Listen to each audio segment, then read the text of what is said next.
Watch the money tree grow big and I be goddamn if I depend on hoes like a nothing ass little broke nigga. Ain't no respect, yeah, the game switch. Most of these niggas be shameless. Type of niggas be ducking fights, but then put your hands on your main bitch. That's some lame shit. Same niggas that I came with. That CBD mob and that FOFK say fuck it, nigga, that's the same clique. Wouldn't switch it up and wouldn't change shit. Fuck boys got the game bent. Talking down like you can't be touched, but a nigga like me make it famous. Gotta follow up and get back to business. Got that hard white, that's that Kathy Griffin. Go all night just to stack commission. If I fall, might just have to slap the clip. Y'all sound loud, but it's a fact of fiction. Full paper chase, that's my active mission. Stay hustle mode, never slacking with it. Stay on code about that action, nigga. Get the clapping, nigga. That's the native, baby. That's the crazy thing. Niggas quick to hop up on the gravy train. Trying to ride my wave, I'm too wavy, man. And I never let a bitch nigga play me, man. 10 toes down. Ends don't lie. I need minds right now. Took my time. What's up, Smoking? I don't know if y'all watching Pro Box, but man, the first fight was fucking exciting. They're already on the co-main. Evenly matched fighters, straight to the point. I love it. I ain't gonna lie to you, I love it.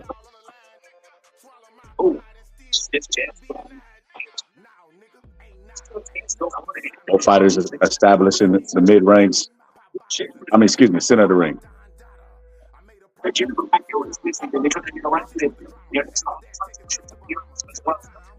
Effective with the jab. Both of them are trying to establish. Both of them are trying to back the other guy up. One of those guys like Ricky Wright. One of the guys that start opening up with power. Y'all know I'm horrible with names. Who's these guys? Anybody know these guys? Anybody know Friday's name? What's Friday's name? That's crazy. I was boxing with this African guy, Friday. What's Friday's full name? Anybody know Friday's full name? Well, everyone, if I mention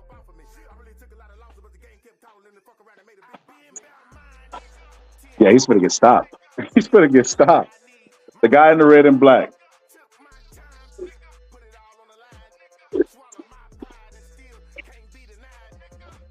Hold on.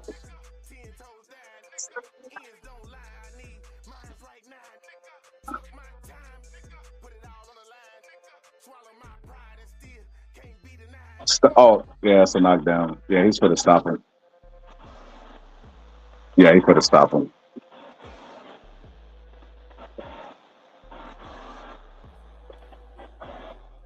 Yeah, he's gonna get stopped early on the co-main. That's crazy. This guy's slow though. He just plants his feet and just throws hard shots. Yeah, he knocked him out devastatingly. Yeah, that was he knocked him out. Damn near cold. Referee's doing a count. What the fuck?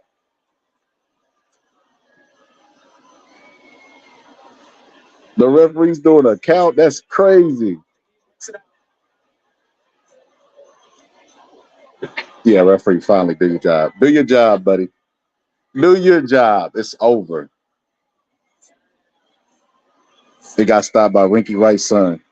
That's what it looked like. Hey, calm down, brother. You're not that good. What are these? These got to be like light heavyweights or something. Smokey, you watching Pro Box? That's what I'm commentating, Pro Box. Pro Box is free on YouTube.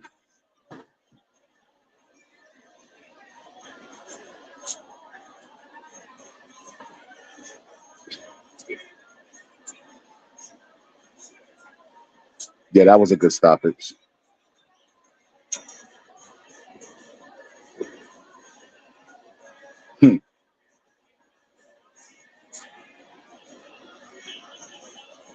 Shit, I didn't know it was on. Yeah, Smokey, you got to get up with the times. Smoking, don't be like the scholar, bro. I don't know none of these new fighters' names. I know all the old school, none of the new school. Yeah, he just double jabbed him through the right hand. He caught him laying on his right. And the first time he went down, but he got back up. He went out to the ground, he got back up. But yeah, he didn't stand a chance. Like, he's the fighter that has to be safe from himself. He didn't stand a chance in that fight.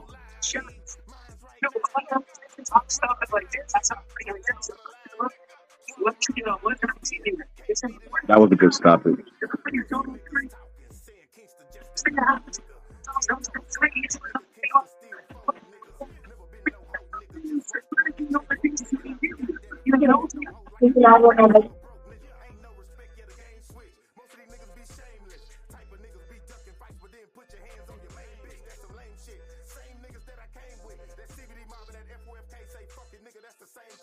Switch it up and wouldn't change shit. Fuck boys got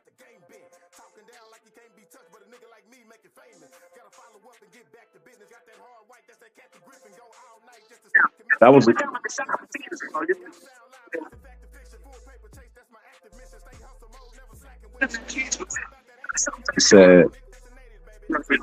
said, how are you, scholar?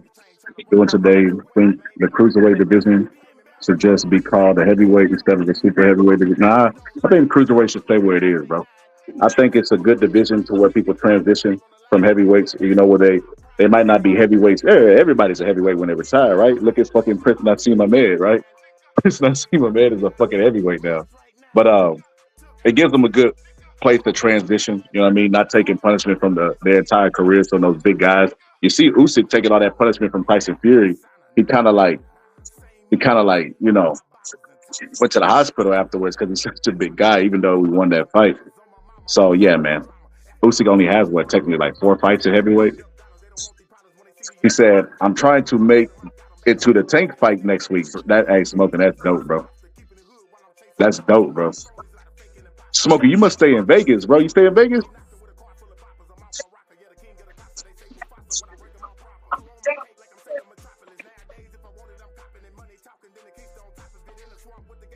Yeah, Abel Gonzalez thumped his feet like, yeah, you dope. I'm that dude. It's like, relax, bro. Relax. He said, yes, sir. Oh, smoking, bro. Next Vegas fight, we got a link, bro. Next Vegas fight I go to, we got a link. I'm finna try to get active out here in these media streets, bro.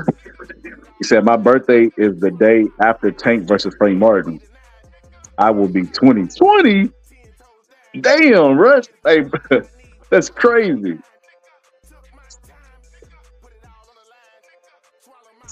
That's crazy. You, Bo, and Press, y'all also fucking young, bro.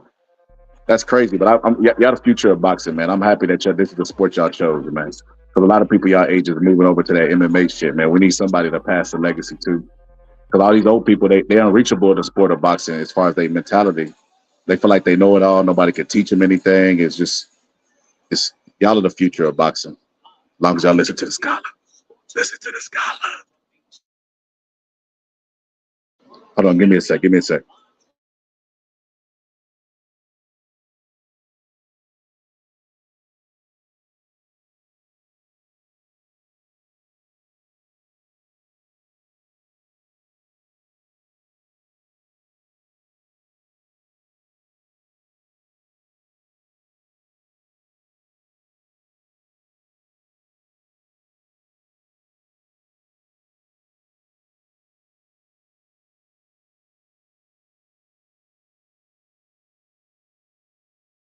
All right, here we go. He said, for sure, we active with some fighters post-fight.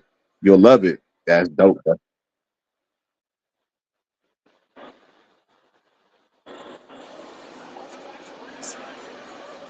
Yo, Smoke, I didn't know you was plugged in like that, bro. We definitely gonna have to link, bro. Anybody know Friday's name? What's Friday's name? We're gonna interview Friday, Smoking. Do you know Friday's name, Smoking? I was boxing with this African guy Friday. What's Friday's full name? Anybody know Friday's full name? What?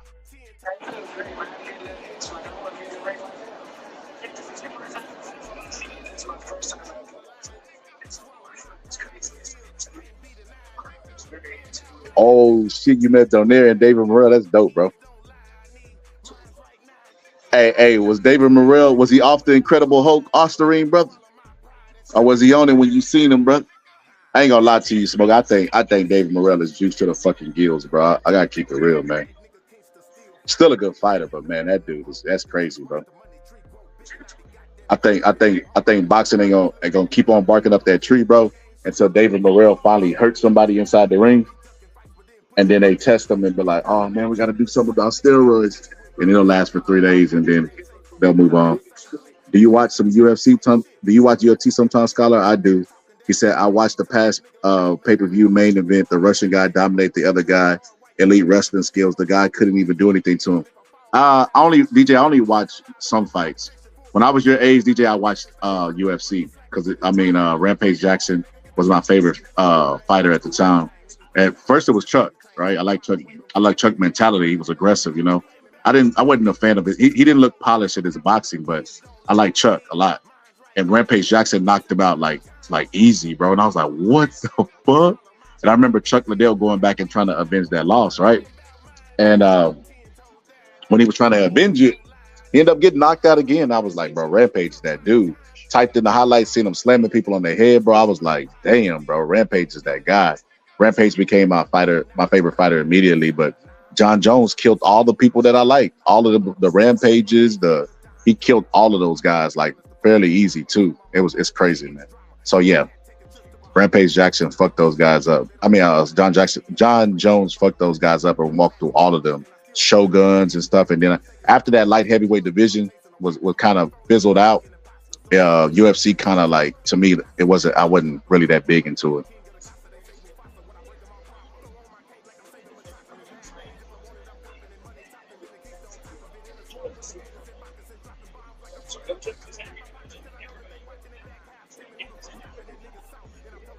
He said Morrell was cool.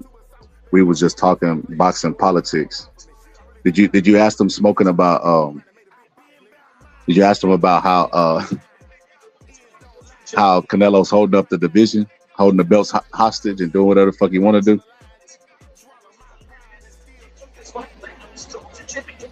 That's crazy. He said, when we gonna link? I guess that's a tour, man.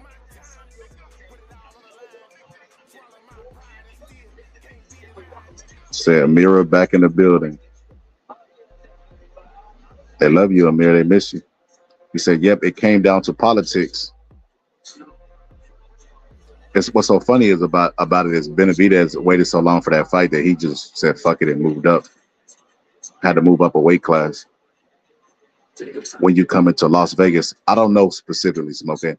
I got a free flight credit because of one of the fights that got canceled. I think I might use it for a Vegas trip.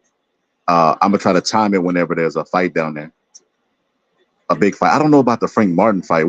That's too short notice. Nah, I don't know, bro. I don't know. Let me talk it over. Let me discuss it. Let me discuss it with my wife. That might be a good fight to go out to Vegas. So I ain't gonna lie. I'm not excited about the matchup. I'm excited about the environment. I think the boxing world would be shocked if Tank did anything but win that fight, right? I would be. He said, Canelo has done enough to put his money first. He doesn't need to prove anything by fighting Benavidez. Well, then give up all the belts then. The point of being a champion is you fight the contenders. You get into the sport of boxing to be a champion, right? So if he doesn't fight the contenders and he's holding all the belts, it is just a money thing, well then relinquish the belts and grasp onto your money. If that's what you are, if that's where you are in your career, then let go of the belts. Floyd did it. So stop holding up the division. He said either way the post-fight environment will be dope. He said, and I'll at least be at that. Bro, Vegas is always fucking crunk, bro. What do you smoke? What you think about the Saudi Arabia dude coming into boxing? You think he's gonna change the way Vegas being the fight maker? I ain't gonna lie, Vegas can't turn their back on boxing, man. I ain't gonna lie to you. Vegas can't turn their back on boxing when they got the Raiders. They feel like they don't need boxing anymore. And then they invited UFC there, and it's just like they use it. They did what all the networks do. All the networks use boxing to get where they need to get to, you know what I mean, popularity wise, and then they just move on. He said, you make a good point, but you can't leverage more by being a champion. Excuse me. You can leverage more by being a champion. Canelo can leverage more by being Canelo, bro. Canelo could fight a fucking duck, bro, and people are gonna pull up. He could literally fight a cow, a donkey, or whatever, and people are gonna pull up and fight and pay for that fight. So Canelo's gonna always, at this point, Anthony Joshua would take a fight with Canelo. That's how much of a big payday. Like everybody, in a way, would fight Canelo.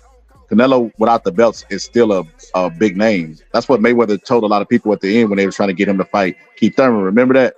They were trying to get him to fight Keith Thurman. He relinquished the belt. He's like, bro, I'm Mayweather. What the fuck? I don't give a damn about no belts. So I think that's what Canelo should do. Stop holding it up. Stop holding on to the title of undisputed while we have contenders there that you will not fight. I don't think anybody was asking for that Jaime Munguia fight. I definitely wasn't.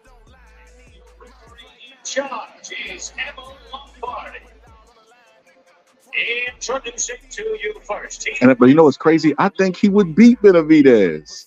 I don't understand, bro. It's like you have a homie in your crew and somebody want to fight him and you know he'll whoop the ass, but he just don't want to fight. It's some shit like that. It's just, I think it's crazy, bro, that he don't want to fight Benavidez. It's like Benavidez throws punches from his down by his ankles, bro. He leaves a lot of holes. Canelo's a good counter puncher. He's a short fighter. Canelo will have to punch down to get to him. It's a bunch of advantages Canelo has. I feel like the longer that Canelo waits for this fight to happen, the more that it favors Benavidez because he's getting older. And that Jaime Munguia fight, believe it or not, was a war. Jaime Munguia is a very hard puncher, very heavy-handed. And he caught Canelo a couple times in that fight. So, I mean, I don't know. 16 wins, just 2. He said, true. He said the real fans of boxing. He said real fans love boxing here, so I ain't tripping on the other big corporations. Okay. He said, what you think about Fedor Spence? Look, man, I think Spence is fit to get his ass beat, bro. And I'm not even a huge fan of Fedor. I don't even like Fedor. I think Fedor got lucky. I thought he was going to get stopped in the fight with Tim Tszyu. I think he's extremely overrated. I think people just like him because he's freakishly tall. But this is not a circus competition, right? But I think Spence leaving Derek James, Spence not looking good on the pads with his new trainer, Spence talking about this could potentially be his last fight. Once they start talking like that, bro, hey, time to rock the Green Mile. Get right for Jesus. It's that time, bro. All right, here we go. Opening bell. First round. See, this fight starting off a lot slower than the co-main event, right? Both guys are pawing, you know what I mean? Trying to fill each other out, trying to work off the nerves. The other fight, they just started throwing leather from the opening bell. That's how you knew that fight was going to go. Either the pace was going to slow down or they were going to start fighting hard.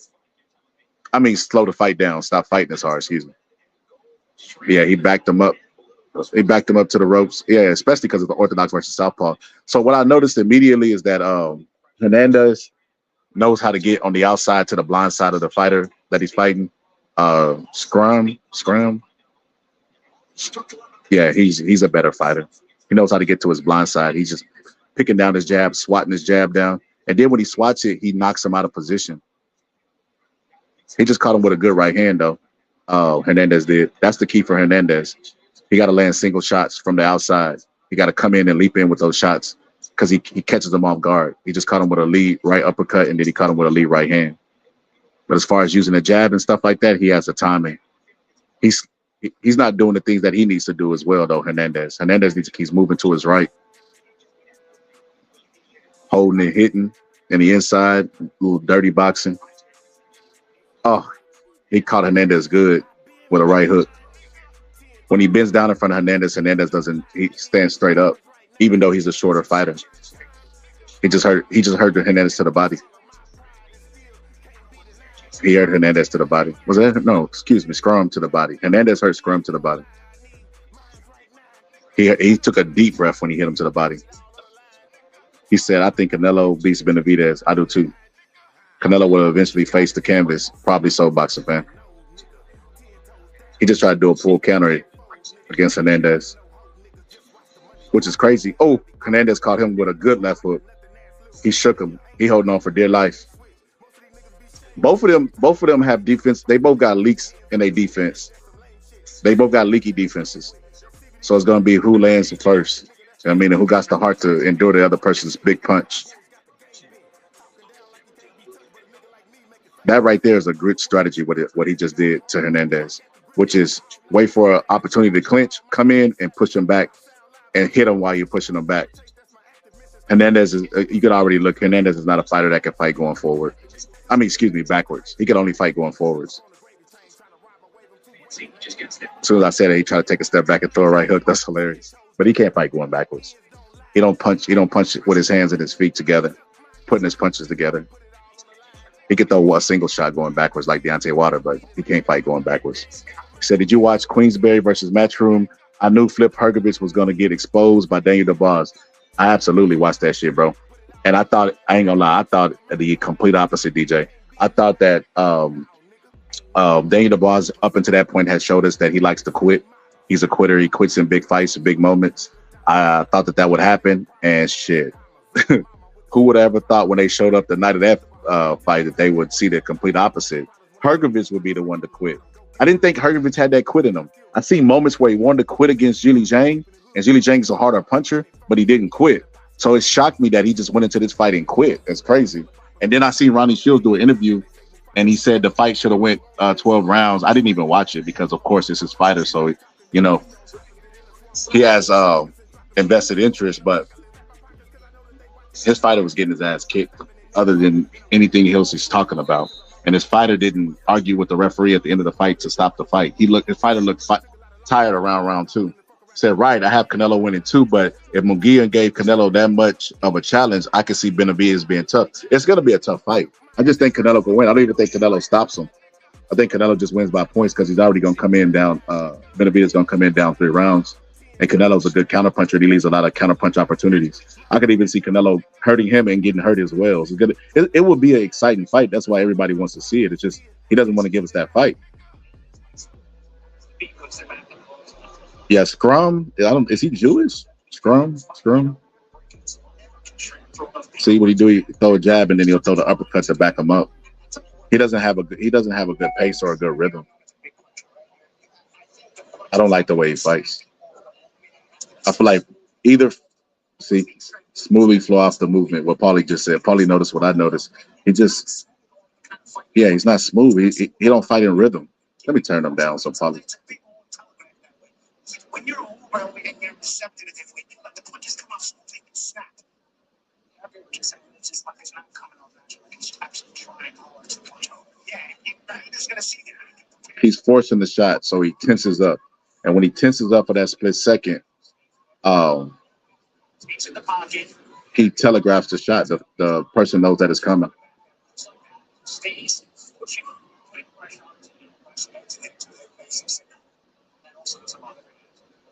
They both hooked at the same time. That was good. Schramm, good fight, competitive fight, entertaining fight. Michael Schramm looks very good. Gonzalez, power punch, especially with his physical pressure. Honestly, Schramm to control left. We thought they'd be well in terms of. Yeah, he's gonna burn out. He's too tense. All Hernandez got to do is start going to the body. He's so tense and unnatural and not flowing. You know what I mean? Trying to force everything. Yeah, he's gonna get hurt. He's gonna get hurt. The other guy has an offensive flow and he doesn't. It's like a water faucet versus one that's just left on and is dripping. One's flowing and one's not.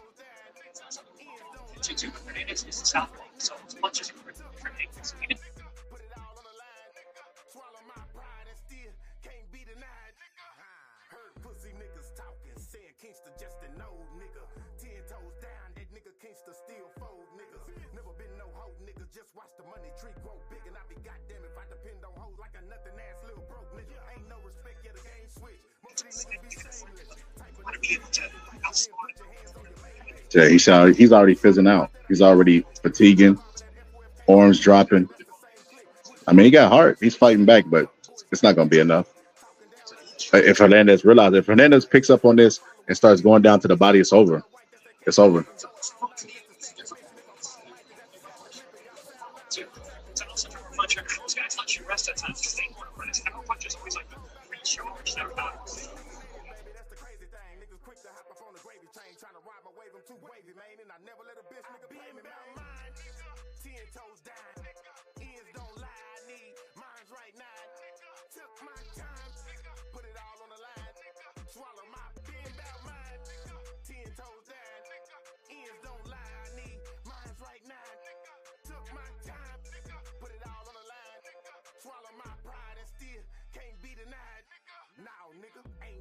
All right, my bad.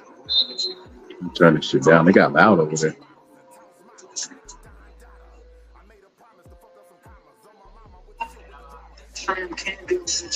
All right. He did a good move right there. He threw a right hand and then try to go to it.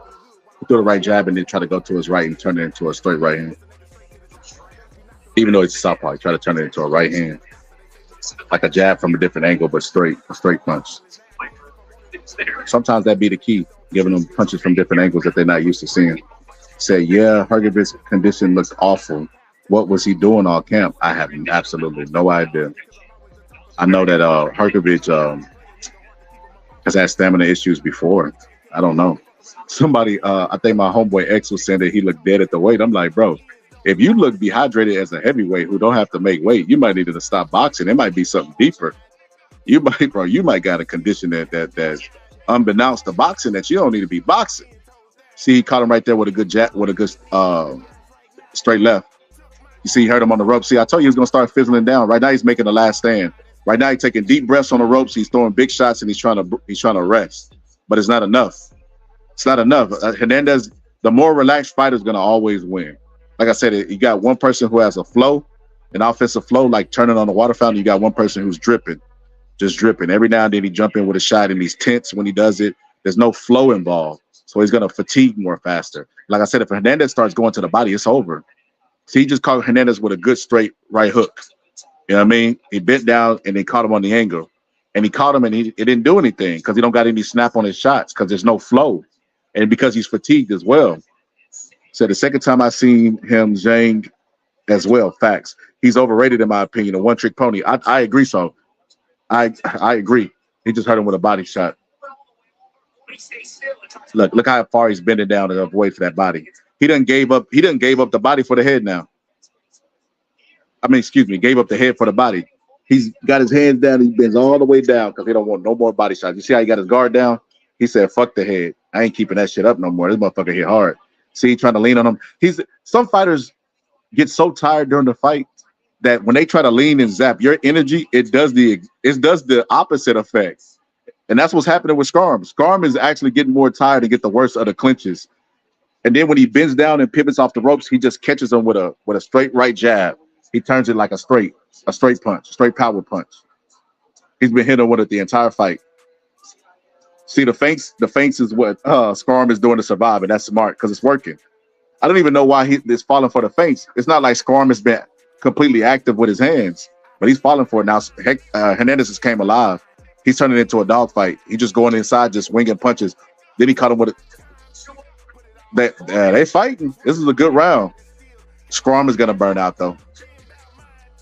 See it, like all that stuff. Look, he barely can keep his balance at the end of the round. You see that? He went to go pick his mouthpiece up. What the fuck? Why would you let the ref pick it up? You goddamn dummy. In a fight this close, you worried about your mouthpiece. That just show, man. That just shows the beginning of the end.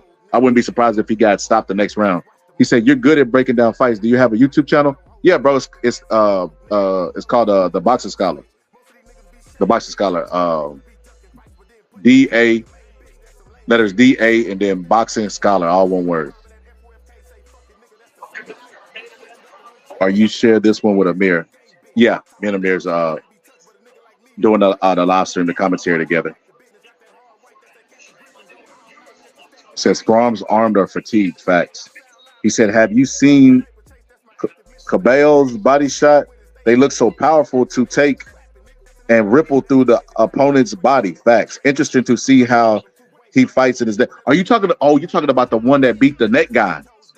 Is that what you're talking about? You're talking about the one that beat the guy that does the Tyson neck shit. That's what you're talking about? Got you. Follow your YouTube. Appreciate you, bro.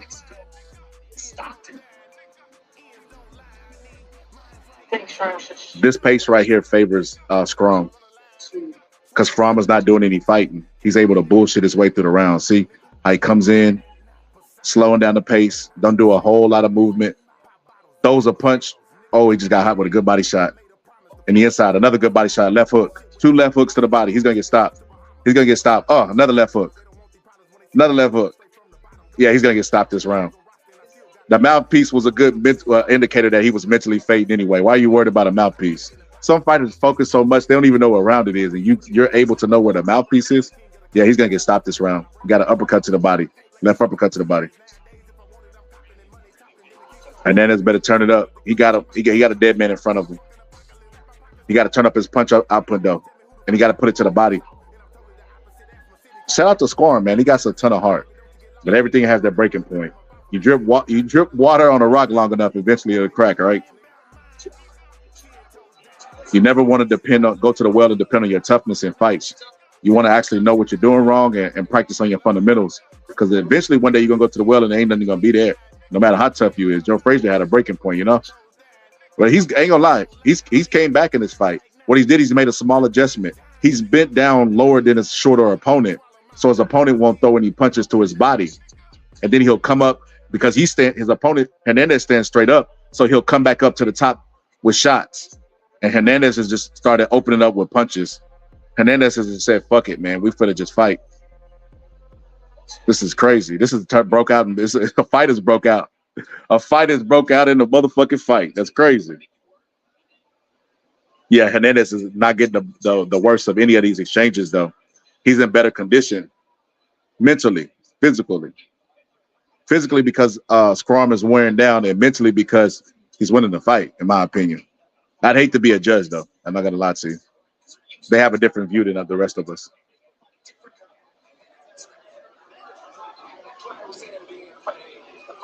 Oh, that was a good left hook. He caught him with a good left hook just now. What he did is throw a right hand left hook. He said, fuck that jab. Hernandez was timing that jab anyway.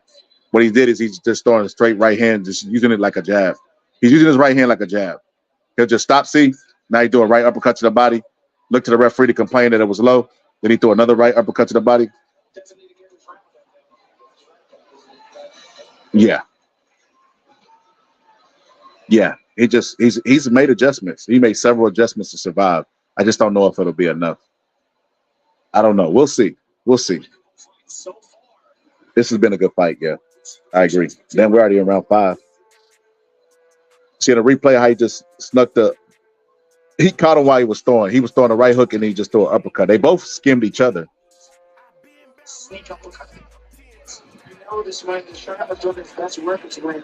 He said, yeah, that one Frank Sanchez. He said that once. Yeah, the one that Frank Sanchez. Oh, yeah. Okay, got you, bro. Yeah, that guy, bro. I'm not gonna lie to you. That guy's good, bro. I be wondering sometimes, does he really punch that hard, bro? Because when he fought the net guy, bro, he had the fucking net guy crying, bro. That's crazy, bro. That's crazy, bro. That net guy was being compared to Mike Tyson. Everybody was saying he was the next Mike Tyson, and he gets in there and actually becomes the butt of a Mike Tyson joke. Actually, he was crying in there, making woman gestures like, I can't. Like, he had that dude making woman gestures, bro. That's crazy. He had that net guy crying. That dude must be a devastating puncher, or just maybe the heavyweights aren't used to taking it to the body, because that's a lost art as well. That's why Usyk thinks it's illegal for anybody to throw body shots against him, because that's a lost art in the heavyweight division, throwing body punches. Not gonna lie, Schramm is really tough, man. I don't know how much more of this he could take, though. He kept getting caught with shots pulling back with his hands down. He has his hands so low because they're tired and fatigued, number one. And number two, because of the body shots that he's taking. Oh, he just ducked down and threw a right hook. It was a beautiful punch. And caught him and knocked sweat off of Hernandez. Hernandez reminds me of Brandon Rios. Just a southpaw version of Brandon Rios. Like flat-footed, not a whole lot of head movement. Wants to put his head right in your chest and just work. This is becoming like Mike Alvarado versus Brandon Rios. That fight. But they wasn't southpaw versus orthodox. Oh, he just caught him. He's about to go. He's fading. Schramm is fading. He's fading. Oh my God, he got an incredible heart. He just pushed him back with his shoulder. He got an incredible heart. This is crazy. You see him still using that right hand like a jab? That motherfucker spamming that motherfucker. Y'all ever play Fight Night or some shit? You hurt and you just start doing shit. That's what he's doing right now. He's spamming the shit out that fucking right hand. He's throwing it to the body as an uppercut. He's throwing it to the top of the head as a right hand. He just keeps spamming. Finally, he got what he wanted, which was a clinch.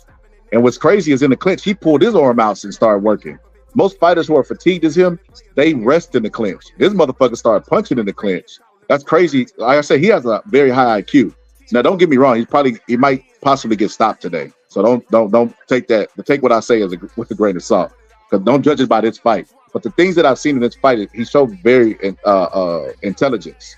right? Like he's made several adjustments in his fight and just instinctive adjustments, not him actually really, I'm gonna do this or corner tell him to do that. He's done a bunch of different things. Like how he noticed that Hernandez likes to put his arms around and grabbing in the clinch, right? So what does he do? He pulls his arms out and try to work in the clinch when Hernandez is not working. Little smart shit. Like I said, it's a very smart fighter. Even when Schramm does most position and uses it to land offense, he throws a very it's a shot in places that you can't see. Yeah, this guy's Brandon Rios' son. Gotta be. He just hit him with a headbutt. Hernandez hit him with a headbutt. Hernandez is just taking steps back, throwing left, right. He said, I am a big fan of Usyk since he done the UKers a favor and knocked out Tony Bellew. He said, but you're right. He's suspecting to the body. Suspect. That's what you're supposed to put. He's suspect to the body. And that was a clean body shot from the boss. Facts. He said, and should have been a knockdown. Yeah, it should have been, but I think he would have got up and made Daniel DeBoss quit. The mere fact that Daniel DeBoss landed the shot and complained about not like the fight not being over, then land the shot again. If you landed it once, you could do it again, right? It's like he had a built-in excuse. Oh, I was robbed from that fight because look, I landed this shot, but after the after the fight, excuse me, during the fight, the referee cheated me. So after the fight, I could complain about losing. He still quit. He flopped in that fight. Oh, that was a good shot. That was a beautiful right hook. He moved his head to one side, got his eyes to follow it, and then bam. Yeah, bro, that autocorrect be getting me as well, bro. Sometimes I just be typing in the chat. Sometimes I use the speaker mode. I'll be driving, right? And then I look in the chat and they be like, the boxing scholar said, and they can't even read what I'm saying. I'm like, oh, God, bro. Fucking technology, bro. Never there when you need it, bro. I ain't gonna lie, this dude is he's finally clinching in there. He's holding his hands. He done switched the stances. Now he done went on the ropes. Like I said, he just doing things to survive. Little tactics. See, now he went and Hernandez accepted the clinch. That's why I don't know if Hernandez can stop him. Hernandez is not a real big, powerful puncher. It seems like I bet you he don't got one shot knockout power in his knockouts. If I watch his highlights, it's probably accumulation of punches. So he don't have that. So what Schramm does is Schramm is just looks for opportunities to clinch. Clinches them, backs them up, and then moves to the ropes. Like right now, look, he's moved through hard punches and then get the fuck out of there. And now he's about to rest with his back against the ropes. Watch. Jab, jab, jab. Straight right hand, right uppercut to the body, left hook to the head. Jab, break. See, I mean, he just know little veteran crafty tactics to survive. I thought he was going to go to the ropes a little bit more, but I guess he don't feel safe with which is understandable because it's a southpaw in front of him. The punches are going to be coming from a different angle. See how he just takes a step back and then throw a lead right hand. See, then clinch him and then push him off with his shoulders and land a right hook. Two vicious right hooks. That was beautiful. And he just shadow boxing in there. And he got caught. He's opening up too much for power from too close. Normally he was throwing those power punches from the outside, right? Now he's throwing it from the inside. Look, you see how he's muscling him in the inside, pushing him around. All right, it is what it is. You see how he muscling him around, bumping him with his shoulders, and good use of his forearms, shoulders, head, everything, bro. He's doing good. He's doing some good veteran tactics in there. See how he throw the punch to miss just to bend him down and then pushing him off balance. Like I said, he's picked up on several different things just with his instincts alone. And one of them is that Hernandez can't fight going backwards. And he only wants to punch. He can only throw shots if you stand straight in front of him. You see how he just keep moving side to side? See? All he does is when he gets close, he dips to his right and then pivots out. He's about to do it again. Here it comes. Oh, shit, he knocked him cold. Oh, shit, he knocked him cold. He caught him. He stayed there too fucking long, man. I'd be surprised if he get up. Yeah, it's over. Oh, shit. Oh, yo, this fight is free. Are y'all watching this shit on ProBox? I hope y'all didn't miss that knockout. This motherfucker complaining he can barely get up in the corner. Just what I was saying, this motherfucker didn't have one shot power. Oh man, let's see that shit again.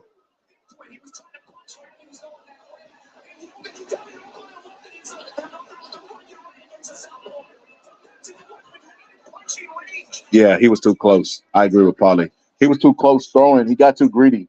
He was throwing too many shots.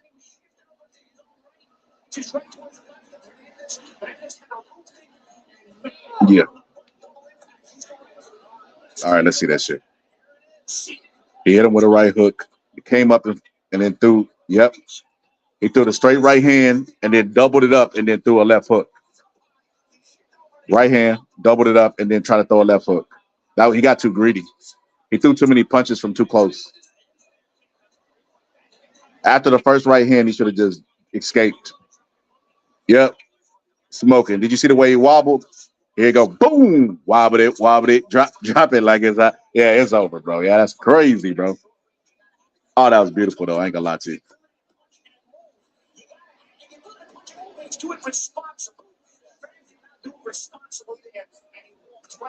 Schramm was doing a good job. Like I said, I told you I don't judge this performance because he was probably going to get knocked out. But he has intelligence, man. I hope he don't get discouraged. I hope he goes to the gym, keeps sparring. Well, not now. I hope he gets some rest. That's concussion like a motherfucker. But yeah, he showed some good things. I was more impressed in him tonight than the other guy, and he ended up getting knocked out. I just knew at the pace of the fight he would eventually get stopped, right? The only thing that made me doubt that he could potentially get stopped was Hernandez not having one-shot power, but he found a way to land that blind punch, right? And we know the ones that you don't see is the ones that knock you cold. So, yeah, man, he ended up landing that shit because Swarm ended up getting too greedy. That was a beautiful knockout, though. That was a beautiful knockout.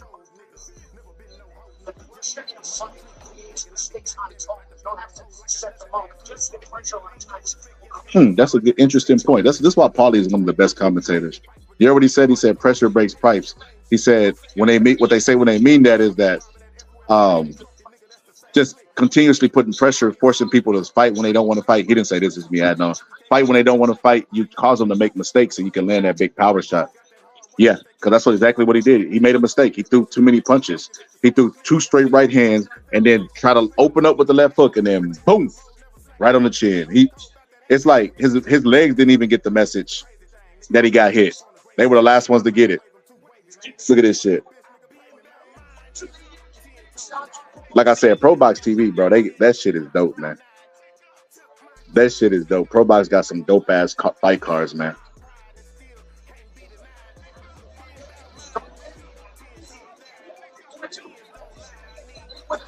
But yeah, he was at a distance though, Paul. It was just one shot, and he was able to see that.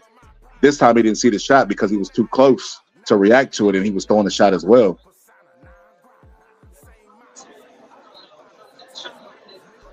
You see how he hit him right there with a flush left uppercut, right hook, Hernandez, and it didn't do anything. But that final shot, man, it was a blind punch. Look, yeah, exactly what I told you, Paulie.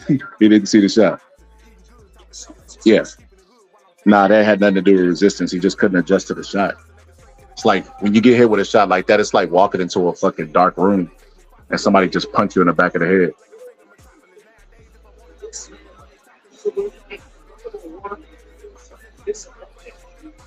Yeah, losing is pretty discouraging, man. But I don't think he should get discouraged in his fights. He did a lot. He should have been gone earlier than that. With the amount of pressure Hernandez was applying for it to end up the way it ended up, that was a good match. That was a good matchup. Gotta love Pro Box, man. They get us in and out like fast.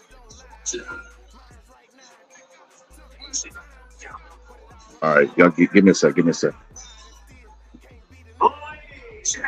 gentlemen, tell these warriors what you thought of this fight. Damn, ain't that many people there.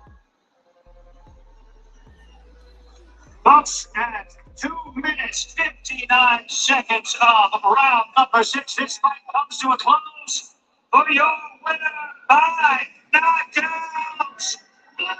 24K.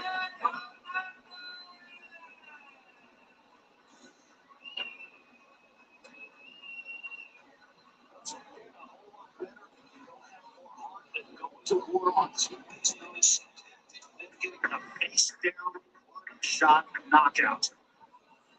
This fight, everything. Schramm, of course, disappointed. There's nothing to be ashamed about. Incredibly entertaining fight tonight with Vladimir Hernandez showing guts, heart, and punching power. That's not easy to do. Vladimir Hernandez falls to the courts, man. Steps in, takes fights on short notice, replaces an opponent, takes on tough fights in general, even when he's not replacing an opponent. Never daunted. Shows up undaunted. It's a K1 reputation of the guy in front of him is. We've seen a feature of better fighter than Schramm in the past. The talented Schramm. We talked about the nerves. We talked about punching volume. He added a wrinkle tonight. Speaking of knockouts. Man, shout out to Pro Box. I don't know if Pro Box be looking specifically in the BBL aisle of the grocery store, but Pro Box be having some probably, well, they have better looking women than what you call it, than Oscar De La Hoya. Oscar De La Hoya be, we all know about Oscar in the fishnets. Oscar De La Hoya women be looking kind of suspect. I'm not gonna lie to you. The women be looking, you gotta check the Adam's apple. You know what I mean? Like, Oscar, I don't know about your women, bro. Washington, D.C. That was a good fight, though. Except that fight was dope. Action. I wasn't even going to go live until I seen the first fight.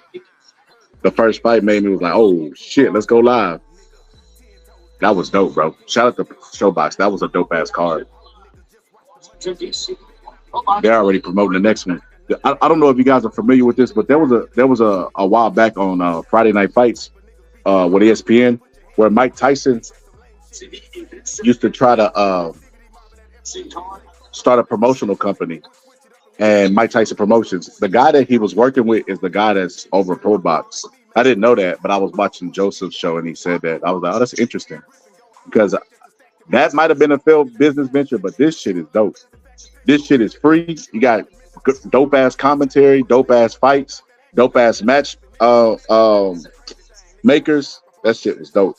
He said, was that the last fight? I don't know, Smoking. I don't know. Because you know how Pro Box will do. They'll hit us with a little preview of the remix on some R. Kelly shit. Like, they'll have the fight, and then afterwards they'll have like the after fight. So I don't know. We'll see.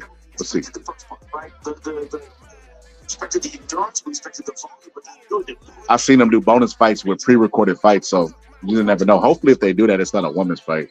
No offense. Women fights are for preliminaries, unless they're a big enough name like Serrano or somebody. Y'all watch X-Men? You remember on X3 when Magneto was like, "In chess, the pawns go first." I'll just play. His technique is balanced, and he got cracked with that shot. It's one of those where every fight is an audition. Every fight is, you'll want to see this person again. Vladimir Hernandez, I will see him on our next card series. Which one CTV? You know, he's created the opposite. He's caught. I haven't heard of. I ain't gonna lie to you, Smoke. I ain't even heard about no damn Hernandez before this fight. Sports too big, bro. I study too much of the history to know everybody that's in the sports too. It's too global. We got the internet involved, so we know every fighter in every corner of the earth. You know what I mean? Not every fighter, but a lot more fighters than we knew back in the days of yesteryear.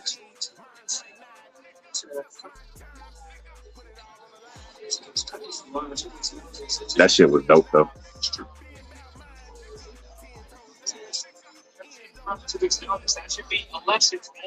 2 weeks notice. No, absolutely not. Absolutely not. They said fighters at home be ready 2 weeks notice. I would not advise that. That's just me. I would not advise being ready for no fight in 2 weeks.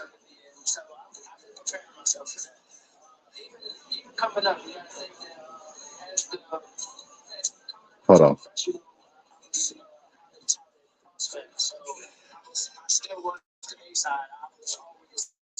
They're already promoting the next event. That's crazy.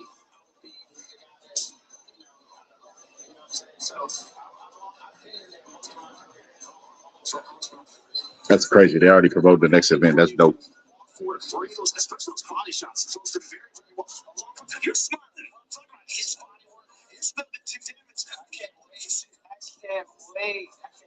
Said, Diego said that over our era, you're fulfilling on his coaches. Do you see opportunities? A lot of people see aggression. Do you see opportunities? What opportunities do you see him offensively? he said, that's what I think Saudi is about. Things are global, but Vegas should still be a classic location state side for premier events. I agree. Bro, Vegas got so much history, bro, but it's like, hey man, I don't know smoking. I don't know. Boxing is a horror, bro. It's always for sale. And it goes to the highest bidder. Like people complaining about the Saudi Arabia dude being able to come in, but this is how the free market operates, bro. Like it's for sale. The sanctioning belts are for sale. The belts are for sale through sanctioning fees. Canelo probably gonna retire, undisputed champion, never fighting Morrell or fucking Benavidez. That's crazy. Or even in Billy. If he fought Christian and Billy, I give Canelo a ton of credit. I feel like Christian and Billy would have knocked out Jaime Munguia. That would be a good fight. Or you know what Canelo could do? What Larry Holmes used to do? Larry Holmes used to tell him like, "Hey man, you fight." Larry Holmes told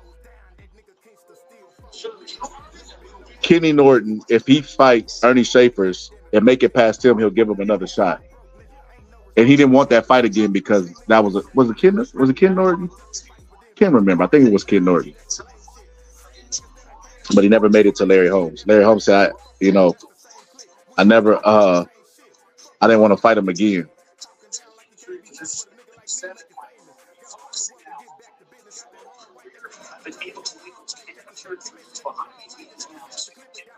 Said true. Boxing promoters are whores. Amir said, I'm here. Said PJ Allen, what's up?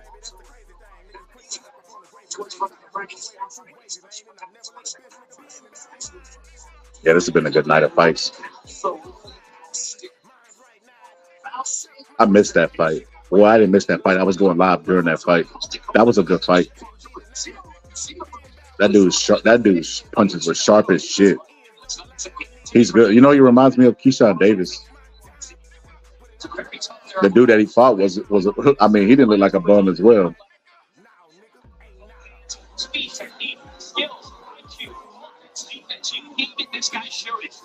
Oh, that was beautiful. He threw a right uppercut to the head and left uppercut to the body. That's some Canelo shit right there. Then beautiful. Left hook to the head, left hook to the body, and then back to the head. That is crazy, bro. That's crazy. That was beautiful too. That dude's good, bro. Who's that dude? He's good. He's good. I don't know what's the record of the opponent that he fought, but that guy is good. What do you say on coming to the boy? Good. Yeah, that motherfucker's good. Look, it's obviously highlights, right? I could make a highlight of fucking Jake Paul and make him look like a world beater.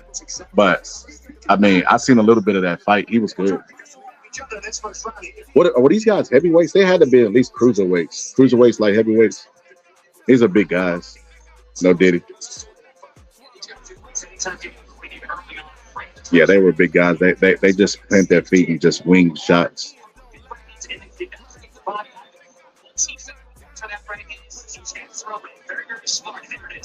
Smoking. I guess they sitting here not telling us the obvious. If the event is over, let us know the event over. They got a time slot the filler thing because that's why a lot of times whenever the fights get stopped prematurely, they do a whole bunch of filler shit like talking. HBO would be prepared for that back in the day. Never thought I'd say the day when we missed HBO, right? In their presentations, they would have shit ready for that, like filler shit, prepared for if the fight ends early. You got two fighters in there. The odds of one getting knocked out is a high probability, right? Hernandez would not be denied. Great job working in his Sunday side. You called it. This was a good ass main event. This was a good card. This card was. Look, I hate to sound a little blasphemous. This card was better than Spence versus Bud. I didn't know any of the names, but as far as competitiveness and the results of the fight, this is good, man. That card, bro. That card was shaky than a motherfucker, man. Fucking even Isaac Cruz was on there and had his worst fight on the card. That's crazy. Nonito was on the card, didn't get a good result on that one. that card was, as far as potential and on paper, was supposed to be an exciting card. But this card, bro, that fucking knockout alone, bro. Even when Spence got knocked out, he went out on his feet. He didn't go like that. Bam. Oh, Timber. That like when Jake Paul knocked out Nate Robinson. Oh, Paulie, you done lost your mind. Paulie, you done lost your fucking mind. Paulie said give him a chance to get up. For what? He couldn't even get up whenever he got up. Whenever he got up, he was still leaning in the corner. He was still disoriented. He would have, even if he'd have made a count, he would have just mauled him and knocked him out. Because he could have just, he wouldn't have had to worry about the straight punches anymore, the straight right hand, which is a southpaw killer. He could have just slid in the inside and just fucked him up. So no, that's crazy. Get your tickets now. Do not miss it. Pro Box TV. It is going to be absolutely outstanding. It's a great night. As always, here at Pro Box TV. All right, yeah, they stalled. Smokers, they stalled us out, Smoking. They resisted saying that it was going to be more fights.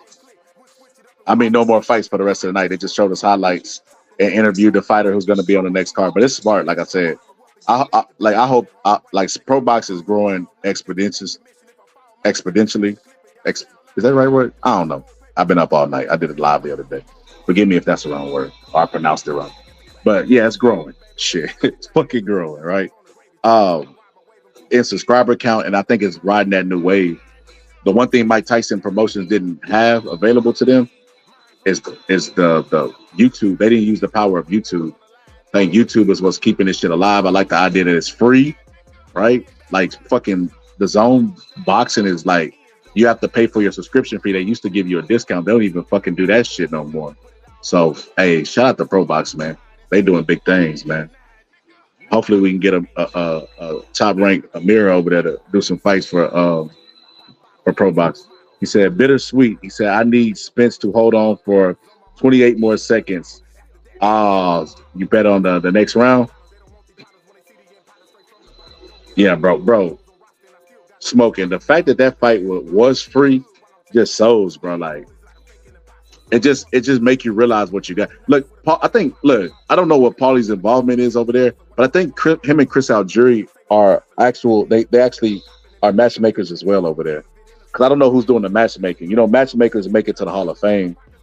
You know what I mean? For matchmaking, which I think is stupid in itself, that we would question a guy like Deontay Wilder.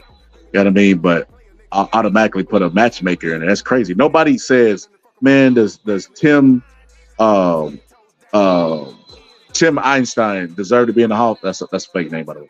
But does Tim Einstein, does he deserve to be in the Hall of Fame? Like nobody debates that, but they'll debate Deontay Wilder. Like, in my personal opinion, I wouldn't put him there, but that's just me voting. I feel like the Hall of Fame should be reconstructed.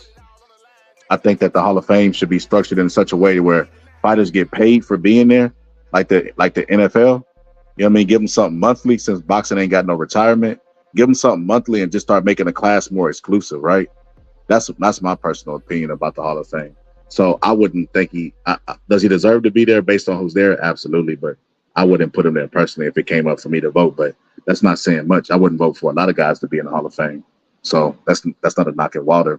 But he said for free, that was dope. He said 100 on Bud won like $3K. What the fuck? Yo, Smoking, where you be? Because you're in Vegas though. You probably be going to the regular sites betting. That's probably why. Because that's a lot of. I like them fucking odds. You know what's crazy? Whenever you get into it, whenever I get into it with people on YouTube Smoking and they black, they start doing that niggery shit. Like, man, nigga, I put $100 on my opinion. How about you? I put 100. I might even put two. I'm not putting anything over $200 on a one fighter, man. Just because I'm a real gambler in real life, and I understand probability. You know what I mean? So why would I bet them and potentially lose $200 when I could take that same $200 and put it out on prop bets and potentially make $5,000? It's simple math, but yeah, man, the dude told me he would put $1,000 on Bud versus Canelo. That is crazy, bro. That's crazy, bro. And it was hard, bro. Like I was like, you got to give me odds, bro, because I'm going to Vegas with that bet if the fight ever happens. I think Canelo's gonna win by knockout, but I could also hedge because Bud's only way path to victory is by knockout. He ain't winning no fucking decision against Canelo, so I could hedge the knockout on both fighters and win big and win the fucking $1,000 he was trying to bet me with $100. He said, I bet on the KO for rounds 10, 11, 12. Oh, so you hedged it. That's crazy. I thought so as well, Smoke. And I thought that Bud and Spence would be a close fight until eventually he lowered the boom on him and caught him, you know what I mean? Caught him with the uppercut. That's what I thought was the key in the fight. Thought he was going to catch him with the uppercut and eventually just fucking knock him out. But hey, man, he ended up giving Spence Spence predicted that shit. He said it's gonna be a one-sided ass whooping. Yeah, he wasn't lying, bro. It was one-sided. It just wasn't on your side. Yeah, man. Let me address this shit and then we get up out of here.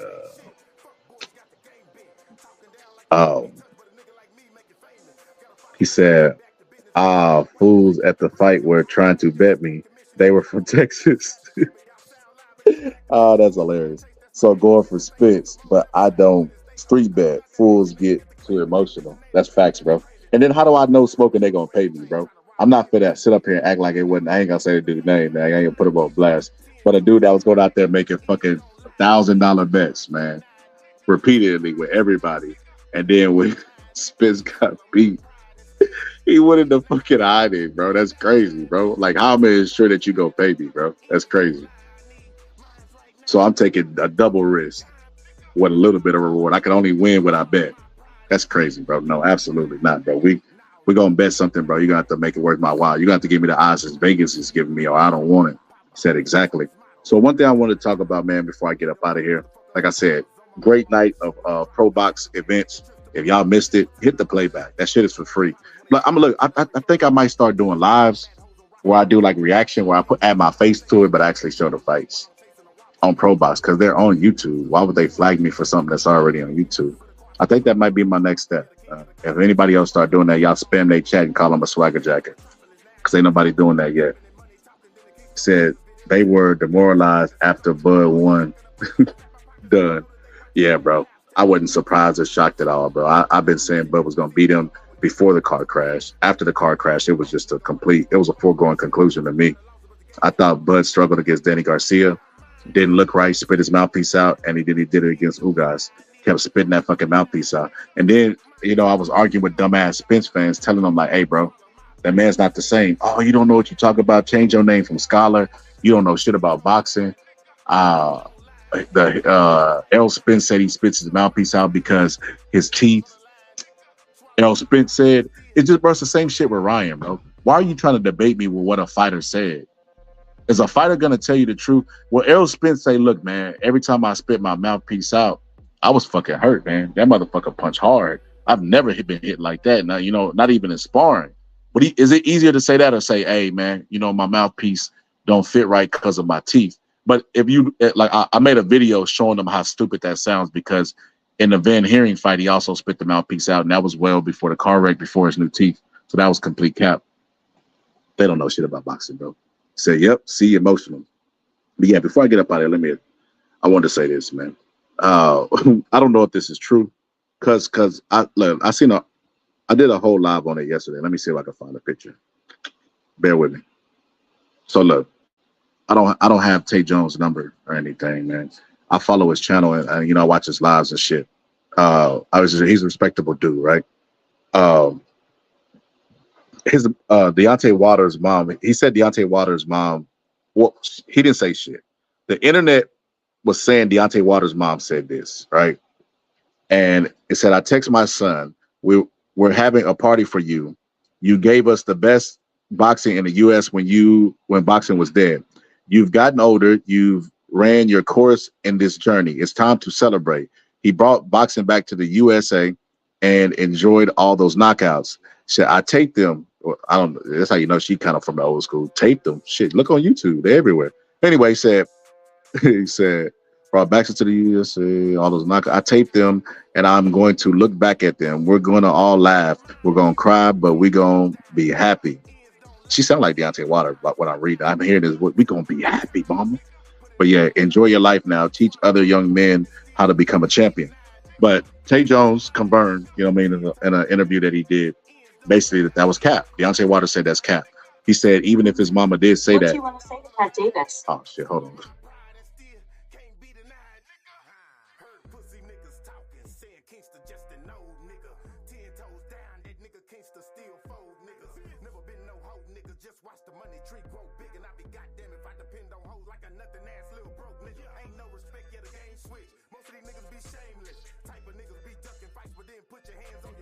Anyway, what was that? Oh yeah, Deontay Water. So Deontay Water told Tay that basically his mom never said that shit, and even if she did, she never said it to him. So I mean, I don't know how this shit gets circulated and passed around. I assumed it was true. I mean, bad on my behalf. You know what I mean? I'm not a real journalist, so. But yeah, reporting without waiting. Yeah, I should have did that, but maybe she did say it. I don't know, but he also said some other things. He also said that it ain't he not done yet. He ain't through yet. Tay Jones said that he texted Deontay Water and said it's been a good run, and Deontay Water said basically, yeah, you know, who said it's done? Like it ain't over yet.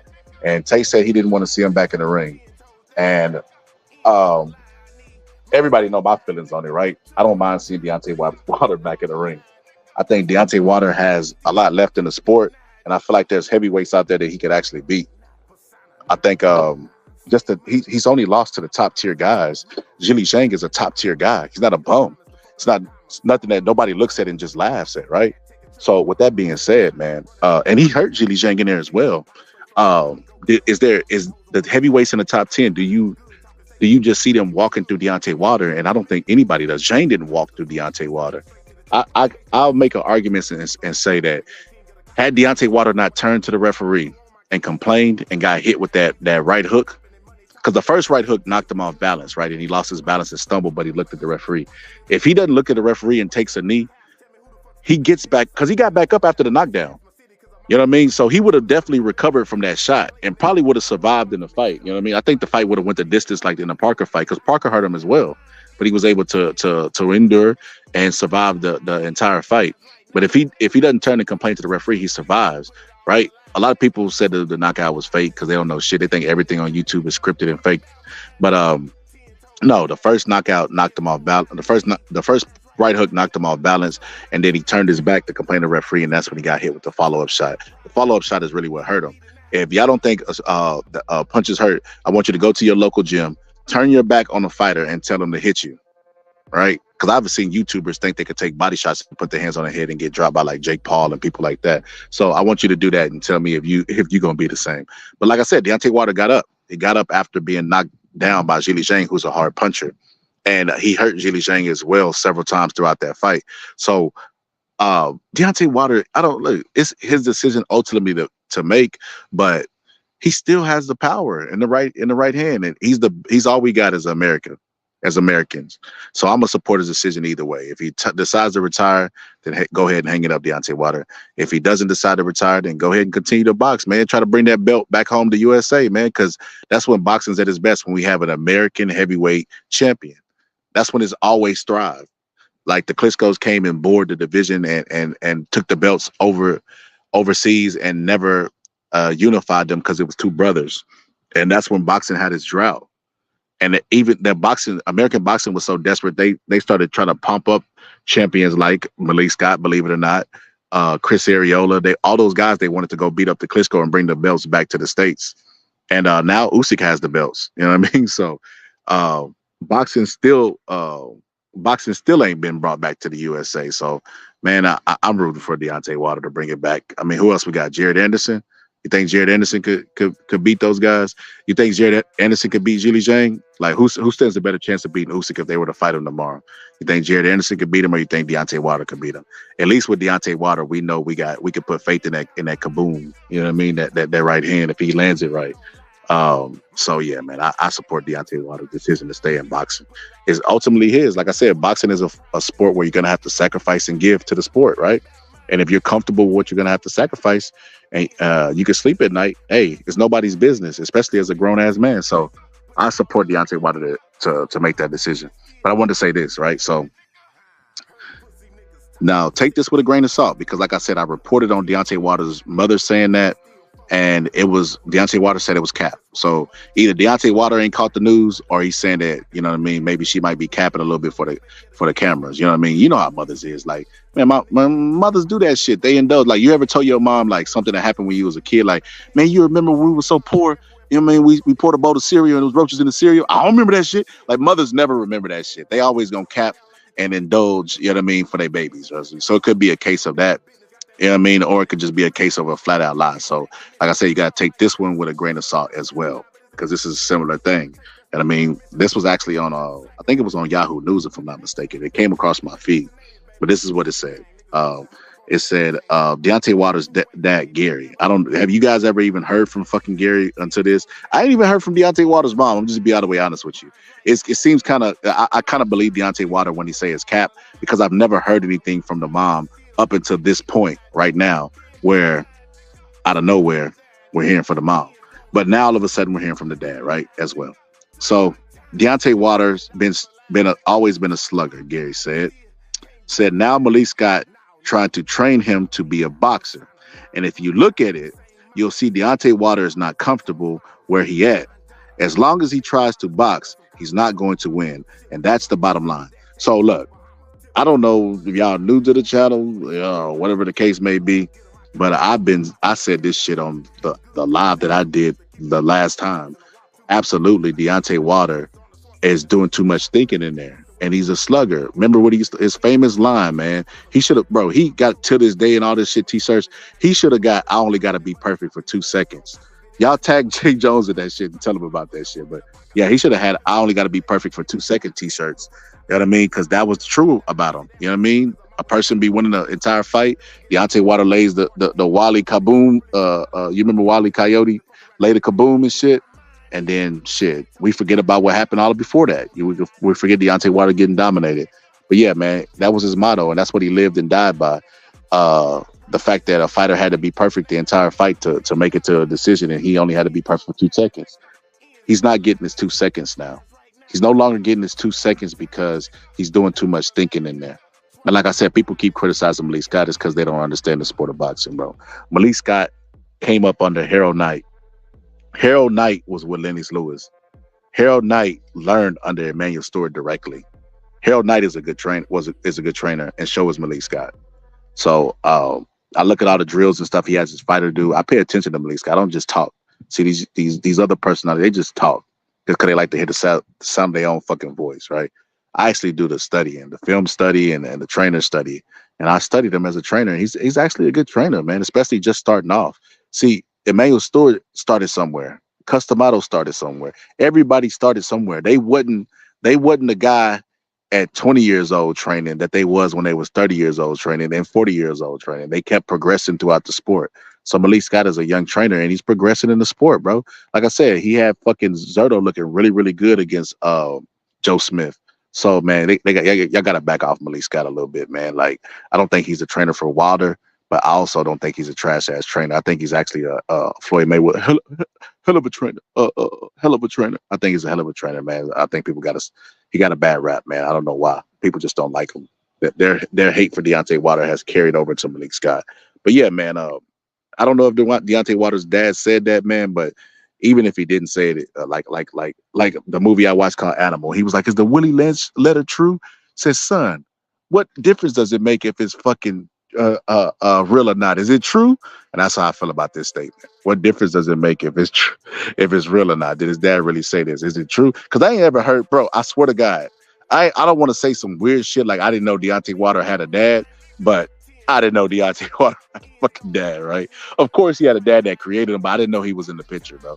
I didn't know he'd be at the fights or anything. Like, you know, Bud's parents' relationship is very, very like upfront. They show it in the pre-fight of how his mom treated him. They show what his dad did. I've never seen a documentary or a pre-fight or 24/7 or anything that talks about Deontay Water's dad. So this was just shocking to me that his mom comes up out of nowhere with a statement and then a day later the dad comes out. It's too coincidental. But is it true?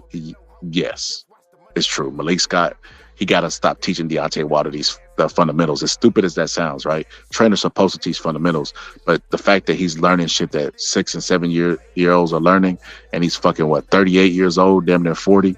It's too late. You know what I mean? It's too late to learn that stuff.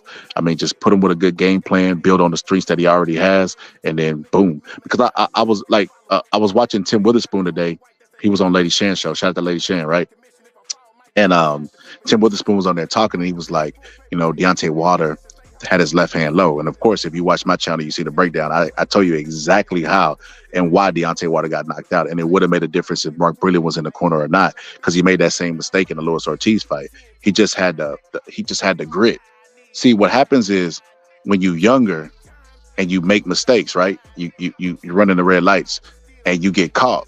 You have the fight in you to carry on. When you done made millions, it kills that fight within you, little by little, right? And I think that's what happened to Deontay Wilder. I just don't think at this point. You remember when Mike Tyson stopped boxing? He said he don't have the guts for this anymore. That's what he meant. He still had the power, right? Mike Tyson still Mike Tyson to the day he died. Same thing with Deontay Wilder. He just didn't have the guts to endure, and that's what Deontay Wilder lacks at this point. He don't got the guts to endure. Like he's scared to get hit. I mean, that's what I noticed in the fight. Scared to get hit, and he was thinking too much. But in the Luis Ortiz fight, I mean, he was really conscious of Luis Ortiz's power as well and Luis Ortiz's punching ability. But you know what he was able to do? He was able to use his grit to overcome Luis Ortiz hurting him. And in the 9th round, I believe, was it 9th or 10th round, where he hurt him and Deontay Wilder came back and stopped him, right? So I don't know if he no longer, I don't know if he still got power, definitely got the power, but I just think he lacks.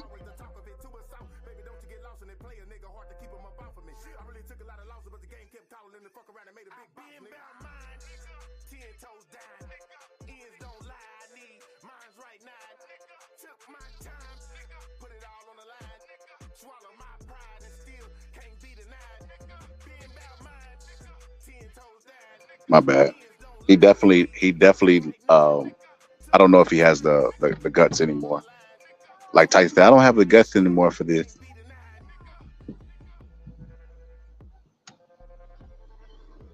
But yeah, he'll be all right, man. He'll be all right. Like I said, sometimes all you need is power, and that's all he's had. That's why he was able to knock out those 40 fighters that people call bums, because he has power. Zhang said it at the end of the fight that he has power. So he said Tyson said his heart ain't in it anymore. Yeah, I mean, what he meant by that smoking is just that. Like I said, bro, it's the older you get, bro. Look to the people in the chat that's over the age of fucking 27, 28.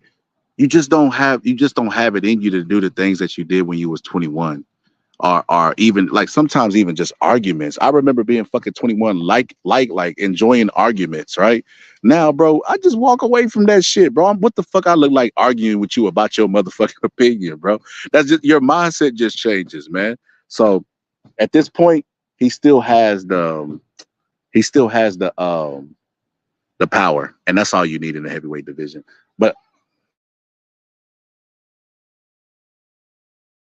But Tim Witherspoon was saying, what Deontay Wilder kept dropping his left hand. And to me, what I said in the chat is, yeah, he was dropping his left hand, but Malik Scott also said that they worked and trained for that right hand. Tay Jones said that. The Malik Scott had him in camp. They kept training for that right hand, that right hook of Zhilei Zhang, because it was a punch that he likes to throw familiar, like back to back to back to back, right? So they told Deontay Wilder to keep his left hand up, but he still went in there and did it. And it's like, okay, if you think that, you know what I mean? Because Tim Witherspoon was campaigning for like a job, bro, which is why I think that the Hall of Fame needs to pay people that they put in there, bro. Because there's no reason Tim Witherspoon should be out here campaigning for a job, bro. Malik Scott taught him and trained him and prepared him the best he could for that fight. It's just that Deontay Wilder is too old in his career to learn that type of stuff. What he's teaching, like I said, 6 and 7 year old people learn. You know what I mean? And he's 38. You know what I mean? So he's in there really thinking. And then, like, I'm not gonna lie, when they got that broomstick and they got Don House like throwing the broomstick at him, and Deontay Wilder is moving back and moving side to side and doing all this other stuff, he does not look good doing that. I know in his head he might be thinking like, I'm doing good, but in actuality, he's not. He's not. He doesn't look good. He doesn't look impressive. It's not coordinated. That shit looks awful to me. He said, like you said, Wilder doing too much thinking in the ring. It's facts, bro. He said 40 here now, and I just don't give a fuck in a good way, bro. Facts, bro. That's facts, bro. I know exactly what you mean, bro. It's like you just you pick and choose your battles, and I think when you reach that age in the sport of boxing, like you've chosen the battle good enough. Clear enough, right? You sign your name next to the X to actually fight, but it's like, do you have the grit to show resistance, right? Are you gonna resist if they start punching you back and hitting you hard just like you're hitting them hard? Will you be like, oh fuck that, I'm finna get this motherfucker out of here? And a lot of times they don't. They just, it's like you ever been at the beach and then the waves, like you're just riding the waves and you're fighting the waves and fighting the waves. It would be just like letting the waves take you. Like fuck this shit. You know, I'm getting too old for this shit. You remember Lethal Weapon? Riggs, I'm getting too old for this shit, Riggs. That's basically what people be saying in the ring, man. They getting too old for this shit, man. And I think Deontay Wilder is at that point. But like I said, I just know boxing, bro. Heavyweights have really big bodies but little small hearts, right? And I know that he can still beat people with his power. His power will make men fold. He'll test their will long before they can realize his will is gone. And that's why, he can still win fights. You know what I mean? So, he could do what Joseph Parker did. Joseph Parker got knocked out brutally by Joe Joyce. And, just went on a hiatus. You know what I mean? Just went secretly, got a couple fights, and then came back rocking like a cut off stocking, bro. He came back fucking after that hiatus, bro, kicking ass, bro. Like he got 2 wins in a row, and then I think the next fight he got that gift decision to Zhilei Zhang, and then he ended up beating Wilder, and now people talking about Joseph Parker in contention to get the title, and it's just like, hey, it is what it is. What's up, Pittsburgh T? So, Scarlett, man, what you think about your buddy Parker, man? What you think about him? Underrated? Damn, hold on, man? bro. Talk Hold on. Let me about fix it, my like- mic. I can't hear you. Hold on. Let me hit the refresh.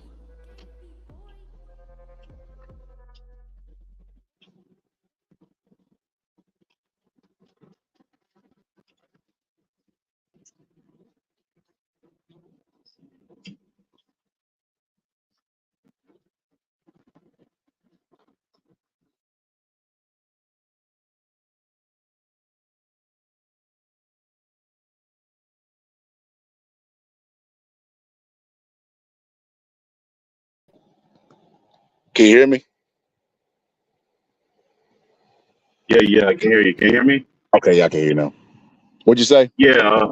No, I was saying, what do you think about your buddy Parker? 'Cause he doesn't get mentioned a lot, man. He has pretty good matchups. Man, I ain't gonna lie. Me and X go back and forth all the time about that dude, Pittsburgh T. I think that dude is extremely overrated, man. I feel like I think he's overrated only because I don't feel like he belongs. Like the Herkovich dude that just got stopped. Herkovich was got a gift decision against Zhang, and then the moment he stepped up, you know what I mean, he was fucking knocked out by Daniel Balls. You know what I mean? Like, because he never deserved to be there. I think it's the same thing with Joseph Parker. I think Joseph Parker beat Deontay Wilder due to a stylistic matchup. He was under the right hand, and Deontay Wilder wouldn't let the shit go. And then he got a gift decision against excuse me, Zhilei Zhang. I think I gotta see him do a rematch with Joe Joyce. If he goes in there and beats up Joe Joyce, I say, okay, he's back. He goes in there and gets knocked out by Joe Joyce, then hey, it was what I thought it was. You know what I mean? Joseph Parker's all hype.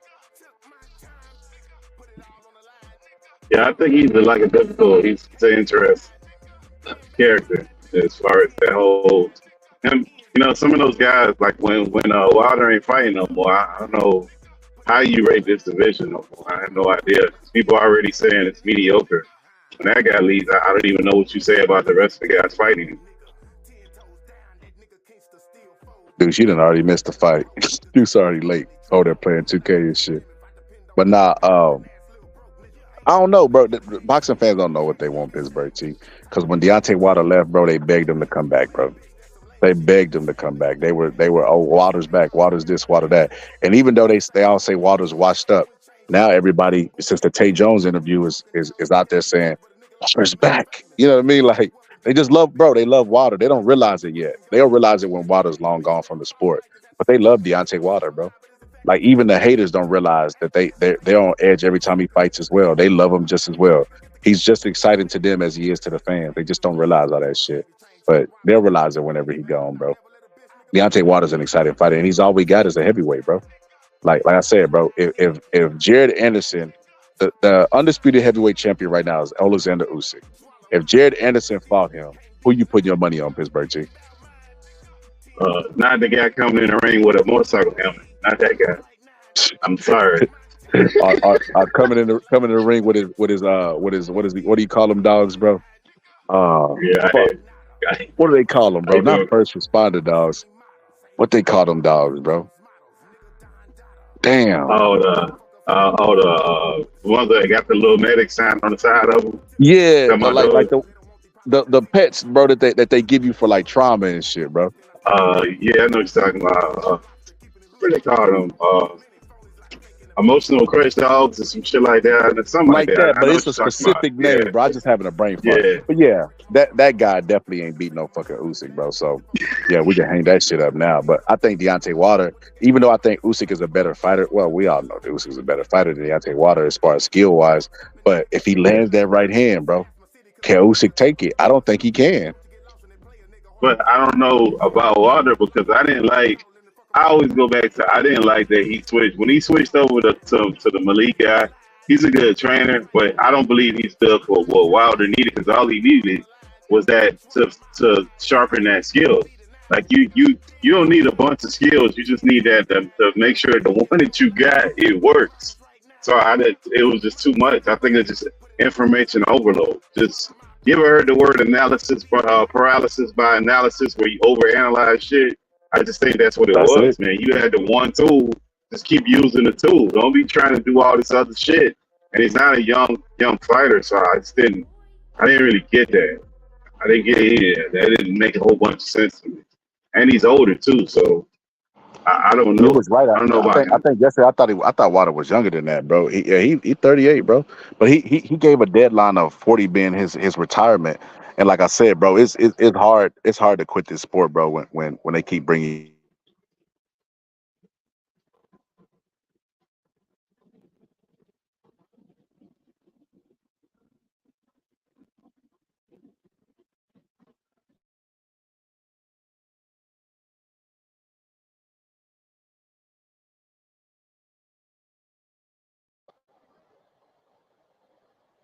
Can you hear me? Yeah, there you go. I don't know if that was you or me. Nah, it was me, bro. I was trying to find a clip real quick of Wilder. I was gonna show y'all where Deontay Wilder is slipping, like he's slipping the pads, but like it looks stupid, bro. X sent that shit to me the other day, bro. It was horrible, bro. And it's like this shit. What is this shit doing? What is it doing? Hold on. Let me see if I can find it. Give me a sec. Well, I mean, I equate him to like the Major League Baseball players that all they got is a fastball or a curveball. All you need is the one. You don't need to do everything good. You just got to do one thing better than everybody else, bro. And you got that right hand. You just need to learn how to keep setting it up, and that's it, man. It don't really matter all that other stuff. That's when you start listening to so many different voices, I think, in my opinion. He ain't washed. He just can't. He can't turn into Bud Crawford at this stage of his career. It's not gonna happen.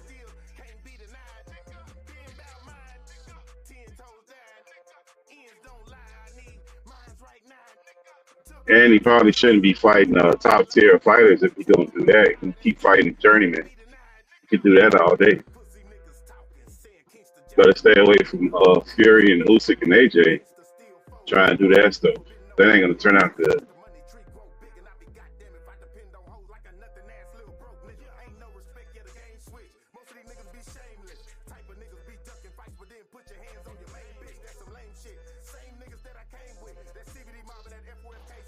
All right, can you hear me? Yeah, I hear you.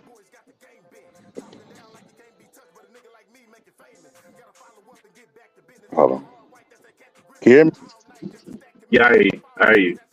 Yeah, I don't think he watched Scott. I just don't think he's on that top level, and especially not if he's trying to learn some new shit. Like that's over, man. That's done, man. If you tell me he's finna go in there and he's finna sharpen up just trying to get that shot off, then cool. Go ahead, go have at it. But if you trying to tell me you're trying to be a boxer now, like nah.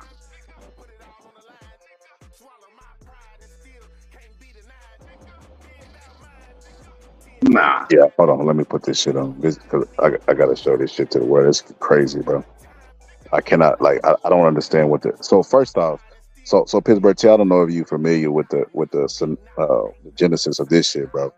But when he started working with Malik Scott brought on Don House. You know what Don House is? No, I have no idea. Don House is the dude that trained Bremain Stavern in the first Deontay Wilder fight. So Don House is the guy that is talking shit about Deontay Wilder, saying Deontay Wilder was a bum, that like he don't know how to box. And it's like, bro, why would you bring that guy into the corner? But he knew that was before or after. He said this crap before he got him in the corner. Can you see the screen? Yeah, I see it. Damn, I got it. I can't hear you, bro. I gotta hit this refresh. Hold on, let me hit the refresh.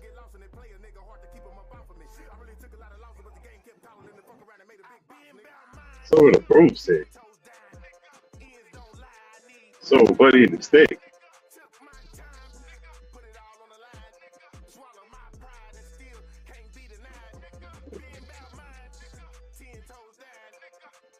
Say something. Can you hear me now? There we go. Did you see that shit, bro? Yeah, but he said that crap before he brought him into camp or after? No, it was before. It was before. I feel like he was telling the truth before. He wasn't lying now. He lying now. He was telling the truth before. But he talked a ton of shit about Deontay Wilder not having skills and stuff. And it's like he had to change of heart because I don't know why they brought in Don House. I don't know what his specialty is. I know he's worked with a couple UFC fighters. I don't know why they brought Don House in. Like Bremain Stavern didn't even look good under Don House. I don't know why they brought him in. I don't think he did a good job as a head coach. I don't know why they brought him in for help. I seen Deontay Wilder say he's an inventor of stuff. I seen him doing a little slip thing. So maybe that's what they brought him in for. Because maybe he invented this shit, the broomstick. That is useless shit to me right there. See, that's why he's able to do spin moves and shit like that, bro. He's able to do all that shit, bro, because it's not realistic, bro. Malik Scott is a boxer himself. Malik Scott need to get them gloves that got targets on them and throw real punches at Deontay Wilder and get him used to slipping and catching shots, bro. Malik Scott could actually get in there and spar Deontay Wilder because, like I said, he's a real boxer as well. And he can get Deontay Wilder used to jabs. He can say, Deontay Wilder, don't throw no punches, just block the jab for the entire round. Throw the jab and don't try to miss him. Hit his ass because he's a fighter as well. Like, he could do a lot of different things to help Deontay Wilder out, but I feel like he elects to try to teach him, you know what I mean, something he would teach a 5-year-old. I think that's where he fucks up at. Teach him how to block and parry punches, but teach him more so perfect what he already has. Teach him how to land that fucking right hand. He said the fight was on free TV. He said that's the same video that Showbiz showed. He said it's not sport specific. Yes, Slowpoke. I think that's the video that he was using in preparation for the fight with Julie Jane. I don't know what you suggest. The video that Showbiz shows, Slowpoke. He said that's the reason why Deontay Wilder turned his back, and it's like, no, that's not it. Showbiz clearly doesn't understand the sport of boxing, bro. It wasn't because he did that in training is why he turned his back. He didn't even make it a spin. He turned his back to him. Yeah, Showbiz just be talking, bro. Showbiz be saying.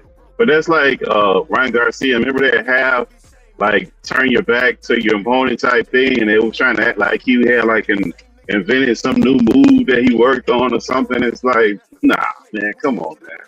Like, bro, I'm gonna believe you on my line eyes. Who I'm gonna believe? Especially not no Showbiz. That guy, he hard to watch, man. Him, it's a few guys now that they're becoming hard to watch now because they clearly got these biases and they can't even hold it in anymore. It's just nonsensical. He really hard to listen to. Fanat sometimes get crazy too. It's hard listening to him too. I understand what the fuck he be talking about either, man. With this whole Ryan Garcia thing, man. I just don't get it. And I'm not subscribed to him. What is he saying? I'm not subscribed to Fanat. What is he talking about? Man, well, he doesn't like Devin Haney. For whatever reason, he does not like Devin Haney. So he wants to fight. First of all, he'll say, let's wait for all the evidence to come out. Well, we'll see what they do. And now he was saying that all the way up until the B sample. Now the B samples come out. He's like, well, we'll see what the WBC does. So it's always another step away for Ryan Garcia. But his distaste for Devin Haney is apparent because he says, "Oh, I told you that dude wasn't nothing. Told you that dude wasn't he wasn't good. I told you like he Wait a wants to minute, jump ain't right in." Fanon LDBC? He not LDBC? I don't think he's that no more. I think him and KC, I think they out of that. Well, I then don't it think makes they're in sense. there. It makes sense, bro. It makes sense why he does the disdain for. Devin Haney has created enemies for himself just by embracing the LDBC.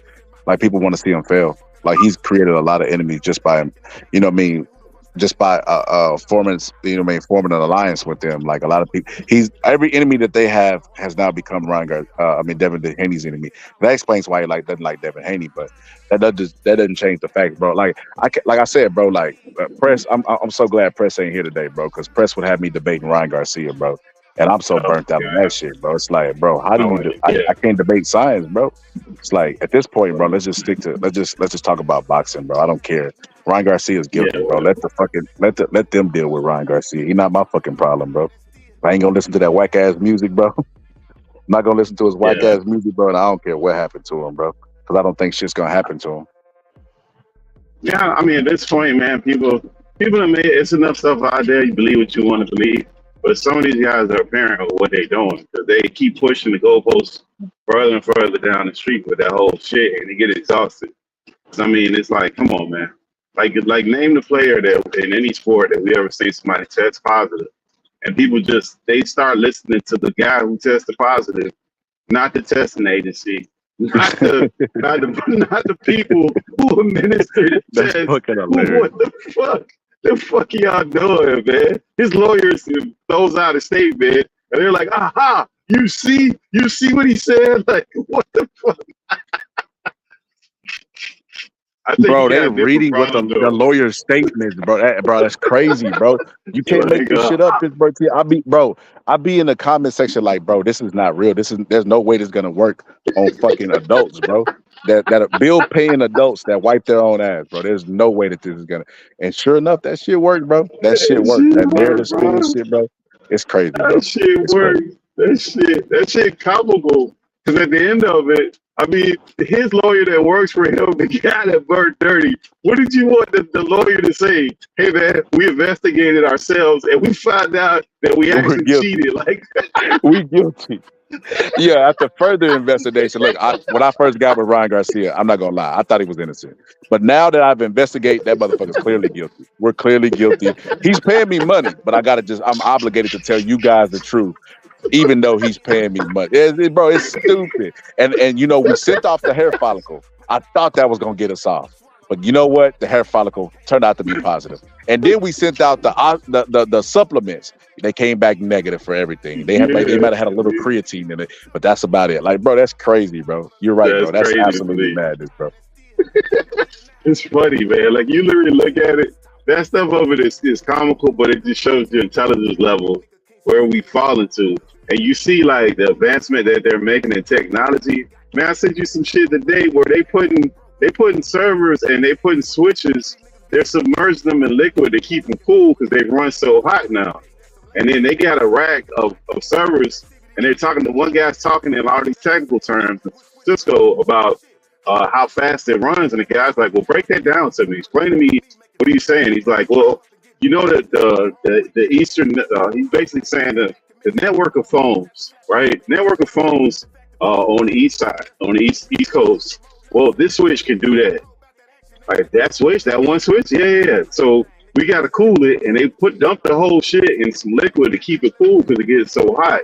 And they're running it with from Cisco. They're running with AI. That's why it's able to do that. And they got such a wide bandwidth on it.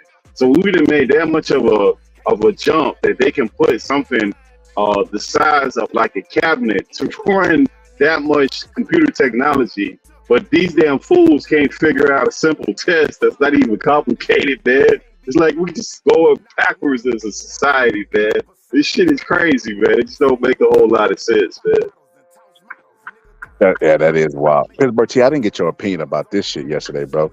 Let me know about this. Have you heard about this shit right here, bro? I don't give a fuck go on, so don't play no games. Cause my got guns with them, bro. And I'm dead serious, bro. And all I gotta do is point and they gonna blow. And I'm dead serious, bro. Nigga. And me and my nigga, we done already beat bodies, and they still looking for me. And every charge been acquitted, my. So don't come up here playing. Don't make no false moves. I'm not playing. I'm not playing. I will smack the shit out you, my. For real. I'm not playing. I'm not here to play. I'm not here to play no games. So we gonna promote the fight, but just be respectful. Don't do no dumb shit. And I'm serious, bro. For real, bro. I'm dead serious. Motherfucker shoot you in your shit. For real, bro. I'm not joking. I'm not joking. You ain't even about none of that. You ain't about none of that. You's a boy. You ain't about none of that. And I'm dead serious, and I'm gonna show you. I'm gonna show you June 7th, man. He's angry. What you think about that shit, Pittsburgh T? That's a direct correlation to nigga brain. I mean, he ain't about that either, man. He's a fighter. He ain't in the streets. Like, but that's I don't know what black people got this mentality where toughness is about you beating up people or shooting people. Like the act of you shooting somebody, that don't make you tough that you pulled out a gun and shot somebody, man. And then you think they sold the last gun to you?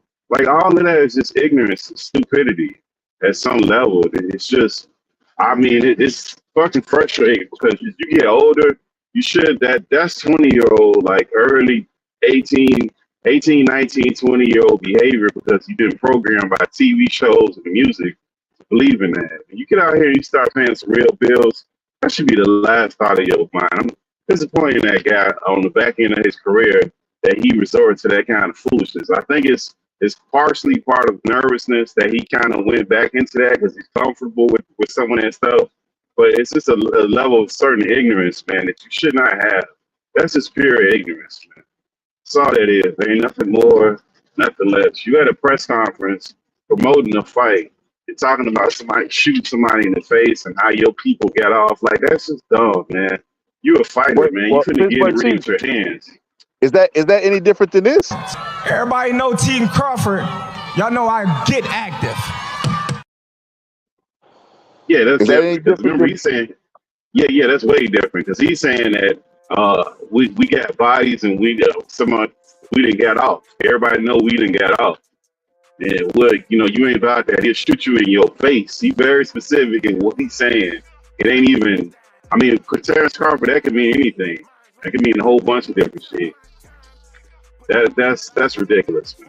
I don't know, Pittsburgh T, because I just clipped that up. Remember, he said you got to calm down, man, because shit get real sticky real quick, and on both sides. He was talking street shit. Yeah, but he didn't say I'm gonna shoot you in your face. He didn't say we can win the beat some cases. I mean, that could be a fist fight. That could be somebody beating you up. Somebody telling somebody, "Hey, man, I got shoes." Like that's like that Charlo crap, man. There ain't really no place in no professional setting for that, man. You start doing that kind of ignorant shit, hell, you can't even go to your job. Do that shit at your job and watch to see how quickly they escort your dumb ass up out of there. You can't even do that at a job. You can't show up as a contractor to pick up some shit and do that. They gonna walk your stupid ass out of there, bro. That is unprofessional. Nobody want to deal with that shit, bro. I mean, if you kicking the shit and you just talking, cool, man. But if you trying to do something in a professional environment, man, that's some ignorant ass shit, man. There ain't no place for that. And it just don't make no sense. And you talking to reporters, bro. You threatening reporters, bro? Like, come on, man. That's just stupid, man. I'm surprised nobody said anything. I'm surprised Don King. Bro, this just showed me Don King he really don't give a fuck. He's so out of it. His only memory is money. Like Don King is a real life Mr. Krabs from SpongeBob, bro. His first memory is money, not his his grandkid's birth, and none of that shit. That motherfucker cares solely about money, bro. He didn't even care. He wasn't like, hold on, AB, let's save it for the ring, man. Yeah. Like he normally do, that's right, AB, that's right. He normally would do shit like that in the background. Don King wasn't even doing none of that shit. I was like, yeah, Don King is watched out here in these streets, bro. How old is Don King? Like 90? 90 something. Him and Bob Aaron both. Not older than a motherfucker, bro. Bob Aaron and him might be around the same age. They both, I think, 90s. Yeah, I mean, I think his big concern is getting that low sodium apple juice at this point, bro. I don't think he concerned too much. He concerned too much with that, bro. Again, making sure his food get pureed the correct way, bro. I don't think he worried about that right there, man. too tough, man. He get a couple of extra dollars in his pocket to leave his grandkids. Maybe that's about it, bro. I can't see. Baby, man, I just don't get. I don't get him, man. People like him are frustrating, bro. I don't really get them, man. And then they wonder why people don't want to market them, and they say, "Oh man, they not even marketing me correctly." Really? You want them to put your ass in Fox News or a major platform doing dumb shit like that? Like, nah, man, they ain't gonna do that. Same thing with the Charlos. It's like, come on, man. Why would you like? I just don't get that, man. And then they want to play the victim when nobody want to fuck with them, bro. I don't know, man. Like, look, I feel like AB has always wanted that street element, bro. Like I remember he was wow. Just go look at his Vlad interviews. There's two things you can go and get from his Vlad interview, right? And one of them is that, you know what I mean, he's not the sharpest tool in the shed, right? Like that he gon' just blab, bro, about street shit like it's legal, right? First off, if he in the streets, bro, AB, he's a snitch, bro. And the reason I say he's a snitch is because he was in court. First off, he was on Vlad TV and Vlad was like, "What's the most you ever made?" And he was like, "On paper?" Nick, bro, what? AB's the type of guy that you can't even hang around in real life, bro. He's so fucking stupid, bro. He acts like, bro, criminal shit that's illegal is not supposed. He wants credit for doing criminal shit. He's got to be the dumbest fucking criminal of all time, bro. But he wants the credit for the shit. So he told Vlad legally, or I mean on paper, and I'm like, bro, are you trying to fucking get Al Heyman in legal trouble, bro, for not reporting earnings? Bro, that's crazy. AB, like that is mad slow, bro. But that's what he said that time. Then when he went to court for his child support, you remember that shit? Yeah. He was like, Your Honor, I ain't got no money. And they showed his pictures of him on Instagram. You remember that? Yeah. And he was like, no. That was a civil suit. That was a civil suit. That lady. You sure, bro? I think that was child support, bro. I think he might have posted it, and his baby mama seen it, and she took him took him to court. She was telling the judge like he keeps saying he ain't got no money, but he posted with these stacks, and he was like, "What you don't understand, Your Honor?" Yeah, he was like, "Your Honor, what you don't understand is, yeah, you know, I post a lot of money, but it's because I got a lot of rich friends. Like Al Heyman send me money. I'm like, bro, that's twice. First, you try to indict him with Vlad, who everybody said is a snitch and work for the FBI. Then you in fucking court, bro. You in court saying, well, you know, I got a lot of rich friends like Al Heyman. So you bringing Al Heyman into your case, your child support case. Yep. And then he got off the internet. Then he got off of that, got out of it, and then he went on the internet and said, well, you know, PBC just be giving me an allowance. You know, sometimes it start off like this, and he named some numbers, and people are like, aha, PBC ain't paying people. You see that? You see what they doing? Like, man, you gonna use that guy as a source, man. But he really on some ignorant stuff a lot of times, man. It's hard to really take that guy serious. Because if self-destruction was the person, it'd be him, man. That's just what not to do with your career, man. I mean, he just completely fumbled the bag every opportunity he get, man. And you even see crappy fighters make more than out of the situations that he do, man. Just think about him being in court where he can't afford to pay child support, but he got to play that game when you have millions. Like, really? You can't pay child support, bro? Like, what the fuck you did with your money? Stop having kids. He said AB has the Floyd complex, like he wants to be Floyd Mayweather, but can't back it up. You know what I think it is, Smoking? And this is just me being Dr. Scholar. I'm going to put off my boxer scholar and be Dr. Scholar right now. This is just what I see with AB. I see a boy's desperate attempt to prove himself a man, right, with Adrian Broner. I look at AB and I feel like he always wanted to be embraced by Floyd Mayweather, but Floyd Mayweather never fully embraced him and put his arm around him like he felt he should have. So he couldn't latch on to that. Because remember, he would even try to stutter. He'd be like, what you don't understand is Adrian Broner, like he would try to talk like Floyd Mayweather. He admired him so much. That's how much he admired Floyd. So it's like, I think Floyd never really embraced him and stamped him like he felt he was supposed to.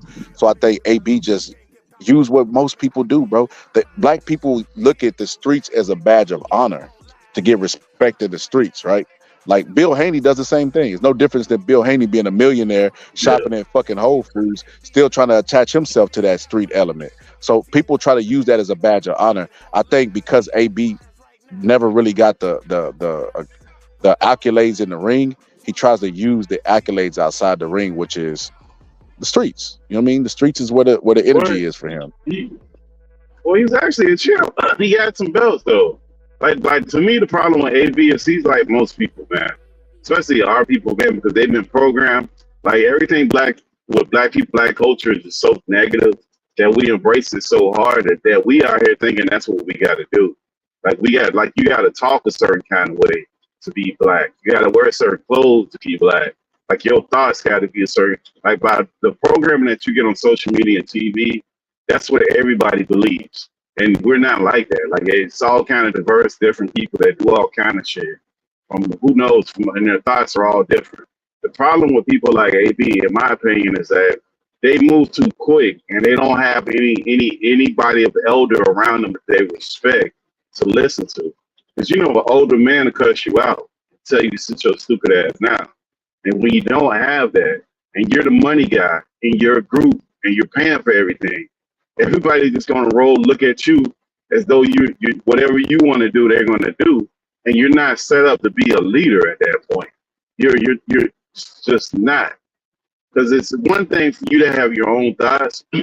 It's another thing for you to lead other men. And even the people that are in his little clique or in his posse, they're looking at him as leadership.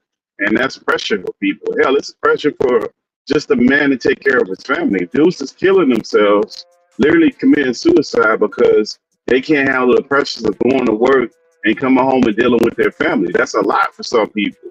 So just having that plus some other people to be responsible for it, that pressure is a lot. So people go back to comfort. And that ignorant character, it seems to be comfortable to him. It doesn't seem to be beneficial to him, but it's a comfortable, ignorant character that he likes to fall back on. I don't even think it has anything to do with Floyd. I just think it's comfortable for people to do that because it gives the people a chance to be dismissive, and he can blame them like, that nigga, they don't know that, they just ain't listening to me. So it gives them a catch-22 way out of shit.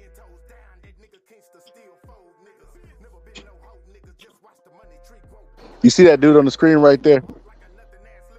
Yeah, who is that? He's from a show. His name's Robert Richards, right? He's from a show he's an actor. He was on like Cousin Skeeter and shit. Well, this guy did an interview. I believe it was on Vlad. I can't remember where I seen the interview at. But he done went to performance art school. He kind of like, his parents looked out for him, wanted the best for him, bro. And this guy in the interview was like, yeah, it's just the traumas and the trials and tribulations of growing up in the hood. And this man tried to attach himself to a street element, and it was fucking comical, bro. It's like, bro, when you were in fucking you went to the best school, bro. Your mom tried to keep you away from that, and you still try to go back. That's fucking insane, bro. Like, what are you doing? You're going backwards, brother. Like you hustling in reverse. Your mom kept you away from it so you could, so your value goes up and your life is more like valuable. You know what I mean? Priced high. Why would you go backwards? Why would you go to the street element? Why would you in the streets, people treat your life like it's nothing. So why would you want to go backwards? But yeah, bro, he was like, yeah, it's really hard, like coming up in the hood. It reminded me of like Don't Be a Menace. You remember either they don't know, don't show, or don't care what goes on while they drink their juice in the hood. The fuck is he talking about? But that's programming though, Scholar though. Name the black TV shows where we got and what's going on with those shows. Like, what are they doing? You don't get no lawyers headlining those shows, and you don't get no shows like that have a mother and a father in the household. It's always some craziness going on. To be one lawyer or just stay at home but struggling husband, or they got to be part of the rainbow community, or it got to be the guy that's super successful, but then he got to be in an interracial couple. You never get the family structure of a black man and a black woman taking care of their family and living in a middle class house, which is most people get that. You get somebody that's super successful or super broke if they're together as a unit and then within black culture. So that's not what people are being seen. And all they're seeing is people play sports or they're seeing them be entertainers. or they're seeing them being drug dealers. And mostly drug dealers is where they put all their money as far as TV shows and movies.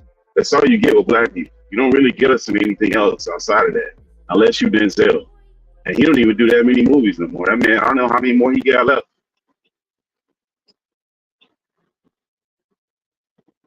See Maybe a Denzel Walker. son. Nah, he gonna be doing it till yo. Morgan Freeman still dropping movies. Like, nah, man, not Denzel. Man, they gonna throw hip hop, do another equalizer. It's gonna be the tranquilizer when you try to break one of the booze at 60-something years old. All you Even the gotta little do is moves start he taking do, man. Ostarine like Tom Cruise. Start taking a Ron Garcia supplement, bro. You'll be all right. Yeah, be like, I don't know how that happened, man. Bro, Tom Cruise. Pittsburgh team. What is the odds, bro, of both bottles that you send in having Ostarine in it, bro, and nothing else? Solely Ostarine, bro. Man, even that is. But Victor Conte also contaminated the test. But that's not even. I don't even think that's how that works, bro. Like, to me, to my knowledge, you're supposed to tell them the lot number, and then the laboratory or the testing agency, they go buy that bottle with that lot number, and they test that bottle that they bought that has the same lot number. Because if it's contaminated in that bottle, every bottle that they made with that lot number should be contaminated. It wouldn't be your specific bottle. Like, that doesn't even make any sense. That's just stupid. So now again, you want the testing agency to say, hey, send me your bottle and don't put nothing with the pills. Just send me the bottle that you used and we gonna test the bottle. We gonna trust you. Yes, sir. We gonna trust you 100%. Yes, sir. Like, it just don't make sense, man.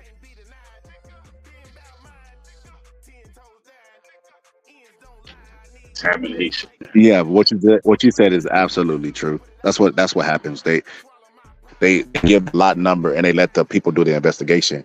Ron Garcia is trying to lead the investigation for himself. That is, bro, that's absurd, bro. The fact that he's even attempted that shows like, bro, that's crazy, bro. Like, what that would be like fucking Jeffrey Dahmer, bro, investigating himself, bro. Well, there doesn't seem to be anything fishy going on in this room. Well, you know the funny thing about Jeffrey Dahmer is, look, the great thing about Jeffrey Dahmer, because he was in the hood around black people, the cops came in his house multiple times, and they didn't find anything funny because it was a white guy. Maybe you fuck with him back then. You know, they were so racially detached that they were like, ah, it's all right. So, you know, some silly neighbor called about some noises, about a chainsaw noise. I mean, I don't know why they would do it. Something crazy as that. And they left. So, I mean, the cops came to his house a couple times. Like, I'm just cracking a joke, but they came to his house a couple times and didn't find anything. They told Dahmer, like, hey, let us know if you see any suspicious activity. There's a black people. Remember, he was in the hood doing that, man. He was doing that to a lot of black folks. That was the other the hook on that. So, I mean, that's part of it. You know, the colorism of it has a lot to do with it. Jeffrey Dahmer had jungle fever? Well, his murders. Are you suggesting Jeffrey Dahmer had jungle fever? Jungle murder. Wow. I never knew that, bro. Jungle murder. I never knew that, man. That's crazy. Jungle murder. That's you crazy. Want to call it that. Jungle murder. Bro, did you this shit? So you see, I don't know, did you see Tate Jones the other day do the interview? Yeah, I watched part of it with Mark. Yeah, I seen part of it. Yeah. So he basically, two things I got from that interview. Shit, hold on. Two takeaways. Number one, Deontay Wilder is already considering. I don't know what the Saudi dude told him. Remember, I told you money talking bullshit run a marathon. That means after the fight, come here, my friend. Briefcase, like when they open up, it's just like light shining, bro. It's like M's he never seen before in his life. So he's already what Kendrick Lamar say, he's already compromised. So Deontay Wilder, Tate Jones also said that the statement that was circling around and what I got on the screen was fake about his mom. Like that's crazy, bro. Oh, I did see that. Yeah, I did see that. Yeah, that's not abnormal though, Scarlett. Though, man, you see it all the time. Where the dad or the mom that had nothing to do with the kid, they end up going to NBA, NFL, whatever, and then they brush out that bust out their suit that they never wore before and show up to the game like, yeah, that's my boy right there. Like, who? Who fuck you?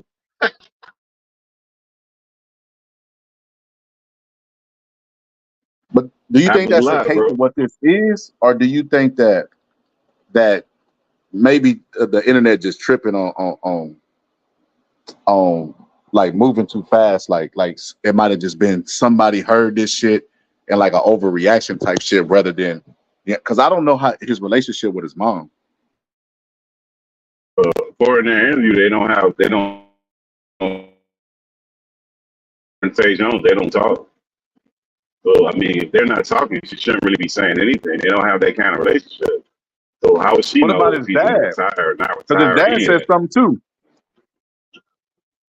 I don't know. I didn't catch that part of it. I see the part where he was talking about his mother. I mean, it could be true. I don't know. I didn't see no video on it, so I don't know. I didn't see her saying it verbally or with a video. I don't know. It's possible though. People do it all the time, bro. People do it all the time. Or I'll give you another example. Like a kid's about to graduate high school and they're at the top of the class or whatever, and then the father or the mother pops up like, yeah, that's my son right there. That's him. And they want to go to the graduation and get mad because when they have those high school graduations, they only give out so many tickets most of the time. And the guy who's never been there, the mother that's never been there, gets pissed off because they ain't got no ticket for. Like, that's my son. I can't go to the graduation. Happens all the time, Stella. What you think about this shit? Hold on, I just got this picture. Hold on. What you think about your boy right here? He blessed, highly favored. Man, how you gonna be doing that in 1 minute? You getting drunk to the gills, have rap album that you cussing on your lights out, man. Like, get out of here with that, man. He play. People, that just go to show people are slow, man. That's all that, to me, that's all that means. People ain't that smart, man. They about as sharp as a bowling ball. They even listen to this clown, man. It's either super Christian, he everything when it's convenient that he's supposed to be. Hell, they ain't even cape for like this for Tom Brady with the Deflate Gate or the fucking videos or none of that shit.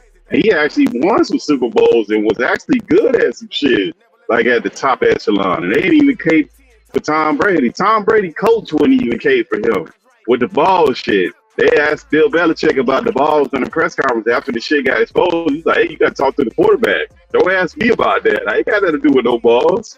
Hey, damn. So you telling me Belichick didn't say, where's my investigating team at? I'm going to investigate myself. Belichick get out the way of that. He said, don't mind me. I ain't got nothing to do with that. You better go and talk to the quarterback. And you didn't even hear people making excuses. They just brushed past that. They said nothing about it. And that guy actually won at that point in his career. He had won multiple Super Bowls. So if anybody you're going to make excuses for, you're going to say how good or great they were and it doesn't matter, that guy, you got a case. A guy who really never won a big fight before, and you going to tell me what he would or wouldn't did? I ain't never seen that guy perform like that. And just ironically, the one big performance he had, the guy was dirty. So, I mean, 1 + 1, I guess it don't equal 2. Guess so. And the amount of some of these silly fans, they just don't make sense. And they tell you about, well, it's a possibility that it could be contaminated. It could be, there's a possibility it could be. And that's what we got to run off, not the actual tests and the actual numbers. Craziness. I thought he got hacked by the Illuminati. Yeah, you're right, because he was exposing people. And I still ain't heard no names of nobody he exposed.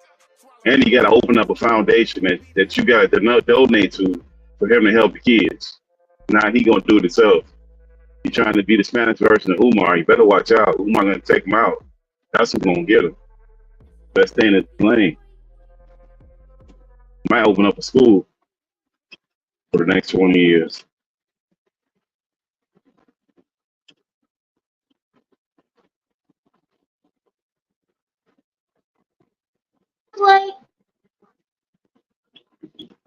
Hold on, T. Hold on. Yeah, Ryan is all over the place mentally. and the boxing review. Yeah, not even mentally. He's just a liar, bro. I wouldn't even say he's all over the place mentally. He's just a liar. He just can't keep his lie straight. It's hard for people. You ain't even got no consistent story. Most people that get, that's like somebody try to arrest you for murdering somebody, and you keep telling you in 5 different places as your alibi. Like, cops gonna be looking at you like you crazy as hell, man. Fuck wrong with this guy? He can't even keep his story together, man. Where were you? Like, that doesn't. You should have a consistent story of it. And on top of that, when he get in front of Vada and whoever else, I'm pretty sure they're gonna record that shit. They're possibly gonna sue his ass on top of him because of the shit he been saying. It's defamatory. Most of the supplement companies probably gonna sue the shit out of his ass.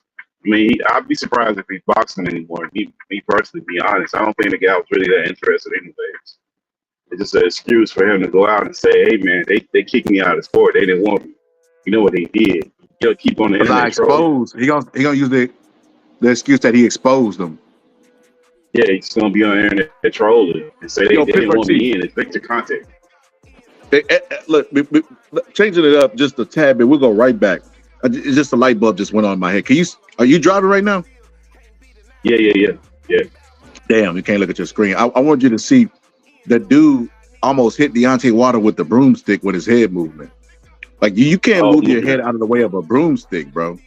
Like a jab is gonna land, bro. Like I don't even understand the point of this drill. No punches are gonna be coming at that speed the same way every single time.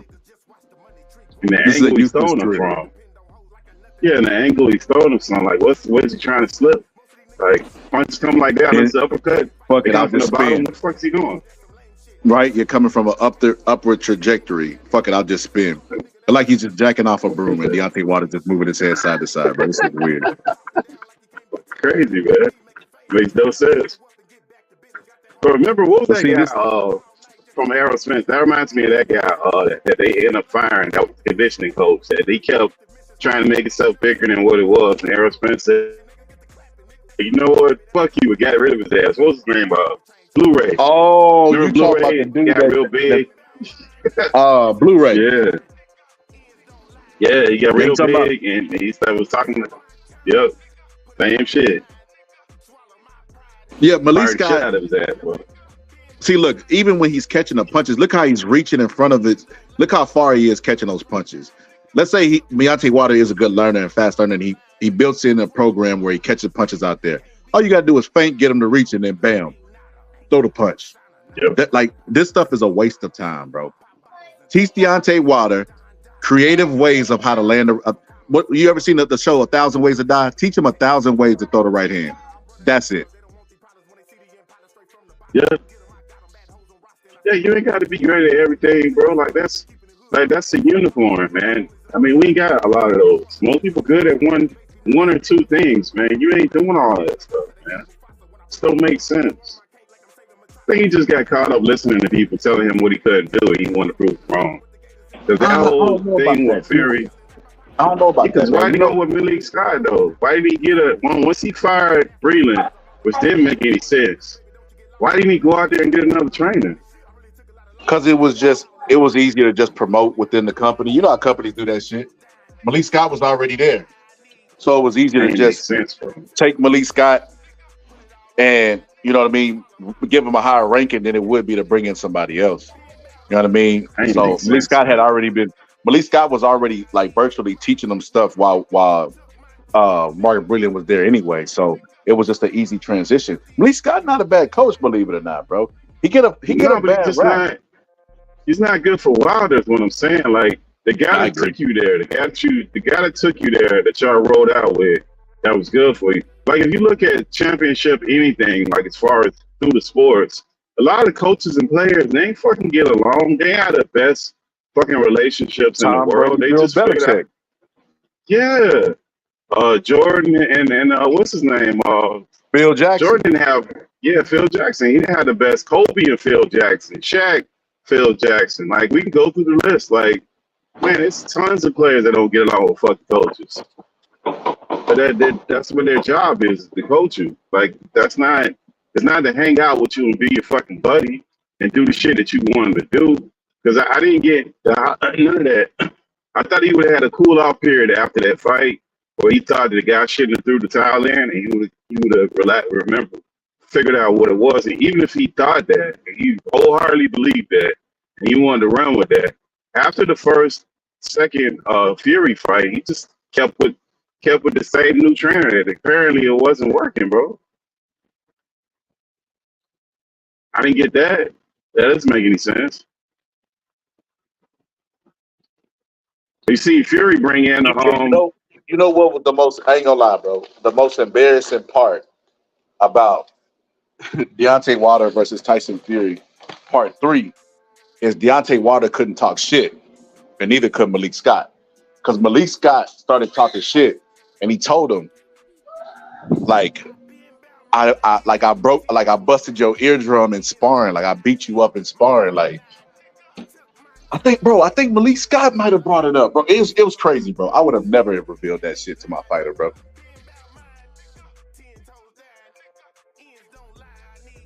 Yeah, Wilder definitely gonna go in history books having some new stuff going on, because he had all those conspiracy theories going out, and then he didn't do an interview right away after the first loss to Fury. Then he finally came out and came on, did an interview, and said, "Yeah, I wasn't myself during that fight." And they're like, "Aha! You see what I mean?" Then the whole glove thing happened. Like, they were talking about the glove and the egg weights, and man, that whole thing was just crazy, bro. I think I know what's wrong with Malik Scott, bro. He said Suge Knight used to manage him. That probably explains everything. Yeah, but Suge Knight was actually used to manage him. Yeah, but Suge wasn't a bad dude, man. Suge wasn't bad for what he for what he was doing. For people, man. I mean, he wasn't that bad, man. He wasn't no better than Weinstein. At least you didn't have to worry about getting drunk. That dude ran over somebody, Pittsburgh T. Bro, you had to worry about getting drunk and waking up with your booty hurting. You had to worry about that, dog, because he was Weinstein. Or Diddy. Yeah, Diddy was partying, bro. You'll see the car coming. I mean, if you're going to be able to do something about it, that's a different thing. But at least your booty ain't going to be hurting, dog. I don't know. I heard Suge Knight used to take Duke's chain back in the day.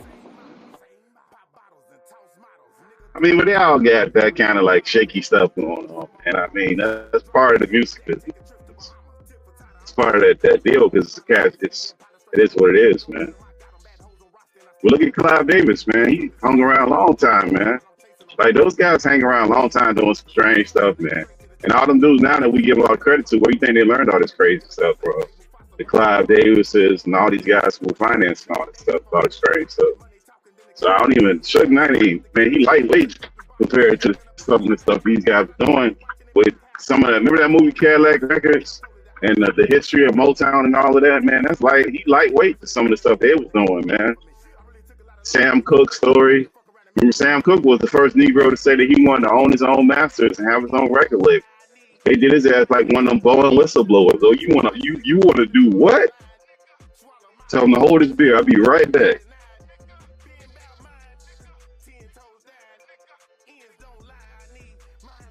Hey, Ron Garcia is doing everything that reminds us why we don't like Ron Garcia, bro. Something like a statement like this should not be like questionable, right? This is something that a girl would do, like a girl not getting enough attention, so she comes up with a story about her mom dying of a terminal illness or something, and that's equivalent of what Ryan's doing because he's not getting attention, bro. And it's not looking good for him on the investigating side. So what he's trying to do is keep people entertained with the bullshit. So he keep coming up with stupid ass stories like this, bro. Because that's the bullshit. That's the bullshit that's gonna keep everybody distracted, bro. Man, if you fall for that, man, I feel bad for you. As an adult male, female, walk around in this world believing that kind of nonsense. Because that same stuff that he doing, go pop dirty with your driver license and see. No, go get pulled over and blow into a breathalyzer and bring all this crap up. I don't know who tested it, but he did go. They tried to set me up. I wasn't really drunk. I mean, come on, man. Dude just had it out for me. Victor Cotton said police over here. Like, do all that craziness there. See how that works out for you, man. It ain't gonna work good for you, man. None of that's gonna be good for you. Hold on, I gotta give I got to give some time to our sponsors. We got sponsors now, Pittsburgh Tea. Shout out to Chick-fil-A, Chick-fil-A sponsor, my first sponsor ever. You can't see the screen, can you?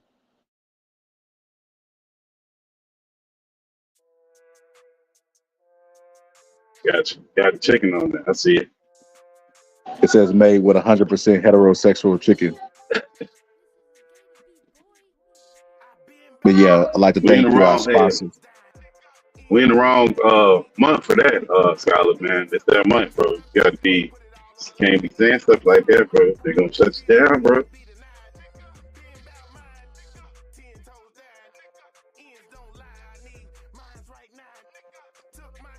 One of the like that phrases right there. But yeah, man. Like that phrase. But yeah, man. Malik Scott, bro. I don't know, bro. I don't know. They got to get rid of this shit. I don't know. What do y'all? What the trainer always say? I make fun. I don't know what you got to do. But you got to do something. Like you got to get rid of this shit, bro. Ryan Norman Sr. Shit, bro. You got to do something. You got to get rid of this shit, bro. This shit is useless. It's useless. It's telegraph head movement, bro. That's not even really effective head movement. He's missing on purpose. Don House is showing more focus trying to miss Deontay Waters' head than Deontay Waters showing trying to get away from the broomstick. Like I said, it just looks like he's jacking off a broomstick. That's weird shit.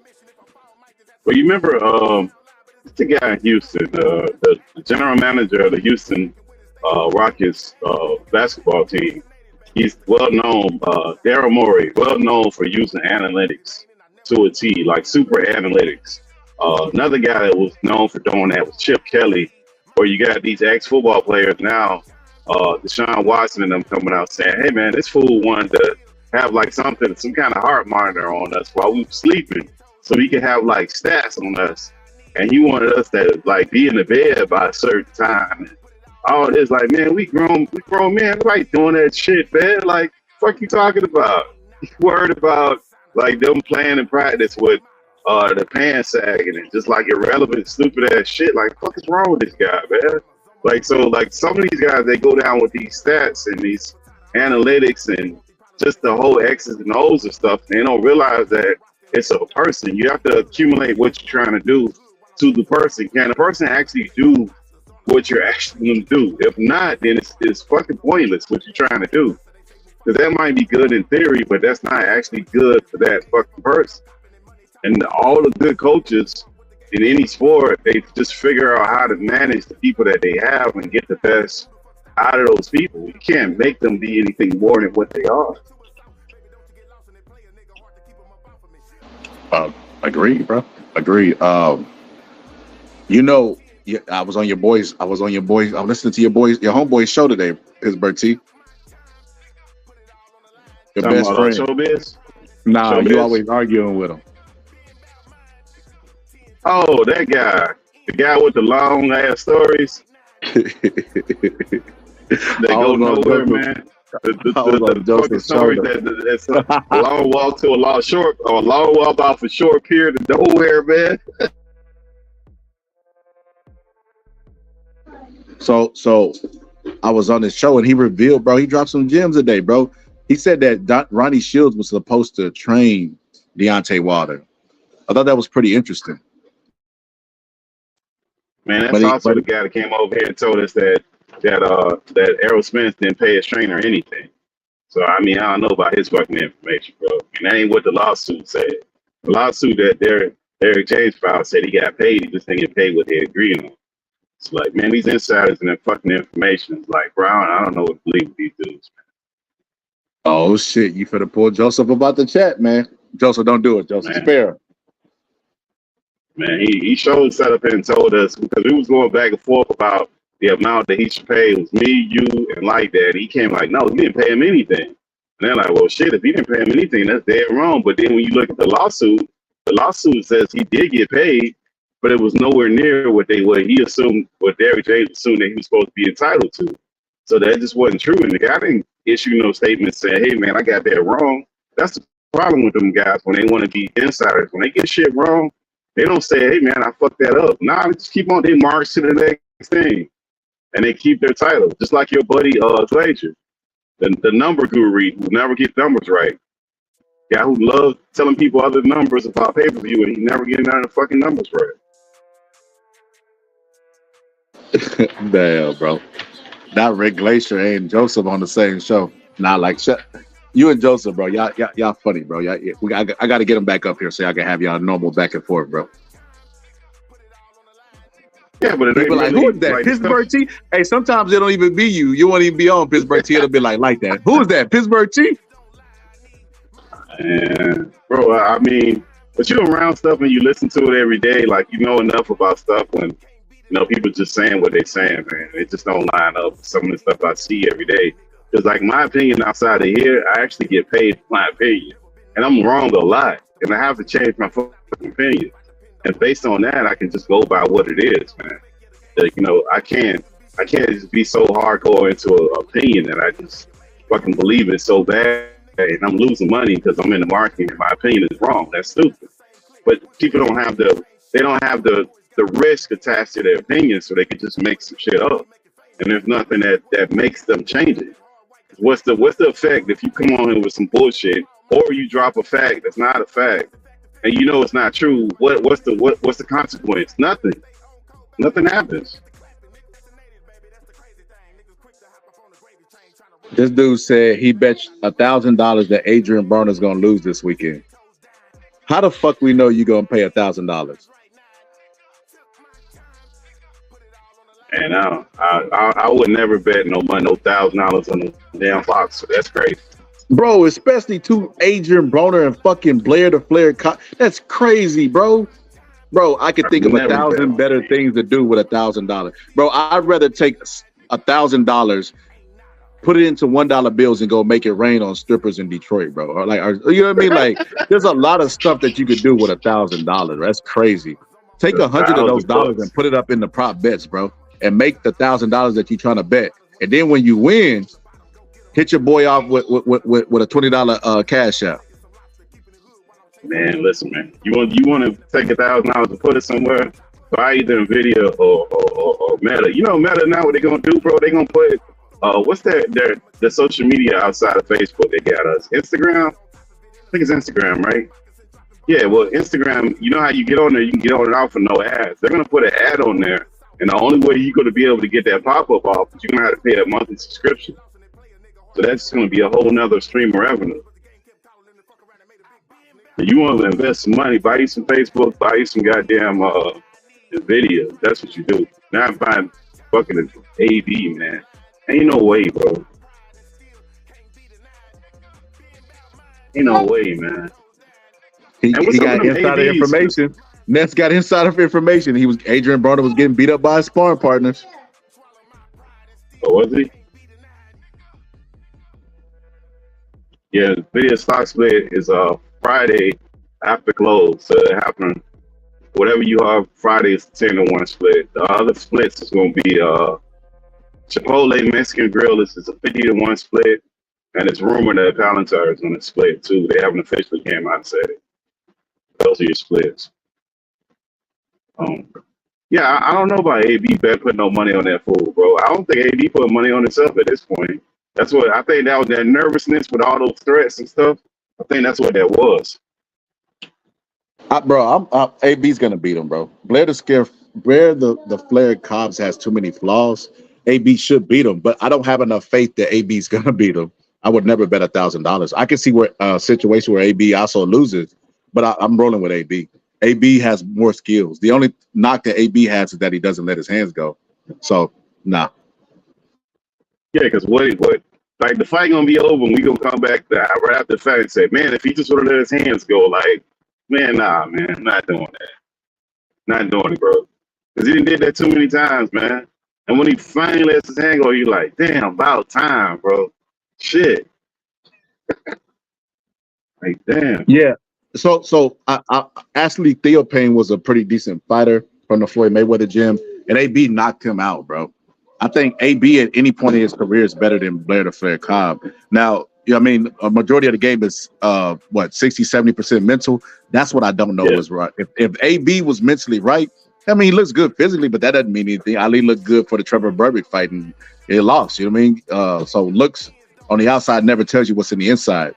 I don't know what's in the inside. I don't know what he has left. I know when he fought the lawyer, he showed. I mean, it was a lawyer. Obviously, he should have fucking dog walked him, but he dominated him. But I mean, he didn't show signs of mental slippage. I don't know, but the guy didn't test him enough in areas he needed to be tested in. It wasn't enough for me to make a judgment for this fight.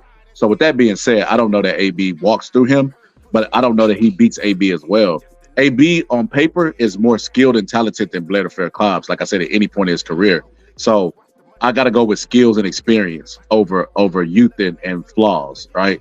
But you can never underestimate the power of the mental. I don't know where he is mentally. He might get in there first round and say, fuck it, man, I don't have the guts for this like Mike Tyson did against Kevin McBride. So barring any situation that happens like that, AB should go in there and make easy work of Blair Fairclough. Did they forget Blair Fairclough was like knocked out devastatingly? AB wasn't even knocked out by Marcos Maidana, who's a very hard puncher and almost knocked out Mayweather. I mean, AB should win. But you know the other problem is that AB went from basically the A League down to the C Leagues. Remember how he was complaining about his promotion on his last PBC card about the promotion and how the promotion is this, that, and the third. And then the fool didn't even end up not making the weight. And the fight didn't even happen. The last time he was on PBC. So, I mean, it might do something to him mentally that he's not on the big stage no more, too.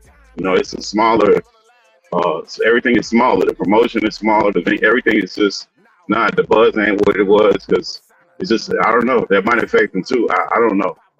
I would hope that AB actually do something with it because I think this is his last stop, too, bro. I don't think he got much of a choice outside of this. This might be it for him as far as getting a lot of attention like this.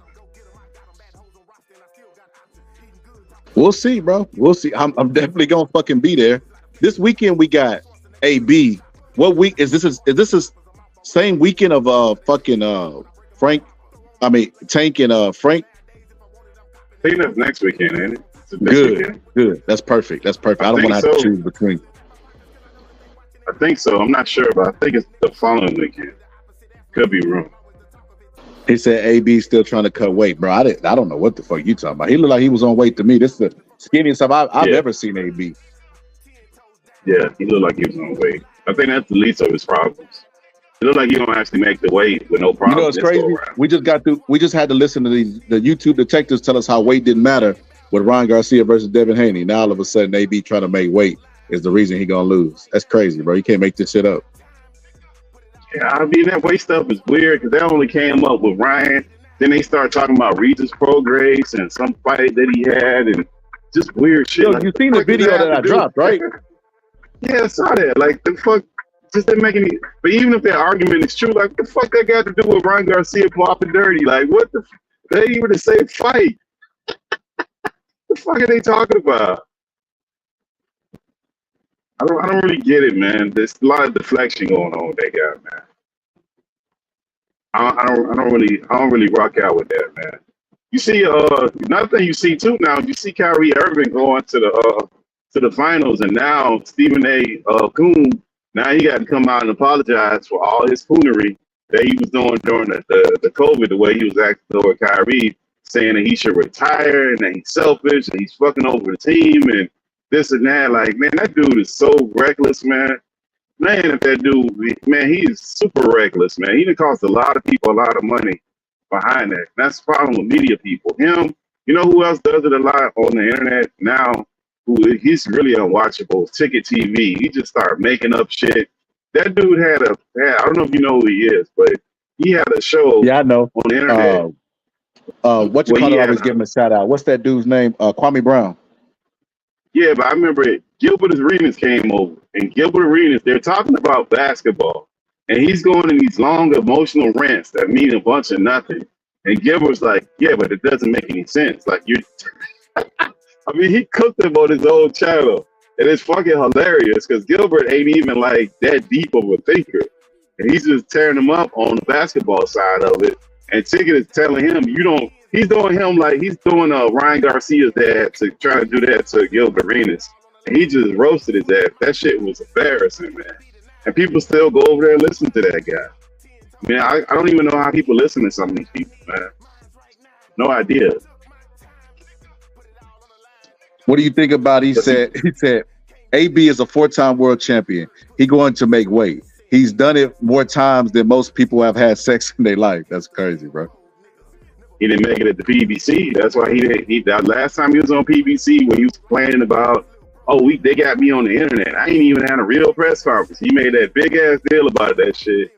His ass could not make weight. And that was the last time he was on PBC. So I mean, you know what's funny about that, Calvin? You talk about he's did it more times than people have sex in their life. AB has more belts. They they can't even go to their girlfriend and be like, am I the best you ever had? And you know what I mean? They even world champions in the bedroom, bro, judging AB from the couch. That's crazy, bro. He said, I'm telling y'all, these guys in the pound for pound gym were running AB into the canvas. No lie. Well, did you record it? Man. Bro, we don't do that sources say shit. Sources say a lot of shit, bro. So yeah, but that still don't mean nothing. He still got those ain't the guys to get in the ring with. We don't know if those were the same weight class. Yeah, sparring, bro. Sparring don't count for shit. Can either believe it or they cannot believe it. I don't give two f***s, but I am telling you right now, that back there is not real. And they could have been working on something, bro. You just never know. Some shit he's not used to. Like they could have been working on one of his weaknesses. You just don't know what the fuck they were doing. I don't really mean a bunch of shit to me, bro. He said that puppet shit was funny. I ain't gonna lie, yeah, that was creative, bro. That was creative. That I don't know. AB lost it. I think AB lost it because, bro, he's in a situation, bro, where he's kind of fighting for his career, and the guy that he's fighting is more entertaining, if not just as entertaining as he is. And he don't like that shit, bro. AB's normally the guy that's entertaining. Everybody know about billions. I'm fucking him up. Like, AB's always been the outgoing guy. So it's interesting that he's on the receiving side this time. No Diddy. Yeah.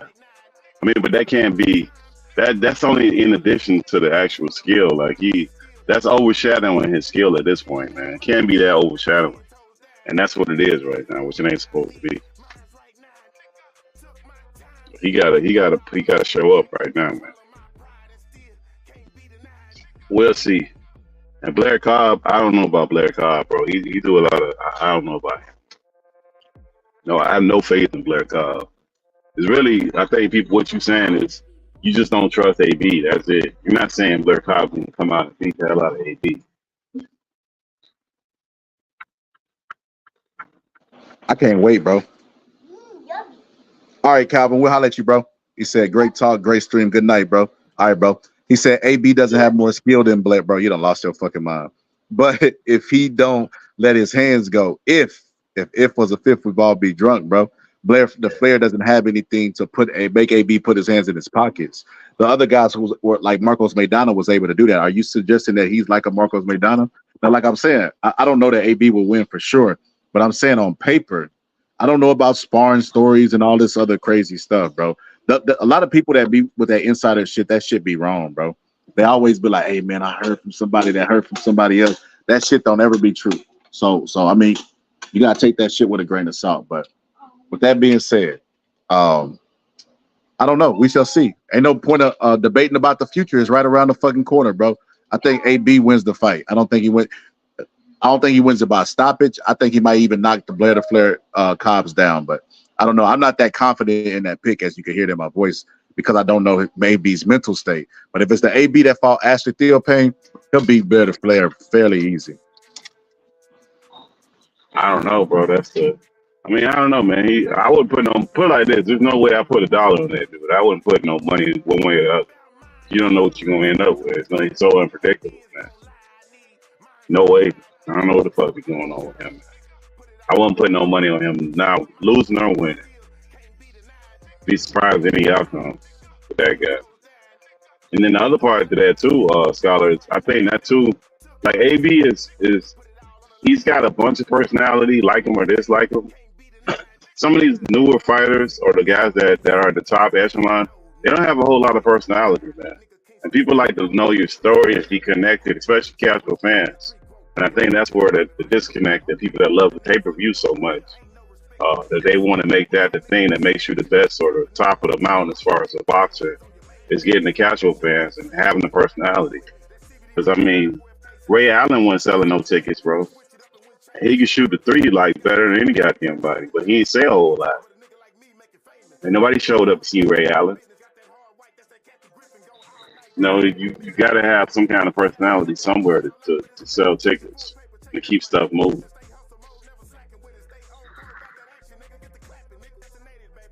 So Facts, far, bro. that's go. I think we kind of desperate in boxing to get personality, to get a persona, to get something. Like at least be like give people some kind of insight. Like people want to know something. It's not like the days are old where you just had the newspaper and you had the like a little 15 to 20-second clip on Sports Center. Now people are going on these YouTube streams, doing interviews. They're posting stuff on social media, and some people are super cryptic. Like LeBron is always giving all these cryptic ass tweets. Your boy Tank always does it, even though he erases them. I don't know what that's about. Where he posting shit and erasing it like he's hiding under the covers, posting shit. I don't understand that. But you got to give people some kind of insight.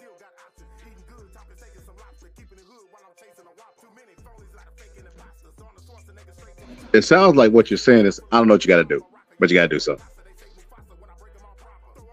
Brian Norman Sr. run this bitch. Take over everybody. Good. Oh my God. And then Tank, why is Tank over here caving for the guy saying he didn't cheat because he didn't cheat? You know why. You know what that's crazy, about, bro. It's the same reason that Floyd Mayweather be caping for the greatness of fighters that he beat, because it adds to their legacy, bro. If he say, he didn't cheat and he beat Devin Haney, it's two birds with one stone. He got the guy to take out the guy that everybody wants to see him fight, which is Devin Haney, top guy. And then at the same time, it boosts his resume because he don't even got to fight Devin Haney now. He got to win through Ryan Garcia going to beat him. That's why he said it. And then he threatened him. He was like, "You better be clean or I'm gonna whoop your fucking ass." Bro, how you out there caping for a guy that you don't even know is clean? So what was you expecting him to say? When you say you better be clean or I'm gonna whoop your ass? All right, man, I took these steroids, man. I don't know what's wrong with me. I was going through all kind of stuff, man. I was going through a divorce and it. Bro, Ryan Garcia just out there spreading lies, pretending to be a Christian while divorcing his wife and cheating in the biggest fight of his life, bro, and damaging the other fighter, bro. He's a shitty individual, bro, and a horrible human being, bro. Yeah, that whole thing is weird. I just think get tanked, man. You be a professional fighter, and the man blew 30 on 2 tests, and you know it too. Like, nah, I just don't believe it. No way, no sir. He beat David Haney, and I still don't get him because if you felt that strong about it, send the fucking guy a contract. Like, why? I don't get it. I don't get him at all with some of the antics that he does, and then you get people like, oh, Tank stand on business. He told him, but he ain't sent no contract though. He sure told him though. I don't get any of that. Doesn't make a lot of sense. That's the one profession you can actually fight the guy that you want to fight when you're in Tank's position. So all of that, I think, is kind of weird. His fans are even worse. Facts, bro. I agree. Yeah, man, I ain't gonna lie, man. The next 2 weekends finna be fucking lit, bro. Bro, I'm so excited about boxing. I hated that Mike Tyson shit got canceled, bro. That was where it was gonna be. We was all gonna link up. Mike Tyson, they still gonna do that fight, bro. Cause you know what I noticed, Scarlett? They probably, both of them dudes probably got a signing bonus from Netflix, and ain't any one of them motherfuckers trying to get that money back, man. They gonna meet, if they got to meet in the backyard to fight and shoot that thing with Netflix like that, they ain't trying to give them Netflix checks, bro. You notice neither one of them said, reported how much money they got paid.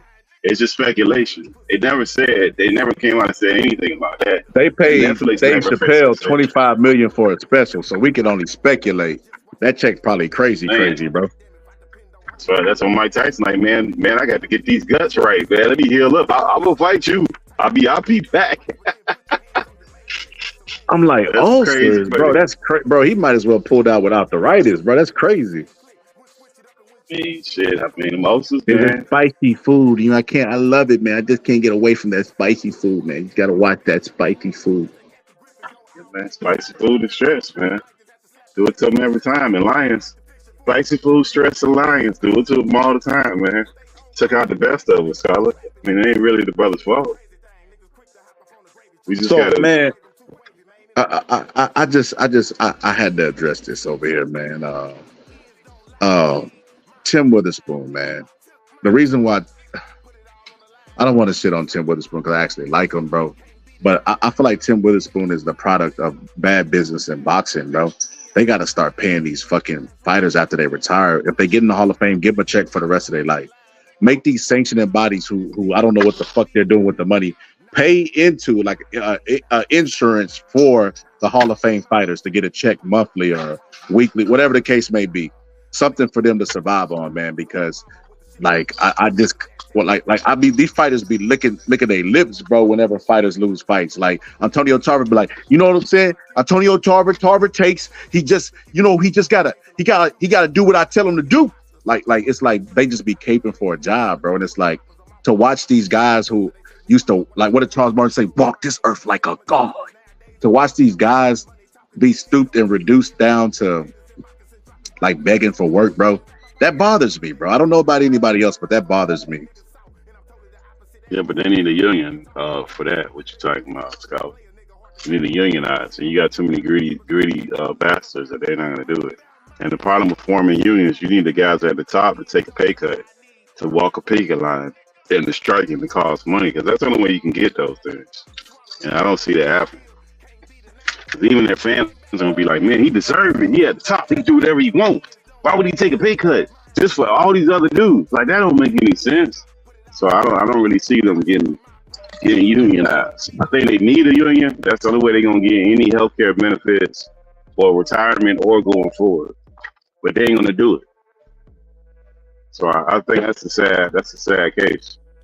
Hell, the NFL players won't even go on strike, Scholar. Anytime they had a contract renegotiation, there's not a real threat of a real strike with the NFL and the owners. Because it never really happens. They just like, here, man, there's a contract, but we don't want it. But you gonna sign it, right? Don't you like your cars or your nice things? What you not gonna sign it? All right, you got me. Where do I sign? Right here? Okay. Hey, Gus down there where you at, Pittsburgh T? Oh, Gus down here? Hollywood Gus done pulled up to the microphone. Peace and blessings, Gus. Peace and blessings. Go ahead, brother. Go ahead, brother. But you know what's crazy? I'm down here like right by the Air Force Base, bro. Like right next to this shit, though. Like, I could literally walk in this shit. Oh, but which one? Oh, I ain't know, brother. I wouldn't suggest you do that, man. TSA don't play that shit. They'll fuck you up, Gus. I'm at Fort Walton. No, they've been having they got crazy ass jets, but I'm like right next to this shit. Like if I turn the camera on, like literally the gates right here, and I could walk in. Brother. Well, be careful, man, because you know the NSA, the CIA, Boeing. Whatever you do, Gus, don't be no whistleblower. That shit don't seem like it's working out for nobody. Nah, I just want to fly one of them jets. You know, they got these crazy ass jets flying over us all day. Well, just don't snitch, bro. Don't be a whistleblower, bro. Nah, Gus ain't. He don't know what that is. He just a flat out snitch.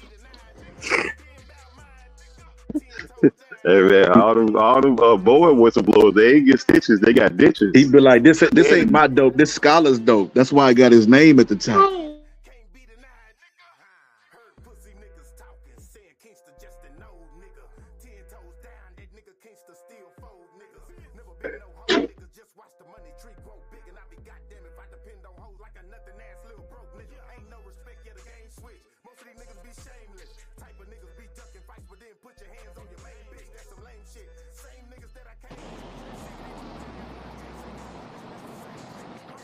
Yep. My bad, bro. Gus pulled up with Slim Jim Robinson is his name. That man's the ultimate troll. Bro, Slim Jim Robinson is an insane name to have. He what? Slim Jim Robinson is like an insane name to have, bro. It is, bro. It's a big jerky commercial and shit. Step into a Slim Jim.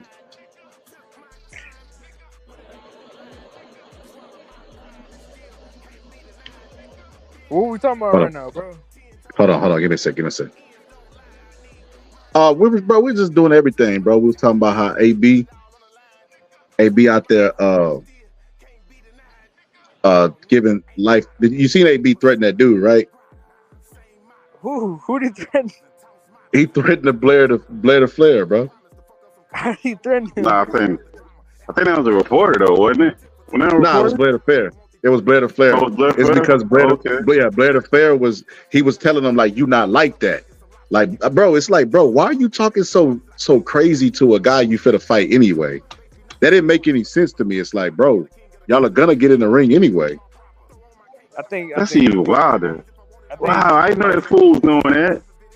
He talking about getting the gun and him blowing, and he was getting his buddy. You know, we got cases, we got bodies they didn't even file. Like you got to hear the clip, that's man. That shit is wild, man.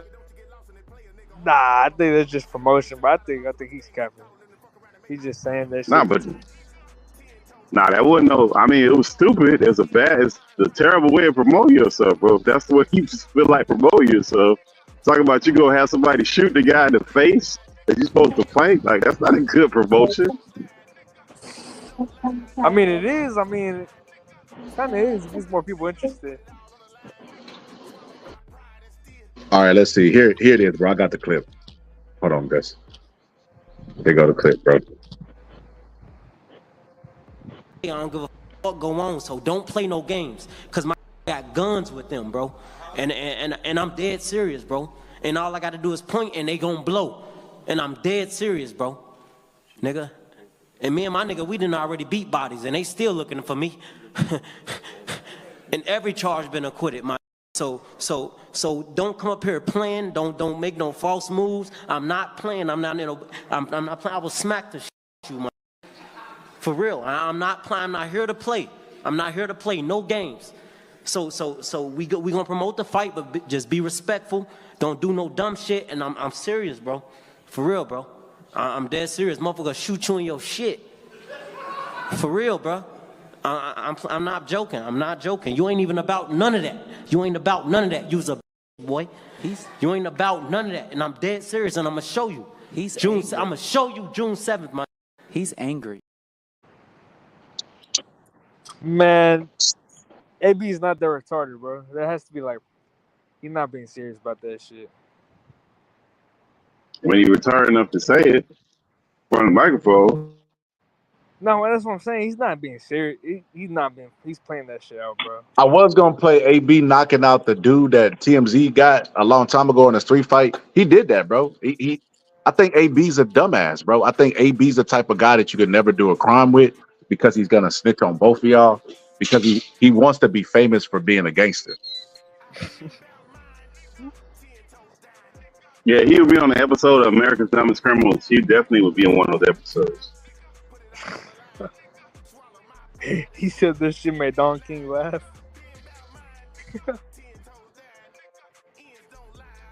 Yo, what you think about Wilder's training in the background? Wilder's training when he spun around? Yeah, whenever the dude's jacking off the broom in front of him and he's just catching it.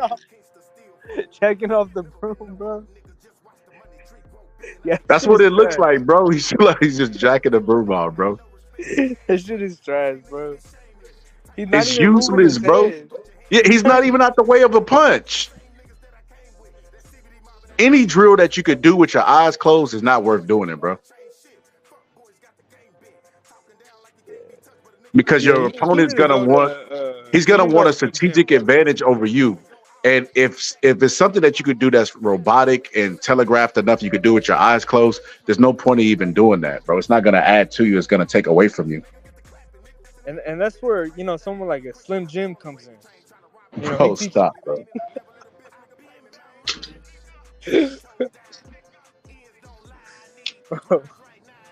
No, I don't. He needs to retire, bro. He just He said that spin move might work against AB's dry hump. That's fucking hilarious, bro.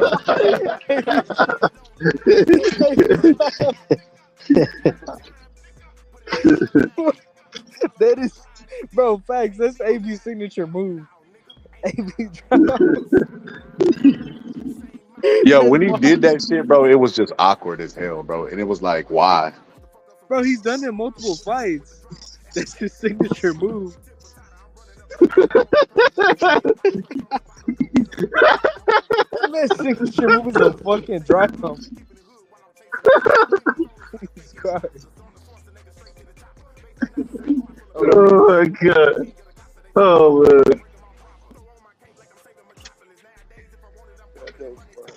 Nah, bro. Wilder needs to retire, man. That shit is done. This man turned around and asked the ref That training footage, what day it was, bro. bro. That training footage remind me of Mike Tyson, man. Not gonna lie. Hey, someone's mic is shitting himself. Oh, Bo, can you hear me? Yeah, we can. I can hear you, Scully. Yeah. I can hear you. This message is just for Bo. It's gonna be the most important thing he ever heard in his life. I don't know what you gotta do, but you gotta do something. Use your emotions. Bro. Bro, I'm not gonna lie, bro. That honestly, man, that clip that you made me, that you sent, bro, I was like, damn, man, I don't know, man. I don't know. I feel like I'm gonna have to try to produce a documentary, bro. On what? Paulie Malignaggi basically said that Mike Tyson was washed up. His resume is not that good. Like he said the best guys that he beat was in the 80s, and nobody talks about those guys. They were like bums, and it's like, bro, what the fuck are you talking about, bro? Like, so you know a heavyweight now boxing that would just blow Terrell Biggs out the water? Well, yeah, but Tyson Fury, he's tall and long and white. I don't even know if Usyk can handle that. I'm mental. You got to talk real fast. Paulie's definitely on the spectrum, bro. But he has a good boxing mind, but he's wrong. When he's wrong, he's hit or miss, bro. If he's right, he is like he's like fucking Babe Ruth at the plate, bro. Like, home run hitters, they either gonna knock it over the fence or strike out. That's Paulie. Nah, bro.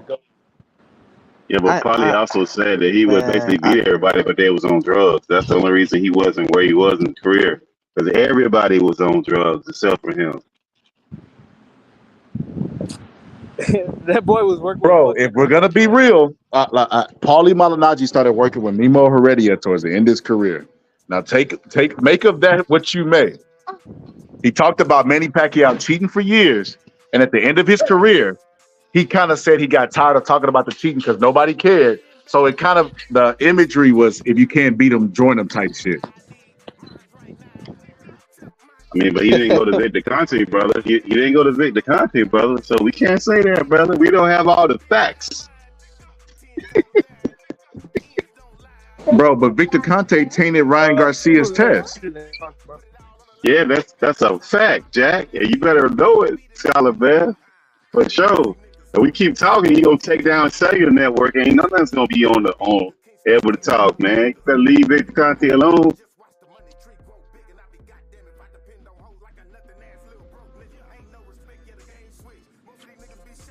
But yeah, man. Bo, what else did you have to say? You had a couple of takes you wanted to say. Go ahead, get it off your chest, Bo. Oh shit, bro. Oh man, one thing I wanted to say though, that the breakdown you did of the Zhang Wilder fight, that shit was fire. And honestly, after I saw it, I don't even think Wilder should retire, bro. Because I mean, like you pointed out, if that punch been there since he had fought Ortiz, that means that right hook is gonna be there for Zhang, even if he was fighting a prime Deontay Wilder. So, Zhang is much bigger. So based off of that, I think Wilder could still do some good in the world of boxing. But with that being said, though, overall, another thing I gotta address that Paulie said, man. I mean, I gotta be honest. Personally, I think Wilder is an overrated fighter. I mean, just still getting knocked out by Zhang, still getting beat by Joseph Parker. I can't really. You can't really like. He shouldn't have got knocked out by those guys. But he shouldn't have lost to those guys. To be real, I got to be honest. And honestly, he shouldn't have never even like lost to Fury in the first place. He should have knocked Fury out in the first fight, regardless of the situation. But that fight just kind of dragged, and Wilder never recovered from that. And yeah, man. I mean, the fact that people big up Wilder but call Mike Tyson overrated is beyond me. That's all I gotta say for right now.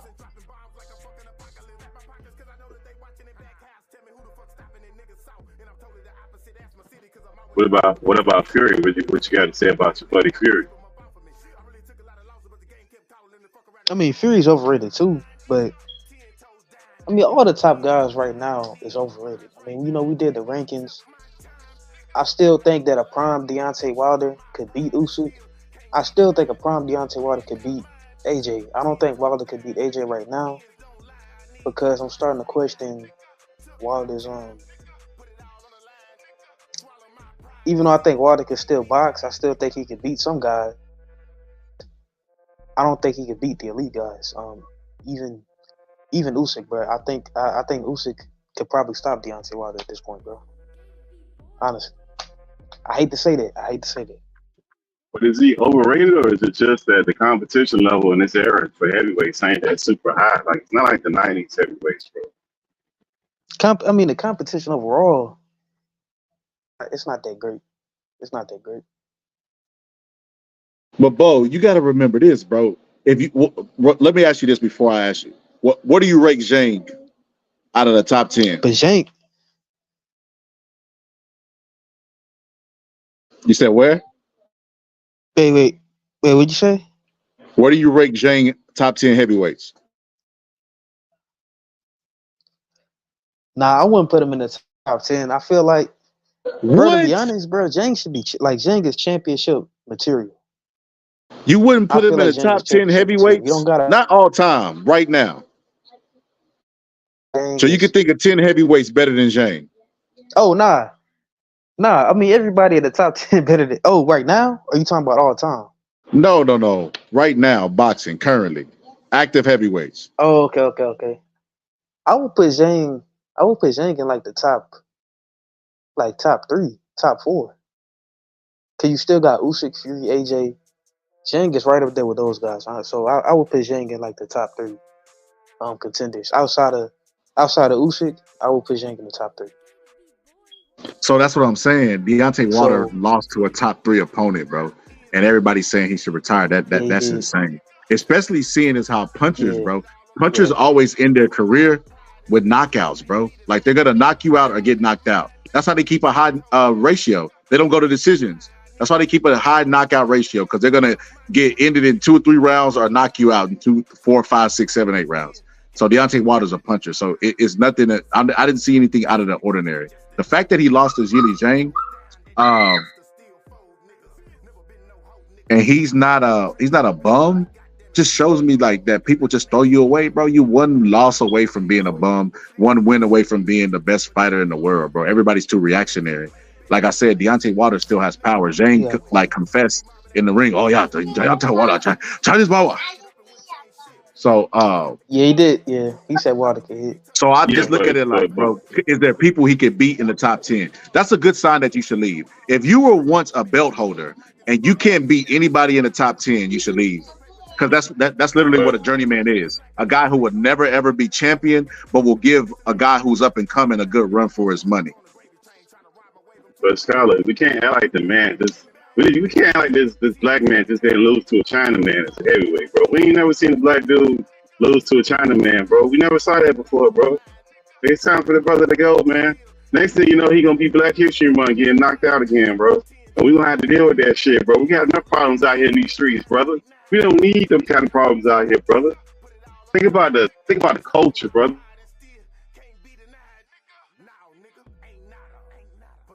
I mean, look, did Wilder send us back? Yo, you right, bro. I didn't think about the culture, bro. You right about that. I ain't gonna say that, bro. I ain't gonna say that. But yo, you see what he said? boxers can't fuck with us MMA guys. He said, but Mayweather beat Conor though. And I put Francis Ngannou has entered the chat and said, you a motherfucking lie. That's funny. Bro, Francis Ngannou, the guy who reigns supreme. That's crazy, bro. People was ready to throw Francis away after he got knocked out, bro. They said, Francis, we don't want to see you box no more, bro. Bro, That's crazy, AJ melted Francis. He talking about MMA guys can't be fucked with. Bro, Jake Paul, who's not even taken serious in the boxing community, has a fucking reputation for melting MMA guys, bro. Like, what the fuck are you talking about, bro? Yeah, that's crazy. Hey, they say you saw what's his name? What's the guy that fought Canelo? Danny Jacobs finna fight Shane Mosley Jr. on a Masvidal Nate Diaz undercard. I got him beating Shane Mosley Jr. For real? Absolutely. I mean, Danny Jacobs is better. It's way better, but you don't think Danny Jacobs kind of out of it mentally? Like, no, I don't. It don't matter. I don't see no version of Danny Jacobs losing it. I think he's overrated, bro. I think Mosley, bro. You know how I feel about Mosley, especially his seed, bro. I feel like he's only in boxing because of his last name being Mosley. So with that being said, bro, I wasn't impressed with him in the ring the last time I seen him. I don't remember what fight it was, but I was thoroughly underwhelmed. So I just don't think he's that good. Like, I think Danny Jacobs with his championship pedigree might be able to pull out like one last hurrah. Honestly, you think Jacobs got a chance at recapturing that middleweight title? Who? Shane Mosley fight at 168. Never mind. Not at 68. Maybe at 160, Danny Jacobs can get him a title. Yeah, there's a lot of titles for sale. Anybody looking for 160, just fighting at 160, come to boxing. Wait a minute. How come Danny Jacobs just get the title at 160 and fight Bud? Come on, bro. Why would he do that, bro? Bud's not even at 160. Bud just got to fight at 154. That's gonna be tough. I'm just saying, though. But it kind of makes sense. Okay, Danny Jacobs could go down, get him a world title, then fight a big name from 154, pull him up, get some money, right? Because anybody at 160 would be looking for a shot against Danny Jacobs. Danny Jacobs is bigger than all those guys at that weight class, so he'll be like the big dog there. Then he could fight like maybe a Tim Tszyu. Who knows? Fundora. What if Spence beats Fundora, knocks Fundora out? Maybe Spence moves up, fights Danny Jacobs at 160. I mean, I feel like the fact that Danny Jacobs is still inside the conversation, I think is interesting for boxing, and I think Jacobs could still come back at 160 now that Triple G's retired. That belt is basically a free fall at that weight class. He can come back and do some good work.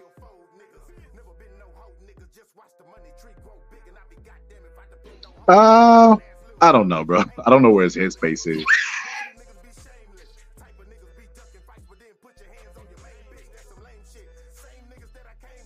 I agree. I mean, what? Yeah.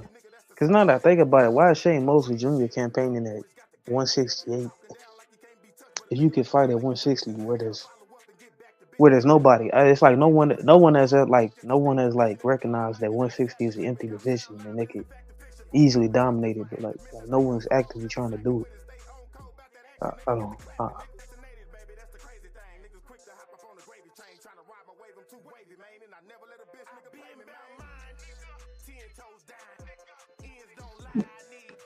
Might not be able to make that weight, bro. They might not be able to make that weight. Might need some Austrian get that weight down. He's been 160. We gotta probably what it is.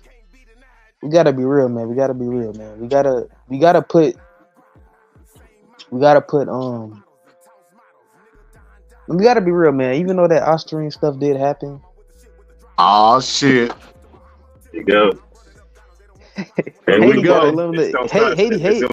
got eliminated, bro. Haiti got eliminated from the conversation, bro. We gotta be real. He got eliminated, and we no longer want to see Haney versus Tank, man. We want to see Tank versus Ryan. Nobody. See Tank versus Ryan, nobody. Bro. Tank versus nobody again. some guy that's a shadow because he How played Ryan, bro. Ryan is not a nobody, bro, because he beat a pound for pound guy, and that guy was undisputed. So, I mean, really, So- Ryan should technically be the champion at 140. But honestly, he didn't make the weight. How could he be the champion? He didn't make the weight. How could he be the champion? I mean, Number one, how could he be the champion? He didn't make the weight. I see what you're saying. And then the other part is how you gonna make Ryan good, but the guy he beat bad, but that makes him great because he beat the guy that was no good to begin with. That's his best victory. Is the guy that you're saying is no good. But people said that Devin Haney would beat Tank, and Ryan, who a guy that Tank walked through Devin Haney, who people said Devin Haney would beat Tank. So that would kind of eliminate Devin Haney out the conversation if Tank easily melted Ryan, and then Ryan goes and easily melts Devin Haney. You know what I mean? He's 3 pounds overweight. Yeah, nobody would say he was an Australian. They don't got nothing. Nah, they ain't got nothing to do with it, bro. They ain't got. So he got destroyed, bro. He got destroyed, bro. That's like no one was saying if people said that damn Tank versus Ryan is a 50-50 fight. I thought it was a 50-50 fight, but you know a lot of the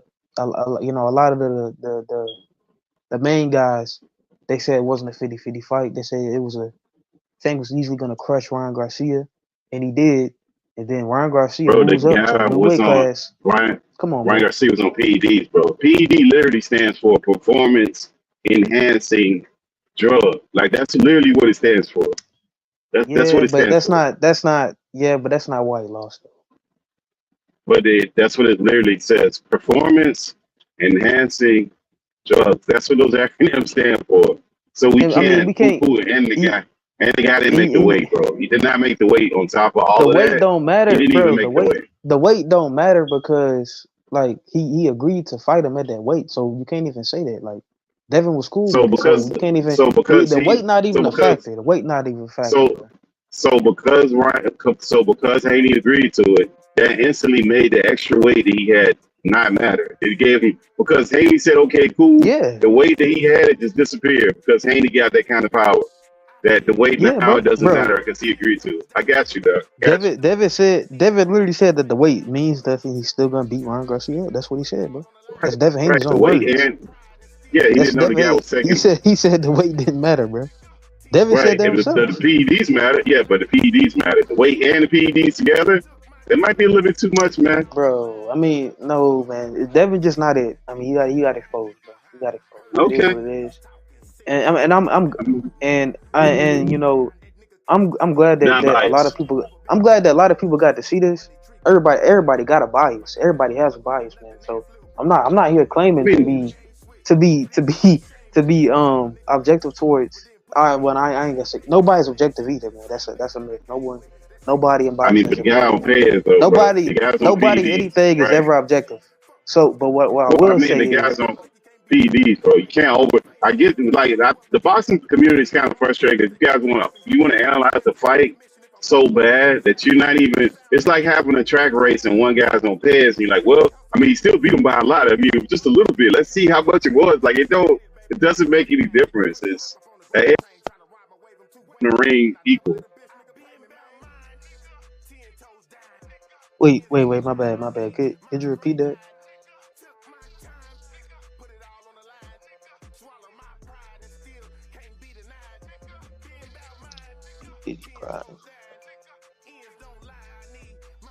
Hey, hello?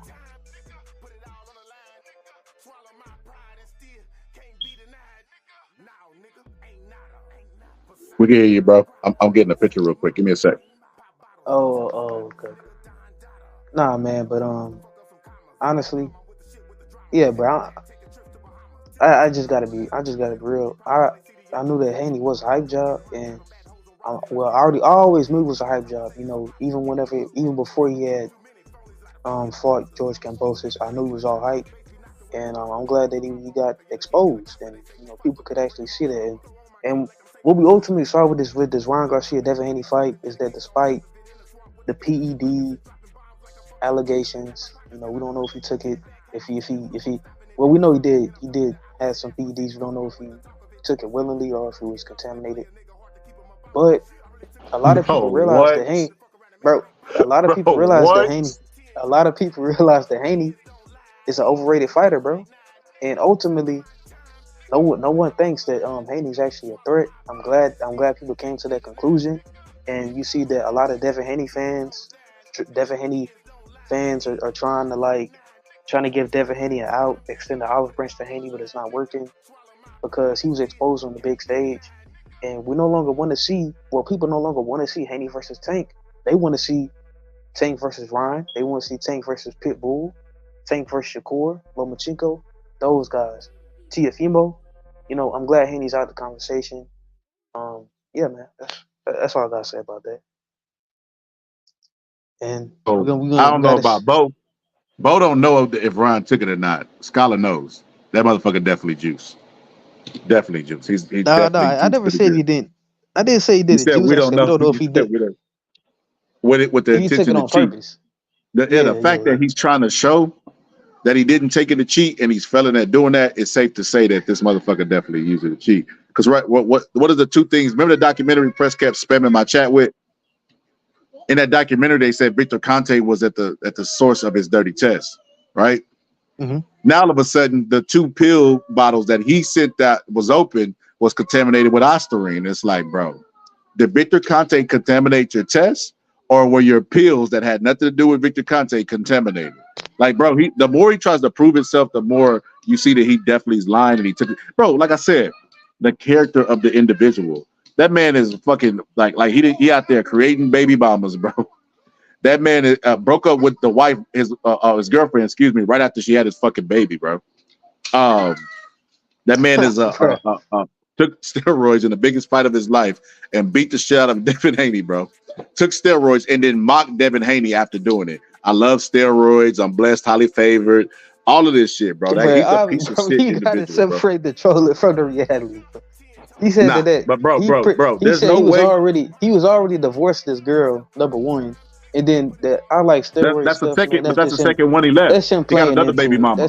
He got another woman that he married before her that he divorced. That's 2. Yeah, he divorced him though. It's cool. So Ryan Garcia has the life of a fucking 40-year-old washed up male, bro. Like 2 divorces.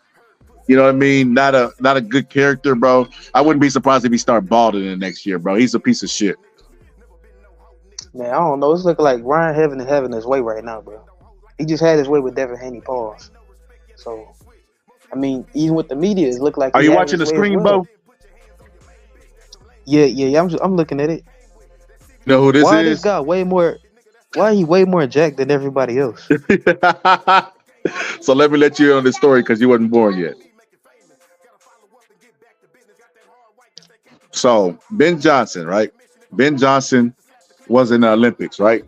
And Ben Johnson, not only is he more jacked than those guys, bro. And to be honest with you, bro, I don't know if those guys were clean, but they definitely wasn't on the shit Ben Johnson was on, bro. Ben Johnson beat them so fucking bad, bro, that this is the picture of them like in the race, bro. And he smoked them and tested positive for steroids. He was so far ahead of them that they just edited him out of the photo, bro, and it still looked natural.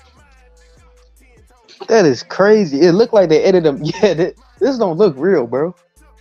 Bro, this is Ben crazy. Johnson tried to say he was clean as well, bro. And you know what Ben Johnson still to this day, after having positive tests, he never admits to taking steroids.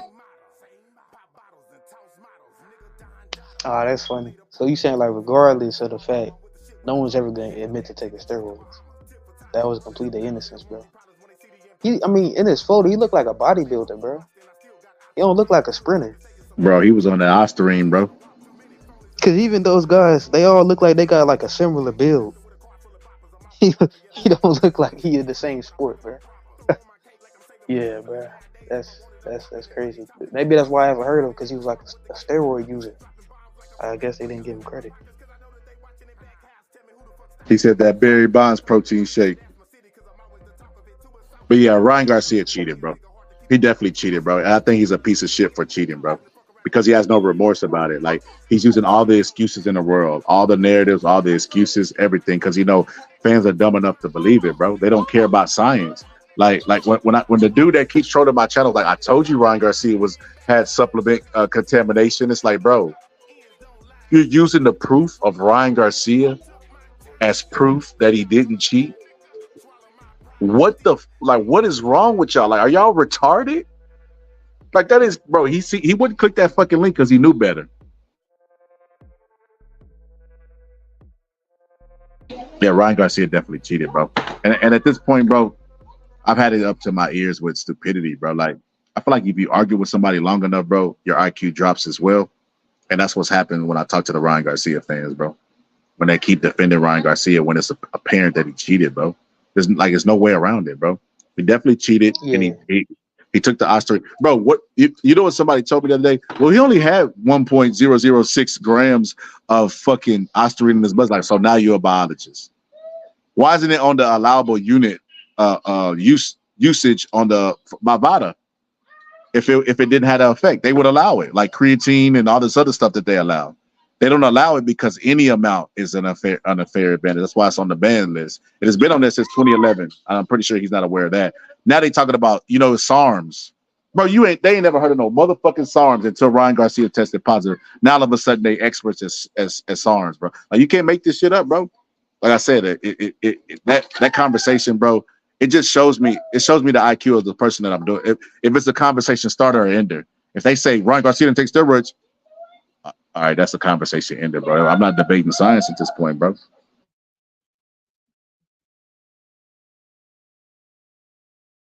Yeah, Ryan. Yeah, he definitely took steroids. No, The wise one. The wise one. You're not that wise, because if you knew this is my channel, bro, you understand that I talk about what the fuck I want to talk about, right? I would talk about you, bro, if you was relevant. So I mean, it is what it is.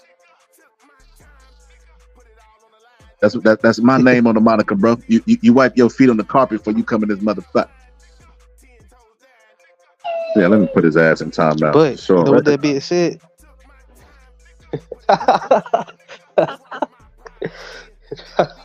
but I ain't gonna lie though, man. I mean, with that, even with the allegation, even with the controversy of the Haney fight, even with that, Ryan Garcia has definitely upped his profile. Probably bigger than it's ever been. Well, definitely bigger than it's ever been in his career. And a lot of people are interested in seeing what Ryan is going to do next when it comes to getting inside the ring. Like I said, that Tank rematch. He should never be inside the ring again, I don't know. I feel like, man. Bro, you putting on the act, bro, you serious, bro. It depends if he did it on purpose. How do we know that, though? How are we going to know if he did it on purpose? How are we going to know if he did it on purpose? How are we going to prove it one way or the other? Well, they trying to figure that out right now. They trying to get that situated. That hasn't even been situated yet. So we don't know if he did it on purpose, number one. And number two, how would you know? It's numerous boxers that's still boxing. It's still they figuring it out right now. Like we don't know yet. But how would you prove it? Like, let's say they said it's. But how would you prove that? They said his pills came back. They tested positive. They was contaminated. No, that's what his lawyer said. No, that's not true, bro. No, bro. His lawyer said that. The company that provides the supplement did not say that. Vada didn't say that. Only person that's saying that is him and his lawyers. That's not actual proof. Like, how are you going to prove what he intended to do? All you got is 2 dirty tests. That's it. You can't prove if he did or didn't intend to do it. There's no way to prove it. How do you prove that? No, there's a way to prove it. They in court right now, right? They in court right now, right? No. They're not in court. They're not in court. No. He's gonna appeal it, and he's gonna. That's what we're trying to tell you, Bo. That's what we're trying to tell you, Bo. Yeah. What he's doing is he's appearing like he's trying hard to work in court to prove his innocence, when really he's controlling everything. Like, even whenever he got the supplements, he didn't call Vada and say, "Hey, let's go find out. Let's get to the bottom of this." He just sent off supplements that were already open that he had. When he sent out the hair follicle, it wasn't to a doctor of Vada's choosing. It was to a doctor of his choosing. You get what I'm saying? And when you test supplements, you're not gonna like if let's say for instance, I felt like I had something going on that was dirty. I will call God and say, hey, look, I took these. I have my lawyer contact them saying, hey, look, I took this supplement. This is the lot number. You wouldn't send them your supplements. That Vada would go then take that lot number, buy that same supplement, and test it because everything inside of that batch of that lot number should be dirty, not just your one bottle. Like that would be crazy for them to take some pills from you and just test the pills from you because you cheated one time, but now I got to trust you now. Like that doesn't even make any sense.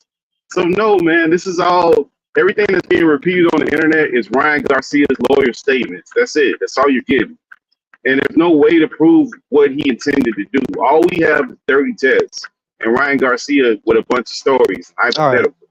That's it. All right. But with that being said, though, Ryan Garcia does not deserve a lifetime ban because the people that have popped dirty for steroids and boxing, they haven't even been banned they haven't even received a lifetime ban, and they also still got to fight in championship fights after they got caught dirty.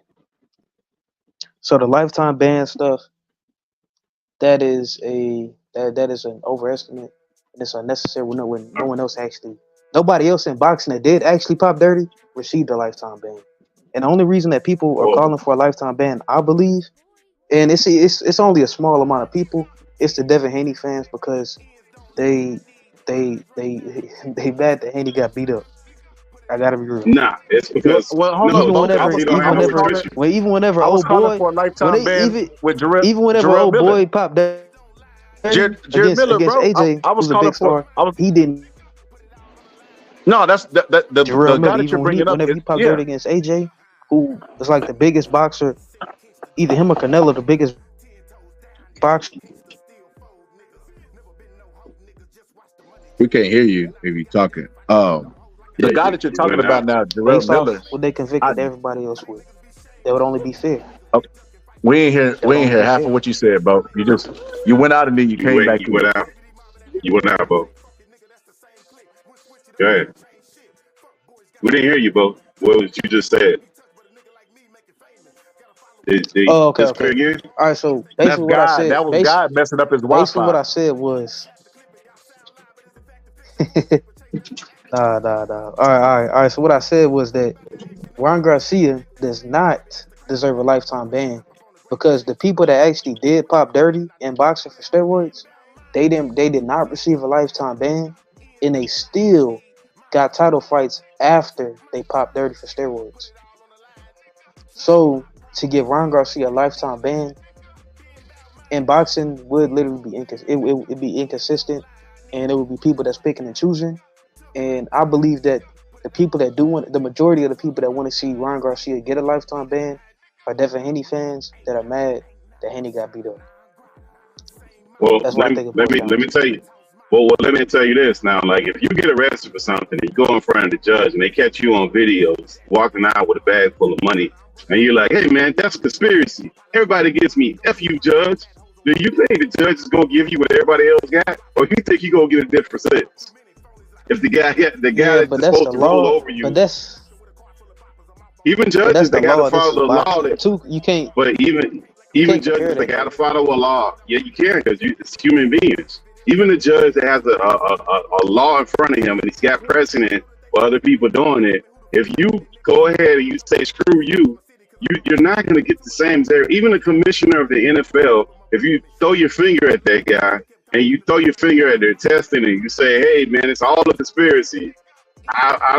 People are people, man. They got emotions. There's no way that they're just gonna give you a standard over everybody else to do it. Now, is it wrong? I mean, that's opinionated, but I don't think that you thumb your nose at people and then you think you get what everybody else gets. Nah, man, that's not how that goes. Well, the law is supposed to be standardized and consistent. Boxing is not a standardized nor is it a consistent sport, nor is it governed consistently. So you can't really compare those two things. So I'm telling you with the standardization. Yeah, but I'm telling you with the standardization where a guy has a chart that says he should get this, You go in there and cuss the judge out. Now that's out the window. He's actually got a standard, and he's saying, you know what? You called me that, F that. You getting more time now. So now you're going into a realm where there's no standardization, and you're saying F you. What? There's no standard. Yeah, but in the court of law, there's supposed to be a standard. That idealistically, there is a standard, right? In boxing, there is no standard. It's literally case by case. So you can't really compare the two, because idealistically, the law is supposed to you just can't compare the two. That's why I'm not I'm not addressing it, because they're literally not comparable. Right. No, what I'm telling you is the guy with the standard is not going to go. He's going to go past the standard. You're talking about somebody giving him something where we're setting out like a punishment with no standard, no standardization. There's no thing that says you blow dirty, you get this amount. This is the mandatory minimum. That doesn't exist. So you're dealing with human beings. I agree. Right. You're dealing with human beings that you don't have a standard. The people who do have standards go past the standard when you insult them. Now you're dealing with a group of people that don't even have a standard, and you're saying F you, all you guys are cheaters. So I wouldn't see that they give them a standard. I wouldn't be surprised if they go past it. Now, so you could debate the right or wrongness and the efficacy of it. I don't know. I don't have no mercy on no cheats. I don't really care. So I'm just saying I don't think you go standard. Bro, I know you know that I'm pretty consistent, bro. And well before this story came out, bro, I used to flame Jarrell Miller up on this show, bro, and talk about how he's gonna quietly try to make his way into boxing, and how he's like the door should be closed when he tries to get back, and how he has no place in boxing. Like I'm consistent with my views, bro. I don't like cheaters, bro, especially in a sport. You know what I mean, where you're taking damage to your brain that doesn't heal itself. So absolutely, bro. Like I get it, bro. Like we talking about the fucking court. You know what I mean, determining if there's any wrongdoing. What about actual criminal charges, bro, or maybe contractual charges because he broke the contract? He didn't do what he agreed he was going to do, which is not cheat and not take stuff that's on the ban list. So that being said, bro, Ryan Garcia, to me, bro, I think he should have. Well, I already said what I think should happen, bro. I think Ryan Garcia should have his loss his W turned into a loss, and that'll be the end of it. If he juices again, he'll have 3 losses. You know what I mean? It'll defeat the purpose of juicing. That's what I think they can right this wrong with, and give him a heavy fine, and then give Devin Haney the option to rematch if he would like to. That's what I would suggest he do. But other than that, nah, bro. You don't think giving, I mean, turning a loss to a win, you don't think that's kind of like, I mean, yeah. I mean, yeah. I see where you're coming from. Yeah, you been consistent about this, about cheating. So, yeah, I mean, yeah, I understand that. I mean, it's one thing if we speculating, but we actually got dirty tests, bro. The guy cheated. And everything outside of that is just him and his lawyers putting down statements and people reading the statements from his lawyers as though they're factual. That's not like any real evidence. And that doesn't really prove anything. That's just him making his public stance. Man, Bo be knowing.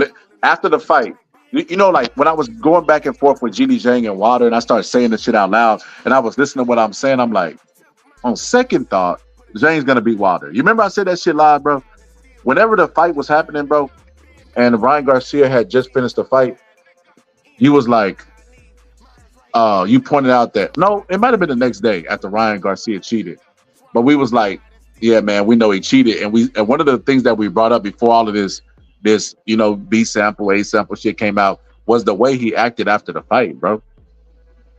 He didn't celebrate like he did in Luke Campbell, bro. He started dry humping Eddie Reynoso, bro. Like, let's get it on. Like, bro, it just turned it got really Diddy-ish in the ring, bro. And that was a guy that was for a non-belt. You know what I mean? That was a bum, bro, and Luke Campbell, bro. And Devin Haney beats Luke Campbell, bro, in the condition that he's in right now. And Ryan Garcia celebrated, but this one he didn't feel like he deserved it, bro. And it was because he was juicing, bro. It's because he took that Ostarine cream, bro, and he turned it to this guy right here, bro, Ben Johnson, bro. Yeah, He beat everybody I by remember miles, that. miles, I and remember miles. that. And that's his best performance too. It's not. That's the other thing. Like that's his best performance on the biggest stage. So I wouldn't. Bro, I you don't know know what? about his intent. Can't prove his intent though. That's the problem with all of this. His intent So was you the just got to cheat. get. He Yeah. So you just absolutely can prove. So this is nah. He another just thing, he bro. blew dirty. This He just blew dirty. but That's it. man, Ostarine is a thing that your body don't produce natural. So if it winds up in your blood, there's no legal limit for Ostarine. You know what I mean? If it's in your blood, it's gonna give you an advantage, right? So he definitely took it with the intent to cheat. That's not even up for debate, bro. But I don't think it matters though, Scholar. I think that's like a thing that they get stuck in because I don't think it really matters. There's just two guys entered the ring. One guy had something in the system the other guy didn't have, which gave him an advantage. That's it.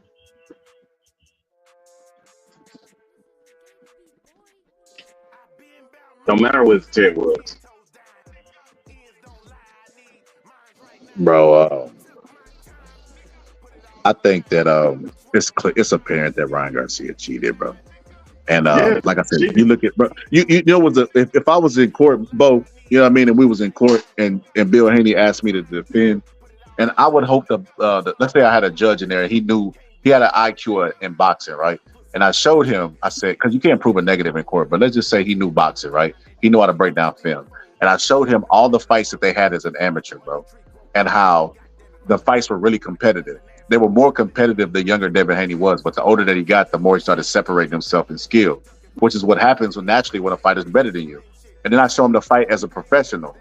They would be like, oh yeah, this dude definitely cheated, bro. He six fights.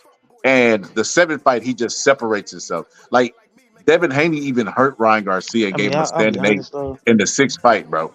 I'll be honest. I mean, the skills thing with Haney, man. Huh? So you think Ryan Garcia is more skilled than Devin Haney? Is that what you're trying to tell us?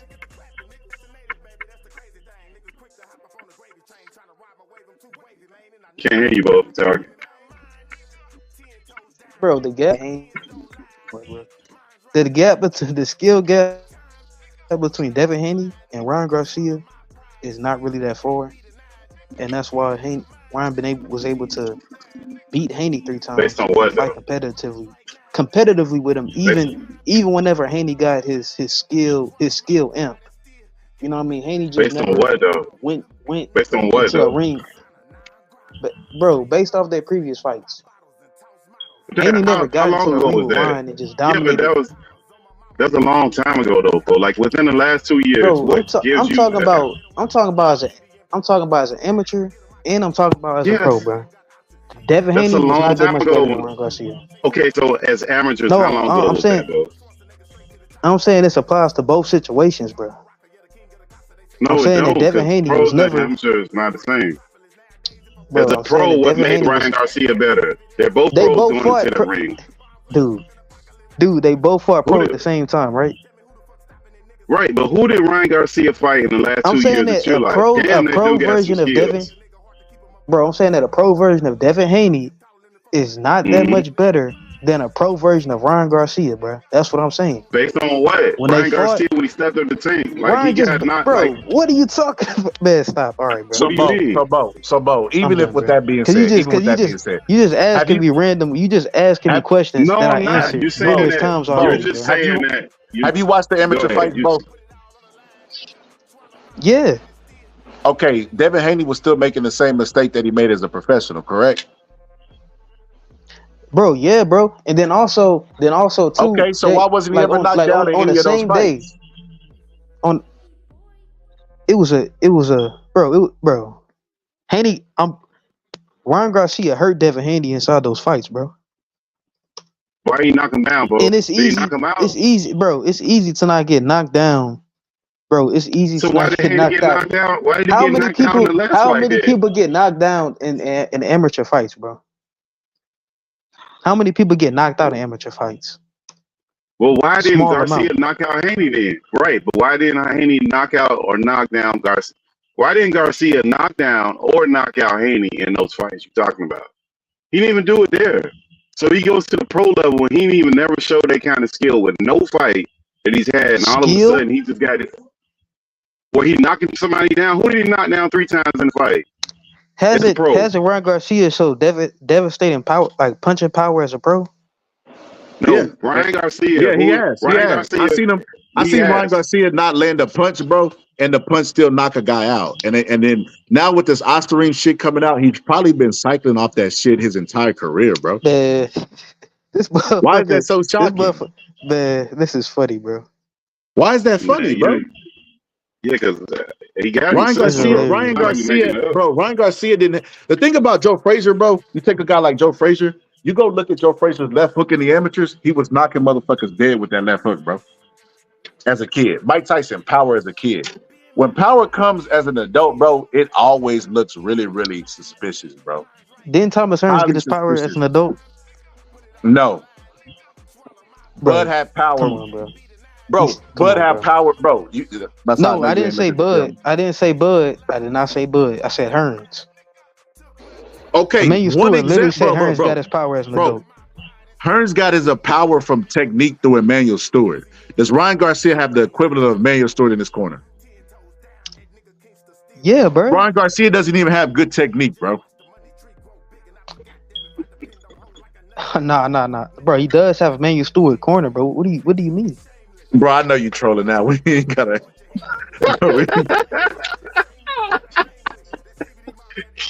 Wait, what the hell?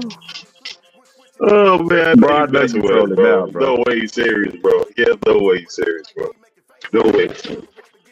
No way. Because you trying to tell me Ryan Garcia is the skilled guy when he never, as a professional, he never showed that, bro, at all.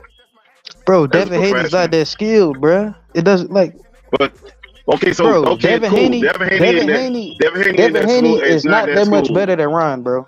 That's what it comes down to. Okay, so why didn't Lomachenko do that? Why didn't Lomachenko do what Ryan Garcia did? Because Lomachenko is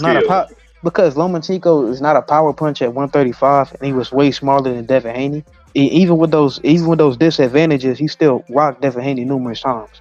Devin Haney has never showed a good chin. Bro, he's never. Devin Haney has never showed a good. Dude, okay, dude, so you're moving the goalpost. You asked me a question. No, I'm answering the question, bro. You Calm said down. he rocked him. So did he knock him down? If he rocked him, did he knock him down? I answered your question. Lomachenko knock him down. Except for letting me answer the question, you bombarded me with another question. Because I'm proving the point, bro. You don't want to let me. Go ahead. All right, bro. All right. Hey, man, I'm done, bro. I'm not gonna go back and forth with you, man. Bro, why you always get heated when it comes to Devin Haney, bro? That's crazy, bro. You got, bro, I'm not getting, man. Hey, so you like so be honest. So you literally just didn't listen to him. He asked me a question. I answered the question before I even get done. I heard it. But Bo, you got to remember this, bro. I meet all people from walks of life. I meet all people from walks of life. Somebody just tried to troll me and get me to talk about somebody on my channel, bro. You gotta be slow to anger, bro. You gotta remember we all family up here, bro. We just having a conversation, bro. We just having a conversation. You can disagree, but I'm not. No, but I'm not mad though. I'm just like, bro. I'm not finna sit here and be and get because he try to give me like to stumble all that other type of stuff. But I'm not gonna do that, man. Bro, you contradicting. You said Haney, but I don't know because you contradicting yourself. You said Haney ain't got no chin and Lomachenko. Yes, because you said Haney ain't got no chin and Lomachenko rocked him. Then I asked you, did he knock him down? You said no. So how has he got no chin and he got rocked, but he didn't get knocked down? So everybody's knocking down Haney. A sign of a bad chin is constantly. Bro. A sign of a bad chin is getting hurt by small guys with no power. Hold up. I asked you that about Tyson Fury. You said that ain't true. You remember I told you Cunningham dropped him? I said he had that suspect chin.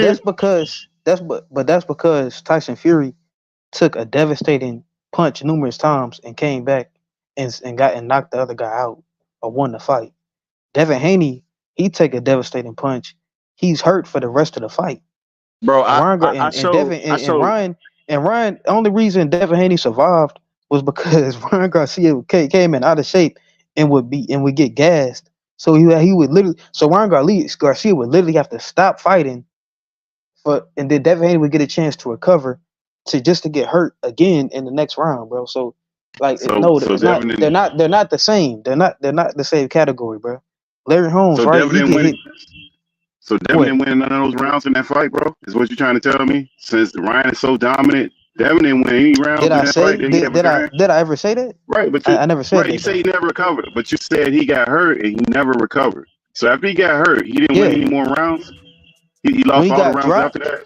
When he get dropped, he didn't win any. I don't believe he won any rounds after he got dropped. I don't think he won none of those rounds. Okay, he would just get hurt in every single round afterwards, bro. So he lost the entire majority of the fight. So he lost 80% of the fight for you. Well, wasn't Devin Haney rocked for the majority of the fight? Ain't that what I just said? Isn't that what I just said? He wouldn't have won. Right, so he wouldn't have won none of the rounds after that. After he got dropped, he would have won no rounds. No rounds after that. No, he didn't. No, he didn't. Oh my God! I just told you. I told you that 3 times. All right, cool, bro. 3 times you asked me that question. So Devin Haney a trigger point for you, and you just triggered me, bro, with the Tyson Fury shit. Tyson Fury's a goddamn bum, bro. I showed way before Wilder, he got dropped and beat up by fucking cruiserweights and little guys, bro. And his chin has always been suspect to me, bro. And I said that before the fight. People thought I was crazy. Then Usyk ended up rocking him and then stopping him in the fight, bro. Who in the history of boxing with a suspect chin is gonna get up from those same right hands that Wilder threw and get up and knock Wilder out? We gotta start judging his power. He hit Zhang with the same right hand as well, bro. And Zhang took it. Zhang got a better chin than Tyson Fury. Oh, but bro, also because his chin is suspect. But also at the same time though, Wilder was not throwing that right hand against Zhang with the same confidence he threw it against. With the same confidence they threw it against Tyson Fury with. Bro, so what I do, bro, is I always go back. I look at what the film tell me. I don't look at what people tell me, bro. So when I went back and looked at the film, bro, Deontay Wilder knocking the people out, bro, I looked at the quality of the opponent that he actually knocked out, bro. And I said, he does have power, obviously, right? And I looked at it was the speed was the factor. They didn't have time to register, but they were also shorter guys, closing the distance, and he would just clip them. And I was like, and then I looked at those guys to see if they ever got knocked out. You know what I mean? Because I know if they get knocked out after, they're going to say, well, Deontay Wilder obviously knocked punch resistance off of them. You know what I mean? So I knew that would be the case, but I just looked at their chins before to see if they ever got rocked with anything. Luis Ortiz got rocked by Malik Scott in their fight, bro. So Luis Ortiz never really had a great chin. And neither does Tyson Fury. His chin's overrated. He has heart. Well, okay. You don't got a good chin. Now we got it. Now Pope can't be so either Tyson Fury has no chin and Wilder power is overrated, or no, they can both be true. They're not mutually exclusive, bro. They can both be true, bro. Okay, so how would they both be because I told you, I just said a lot of people that got caught by him were shorter fighters trying to cut the distance, right? And he would just clip him with the speed, and then you see it. Tyson Fury's up high. You know what I mean? Right. He can see the punch better, and it's a different angle that he's punching at as well. So I just think I think if Tyson Fury was 6'2", 6'3", with that chin that he has, I think he would have went to sleep, bro. The shot that did you see the shot that Usyk caught him with? But the size will have to factor into the size will have to. Bro, I even went back to watch Otto Wilder. Into your durability. What you doing? I went back and watched Otto Wilder. He got hurt in that fight as well, bro. Southpaw. Bro, you see how you got a caveat for everything, bro? He shouldn't be getting hurt by no fucking Otto Wilder, bro. I mean, they all heavyweights, so they all have power. You see how you keep moving the goalpost? It's easy to move the goalpost and accept the fact that the guy's chin is overrated. His chin not overrated, bro. I mean, if you want to say that Wilder's power is overrated and you want to say his chin overrated, I see where you're coming from. But saying that Wilder is a devastating puncher, and you said Wilder was like one of the most hardest puncher heavyweights of all time, and so what about Wilder? Even though he knocked down, he knocked down Fury, right? Multiple times, and then Fury got up and knocked him out, bro. Like okay. Even whenever he got wobbled. Even when he got, what about Otto Wilder? He didn't touch the canvas, bro. Yo, you gotta stop. He didn't even touch the canvas against Otto Wilder. Walla beat the hell out of that dude, man. But he didn't touch the canvas. So was he winning? So was he winning that fight?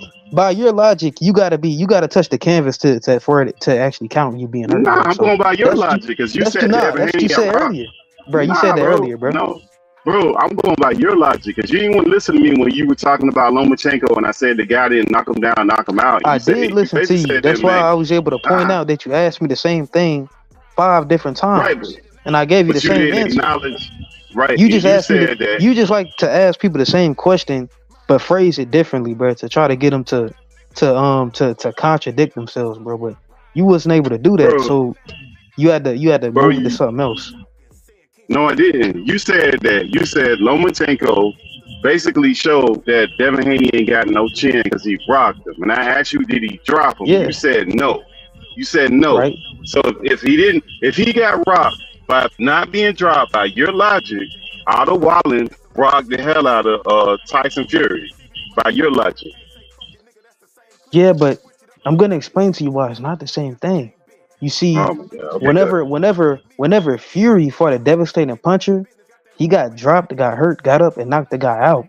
When Devin Haney got hit by a devastating puncher, and already thought his chin was bad, Devin Haney was pretty much knocked out and was saved by the ref from getting knocked out and was perpetually hurt for the rest of the fight.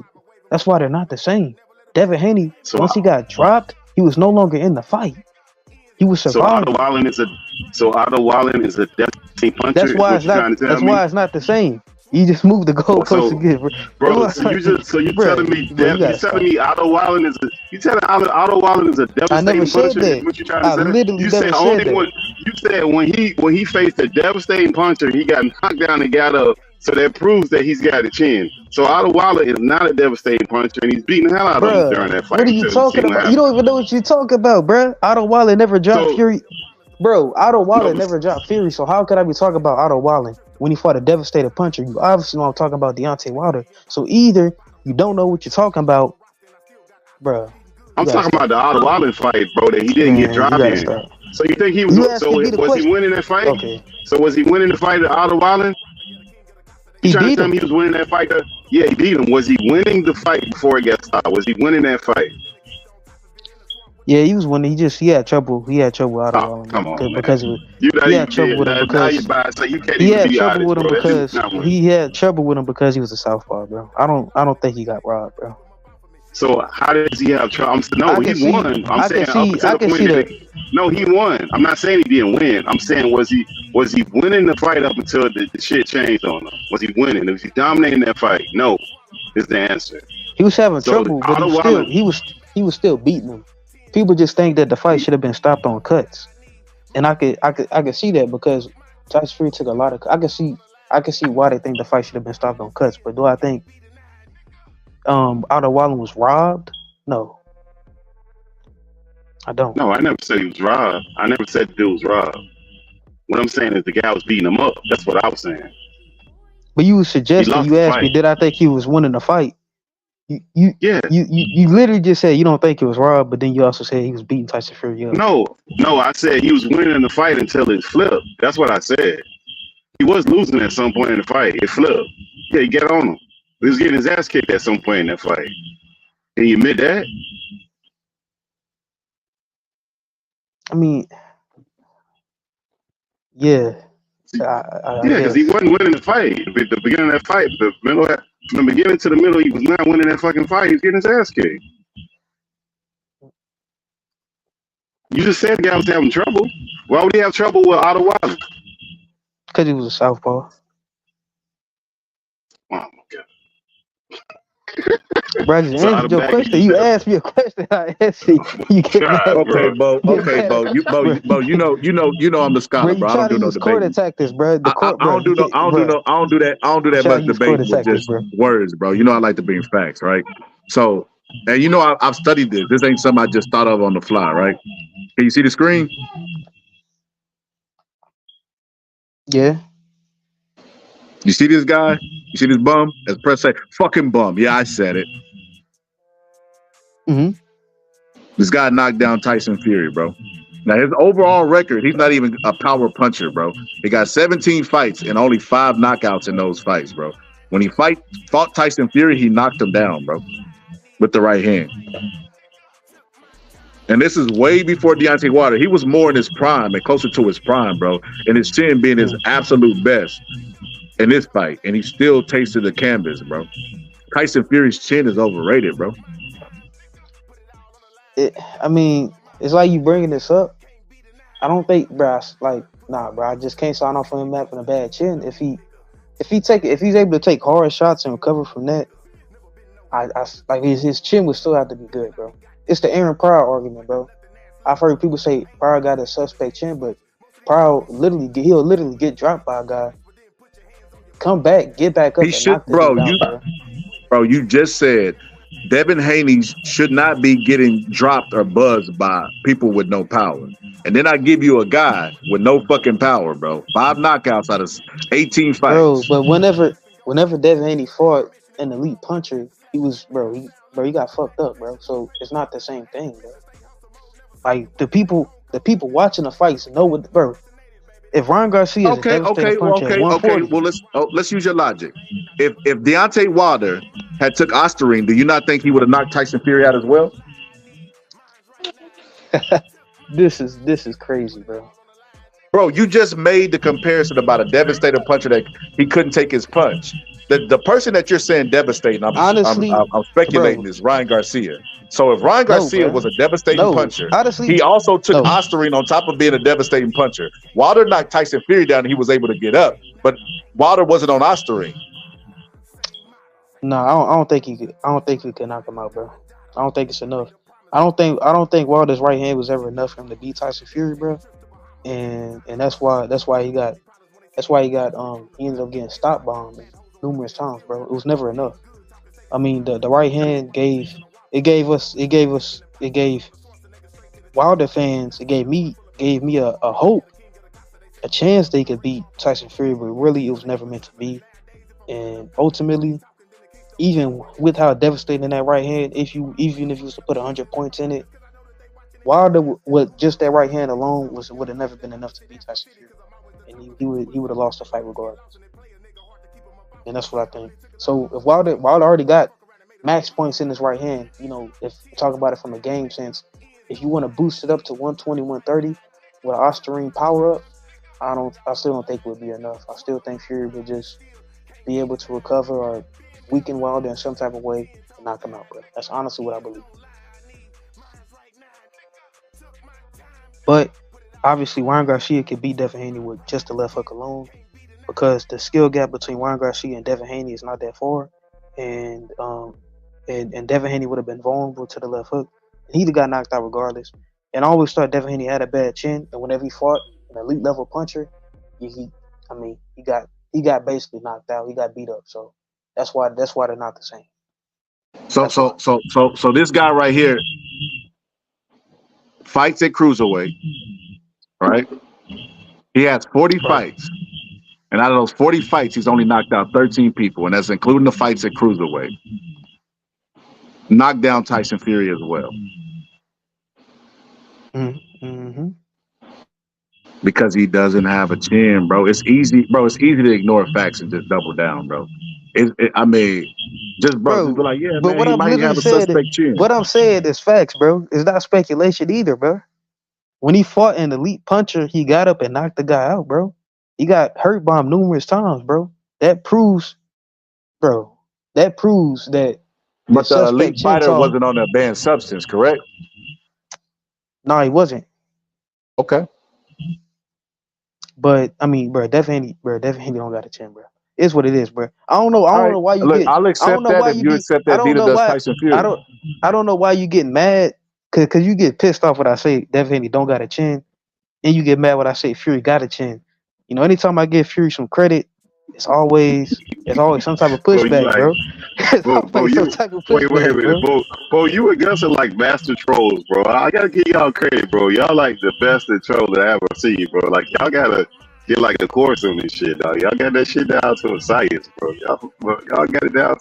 Hey man, we in good hands with the new the young guns here, scholars, man. They got this shit on lock, man. Ain't gonna lie. Bro, if you said all that and then Wilder and then okay, let's say hypothetically, Wilder knocked out Tyson Fury in the first fight, and then you brought all this up, and you was like, damn, Wilder's power is actually overrated. Look at the best fighter he knocked out, Tyson Fury. Look how many times he was dropped by small guys with no power. Then I'll be like, damn, you're right. Wilder's power is actually overrated, and he just knocked out a bunch of chinny guys. That's what I would say. But the fact that Tyson Fury was able to survive that, go in and knock the guy out and win the fights, while Devin Haney was was staring at the lights, had to pick himself off the But floor he also numerous did. times. He had 3 fights to do that as It's well. not the same thing, bro. Because he didn't do that in the first fight. He didn't get up and knock Deontay Wilder out. Some people feel like he won though, but he took 3 fights, bro. No, and no. then he's fighting, and then he's even if fighting you a take guy. the first fight, So you're giving Tyson Fury credit for getting up off the ground and outboxing a guy who everybody says can't box. bro. Yeah, bro. Nobody says. But you won't nobody give says, Devin Haney nobody credit said- for getting up bro, off the ground against a it's guy not- who's juice. Bro, it's not the same thing, bro. Because Devin Haney was not, bro. Ryan Garcia can't box, bro. After You just said he was a got- devastating puncher. He got up off the ground and the guy was on juice, and he gets no credit for bro. Nobody says, bro. Hey, I'm telling you, bro. You got that Haney bias, bro. You don't want to admit it, but with Ryan that. If Garcia, I got no a one Haney says, bias, you got a Fury bias. no, bro. I got a Fury bias. Nah, bro. You just defended Haney, bro. That's all this Bro, is. I just showed you like Exhibit A and Exhibit B. These guys are not even fucking punchers, and Fury has tasted the canvas against them. If you're getting knocked down by fucking bums, at what point do the people be like, hey man, this dude ain't got no fucking chin? If Fury had got knocked down by fucking elite guys, Anthony Joshua, okay, they're elite for a reason. But he's getting knocked down by fucking scrubs, bro. Look, I understand that, but when he fought an elite guy, elite puncher, he knocked him out, bro. Devin Haney fights an elite guy, fights an elite puncher, gets knocked out, can't pick himself up, can't recover, bro. So even if you want to compare the first fight, bro, you want to compare like the first, if you want to only use the first Wilder versus Fury fight, compare that to the Devin Haney fight. Devin Haney gets hit by a hard shot, goes down, can't recover. He never even wins a round, I believe, after he gets dropped because he stays hurt throughout the entire fight. Legs never come back. Tyson Fury gets dropped, comes back, his legs recover, he's able to box Deontay Wilder. That's why a lot of people feel like that trilogy is overrated because a lot of people really do believe that Tyson Fury won all 3 of the fights. So, I mean, come on, it's not comparable. Yeah, he won all 3. Yeah, but Lomachenko didn't. Then Lomachenko, when he got Devin Haney in trouble, according to you, he didn't win every round after that. And he didn't look all wobbled and lost his legs. Yeah, you say he never recovers once he gets hurt. I said against an elite puncher. See, bro, you be asking me bombarded questions and put words in people's mouth, bro. You be putting words in people's mouth, bro. Hold on, bro. We got somebody new to the panel. What's up, bro? Salute. What's up, bro? What did you have to add? Farm that sound like squad, that. Let's go. Wilder That's all like day. that. Nah, that's Gus. Nah, that ain't, bro. It ain't. I think he's just a Wilder fan. What's up, bro? What you gonna say? What happened with Wilder, bro? So first of all, Ryan Garcia ain't no cheat. Oh, that's fucking press. Wilder's beast.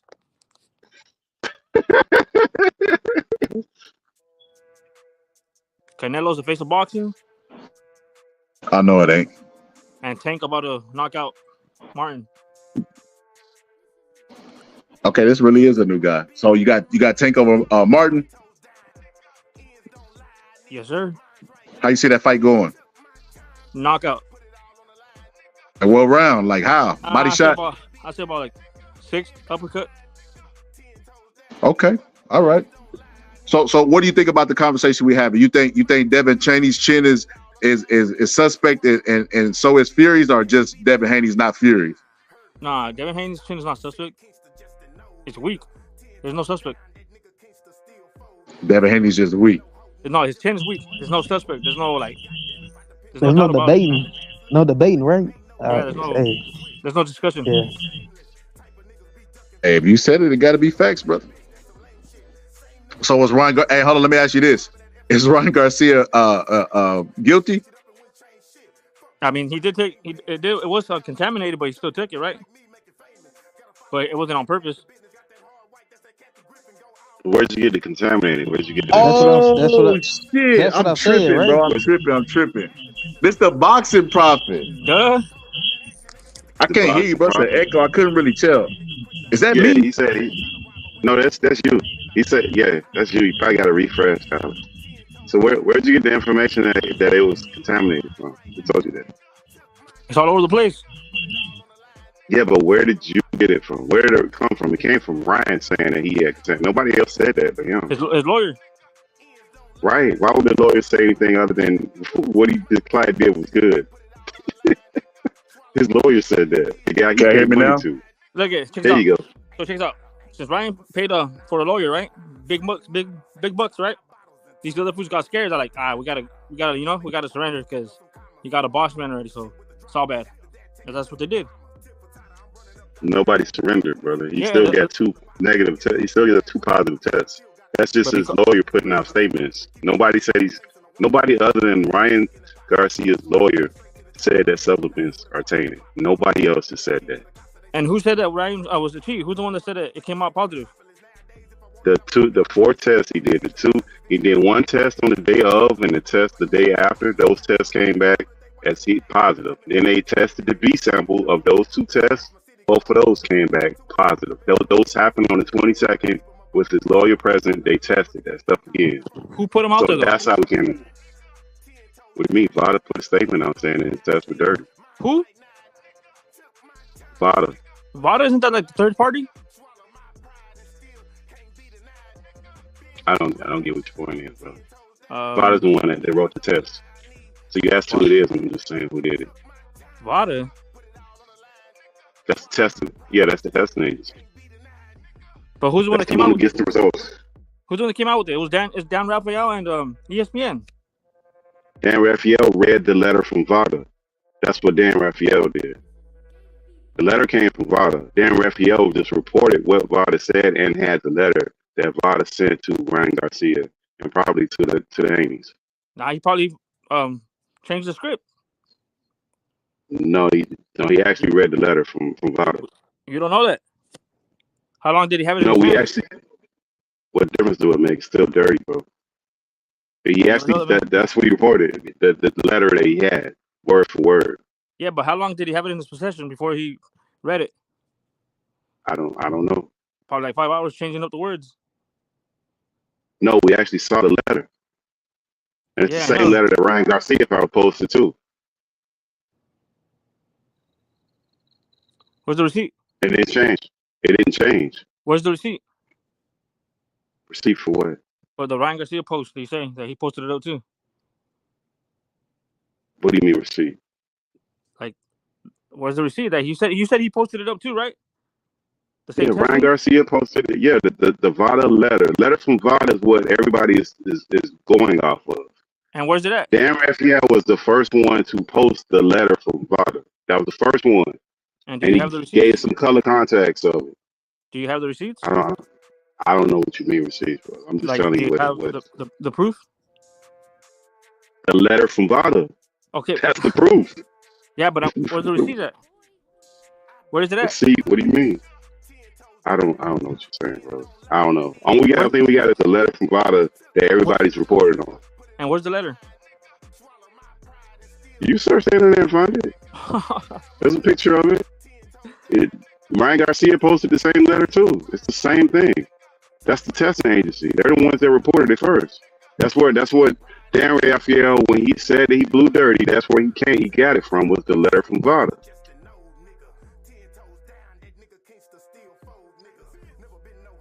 And is Dan Raphael part of the team? Part of what team? He's a reporter.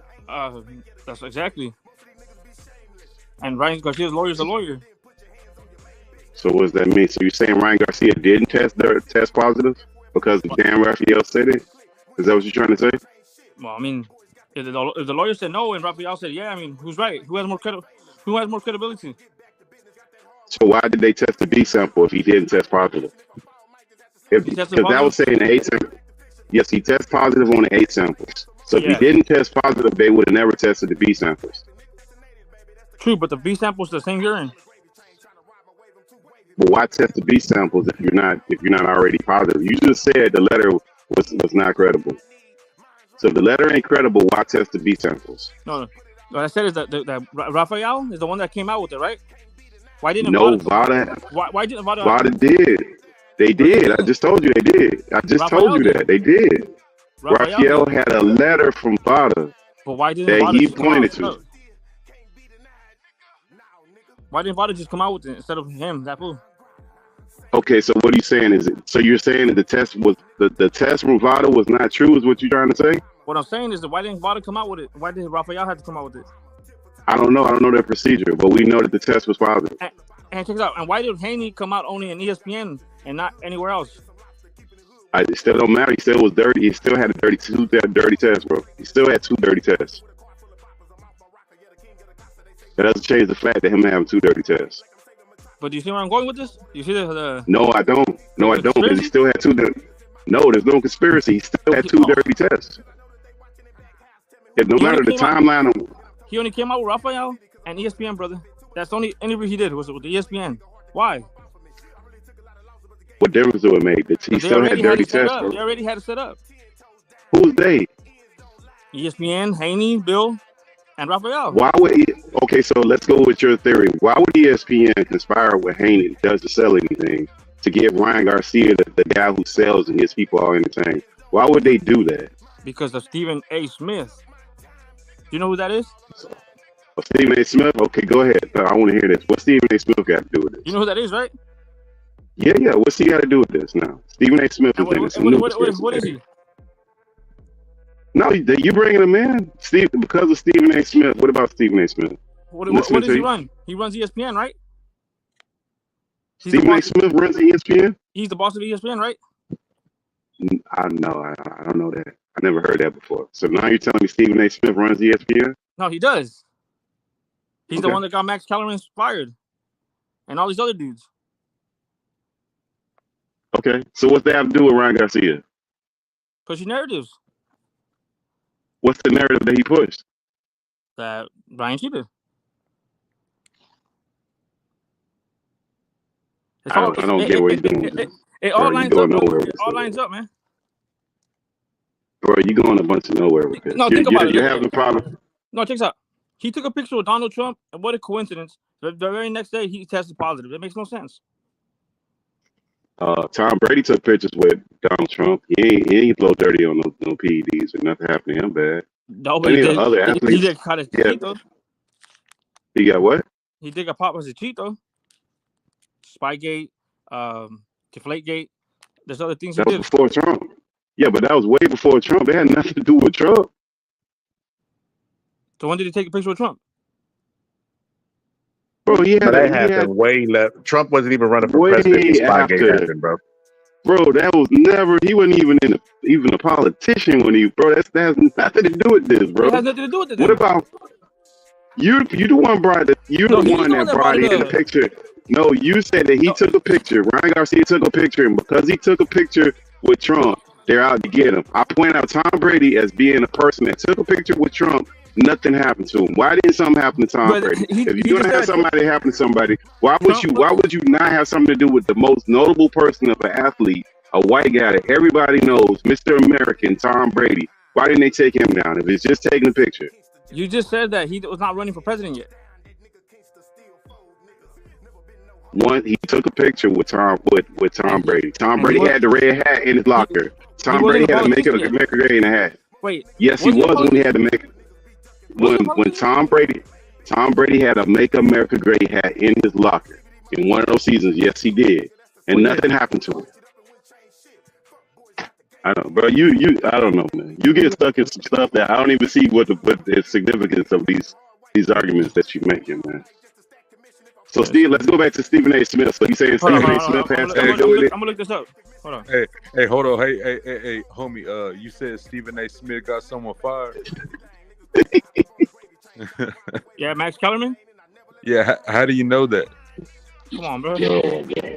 How do you know that though?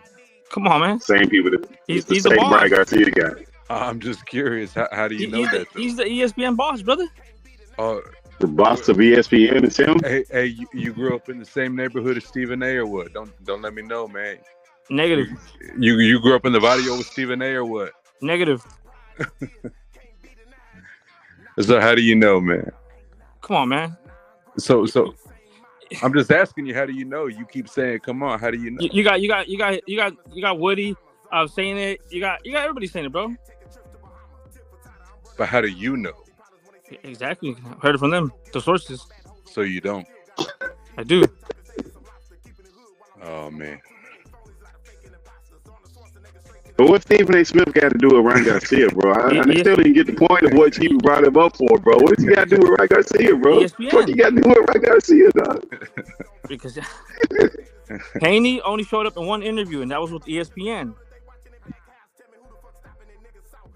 What does that have to do with Ryan Garcia, bro, and him blowing dirty on 2 tests? Propaganda, brother. ESPN has a Propaganda. bias for Devin Haney. Propaganda. Bro, so okay, so what you saying, what Ryan Garcia says is true. Why did he even sign up for VADA testing and do all those tests? If he knew that Victor Conte was the guy that was behind it and it was this big thing that was against him, why did the genius sign up for it? Because maybe he didn't think that they were going to do that to him? Perhaps. But you just said, yeah, but he's an exposer. He knows these things. Why would you sign up with some shit like that if that's true? Because he didn't think that they were going to do him like that. Hey, how do you know what he thinks? I don't know. You don't either. I'm just you just said that you know what he thinks. No, I never. You just said he probably thought, so I'm just trying to figure out how you're getting into his mind. Yeah, he probably thought it. Do you do telekinesis? He probably thought it. I'm not confirming it that he did. He probably did. I'm not saying he did. He probably. You was like that Pokemon. You did that telekinesis. That's how you got into his mind and shit. Yup. Telekinesis. I knew it. I could tell. But telekinesis is Smith. It's moving objects, not getting into the mind. Oh, that's true. You got me there. Oh man. Hey, I fucked that one. Can't believe it. Stephen A. Smith run ESPN, bro. I find out some new information. But anyways. New information. Hey man, you crazy as hell, man. Yeah, I'm loco. God damn, man, this fool's nuts. So everybody against Ryan Garcia, bro. Hey, bro, let me ask you a question though, real quick. So why doesn't Devin Haney want to give him his rematch? I mean, why doesn't he want to get a rematch? Because he was dirty, bro. They had random testing all the way up to the test he blew dirty was one test was on the day of the fight, and the day before the fight, and the day of the fight.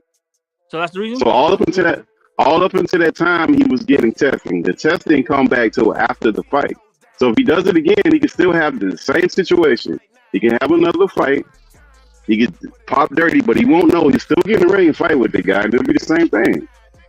So why doesn't he want to fight with him again? Because of that? I don't know, bro. Let me tell you. That's what we asked. We'll ask Stephen A. Smith, bro. Let me tell you the truth. The reason why. Look at Devin please tell Haney, me, please. $30 million. He said it's not worth it, bro. It's not worth him getting his ass beat again, bro. He said, like, fuck that. I don't want to get beat up again, bro. He said, for that much money, it's not worth it. He said, $30 million, bro. That's what he when told did he you. say that? Come on, bro. He said on his video, he goes, I don't want to get on the rematch ever again. Hey, when did he say he's getting $30 million? Yeah, when did he say he's getting $30 million and he don't want to get his ass beat again? When did he tell you that? Where's you at? In his last fight, he got $30 million for fighting Ryan Garcia, right? Hey, he told you I at don't know 7-11, right? He told you at 7-11. I don't know that, bro. You don't know that? Well, he did. Who says who? Where did you get it? Where'd you get that information from, bro? Is it the same people that told you that Ryan Garcia had contaminated substance? Those same people told you that? No, look it up. Yo, Boxing Profit. Yeah, what's up? Is it Victor Conte or is it the supplements that he sent off that had Ostarine? Because it can't be both. Stephen A. Smith, bro. I mean, that's what he just said. Stephen A. Smith. Stephen A. Smith. That's what it is, man. Fucking A. Oh man. Hey, brothers. I noticed you didn't answer that question. No. I asked you guys a question first. Why doesn't he want to fight Ryan again? If he's a cheat, Well, let me guess this. If you agreed to a contract with somebody and they fucked you over and they told you to go back in business with those same people, would you do it? Yeah. Well, then you're not smart, bro. I'll put more eyes on him though. You know what I mean? But no more eyes didn't help the first time that he agreed. He agreed not to cheat and cheated the first time. What's to stop him from cheating again? I'll test him from day one. They tested him from day one. No, that's what they were doing, bro. That's what they were doing. That's why they pointed to how many. Wait. So you gonna tell me that he passed every single test up until the last days? Come on, man. Yes. Come on. Yes.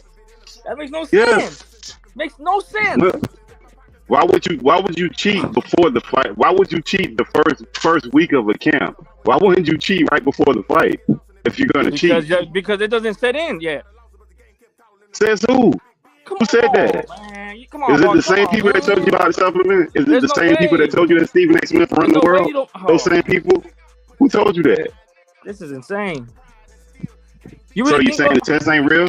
The test ain't real now. The test is false? No. You're saying that he tested from the beginning. Yes. Day one. Then why didn't he pop for the first 500 days and then until the end? Because he wasn't dirty then. Exactly. Why would he take it at the end? Now you're asking me to figure out what he was thinking and why he took it. I mean, common sense will be it's closer to the fight. It's not going to show you. It's not going to show you anything though. You're not going to get no results. Says who? Says who? Who said that? Who said that? Where did you get that info from? Same people that told you the supplement's contaminated. Who says he's not going to get a benefit? Where did you get proof from that? So you mean to tell me that if I take steroids right now, I'll get results like in 2 days? Depends on what kind of steroids you take. Yeah, you could. Oh no, depends on what kind and what way you take them. Yeah. Y'all talking about some goddamn super serum, bro. That shit don't exist. Fuck with it. What do you mean? You had to take that multiple times to get some type of effect, bro. Says who? Says who? No, you don't. That's not true. You talking about some like you gotta take some shit turned to Incredible Hulk, bro. No, you don't turn into Incredible Hulk. You have more endurance. Some of those steroids give you more endurance. They give you more wind. They give you strength. More. They have all different types of range of things that they can help you with. Like you're not gonna. They're not. You're not gonna take them and your muscles start bulging out and popping out your neck. But you can have more endurance, but you can last longer. Like you have more strength. Yeah, that can happen immediately. Let's look it up with that. Look one up. Yo, we still Ryan Garcia. That's what we still doing.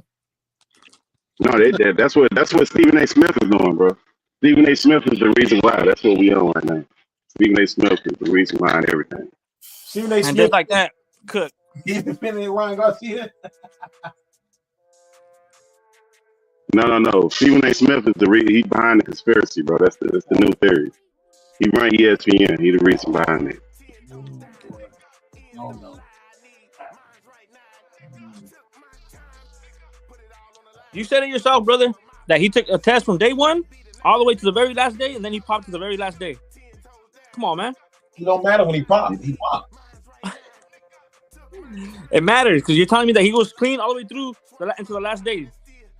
But bro, what you're trying to tell me is there's a conspiracy. But then also you're telling me that the substances that he took also had ostarine in it. They can't everything can't be true, bro. Man, dirty, man. That's just it, bro. You just don't want to face the facts, bro. Your whole name says that it false.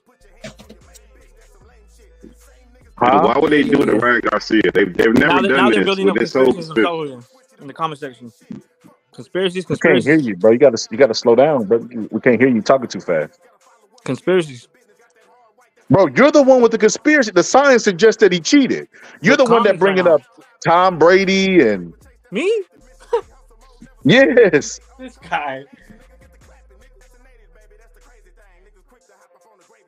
Bro, you literally said the reason why because he took a picture with Trump is the reason why that he blew dirty on the test, bro. I said Ryan. You said Brady. Right. So no, I brought up Brady because other athletes have taken pictures with Trump and nothing has happened to them, and they're much bigger stars. Why would they? Like nobody knew who Ryan Garcia is, the casual person walking on the street, unless you're a boxing fan. Everybody knows who the fuck Tom Brady is. So if they're gonna do what you said they're doing, why wouldn't they do that to Tom Brady? Like, if you're gonna do some shit, that's very easy to do. Hold on, brother. According to you. Let me give a shout out to your followers. Yeah, they're behind you, man. They support you. There's some good fans right there, man. I mean, that's because they ain't listening to Stephen A. Smith. Hey, they'll never be as loyal as you is to Ryan Garcia. You arguing science, bro. Yeah, but that's different, man. They still got two dirty tests, so they can't overcome that. No matter all these conspiracies, they can talk around in circles. He still got two dirty tests that he agreed it was dirty because he sent his lawyers to test the B samples. But he would never send his lawyers to test the B samples if he didn't blow dirty. If he didn't blow dirty, there's no date that he sends lawyers to go to a lab to test on a B sample that he didn't blow dirty on. That doesn't make any sense. True. You're right. But like you said though too, that he was testing since day one, and he wasn't getting popped until the very end. It makes no sense. Yeah. What do you mean? When would you pop? Would you pop on day one? Would you start taking drugs the first day of the training camp? Or would you wait till the fight or right before the fight and take the drugs? If the results didn't come until like 2 weeks later, wouldn't you think like 3 weeks before the fight? Why would you wait till 3 weeks? If it's why would you cut it that close? Like fight time. Why would you cut it that close? I got 3 weeks. They could test me at any time within 3 weeks. Come better. You'll come out stronger, faster. Why take it 2 days, 3 days prior to the fight, and then the results don't come out until like 2 weeks later? It makes no sense. It's not supposed to make sense to the people that aren't testing, bro. Like the people that are looking for something there are gonna find the fault in everything. Oh, Victor Conte, old Tom Brady, a Bohemian Grove, bro. But when I mean the results, science said that he tested positive, bro. The results on muscles, bro. Okay, but you admitted that. So this is the crazy part about that. On one hand, you'll say, okay, yeah, he did test positive, but you don't understand. He did it by accident. But on the other hand, you'll say it's Victor Conte and he took a picture with Trump. This guy, bro. I love this. What Trump got to do with Ryan Garcia, bro? I don't get the Ryan Garcia stuff. I don't get none of that stuff there because what does Stephen A. Smith or Trump got to do with Ryan Garcia blowing dirty on 2 tests that he admitted he blew dirty on? That got nothing to do with anything. Okay, you're right. All right. But you still said that if he took it since he's been tested since day one up until the fight and he didn't test negative until positive until the end. I mean, what's going on? Why to the end? Bro, okay, so according, but let's do the why. Let's do your game, right? How old is Ryan? When he's 20, what is he, 23, 24? It's not okay, so a fact. Anybody who cheats, at some point they didn't take drugs, all of a sudden they started taking drugs. And they've been living 20-something years, so at some point they weren't taking no drugs, and they just decided to take drugs. Exactly. Like, I don't know why they do it, but they do it. But we got the test of him being dirty. I don't know why. I don't need to know why. I know he's dirty. It makes no sense. So my question is: so you really think that like the world is out to get Ryan Garcia? Of course. For Devin Haney. He's exposing pedophiles. You don't think they want to get him? Which one did he expose? What's the name? Let's talk right this down. What name? He's putting the awareness of kids being trafficked out in the public. You don't think they want to get him? What name? Come on, man. What name? Who did he expose? You said exposing people. What name? Who did he expose? What's the name? The kid traffickers, bro. That's who. Right, but if it's kid traffickers, he's building awareness. What's the name? He's building awareness. He's exposing them. You're not answering the question, bro. What's the name? We do know kid trafficking, trafficking children and pedophilia. We do know that's a problem. But who did he actually expose? Building awareness is exposing them. Who? Whoever's doing it.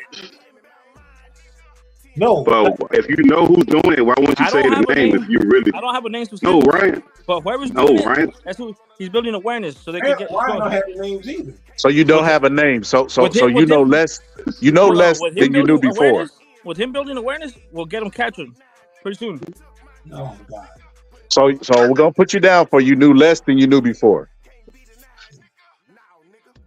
He's building awareness, getting more people around it to pay attention. You didn't. He didn't teach us anything, and he didn't give us no names or anything. Because sooner than later they will come out to light. So hey, Skyler, what's that symbol next to Ryan Garcia's name? You gotta wait for it. I don't know, what is that? A Molly? Skyler, what's that symbol next to Ryan Garcia's name? Molly or Advil. Why do you have 5 needles next to Jarrell Miller? That's how many times. That's how much substance he took. God, yo.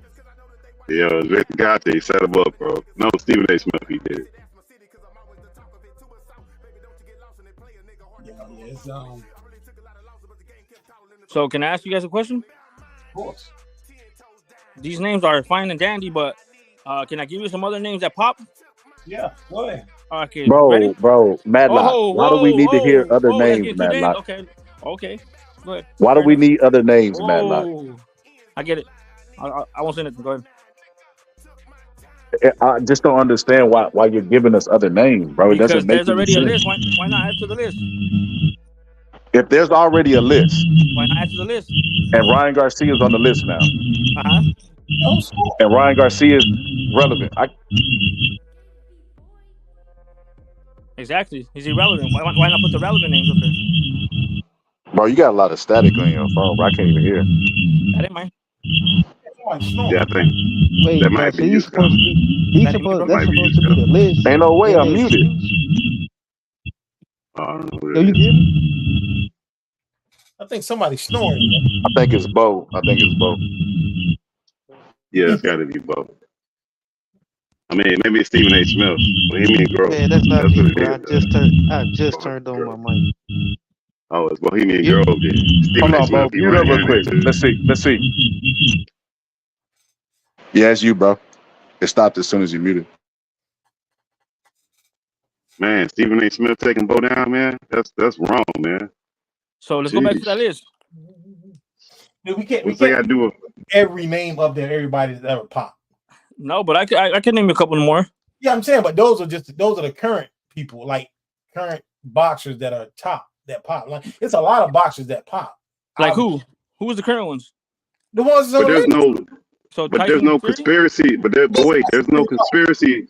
But wait, there's no conspiracy behind any other boxer that there's this whole conspiracy to take them down because they blew dirty. Nobody else gets that. They blow dirty. Everybody just says the guy cheats. Nobody else does all this stuff. Except Baumgartner. When Baumgartner pop out, everybody said, Ah, man, she was dirty, man. She was dirty, bro. That bro was dirty as hell, bro. I tell him what the YouTube did. Who else? Well, Skylar kept pointing to a physical features showing she didn't look the same, bro. Like Roy, you know she's dirty. Allegedly. Jones, Junior, Bro, dirty. this is why it's so tough to have an honest conversation, bro, because y'all not gonna be honest, bro. We're gonna start going through the list. Bro, you know exactly what I mean, bro. The only people that are defending Ryan Garcia are black people who don't like Devin Haney, my homeboy Bo, and Mexicans. Because at the point y'all are arguing with science is crazy. Mexicans?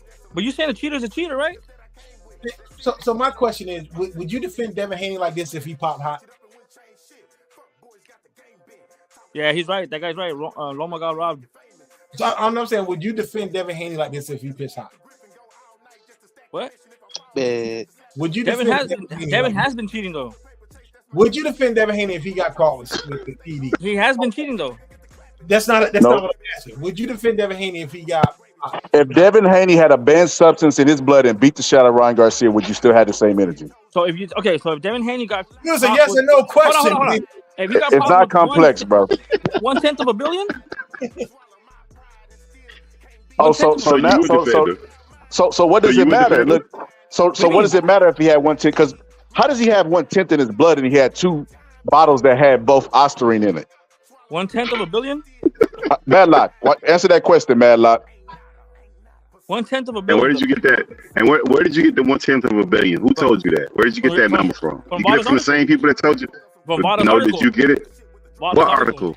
The one what that article? They out there. The one they put out there. No, they have a letter. They got a letter, and it doesn't say that. But it doesn't say that. It doesn't say that. Can you please answer my question? Would you be defending Devin Haney if he pissed? Yeah. If he got popped with 1/10 of a billion, I wouldn't care. No, bro. You keep there's that 1/10 of a billion is a talking point, bro. You got that from Ryan Garcia's. He's been PR team, bro. And I ain't tripping about it. Cheating how? Cheating how, bro? Coming in overweight. Oh my god. On fight night. That's not cheating. It's not cheating, man. What? Did they make the weight? Did he make the weight? He made the weight in the scale that he's supposed to weigh, bro. That's y'all not gotta simple. just accept that Devin Haney was exposed, bro. Cause y'all going limps and bounds to defend him to make it seem like he actually still a good fighter, bro. Y'all gotta stop. Stop. Y'all gotta stop. This guy pulled up Y'all to be. y'all got biases, bro. Y'all got this all man y'all got pulled up bias. to be the world's Y'all greatest have to lawyer. admit it. He's right. The fact that we're debating science shows who's right and who's wrong. Because science is going to be true no matter how neither one of y'all feel. We don't work for VADA. We didn't tell VADA to get Ryan Garcia's test and make it positive. But y'all the ones that said that Victor Conte did that. But then y'all also saying he had supplement contamination at his house with magically 2 bottles that he sent off that magically had oxygen. It didn't have nothing else, no clenbuterol or anything. Like y'all are crazy, bro. Hey, he never tested positive for clenbuterol though, bro. Hey, bro. You missing what I'm saying, Bo. He had two supplements that he sent off. It didn't have any other banned substance in it. It was only contaminated with ostarine. Only. Okay. That's not suspicious to you, bro. That's bro. Normally, drug factories that are reckless like that is gonna have more than one banned substance in it, brother. Mm-hmm. Hey man, look, Devin Haney got exposed at the end of the day. So. Okay, all right, we can move past that because we talking about science. He pulled up to debate science, bro. He pulled up to debate science, so that's what we finna do, bro. This dumbass narrative that y'all trying to use from this documentary, bro, about weight. Feast your eyes on the screen. Yeah, we know that. David Benavidez a cheater? Yeah. Bro, you only say that because you don't want him to fight Canelo. Is Arthur Beterbiev a cheater? Arthur Beterbiev, is he a cheater? I'm a truth teller, bro. I tell it how it is, bro. I don't lie.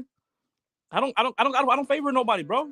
Bro, I guarantee. Oh, hold up. Let me ask you this: Did Canelo? Hold up. Did Canelo cheat? I'm a boxing fan. Is Canelo a cheater? He popped dirty, but then he took tests and he came out clean. Is Canelo a cheater? He got cleared. Canelo's never been clear, bro. Yes. That's y'all don't know. Y'all don't know what y'all talking about, bro. Y'all don't know what y'all talking about. First off, that story. Look, this is how I know you know Puro, bro. Because you got Puro got that story from here, bro. Puro didn't even know about this shit. Puro looked into this story, bro. All right, bro. It don't even matter. You just like Ryan Garcia. But anyway, bro. He definitely got you. You definitely got that story from here, bro. So anyway, Dan Rafael, the guy that you said who is this guy and why is he speaking on boxing? The story that this is the ironic part. The guy that you said is not credible for reporting on Ryan Garcia is the same guy that reported on Canelo proving his innocence. So is he not credible when he's proving Canelo's innocence, or just not credible at all? Check this out, brother. When it comes to money, it makes people flip. Thought you knew. Well, Canelo makes more money than everybody, so he has more reason to lie to lie with Canelo instead of on Canelo. So I'm gonna take your silence as you're simmering right now. So anyway, what I tell you, you don't seem to understand it. You'll flip another narrative and you try to make it twist my words. Bro, man. you're the one pulling up narratives. Negative. You went to a documentary of some unknown motherfucker in boxing who's never even covered boxing to use as your talking points. Canelo popped for what? What is it called? Clenbuterol, whatever it's called. Clenbuterol, whatever. And then he came out clear. They cleared him after that. Like 6 months later, he got cleared. That's not what happened. I go by the book. That's not what happened. I go. Then what happened? Canelo tested positive for clenbuterol. There you go. That. And Canelo went to VADA and told VADA he wanted to prove his innocence. And VADA gave him a list of things to do to prove that he didn't take it with the intent to cheat. So whenever he complied with VADA, VADA lobbied to Las Vegas that Canelo, you know what I mean? He replied, he gave us receipts, he gave us the factory where he got the meat, blah, blah, blah, et cetera, et cetera. And they said, okay, well, look, we strict on drugs. He may have not took it with the intent to cheat, but it's his fault that he ingested it. Nobody held him down and put a spoon to his mouth with clenbuterol meat on it. So it's still his fault. So they just reduced his sentence down from a year to 6 months. But he was never cleared of anything. He still took clenbuterol. Now, Ryan Garcia, on the other hand, Ryan Garcia has not started working with VADA, the same company that popped dirty with. He doesn't care about clearing his innocence with Vada. He cares about clearing his innocence with people like you who are going to defend him no matter what. Brother, I'm telling you the truth, bro. If you can't seem to understand it, I mean, I don't know what else to tell you, man. I mean, I can't. So what is it? The truth changes with you. So what is it? Was no. it Trump? Why does Ryan Garcia have a positive test? Is it corruption or was it he accidentally ingested it? It can't be both. So why are you hopping from a different topic, bro? Ryan Garcia was the main topic. Ryan Garcia is how we got here. We're speaking on Canelo, though, right? We're connecting dots. I don't know. Is it too many topics changing too fast for you, brother? You can't keep up. You sound like those cherry picking Bible people like go to Bibles and be like, oh, bro. As fast as you talk, you should be able to keep up, bro. You're cherry picking. Okay, we listen. You cut me off to say I was cherry picking. You ain't add nothing else. So besides the insult, do you have any other facts to present to make the case for your argument? I gave you the facts. You just don't want to accept them. You didn't give shit. You gave speculation. You didn't even want to look them up. Mm-hmm. Bro, you gave speculations. Okay, tell me how I look up Trump being involved in this mass conspiracy. Because Ryan Garcia ain't even ran with that one. Hey, are you sure? Don't speak too soon. He will. Are you sure about that? He will. But yeah, he just haven't ran with it yet. He haven't ran with it yet. Are you sure? No, he ain't ran with it. Are you sure? Yeah, we're sure. See you guys on it. Another lie. No. He insinuated. He didn't give the story. He just gives the conclusion and lets people like him fill in the blanks. Because he know that they're not working with a full deck. You can't make this shit up, bro. Wow. I know. That's exactly what I'm thinking. You cannot make this shit up. The fact that somebody tests positive and you tell us it's a conspiracy, but at the same time you tell us he accidentally ingested a pill and that's what's causing a positive test is insane, bro. Oh, you gotta stop. I mean, brother, all I gotta tell you is that I'm a boxing fan first, brother. So I'm gonna keep it real all the way through. It don't matter who it is and who's boxing and whatnot, bro. If they cheated, they cheated. If they didn't, they did it. If they got cleared, I'm gonna say it how it is. I'm not gonna drive my narrative this way and be like, oh, this guy. Nah, bro. If he cheated, okay, well, let me ask you this: was Canelo cleared? Yeah. Okay, was Ryan Garcia cleared? Not yet. No. The answer is no. Not yet. No. You see, I thought you answered the right. You're a fan of boxing. When I asked you one question, it came out. His A and B sample both came out dirty. He's not working with Vada to clear his name. Brother, 1/10 of a billion, bro. Like, are you literally You're making numbers up, bro. Man. You just made that shit up. You probably watched, bro. Showbiz told you that. What? Yo, 1/10 of a billion, man. Like, yo, I probably got. Yo, he was finna say who's Showbiz, but he realized that was absolute cap. He was finna say who's Showbiz. Yeah, you know who Showbiz is. I know who Showbiz is, but I haven't watched that guy like in a minute, man. Bro, he was about to say a long time, but then he like, it's been in a minute. What's a minute? Yesterday? Hey, speculations after speculations. Now, literally, he might literally mean a minute. The boxing scholar now. The speculator. That should be your name. I hear you. I ain't defending the cheater. When I asked you, did Ryan Garcia cheat? It's clear that he cheated, bro. The science say he cheated. He has not been cleared. That was a yes or no question. You say, not yet. So you're speaking from feelings and hope, bro.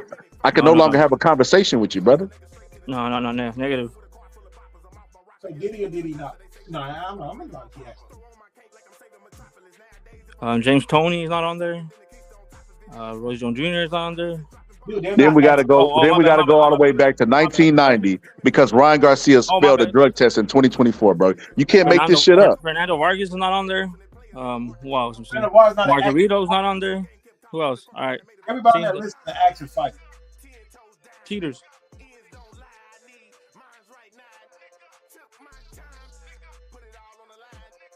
Call it how it is, man.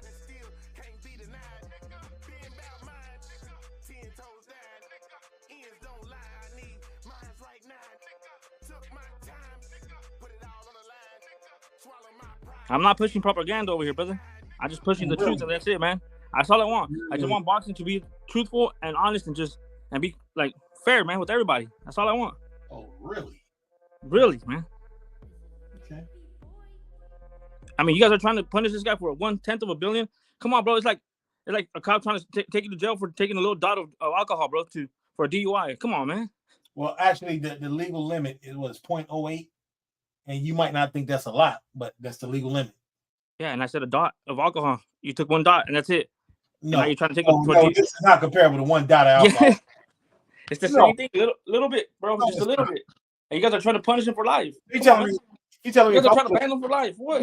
If I stick my tongue in a shot glass, I can go to jail for that. If I drive, that's the same thing. Hello? Yes. No, you can't. Okay, so exactly. It's not a dot. This is all they found in the system. But he was trying. You know, you seen those pictures? You seen those pictures of Ryan with the IV, right? So what they catch him with then? Whatever's in his system, that's what they caught him with. No, but you said that he caught him with that, but there's more, right? You said that. No, they just caught it in his system. A little bit, right? It don't matter if it's a little bit. It was not allowed. Whatever was in his system wasn't allowed there.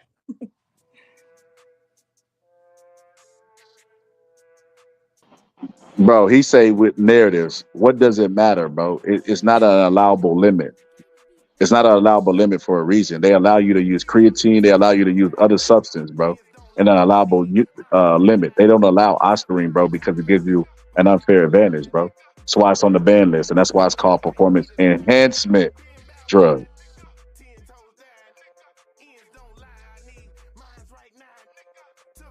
Well, Devin Haney's gonna need immediate enhancement, bro, because he's been exposed and no one's gonna take him seriously. Okay, that's fine. That's all that matters. We're not arguing all of that. We're just talking about Ryan Garcia got caught. Oh, and Regis is calling for his run back too. Bro, who cares what? Bro, this is what I'm saying, bro. This is crazy. Y'all didn't turn into the world's greatest detective. Now y'all worried about Regis and Devin Haney making weight against Regis, like blowing up in weight. Why wasn't y'all worried about that shit when he fought Regis? Bro, we did, bro. Devin Haney been bullying small guys, bro. I said that after the boxing match. I believe. Look at the screen and say that again. Look at the screen and tell me that again with a straight face. They both have. No, it's not a bro. both. Devin Haney been bullying small guys, bro. They both have. This is what it is. Like he said, look at Beterbiev. They both have. It's Benavidez. Bro, but Devin Haney he's never not made the weight, so that doesn't even make any sense. What you guys hold are on. So Ryan Garcia did make Ryan Garcia did not make the weight. Ryan Garcia, 168. bro. Ryan Garcia did not make the weight at the weigh-in. He's good. He did not make the weight. This guy's good. He didn't. Right. That's not overweight. 15% of 168 is what, like 22 pounds, 23? Oh, now this motherfucker the world's best mathematician. 15% of man, if you don't fucking of stop, bro. 168. How much is it? If 50% of 140 is 21 pounds, bro, how much is it out of 168? 168 to 194, which is cruiserweight, brother. But you get 50%, bro, of your weight limit, bro. What's any of this have to do with? That's the limit you get to add on, 15%. But what's that? Who told you that? Where'd you get that from? It's the same people that told you about the supplements. Yeah, it's the documentary shit he bringing over here, bro. Who told you that? Who told you that? Because you keep like, who told you that you only get X amount of pounds after the weigh-in? Who told you that? Where'd you get that from? You guys cannot be. Oh man. Who told you that?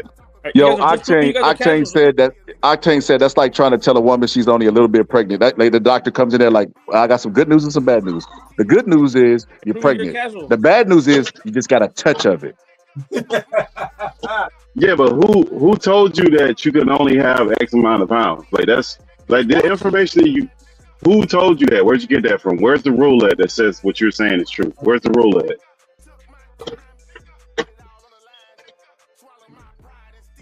Legacy said they watched that doc and now they are scientists. Yeah. There's no rule, bro. You guys are watching stuff that you're watching PR stuff that's being put out like it's factual. So where's the rule? Look it up. No, I gotta look. You're the one stating this, bro. Where's your proof of this? Last time I told you, you told me to look it up myself. No, you asked me where did it come from. I told you the letter of Vada. And then you told me to look it up. Everything, because it's actually there. I asked you, okay, where am I looking for? What you said. Where is it? Where am I looking at? Where am I looking for it at? Look at the state of California. Boxing rules. Just look that It up. doesn't. There's no rule for that, bro. Bro, why would we look up the state of California when the fight was in New York, bro? Like, Haney bro, this is fights in crazy, bro. California. Bro, this is. I Haney don't even fights know. in California, bro. But where was this fight at with Ryan Garcia? Wasn't that The New York argument City? that they're making is Haney is a weight bully. And look, Ryan Garcia cheated, but Haney also cheated him through weight. Because the rules in California, which they did not fight in, states 15%. And then the fights that I put on the screen, he's like, oh, 15% of this, if you do the math. Bro, these fights did not happen in California where they rehydrated up this weight. Bro, your logic is insane, bro. Okay, then if they didn't happen in California, then they're allowed to weigh as much as they want. That's what we're saying. So are they weight bullies? But Devin Haney fought in California. Are they Just read it. cheaters? Come on, Are they man. cheaters? Come on. Hey, you know, But Haney where's their did fight opponents? Regis from California, right? Yeah. Yeah, but did Regis say anything after that fight? No. Yeah, he did. So like, what are you talking? So hold on. Let's stop. God. So stop. Why Regis don't take him to court then? Yeah, exactly. Why he got the YouTube lawyers out on the prowl like y'all? Why you just don't take him to court? It's an easy, bro. If he violated something that was in the contract, that would be easy fix. Hey, damn. Hey, actually, no, damn. I gotta take that back. He didn't. They fought in San Francisco. Damn, you got that shit wrong. Hey, Bo. Hey, Boxing Prophet. I said Oakland. Thought you had a friend. I said Oakland. My bad. I said Oakland. My bad. But it's San Francisco. Yeah, he's right. Yeah, you get cooked boxing Prophet. Thought you had a friend. But it's still California though. No, me. This man gonna double down. This man gonna double down on some stupid shit, bro. God. Bro, what they got to do with Ryan Garcia? What does any of that have to do with Ryan Garcia popping dirty on the test? Like, what does that have to do with Ryan Garcia popping dirty on the test? Because if a cheater is a cheater, then a cheater's a cheater, right? Okay, so Ryan Garcia blew dirty on the test. The fight with Ryan Garcia and Devin Haney, Ryan Garcia blew dirty. Cheater, right? So he's a cheater, right? So he's always a cheater according to you. We know he cheated. No, that's what you're saying. That's what you said last time when I talked to you. You said a cheater is a cheater. Last time I talked to you, brother, you said a cheater is a cheater. I never talked to you before, bro. Yes, you did. Last time we talked, before like 10 minutes ago, bro. Nah, you never. That wasn't him. That wasn't me, bro. Well, it was like I was Boxing Scholar and somebody else. I don't know who it was. It was like that. Yeah, it wasn't me. Jeez. It wasn't me, bro. But none of that stuff in California has anything to do with the New York City fight, bro. That ain't got nothing to do with the New York City fight, bro. If Ryan Garcia's a cheater, so is Devin Haney. Why is Devin Haney a cheater? He didn't have no positive test. What are you talking about? Yeah. All right, bro. Okay. So what time? So what time Showbiz show come on? Clearly you watching his show, bro. Gotta be. I really don't know. I can't tell you that. I apologize. I can't give you that information. Gotta be, bro. I don't know the information, or else I would have gave it to you. There's nothing I have to hide, bro. Man, you know, you like to watch the man with the taco hat and the Scooby Doo noises.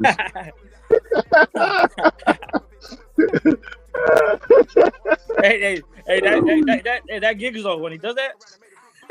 When he does that. That Scooby Doo noise. He sounds like Scooby Doo, man. Yeah, that doggy. So hey, Boxing Prophet, I ain't gonna lie, I'm a little disappointed, man. I thought you was. Hey, that's just hilarious.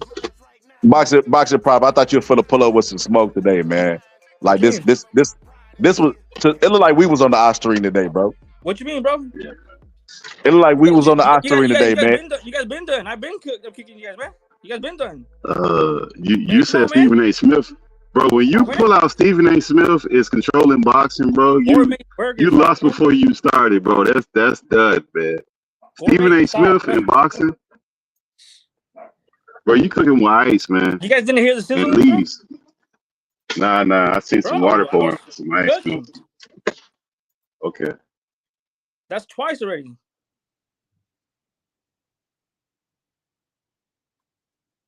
But that's what I'm here for, to give lessons and tell the truth.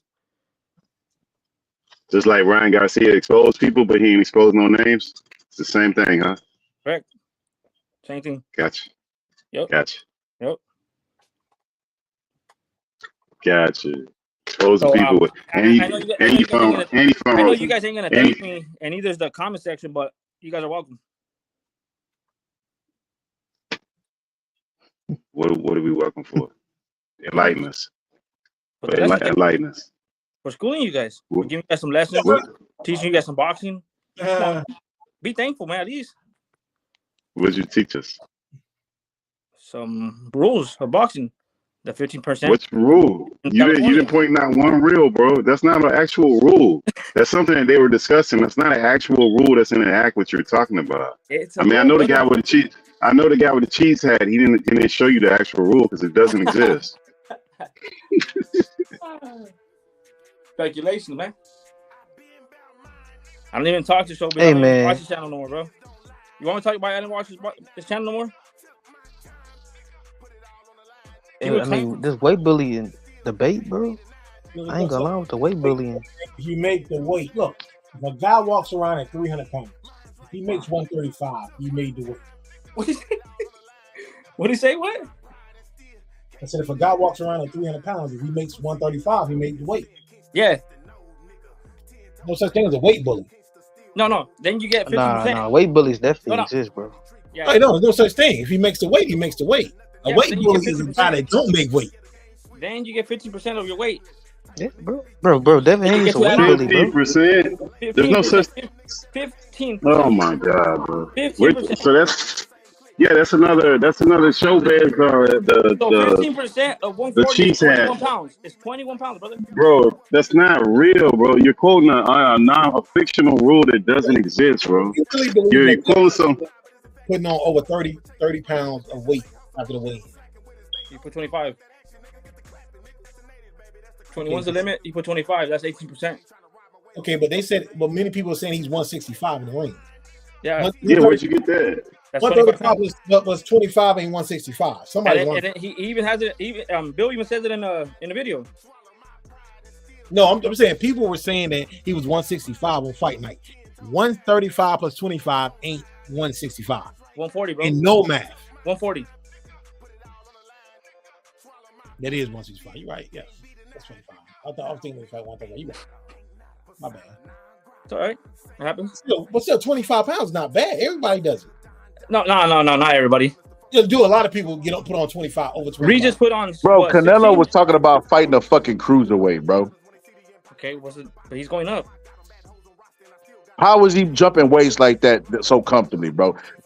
175 was a stretch for Canelo, bro. But he just conveniently talked about making 190, bro, and beating a cruiserweight.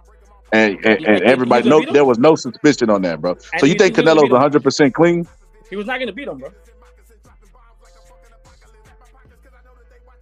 Well, that's easy to say now that Bivol done whooped his ass. Wait a minute, what the hell? Hold up, bro.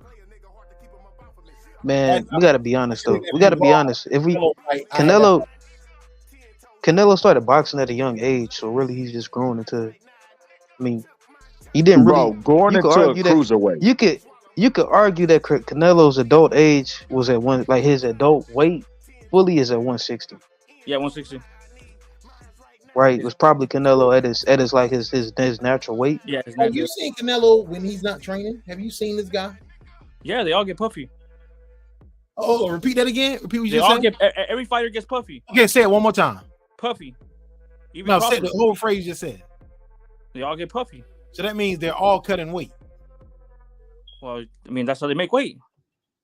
Okay, you just. But you're not understanding me, brother. No, you just said it. You just. Well, you're not understanding me. That's okay. But you can't add a certain amount of weight, bro. After the fight, I mean, after you get the first weigh-in, you can't. How do you know what Canelo weighs after the weigh-in when they don't do final fight weigh-ins anymore? They do it.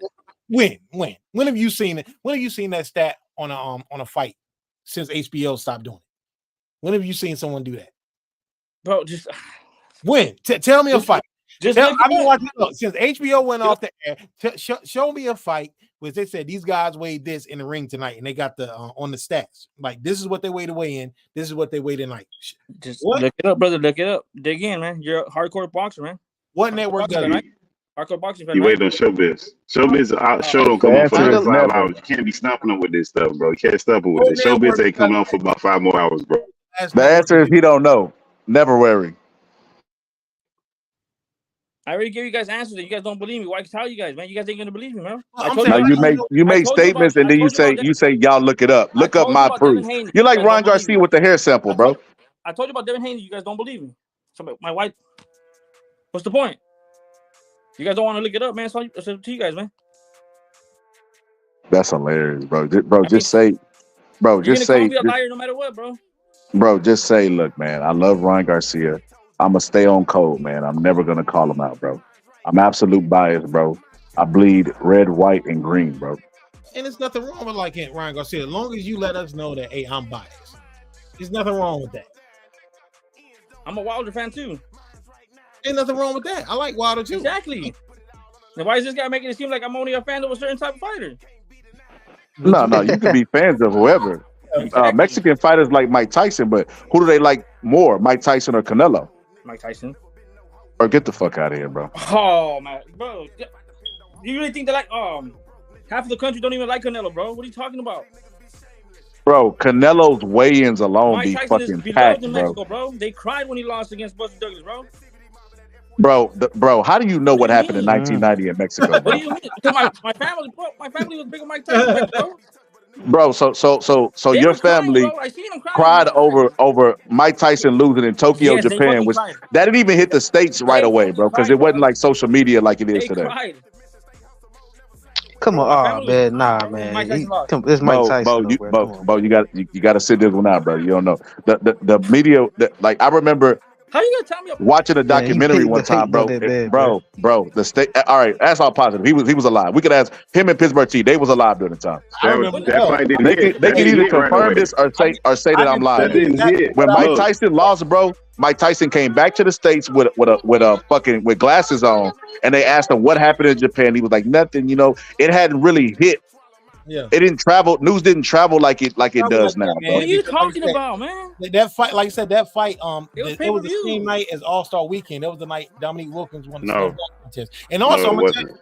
it was the same night Dominique won the contest in 1990. Yeah, it was exactly. It was. And another thing too, there was a bigger event happened the day Tyson fought Buster Douglas. That was the same day Nelson Mandela got out of prison. And what sport do Mexicans like? I'm saying Tyson wasn't a major news that day. Soccer? No, that was the same day Nelson Mandela got out of prison. He had been in prison for 27 years. So What sport do they like from all the sports you named right now and all the things you said? Soccer. Right Bro. I'm telling you, I was live back then. So I'm telling you, Nelson Mandela getting out of prison was bigger than Mike Tyson. Yeah, it's bigger than that. Mexicans don't care about that. It was the same exact day. It was the Mexicans same don't care day. about that. They would care about Mike Tyson fighting instead. Well, I'm not talking. Well, I'm just saying how the news was. How did they even get a hold of that, bro? That Mexicans cried when Mike Tyson lost, bro. You got to explain to me how they got wasn't a hold of that event, bro. Bro, and wait, To time watch out. it You know live. how wait, Scholar, you know how they did pay-per-view back then in those times? It wasn't like that you got pay-per-view now with streaming. Like that's the other thing. Everybody didn't even have the ability to get pay-per-view like that. You either had to have a satellite or a cable box. Everybody didn't have satellite and everybody didn't have cable. So like it's not like now where everybody has cable. Every house in the United States has cable. That didn't exist back then, bro. So like the news. But what they did, they gathered up together as a big old unit, about 50 people paying $5 each. That's how they got the pay-per-view. Bro, the world did. But what we trying to tell you as people that's been here, that was here when it happened, the world didn't know or didn't notice that Mike Tyson lost immediately. That didn't happen like that. What year did it happen? 1990. No. I told you, February 11th, 1990. The same day. Yes. The same day Nelson Mandela got out of prison. That was the big news that day. That overshadowed Mike Yes. Tyson. Yes. 1990. February 11th, 1990. So now we gonna debate stuff that we was actually here for now. How old were you guys? I was going What on. difference do it make? Yeah. You guys were too? What was I? I was going on 13 years old. I was 12 going on 13. Yeah, I think it was a You're 43, 12, 44? 13, 14, something like that. 43. What I don't get what the So you were still riding your Because- bike, man. You weren't even paying attention to boxing, bro. I wasn't paying attention to boxing. You were riding your bike. Are you serious? 12 years old. Dude, I can tell you what I was doing the night Tyson fought Spinks in '88. I remember like it was yesterday. Yeah, because you have YouTube now. No. I can tell you everything leading up to that fight. I can tell you tonight. It was a Monday night. A lot of people don't Yeah, know it's called a Monday documentary. Night. No, I was dead. No, I was alive and well then. You watching boxing? How old were you? When you I've watched been watching boxing since I was 5 or 6 years old. I'm 14. 14. Boxing was on. Boxing used to come on every Saturday or Sunday on NBC. They used to show the old fights on Sunday afternoon, and sometimes they would show the current fights on Saturday. But like, I would be able to watch the Rocky Marciano fights and the Muhammad Ali fights on Sunday afternoons on NBC. They used to always show old fights back then. So NCS and ABC Wide World of Sports. I've been in boxing for a very long time. And but wait, hold on. Time out. How you debating what we was on? You weren't even around, bro. Like, what are we doing right now? What are we doing? You can ask me any question. I mean, I'll answer it. It's a conversation. I'm not. No, but Tyson wasn't. That fight wasn't. It wasn't well known back then. Everybody didn't have like the access to everything like they do now. Bro, that wasn't happening, bro. The Mexicans got together like 50 deep, and then I'll pay $5. No, they didn't, bro. Oh. Bro, that's not how that. No, that's not how it works.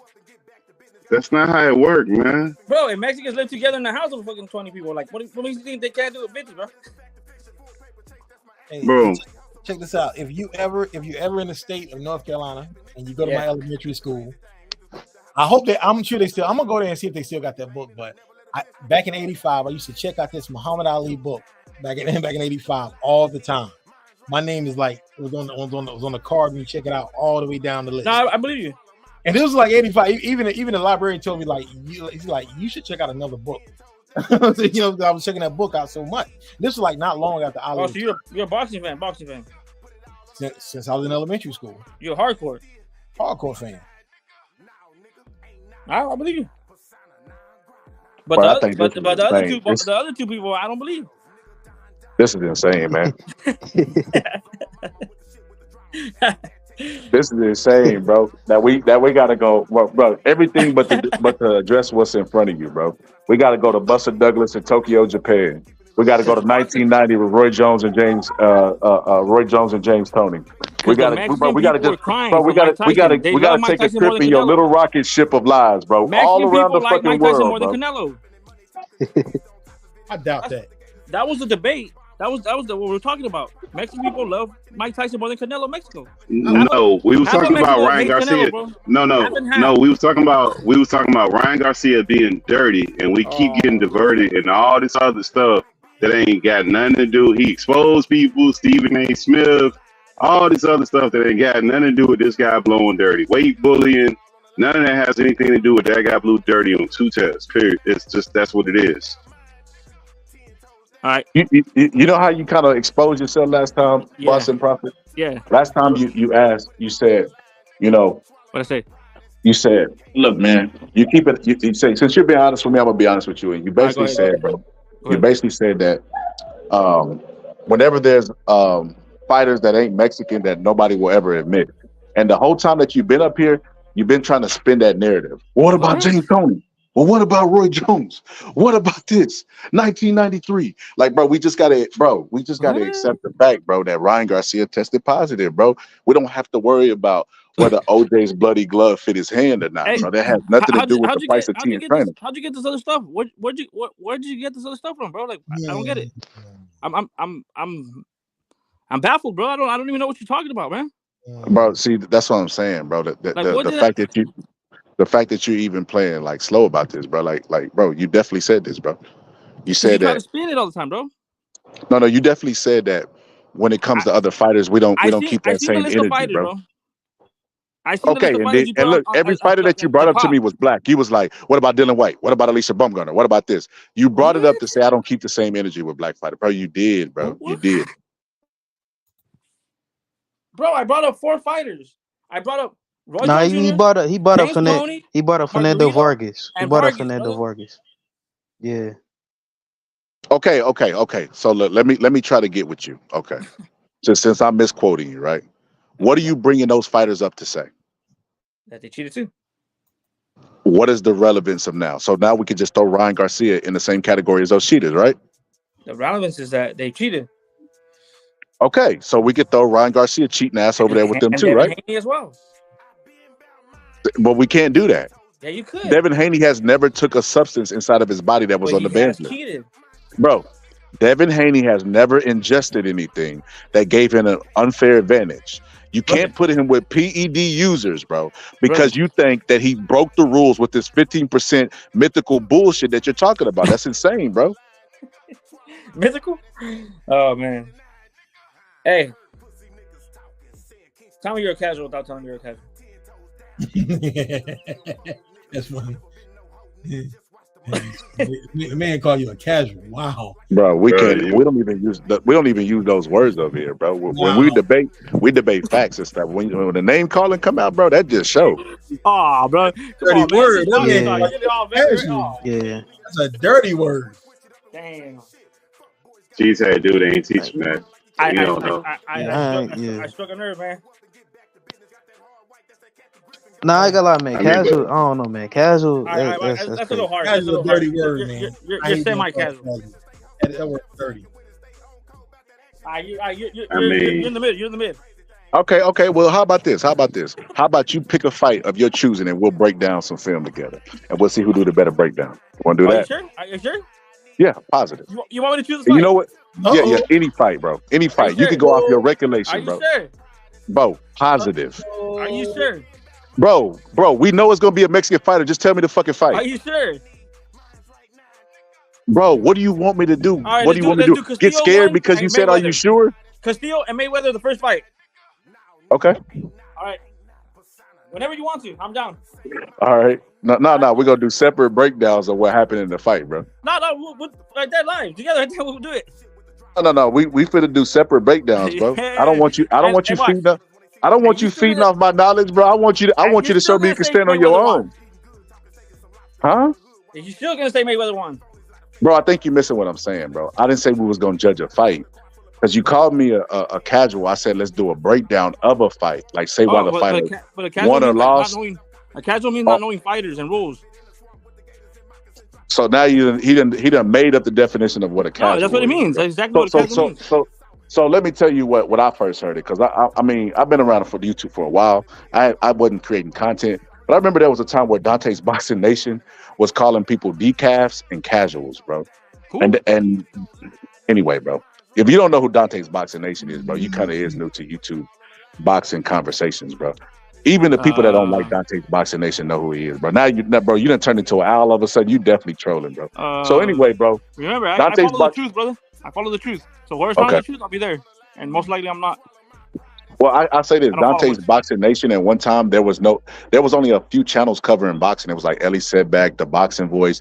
It wasn't that many boxing channels as it is now, bro. Yeah, see, Ellie Setback is one of the most he's a rider to the next level, bro. But why do you think he was getting views? He hasn't changed from when he first came in the game. Why do you think he was still getting views? Ellie Setback? Because he's a liar. He was getting views, bro, because there was not a lot of competition in the sport of boxing. And I'm telling you, I don't. So that's what I'm trying to say. These channels that was here have always been here, bro. Hey, you know who was a true analyst, the best analyst at the time? Me? No. One. There was only one. Max Kellerman, bro. Max Kellerman wasn't a YouTuber. He was a boxing analyst, bro.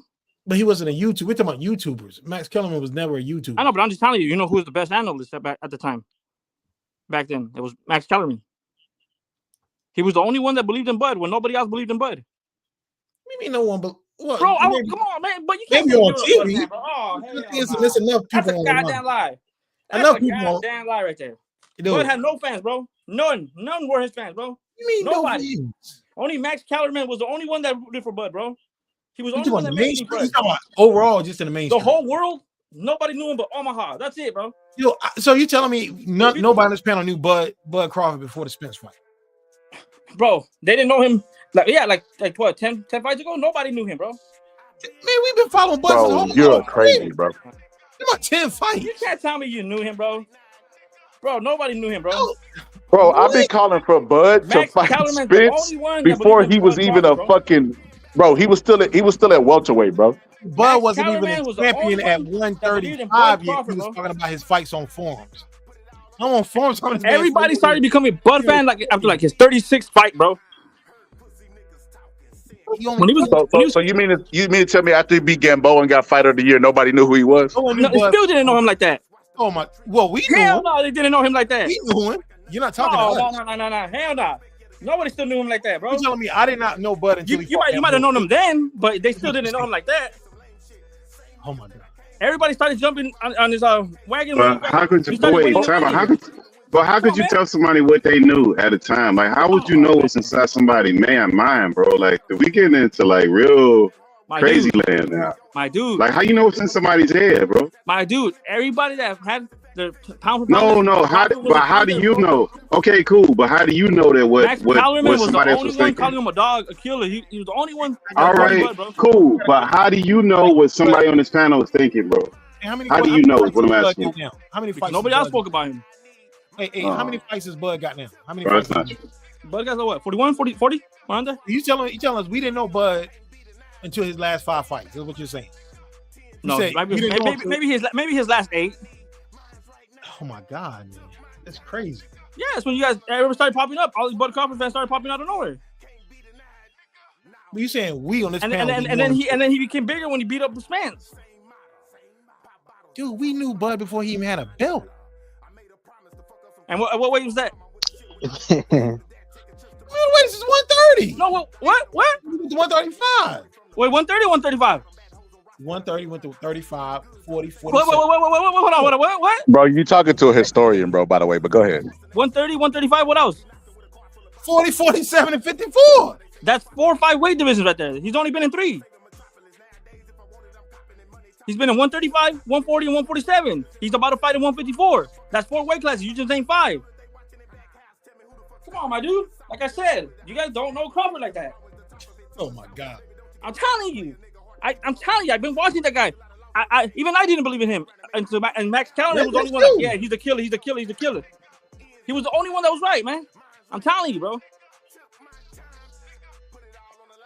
So what it sounds like is you think you're the smartest person in the room. Because you're like, if I was wrong about Bud and Max had to convince me, there's no way that nobody's seen what Max seen when he said it. That's crazy logic, bro.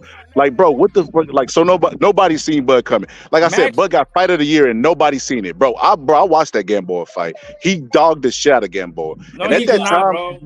all right, bro. All right, I ain't gonna argue. Gamboa hurt him too, bro. Don't act like come on, He man. fucked Gamboa up, bro. Did Gamboa hurt him? But it's beside the point. What is that, bro? What was the results of the fight, bro? Okay, but I'm asking you, did Gamboa hurt him? Yes. He fucked Gamboa up, bro. Crawford knocked him out. Yes, I understand that, but you can't say he dog walked him like nothing, bro. Oh no, Gamboa was definitely he was definitely won a lot of rounds. But the point is, I think most of the people picked Bud to win that fight. Yeah, that's when they barely started to get to know him.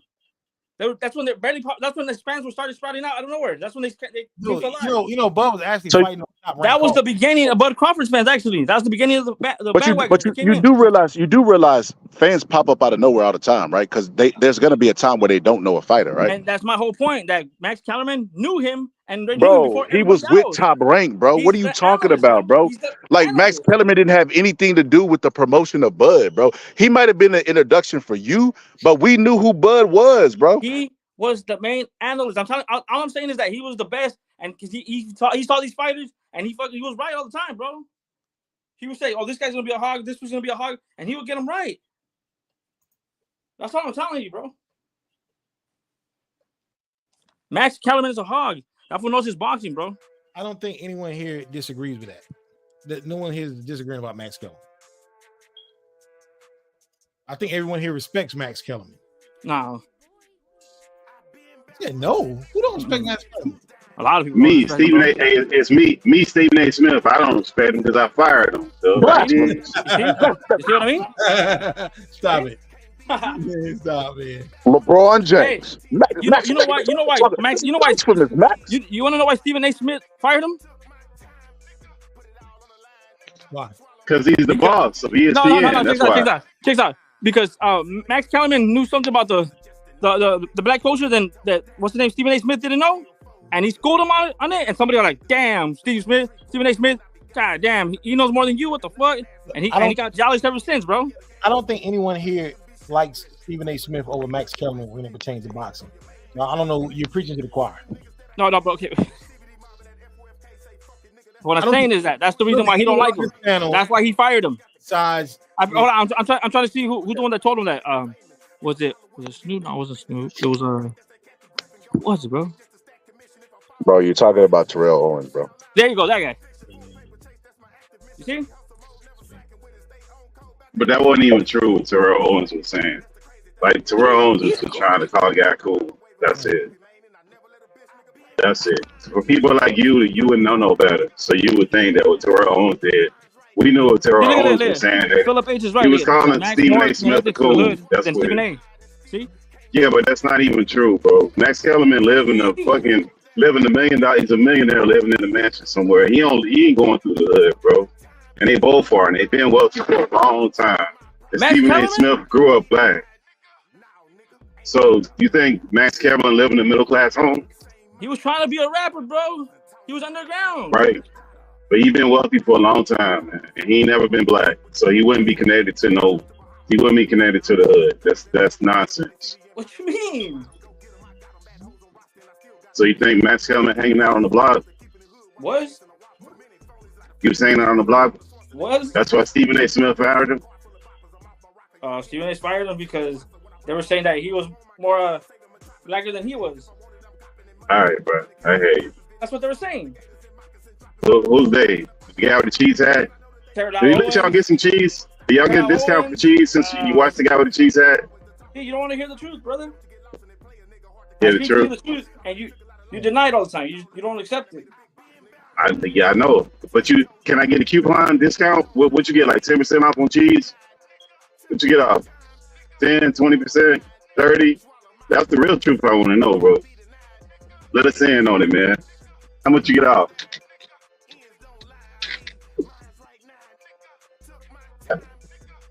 You don't want to tell us? Come on, man. No, I just what's the discount you get? I just hope that you guys were here for the truth, man. And you guys were here to learn and open up, like ready to discuss and talk, like grown men and accept what's wrong, what's right. But you guys don't. You guys just have a narrative. You guys propaganda. You guys already have your guys' mindset, man.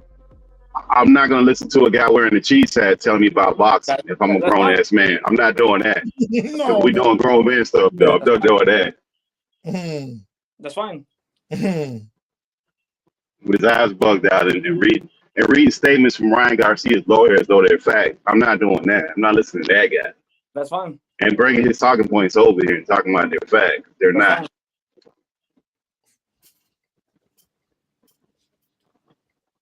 And I don't believe, and Stephen A. Smith doesn't run ESPN, bro. That's where you got that guy with the cheese hat, bro. That's not even true. And I don't know where you got that from. I will listen to you guys. I listen to you guys. I try to hear you guys out. But since you guys speak falsely, I can't believe it, bro. But you believe the guy with the cheese hat on. A grown man with a cheese hat on and sitting in front of the camera in his house, in the room. Bro, I don't even believe that guy. Speculations, man. It's ironic that you knew all this. It's ironic that you knew all the sounds he made and what time he came on, but you don't watch. I didn't. When did? Oh man, this guy. I'm telling you, narrative. You're set, man. Bro, you was literally just making the sounds that the guy made on his shows, man. That was that one dude, bro. I don't know who did it, but he's the one that did that noise.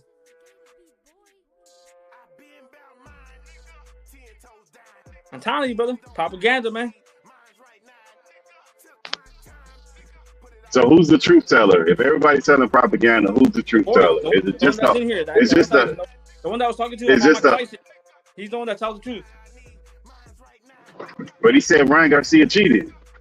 Well, didn't he cheat? You said because he got popped with a little bit of what's it, estrogen, whatever it's called, Austrian, whatever it's called.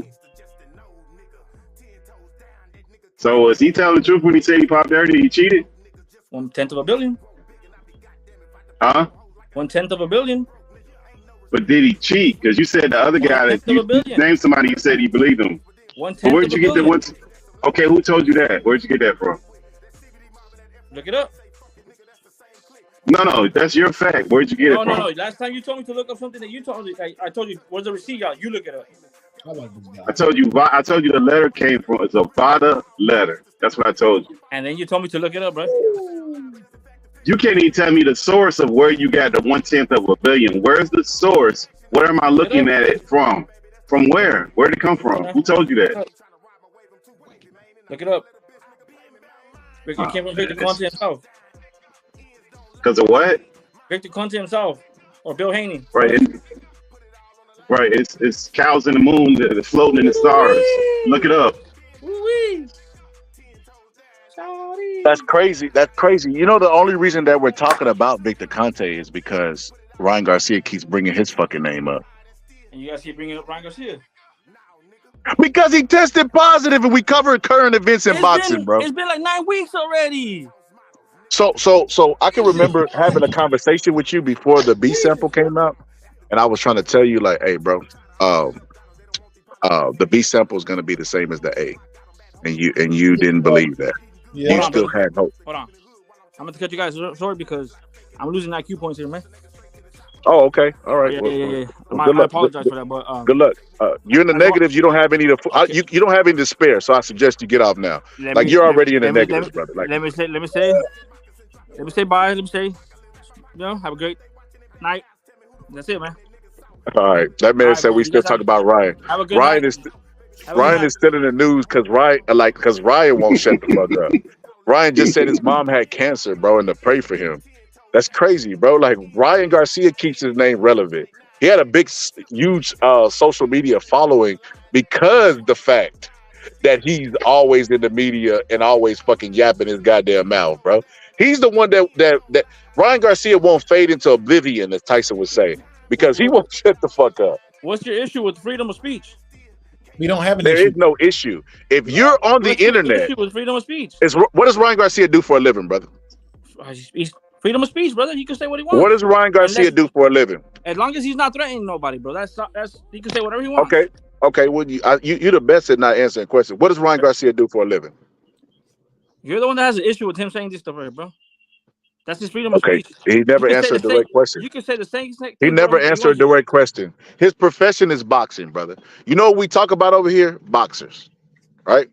Last time you were talking about politics. What are you talking about? And before Ryan Garcia fought, I do non-boxing topics, but this is a boxing live. Did you not see the thumbnail? But you just said that you do nothing but boxing. Nope, bro. What the fuck difference does it make? Do you not see the corner of the screen? If I want to talk about fucking two snails racing or a unicorn fucking a goddamn Skittles rainbow, bro, I can do what the fuck I want to do. That's crazy, bro. If I want to come on here and talk about Ryan Garcia's dad having a fucking smushed in face and looking like the aliens from The Fifth Element, it's my goddamn prerogative and right to do that shit, bro. So with that being said, bro, Ryan Garcia is relevant in the sport of boxing. He's a superstar. And Ryan Garcia had the biggest fight. Look, we gave Ryan Garcia a ton of credit. How did you look, bro? How did you look again? It was smushed in face. He liked them aliens for The Fifth Element, bro. But look, check this out. Ryan Garcia is a superstar in boxing. He got a ton of credit from this panel, bro, for fighting fighters in their prime. And it just it sullies the win. Bo doesn't even like Devin Haney. He was like, yeah, bro, I'm disappointed that it looks like this is the case because of his performance and how he's acting after the fight. And it takes away from Ryan Garcia, bro. Like you kind of new to my channel, so you don't know, bro. Jarrell Miller was another fighter that I used to fucking talk about a lot, bro, because I don't think they have no place in the sport, bro. They don't belong. Scholar. If you don't think, that's why I respect, man. You consistent, bro. You consistent. You know what I mean? Although most of the shit you say is not true, but you're consistent, though, brother. I'll give you that. So I say consistent lies. I'm kidding, bro. You're consistent. Most of the stuff you say is not true, bro. But you're consistent, though. Damn, bro. Consistent lives, man. I appreciate you, bro. I Hey, try, bro. I try. but nah, I just want to tell you, man, for real though. Thanks for having me, and you guys have a good night, man. All right, bro. Blessings upon blessings. All right, bro. All right. Ryan's clean. Remember that. All right, bro. Bo, Shout now out that to now, Ryan. Bo, you watch wrestling, right? Yeah. I just hit Boxing Prophet with a Stone Cold Stunner, bro. Now it's you versus everybody on the panel, bro. now Oh, you what the fuck? now you finna get jumped, bro. Your help left, man. You know what was Hey, crazy though, Bo? At times he tried to agree with you, bro. But you'd be like, nah, he didn't fight in California. Like he thought he had a friend sometimes, bro. He was looking for every opportunity to team up with you, bro. Oh, Y'all just kept missing each other, bro, cause you wouldn't double down. He was like, nah, it's still in California. He was like, nah, bro, it ain't California. nah, bro. Honestly, nah. I agree with everything. Well, a lot of the stuff that he did say. I just didn't.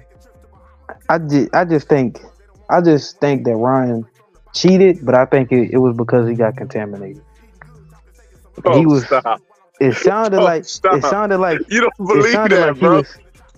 Where's the I proof do, of the bro. contamination, bro? How did you come to this Bo, conclusion besides the your lab Man, y'all IQ is just too had fucking a, high, y'all bro. just had a Your 30-minute IQ is too discussion high about for him you to cheating, believe bro. that, bro. I know you capping, Come bro. on, bro. I know you fucking capping, bro. There's no way. Come on, bro. You're not serious, bro. The guy reads a letter from his lawyer and you take that as a fact? The lawyer he hired?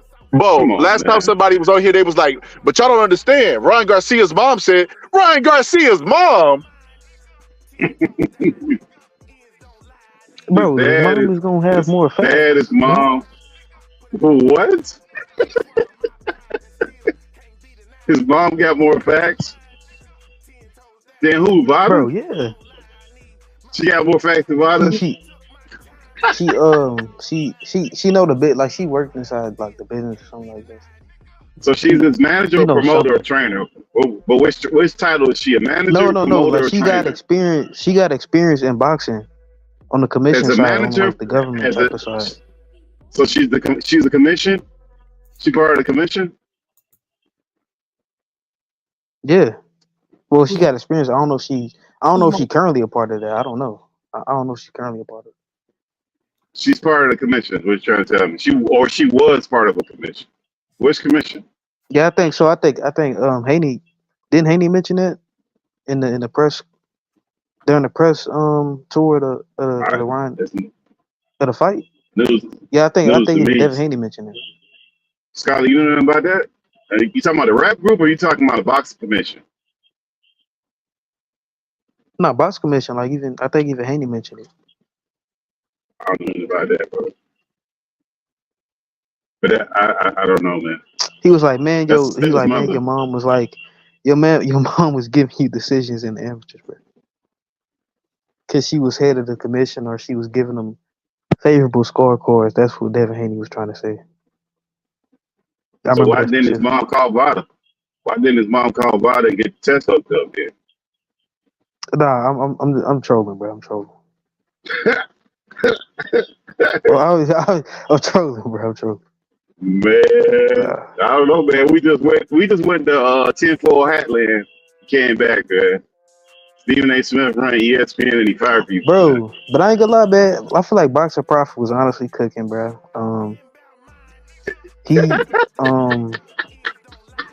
He was, bro. He was. I just think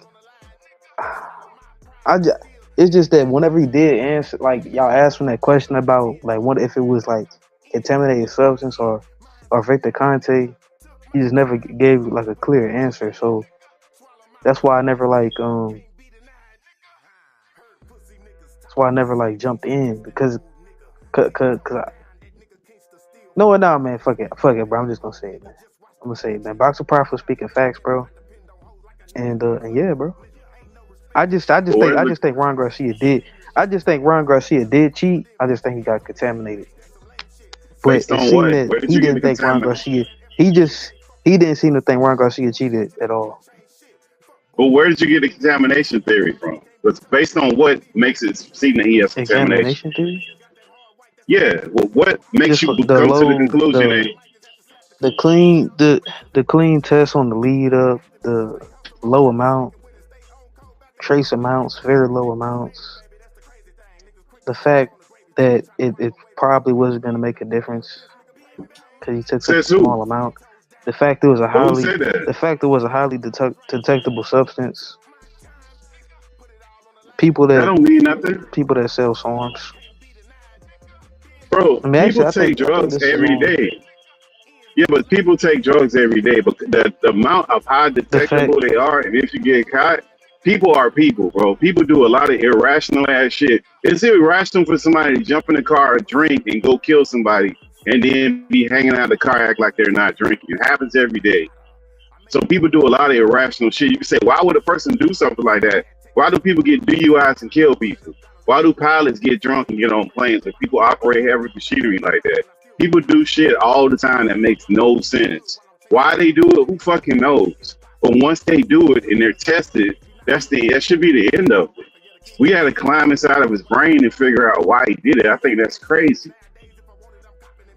Yeah, but that's the thing. I think it was contaminated. I don't think he did it on purpose. But based on what? Why would you keep saying it's contaminated? Based on what? What proof is it that anything was contaminated? Because he hasn't offered any proof.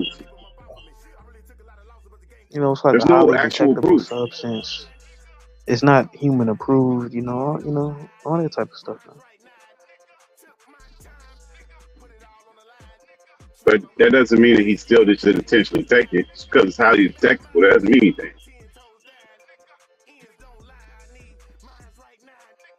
So when Big Baby got caught, yeah, but when your boy got okay, so we know the levels of Alicia Baumgartner or the Eggman Ben Connor. Do we know the levels of that, or when it was leading up into? We don't know any of that. Nobody cares.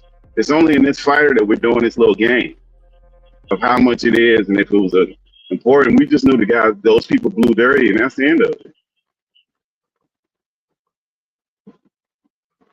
I don't really get it, man. And we taking the word of this guy lawyer all the time. And those numbers aren't even real numbers. Those are numbers that his lawyer and the guy with the cheese hat is leaking. As far as a billionth percentile or whatever. Taco, man. Yeah, man. All you need is some ham in the middle of that damn sandwich he over there making, man, with bugged out eyes.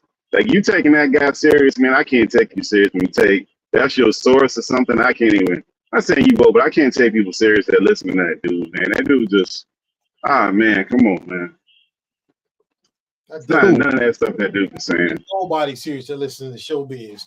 Nobody. Showbiz. That guy, man. He's a part of the CFC crew. The CFCC. What that stands for? Clicks. The CFCC, Cooning for Clicks crew. Oh. It's super cool, though. He be really cooning, man. He definitely be cooning. Yeah, it's super cool, though. Yeah, he got the big C on his chest, bro. So he got the big piece of cheese on his head. It's like a Monday minstrel show. Looking at him, we doing the bugging out eyes and the screaming and all this stuff, man. He doesn't understand how dumb he looks. But his audience eat it up.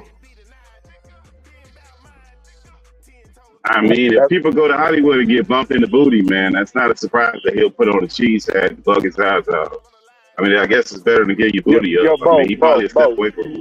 Bo, since your homeboy left, and I know you didn't want to disagree with him on the panel, man, because you felt like you had a friend. Do you believe that Mike Tyson is more popular amongst Mexicans than Canelo Alvarez? Hey, tell the truth, shame the devil. I don't know, bro. Go, come on, man. Bro. Come on, man. Oh. Bro, whenever he said that, it sounded realistic, bro. It sounded authentic, bro. He said his family was crying whenever Mike Tyson got beat, bro. Fucking stop, bro. I can understand that, bro.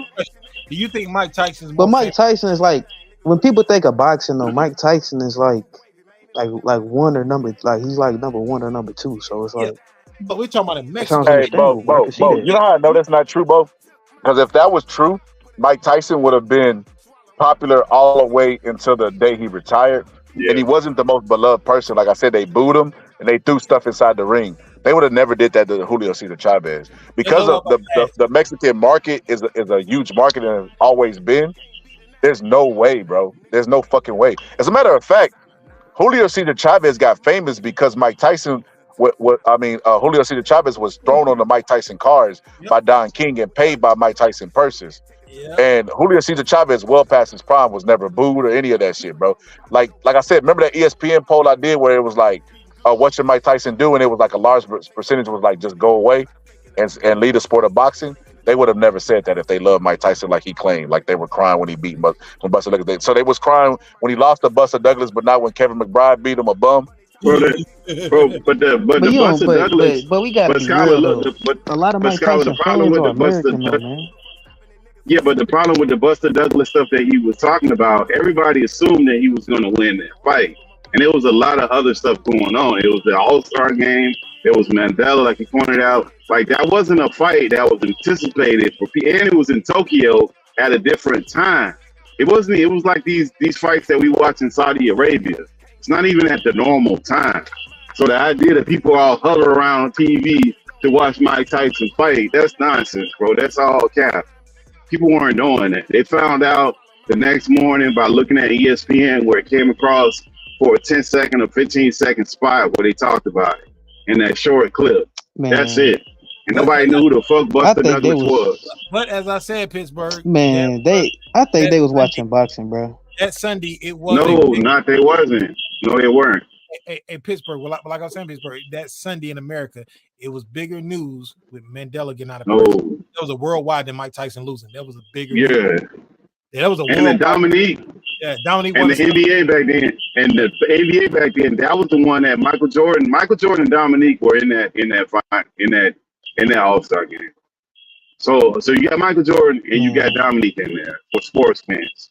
That is way bigger than Mike Tyson going to Tokyo, fighting somebody that everybody assumes that he's going to beat at a time that is not even a normal time. And if you're not a big fan, you would have kept up with the Mandela stuff. You would have found out the following day. And you had to pay money back then. It was still like $80 or $100 or something. That was a lot of money in the 90s. It's not like the same $80 and $100 it is here. That's a lot of money. And everybody didn't have cable or satellite. Oh my God. All right, from that whole situation, that's what I honestly think, bro. Off rip, I already think that Latino people, Latin people, Mexican, I think. Damn, bro, you said that politically corrected a motherfucker. Yeah, bro, I ain't trying to sound, bro. That's what you meant? I'm not trying to sound racist, bro. I'm not racist. Bro, what's racist about calling a Mexican a Mexican? Yeah. It's not racist. Okay, good. All right. All right. Yeah, like off rip, I think they support boxing way more than American fans. Back then, to this day, right now, currently, for all time. I really believe that. So while American boxing fans was maybe concerned with Nelson Mandela, whatever it was, I think they was concerned with Mike Tyson at that time, bro. They already way bigger boxing fans. They already bigger boxing fans off rip. Yeah, bro. Of course, bro. Of course. So you think Mexican fans was fighting? They was fighting. They was buying Mike Tyson, a black guy, going to Tokyo, fighting another black guy. Nobody heard of it. Let me fix both mic. Hold up, Bob. Stop mute. Let me fix your mic, bro. You got the ceiling fan on or something, bro? All right, say something. Yes, I think they was perfect. I think they was buying the fight. Yeah. I think they was buying.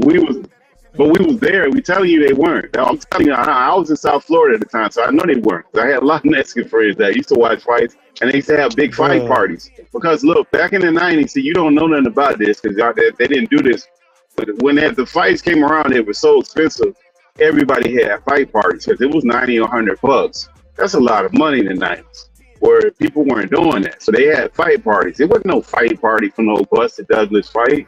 Like, that wasn't even thought of. Nobody even thought about doing that because everybody assumed the guy was going to win. And it was in Tokyo. It was at a weird time, man. It wasn't right. there was a tune-up fight for the Holyfield fight next. So Tyson was presumed to win that fight. You know what I'm saying?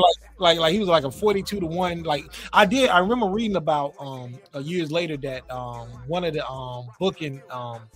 one of the bookies or whatever, the betting houses, whatever, they closed the bets on him because they didn't think anyone was dumb enough to bet on Douglas. He was a 42-1 underdog. Nice Kellerman knew. Stop, man. Stephen A. Smith too. I mean, nobody. The owner of ESPN, Stephen A. Smith, knew too. But I still have that. So yeah, bro. I think it's realistic. I mean, because y'all probably didn't watch it, and it sounds like y'all making a lot of excuses. Well, I'm not gonna say excuses, but reasons why y'all didn't tune into the fight. But yeah, I do think they tuned into the fight because I didn't listen because fundamentally, oh my god, because fundamentally, I just think I think they're more diehard fans, bro. Well, let me tell you. You got your speculations. Let me tell you the facts, bro. Right. Here's the facts, right? Go ahead. Canelo has a TV deal where fights are free in Mexico. That's why they're able to be huge fans of boxing right now, because the fights are free. If I could go into anywhere and just watch the fight for free down here, I would be. I mean, boxing would be bigger in America as well, right? But the only competition down there is soccer. But they haven't always had that. And Mexican American specifically is what made Chavez famous. And then later on, Mexico. But the pay-per-view events, bro, were not easy to attain in Mexico, bro. Like I'm telling you, bro. You notice when I asked the question, so your grandparents or whatever he said, watch the fight on pay-per-view. He didn't answer that shit, bro. I guarantee they did not have no fucking Tokyo stream back then, bro. That's crazy. Pay-per-view was different, bro. I'm telling you, it's not like it was now, bro. Like all positive in Pittsburgh T, didn't you have to like dial a number or some shit? It was No. It depends on the neighborhood. So some neighborhoods had the newer up-to-date system where they had cable in their house, and some of them had it coming from the ground. Some of them had it coming from the pole. It depends on your neighborhood. But you already had to have a cable package. So there was no, you already had to have it prior to the fight. You couldn't just call the cable company because you just wanted to fight and you just watched the fight. You already had to have cable, and you're hitting a button on the remote, because they had those boxes that were rigged up. But in order for that to work, you would have had to have at least a basic package of cable. And then once you had a basic package, you can go to the channel and select it and choose it. But you already had to have cable. You can't just not have anything. And some areas didn't even have to have the ability of even getting cable back then. It wasn't cable everywhere. So they had the satellites, which was the satellites back then. Those are those old big giant. I know you know about these old giant ass satellites where you can get all these different channels. Mom still got those. We got it back in like 90. Yeah, we had one. That was how you got cable. It don't work. Pay-per-view was more exclusive. I thought you had to dial in to get that shit. Yeah, no. But you had to have cable first. That's how you had to have the cable first. You had to have cable or satellite. It was a cable box, and then you had a remote that probably the size of a cheeseburger. I mean, thick as a cheeseburger. It was a real thick remote. Yep. You had to use the button, for the bite and whatever. But this is the thing. Some cable boxes, my aunt had a cable box and she would buy pay-per-view movies and stuff like that. But some cable boxes, they would have, I don't know how they did it, but if you try to record it, it would mess up like the tape. Like the tape wouldn't show clear once you try to record it through the VCR. I don't know how they did it, but it's like the way if you hook the cable up to the VCR, it would come up with way like it wouldn't be a clear stream when you're trying to record it. But even if you didn't get the pay-per-view, you like if you didn't buy it, you could actually hear the fight. The screen would be scrambled, but you could hear the fight on the pay-per-view. Because I listened to a lot of fights with cable back in the day, not having a fight, not buying a pay-per-view. Bro, like, you know what the 90s was? The 90s was the beginning of everybody having color TV. Like, let that sink in. Everybody didn't even have color televisions back then. Like, they didn't. So the idea that everybody had cable and everybody had the ability, people still had black and white televisions back then. We got a color TV in '84 though. I do remember that. But yeah, a lot of people didn't. Early 90s. Yeah, they didn't have it. Everybody had them color. Yeah. Color TV 84 was a Quasar TV. You didn't even have a remote. Well, you we say had I like like, to say you had a this. We mix. say I like to say this. We believe that Mike Tyson is more popular amongst Mexican fans than Canelo. That's exactly why, you know what I mean, Mike Tyson versus Roy Jones presser was just as full as Canelo's was.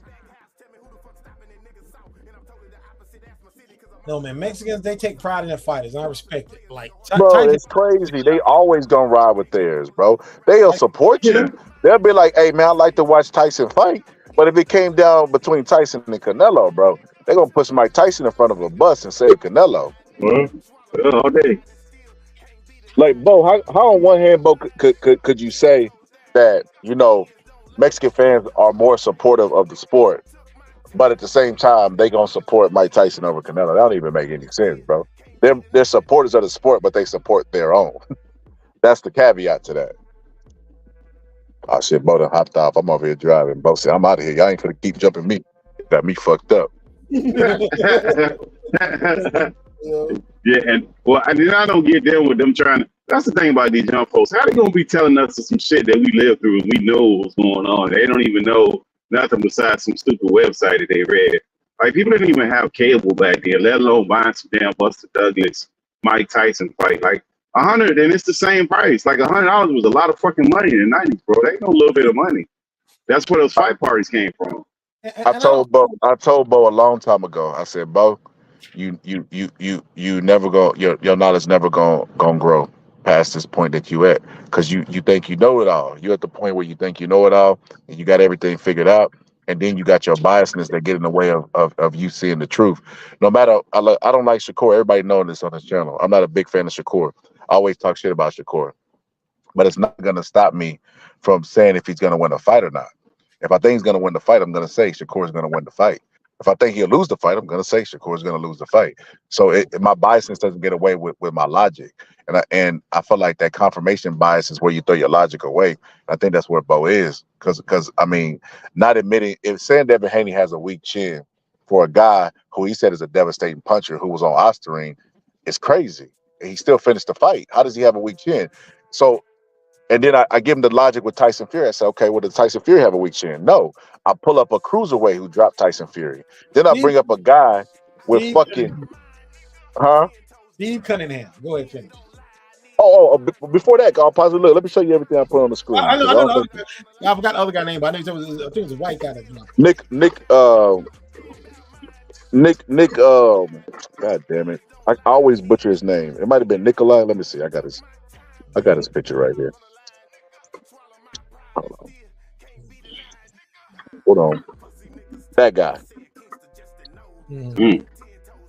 They bro, they didn't even try with his name. He's a bum in his own household. They was like, I don't know what the name of this nigga. What about 7? No. That'll never work. Nevin. That's it. Nevin. But nah, Nevin has 18 fights, bro. And 5 fucking knockouts. And out of those 5 knockouts, he has a knockdown, right? So he's not even a heavy puncher according to the weight class, right? And he still knocked down Tyson Fury. Cunningham, who has an equally unimpressive record, right? Let's go to Cunningham. Shit, my phone tripping. Here we go. Bro, what the fuck is going on my phone? Oh, that's why. Okay, I'm tripping. See, I'm trying to drive and do shit. Okay, here we go. Cunningham. Here you go. Cunningham, who fought at cruiserweight, right?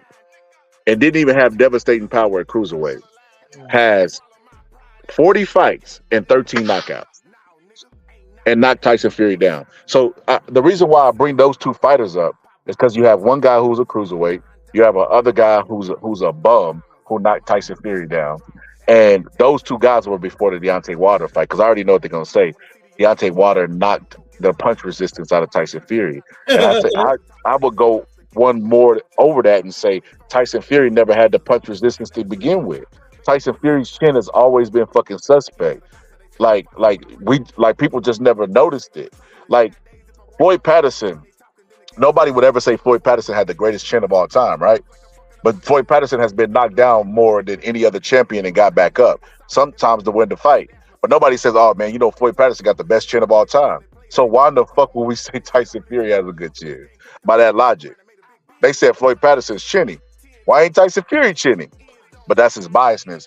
He can't see you know what I mean, the light. He can't say like, you know, well look, Devin Haney is chinny, but so is Tyson Fury.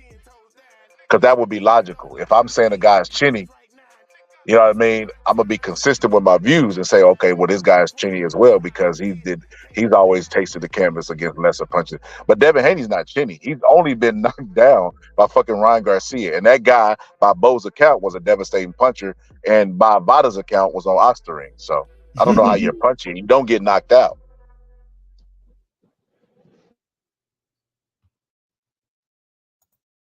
I think Haney's problem is his balance nor his chin. I think Haney's problem is his balance nor his chin. Said Haney looks awkward in the fight at times to me. Said Cunningham, facts. He said, watch Stavern versus Wilder on Championship Boxing Replay. Watching, okay. Bro, notice how he never cut the ring off on Deontay Wilder, how he just followed him around. If that's the first fight, how he just followed him around. And here's the most ironic part about that, Smoking. In that fight, bro, Romain Stavern followed him around just accepting punishment, right? You gonna follow the taller guy around, not cut the ring off whatsoever, and just give him ways to escape, right? But you look in his corner, right? You looking Romain Stavern's corner, and you're gonna see Don House, the guy that was doing the jacking off the stick in front of Deontay Wilder while he was weaving it. That's the guy that was in Romain Stavern's corner. And you're like, bro, why? He couldn't even tell Romain Stavern to cut the ring off against himself. Why would you go and make that dude a part of your team? But that was Malik Scott's doing. I think that guy is useless to the corner. I think Bro. Wilder's the type of guy that he don't want a trainer telling him what to do. I think he's the guy that want a bunch of yes men around him.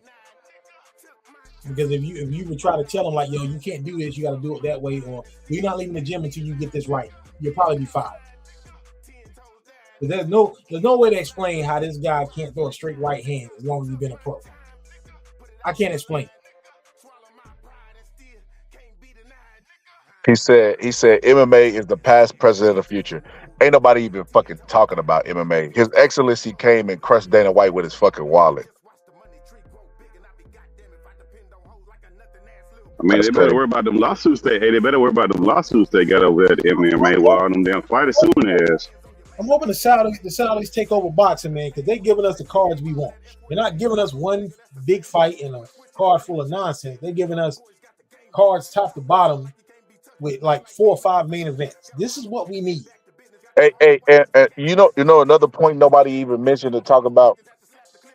As much as they say boxing is dead and stuff, Saudi Arabia could have bought a share in the fucking UFC. He could have made a bid to buy UFC. He got so much fucking money. But you know what he did? He came to boxing. Yeah. That says a lot. That's a good point.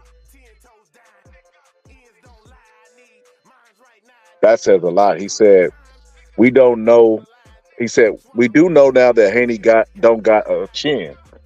How, by legacy mindset, how can we say that, bro? When he took shots from, like, Duarte didn't stand up to, nobody would say Duarte was chinny. Nobody would say Fandor was chinny. And they got hit with the same shot and didn't get back up and finish the fight, and Devin Haney did.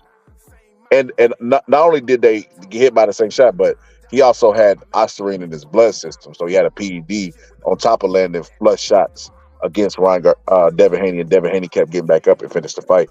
I just don't see how we could say he's chinny, brother. He said, you're right, just following him around and getting hit. Facts, bro. Said boxing was the shit in the 80s and the early 90s. But you're on the boxing channel to talk about boxing. He said, and got no jab at all. Facts, bro. MMA is not a street, Diddy. But this dude is in the chat name, Diddy. You can't even take that dude serious, bro. He said, boxing isn't the sweet science when it involves 2 limbs. Oh, he's one of these guys, bro. One of them MMA guys, bro. You know what's funny? I'm going to drop this shit members on it. Man, I keep saying, once I get off here immediately, I'm going to drop these member only videos, bro. But I have a video of Iggy, right? And Iggy's talking about how he hates boxing and how limited it is. And what's the guy that he knocked out? Was it Pereira? Yeah, Pereira. Mm-hmm. Pereira beat his ass because he knew he had superior boxing. Yeah. And the adjustment that he made from the first fight to the second fight was a boxing adjustment. Yeah, so the one thing he says is overrated ended up saving him from getting knocked out again because he was fading. Yeah. He was well on his way of getting knocked out again. Yeah, he said most fights end up on the ground. That's how I know you just talking about. They're talking about Pereira versus John Jones after John Jones' next fight, man. That's a fight everybody wants. Hey, but why would they go to a guy's channel that literally has boxing in it and talk about MMA? That don't even make any sense, bro. I mean, like, that's what we in crazy land right now. I love MMA too. But the name of the channel is the Boxing Scholar. It's not the MMA Scholar, bro. Yeah, I see. I understand what you're saying. But I love MMA too, man. I love boxing more. Obviously, I've gotten to boxing first, but I love MMA. But you want to go to a boxing guy, a guy that has the name Boxing Scholar, and go over there and argue with him about MMA? We wouldn't do that shit. I wouldn't do that. Nah.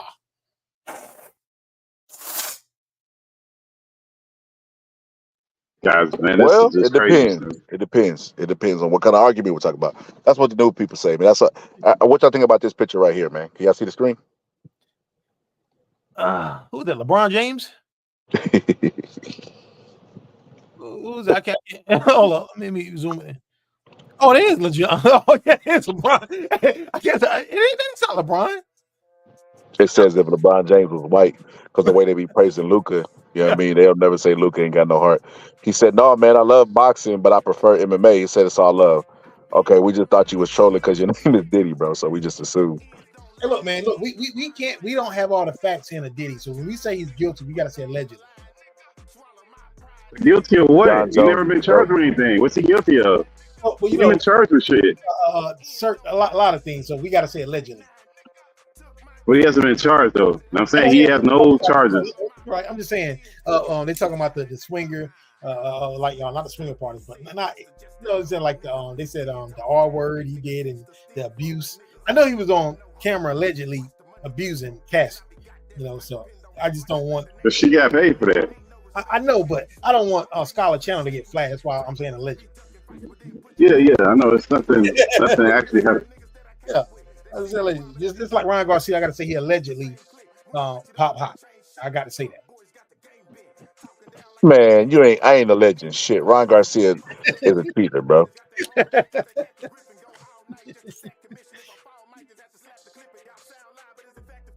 He said LeBron, Lejean Jing. Yeah, but Ryan Garcia, man. What? Look, I don't think a Christian would cheat in boxing. You said what? I don't think a Christian would knowingly cheat in boxing. Bro, he's not. Bro, this man brags about being a Christian and then tells people online suck his dick, bro. Well, he get caught up in the moment sometimes. Look, Holyfield's. Okay. Well, we can go even further than that. This man marries a woman, divorces her, then marries another woman and divorces her the day she has his baby. Well, Holyfield had a couple wives too, so. And we all thought Holyfield was a hypocrite as well. Well, I always thought Holyfield was. I think Holyfield's a piece of shit. That's a good comparison that you just made, because I dislike Holyfield as well. Everybody knows that, right? I think Holyfield's a piece of shit as well. And Holyfield was the exact same way. Always talking about God, womanizer. He not only did he have a whole bunch of divorces like Ryan Garcia, but he cheated like Ryan Garcia as well. He just never popped. Yeah, but he cheated. That motherfucker cheated. We gotta say and then look, check this out. Ryan Garcia is online saying, please pray to my mom. Send prayers to my mom. She has cancer.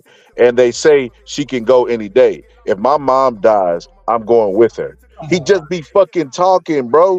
That dude's I can't even believe people defend Ryan Garcia, bro. I hope his mom doesn't have cancer, man. I mean, cancer's a bad thing. I hope she doesn't, but if he's lying on this, man, I mean, I don't know what to think about this guy.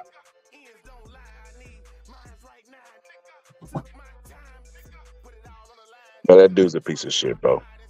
And the moment that the boxing world comes to terms with that, the easier their life will be. He said, AI is really crazy. That image looks super real. I love the fact that they went there, bro. It's like, bro, I be hearing all this shit about Luca and all this shit, bro. It's like I hear all this stuff Man, about Luca, you bro, need to stop, because bro. Look at him play no. D. if you take Luca in his prime, I'm assuming that he in, and you take a prime LeBron James, bro, I think it's not even close to me, bro. I got LeBron over Luca. Man, LeBron destroys that guy. Yeah, LeBron destroys that guy. First of all, Luka don't play zero defense. I mean, none. LeBron none, zero. LeBron number one, he plays defense 1 through 5, all the positions, and he brings the ball up and runs the whole fucking offense. Like those. Put it like this: you couldn't take Luka and put him on those Cleveland teams and go to the finals. It never happened. They wouldn't even be in the playoffs. Yeah, it never happened. Like once they start doing LeBron shit, take whatever player you want to say that LeBron ain't better than, take that guy and put him on those Cleveland teams, especially that team with J.R. Smith, where he had that brain fart and really fucked him over and right going up until leading that championship. Take that guy and put him on that team. They don't even make it to the finals. Especially that remember the Golden State team that they did that they had to go and get KD. What's his name? KD for the 3-1. They were winning 3-1. They came back and kicked their ass, and then they had to go get KD, the 70-win team. I will never respect KD or Curry or Draymond Green for any of that. For the rest of my life, I will never respect any of those guys. Pulling some crap, and I'm not a LeBron fan. First of all, I'm a Spurs fan. I'm not a LeBron fan, but I cannot. Oh, you a Spurs fan? Oh, I feel sorry for you, bro. Not your fault. We got one of the best futures in the league, bright futures in the league. Caleb, that's what the Cowboys say. Cowboys been saying that for years, bro. Cowboys always got some future stuff. We got 2 lottery picks this year. We got a 4 and number 8. Yeah, I hear you, bro. Cleveland had a lot of picks for the last decade. They didn't have a lot of picks, bro. That'll be the whole bunch of nothing. I just can't respect KD, Draymond, and Curry for that crap they pull, man. Like, but Curry don't get hit for that. You don't get no slack for that. You know slack for that. I don't know why. I can't respect that. I can't respect the guy. Yeah, nah. He gets no flag for that. That team gets no flag for any of that. Which I can't. And the Boston team. Remember the Boston Celtics with KG? Even though they didn't decide to go there, that was the first big 3 team. Oh, they got traded there. I know, but that was the first big 3 team that we ever saw was those guys. The first one. Well, the first one that was formed through trades. But before that, you also had Boston big 3 with Mikal, Parrish, and Burke. No, that wasn't no real big 3. They couldn't. No, that wasn't no Philly. Stop it, bro. Stop it.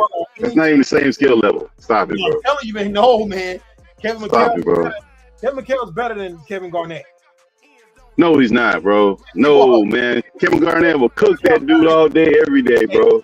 No way. He played in. Now, Kevin Garnett is more athletic than Kevin McHale. Kevin McHale. No, man. No, he's not, bro. Kevin Garnett. First of all, Kevin Garnett can bring that ball up the court, and he can score buckets all over that court. Kevin McHale can only go on the post in that mid. That's it. That's the only place he can go. Kevin McHale had a very good mid range, and I can tell you, mid. That's it. A game that now he's not a good 3-point shooter now because he didn't shoot and learn to shoot 3. No. You can basically sum up Kevin McHale's career. Kevin McHale dead, basically 1 foot, dead at the end of his career. 93 playoffs against Charlotte, and he destroyed Larry Johnson. And I'm like, he had 32 points. Game 2, he had 32, but they still lost because they lost it at the end by 1. But Kevin McHale, man, like he was that dude. Like if he wasn't with Larry Bird and Larry Bird, Dennis Johnson, and Parrish, he would have been the number 1 guy any other team. No, he's good, but he ain't better than Kevin Garnett. I'm not saying he's a bum, but he ain't better than Kevin Garnett. That's not bro. No. On the block, they're better. Like defense is probably about even because Kevin McHale was a great defender. No, he's not, bro. No, but he's not. He's not Kevin Garnett. Kevin McHale, bro, you ever seen Kevin Garnett? I mean, you ever seen Kevin McHale come out to the point and guard a point guard? No, he ain't guarding no point guards going to the wing. Kevin Garnett could guard all positions, bro. That's not even close. I like both of them, but if I'm choosing, look, Kevin McHale played in a tougher era. by the time KG was drafted in 95, and they started to soften it up a little bit on through the early 2000s. I think the early 2000s was a very soft era for the NBA. The East was garbage, and they were just basically cheating for the Lakers every year. But Kevin Garnett is a great player. Matter of fact, who do you think mentored Kevin Garnett? That don't make him better than him. I mean, you got a coach on the team that can't play better than LeBron and can't play better than Kobe.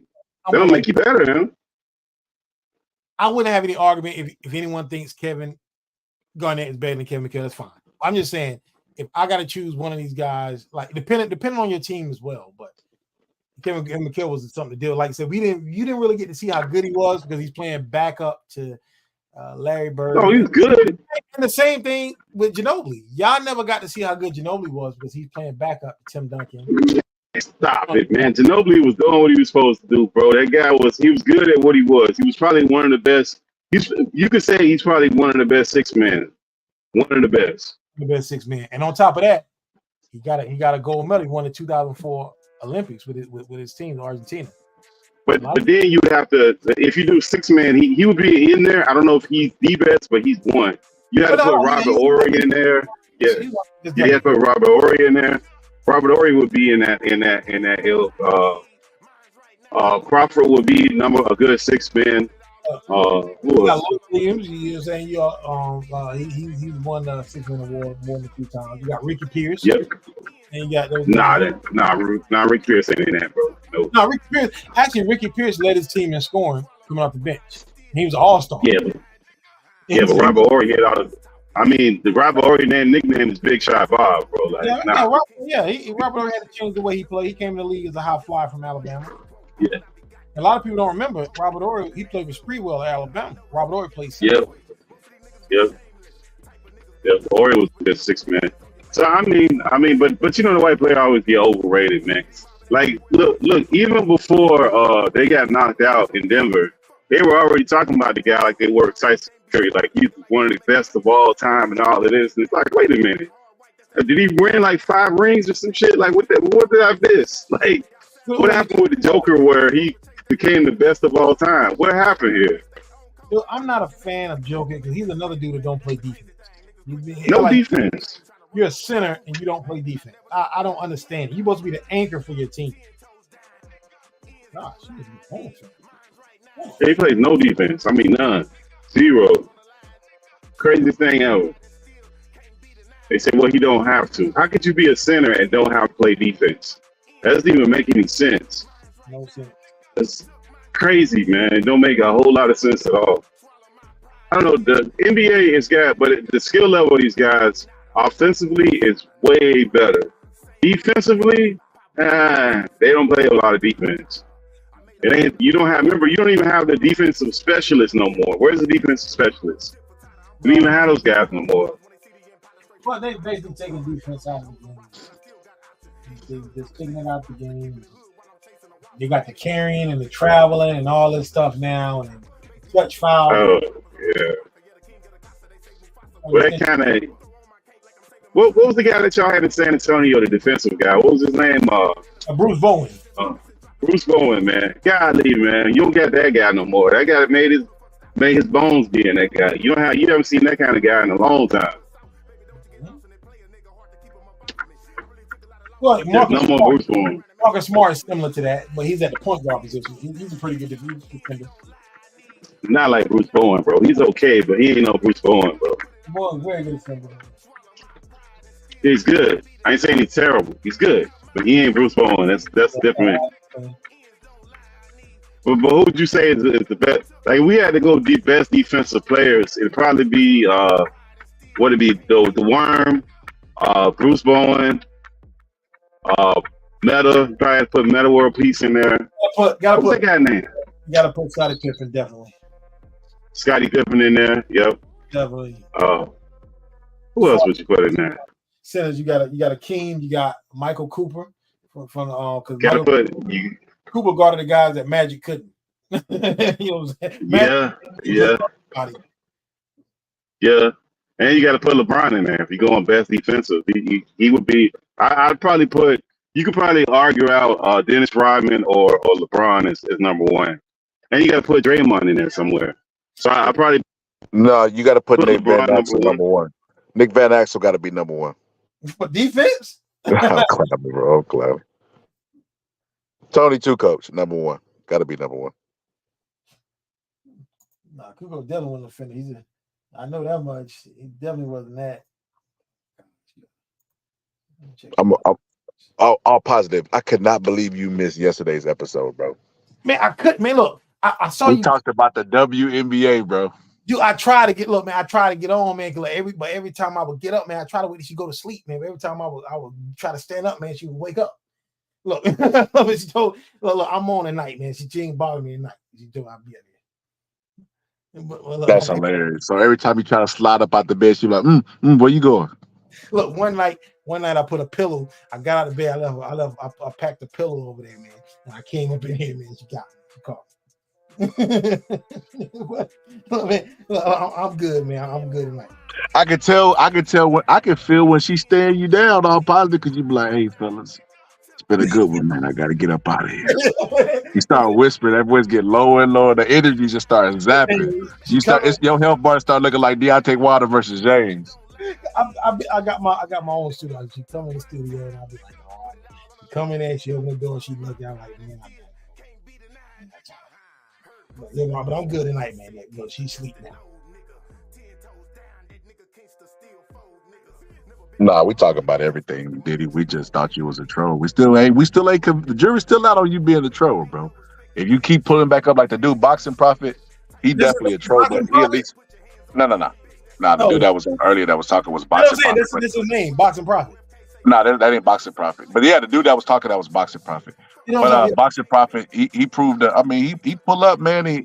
He'll defend his viewpoints, bro. Even if he troll or whatever, he'll pull up and talk. So, because there's some people that just come just to distract and just be like, just want attention. They didn't get enough hugs as a kid or some shit.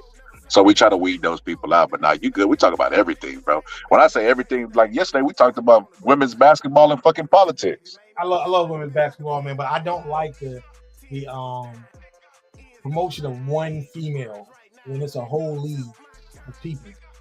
I mean, you got to stop that. I mean, they're not trying to hurt the chick. I mean, they just bumping her. It's a physical game. Somebody said LeBron James is the GOAT at flopping. What do you think about? Bro, they always flopping. Yeah, everybody flops. Luka's definitely be flopping. Luka's the king of flopping. King of it, bro. That's crazy. I know that shit. I don't watch a lot of basketball. He said Bron and Kobe are his picks for the GOAT. Bro, how you gonna have a GOAT conversation and leave Michael Jordan out? That's crazy. I've gave my take on that GOAT thing. I've always said that there's no such thing as a GOAT because it's different eras, different teammates. There's a lot of things that go into it. Boxing is not like basketball. Basketball is not like boxing, man. Because boxing is one guy. You don't have to rely on your teammates. You can be the greatest player, but if you got garbage teammates, you're not gonna do anything. Boxing is just you out there. You got to boxing, golf, tennis. That's just you. So you determine your own fate.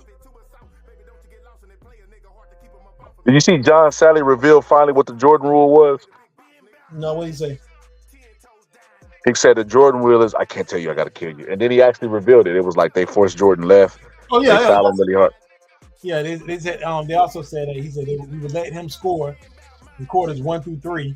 Then in quarter 4, when his teammates was cold, they hadn't shot, we start doubling him, and he passed on there, they be missing shots.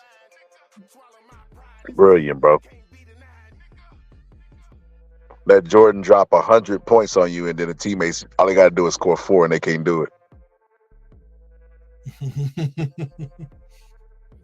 He said, I love attending MJ's games. He said, I love attending MJ's games.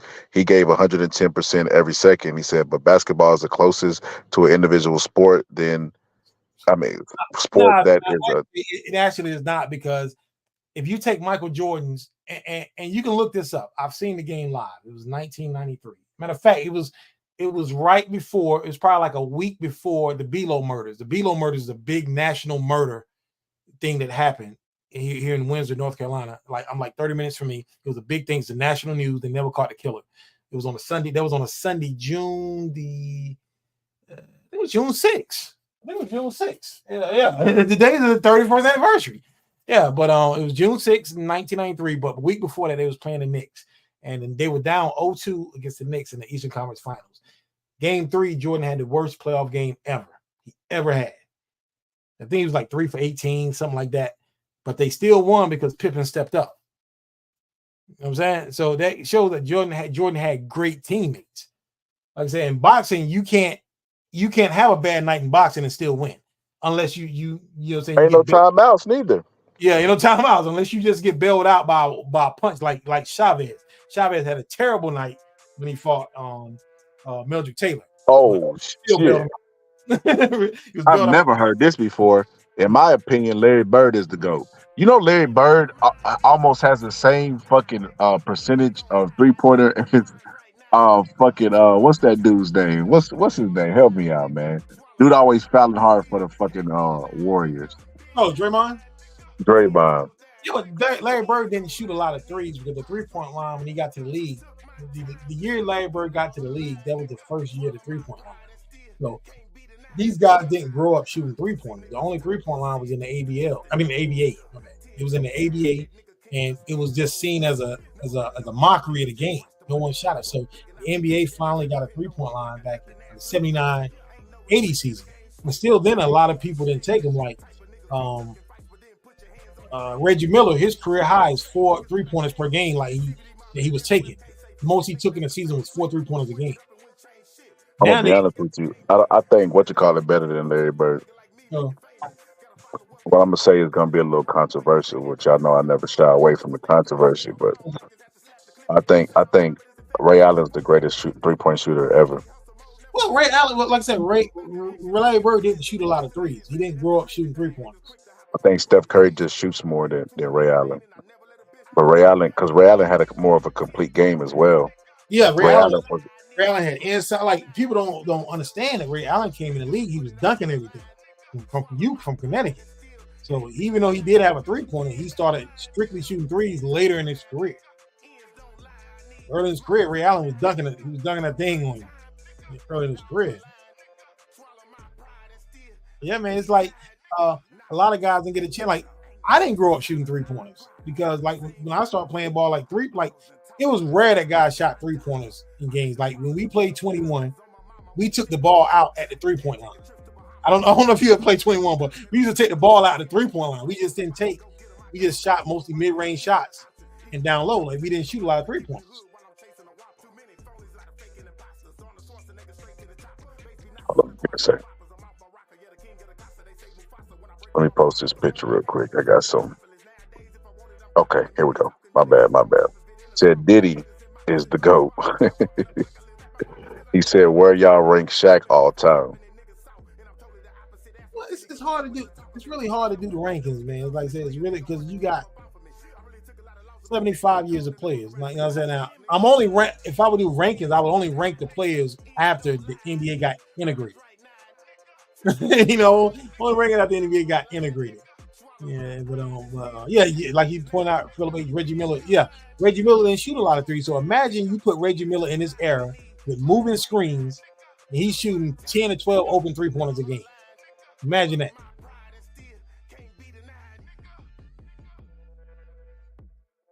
Imagine a Luka having a vertical of 2.5 inches. If I said Luka had a vertical of 2.5 inches, I would be adding 2 inches to his vertical. Yeah. But what do you think about Larry Bird? Check this out. Larry Bird and Draymond, bro. Yeah, but Larry Bird said he only played 12 years and he just didn't shoot a lot of threes.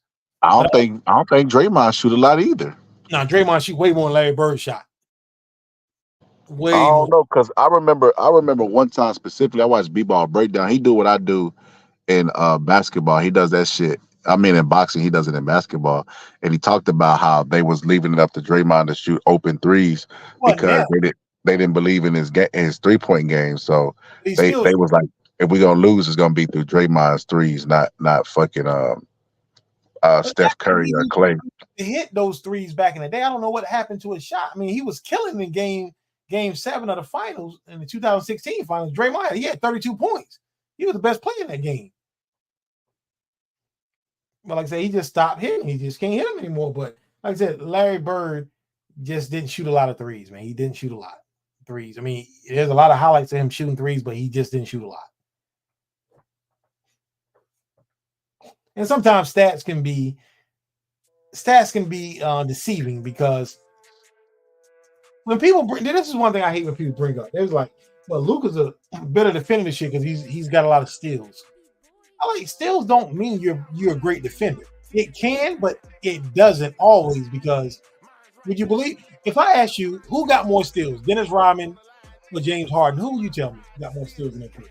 I say Dennis. You know James Harden doubles the steals Dennis Rodman got. God damn. Now, does that mean James Harden a better defender than Dennis Rodman? Nah, but that's crazy. It is crazy, ain't it? Because James Harden plays the passing lane. He doesn't play defense. He plays the passing lane. He gambles on passes. Dennis Rodman never got a lot of steals because he played man-to-man defense. He never gambled in passes. So getting steals don't mean you're actually a good defender. And I have to explain that to people. James Harden, look, matter of fact, a few years ago, James Harden was number 2 in the league in steals behind Paul George.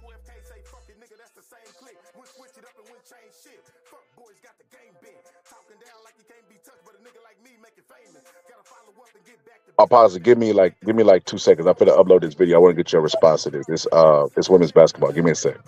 Yep, yeah, Diddy, just what you're saying.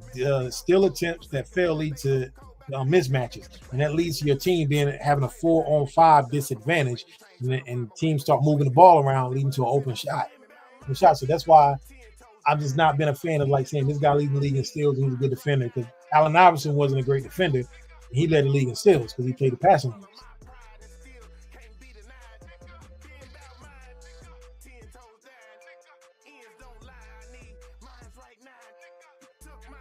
But you know, I see a lot when they're bringing up the topic of the Pistons versus the 2017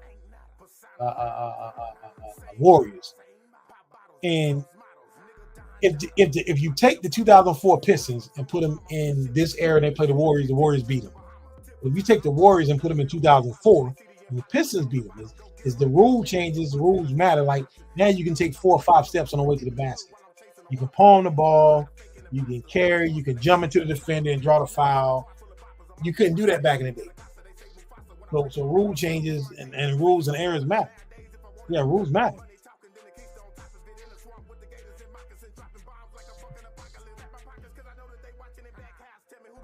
And the same that applies for the Bulls too. If you take the best Bulls team, they can never beat the '69 Lakers that lost to the Celtics in the finals. Because that team had 3 guys with the potential of giving you 60 points. You know what I'm saying? You got Elgin Baylor, Wilt Chamberlain, and Jerry West. How would you stop them?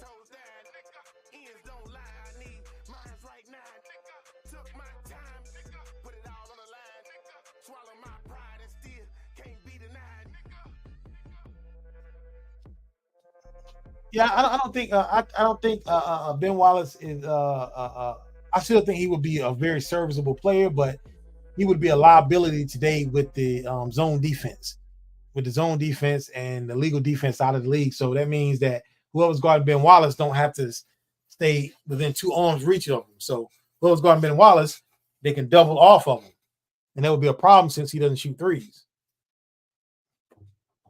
But back in the day, you couldn't play zone defense in the NBA.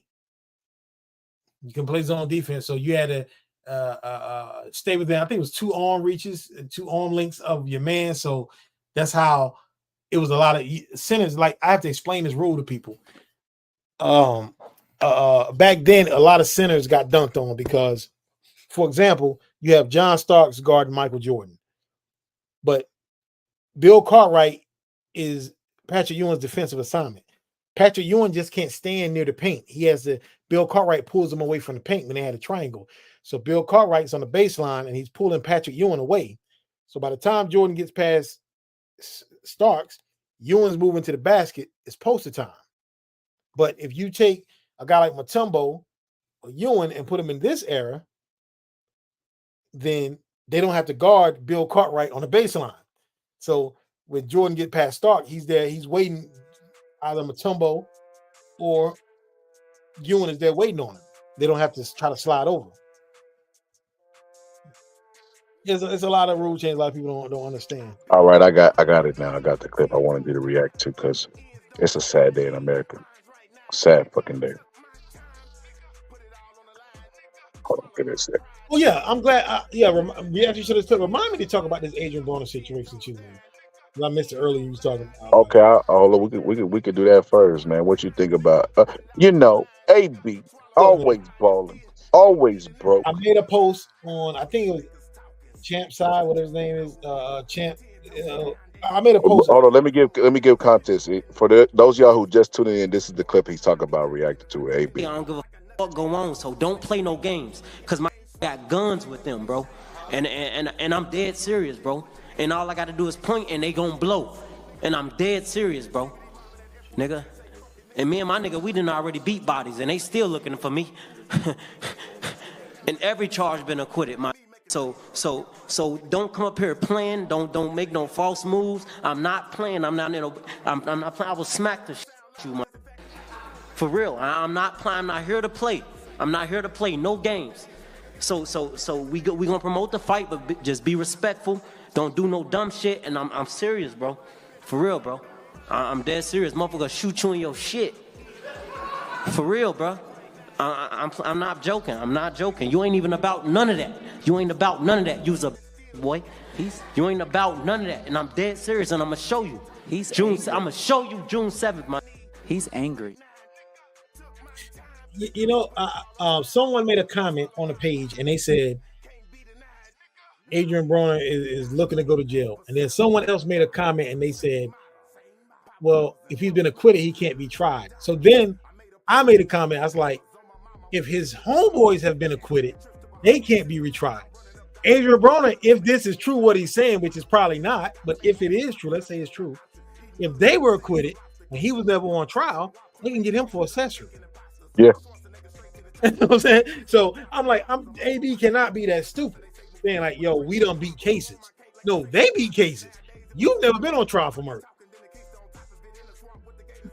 But then why would you want them to go back in trouble? Like, so they're not gonna beat this case. If you pointing the finger, if you and Blair Cobb get into it, and you point the finger and they shoot him in their face, they're not getting off with that one.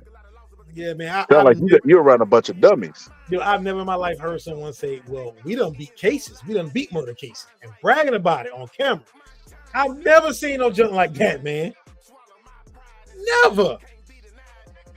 I don't even want nobody to know that I know killers if I knew killers. And you bring a young man from the streets up into mainstream and expect calm? Yeah, Philip H. Yeah, conspiracy. You know what I'm saying? They get it for accessory, and then conspiracy. And you talking about I can point at you, and they can do it. Yeah, that's a conspiracy. That's conspiracy to commit the act. I like Adrian Broner can't be this stupid. There's no way. Yeah, he's that dumb. I was gonna play the TMZ clip, but they would get my whole stream for it. But there's a TMZ clip out there of AB actually knocking a guy out in a street fight. It's a regular civilian in Vegas, and AB slides him and knocks him out. And he talked about on Vlad when he was like, well, Vlad, we was finna get Mike Tyson. Me and my niggas, we was finna jump on Mike. We was finna get him, and we was finna do this because my niggas don't play that shit. He make it seem like he rolled with the illest gorilla killers ever, bro. But AB could talk all that shit he want. The image I always have in my head of AB, me having a chance to prove all of that he say, is when he was beefing with the Charlo twins, and they was talking all that shit to Adrian Broner, and Adrian Broner didn't have nothing to say to them. He was just sitting over there with Tank, and they was on church mouth. They didn't have nothing to say, and they was popping all that shit down the hallway. They didn't say nothing to those guys. So that being said, man, people know who the fuck what, in the words of like that. I thought this chick had an OnlyFans at first. She ain't OnlyFans. Oh shit! There you go. No. Yeah. But 80. I remember that clip where he was talking. It was him and Tank and then Charles, and he didn't want that smoke. Yeah, I remember that clip. AB know who to get funky with, man. He knows. said even Tyson can't play soft media. What does that mean? I don't get what you mean by that. You can't outgrow the hood. Yes, the fuck you can. I like that. What's his name? Elder. I like that. Elder ain't bright. AB ain't bright. That's hilarious. Yo, I like that. AB ain't even in the sport, bro. The last fight he was in there, he beat up a lawyer. Man, like I said, I'm not even sure he beats Blair Cobb, man. I got Blair because AB just don't throw punches. I got AB over Blair.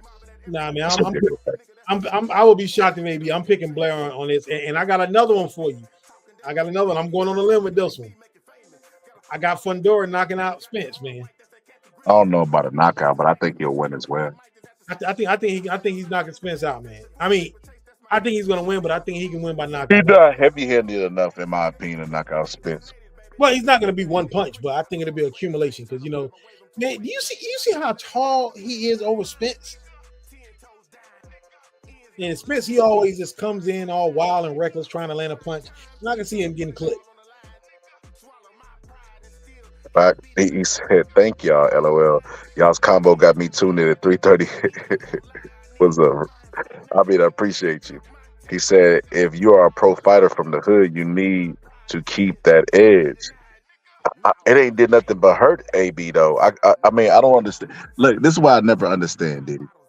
The edge is poverty. It's not the hood per se. The hood is dangerous, right?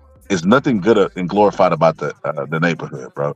You got a whole bunch of people out there who don't want to see you succeed because it takes away their excuse to be a bum ass dude, right? Because if you from the same hood, and wake up with an opportunity every day like them, and you succeeding, well then it messes with their ego. That's why most rappers die in their own hood, right? So there's nothing to glorify about the fucking hood. So, with that being said, Adrian Broner is not from the hood per se, bro. Like Bill Haney and these guys, they want that street element, but they're shopping at Whole Foods, bro. They got silk underwear, like they farting in silk underwear. You know what I mean? At that point, bro, you gotta let go of the hood, bro. You not there.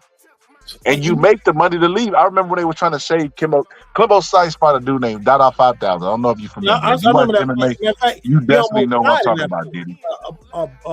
During that fight, Dada was just talking a whole bunch of bullshit, right? And he was like, "What you don't understand is, Kimbo don't come back to the hood, and Kimbo don't do this." And he was like, "You dumbass fuck nigga. Of course I don't go back to the fucking hood. You think I made all this money to stay in fucking Miami? Hell no. What the fuck?" And it was like common sense, bro. He was trying to shame him for leaving the hood, but that is the goal of the people that's in the hood. Why would you shame somebody who did the goal of everybody that's there? Nobody gets all the money to stay in the hood. That's crazy, bro. You wouldn't be there if it was optional. The dumbest thing ever. And on top of that, this is what I don't understand. Celebrities pay money, what they call it, checking in, and they pay money. They get extorted by these gangsters just so they can hang out in the hood as celebrities. I have never in my life understand that. Like, yo, when you come to my city, you got to check in, and they checking in, they're paying money, being extorted. You got like Chris Brown, all these guys. I'm like, dude, first of all, I don't want to. I'm in the hood all the time. I'm not rich. I'm not a celebrity, but I'm in the hood all the time. I run through there. I exercise when I go through the hood. No, obviously I'm carrying guns with me. But why in the world would I want to be a millionaire and I want to go back in society and hang out with criminals, the guys that are probably plotting to rob me anyway? That makes absolutely no sense. And then you're paying these guys being extorted just to say, "Oh, I'm in the hood. I'm checking in." Like you remember what Steven Jackson did when he went to what was it, O Block or whatever, Chicago? I don't know where it was at. I'm like, why are you a millionaire wanting to be in the hood hanging out with criminals? Steven Jackson got brain damage. Yeah, Steven Jackson got brain damage. I think he was concussed, bro. That dude do some of the most retarded shit ever. That was the dumbest thing. Do you remember he went to the O Block and just to take pictures like, "Look, I'm up in the O Block. I checked in." I'm like, yo, what you want props? You your 40s. You want props for that? Bro, I remember Steven Jackson putting on like this whole guard, like the Arabic guard, like he was a Muslim too.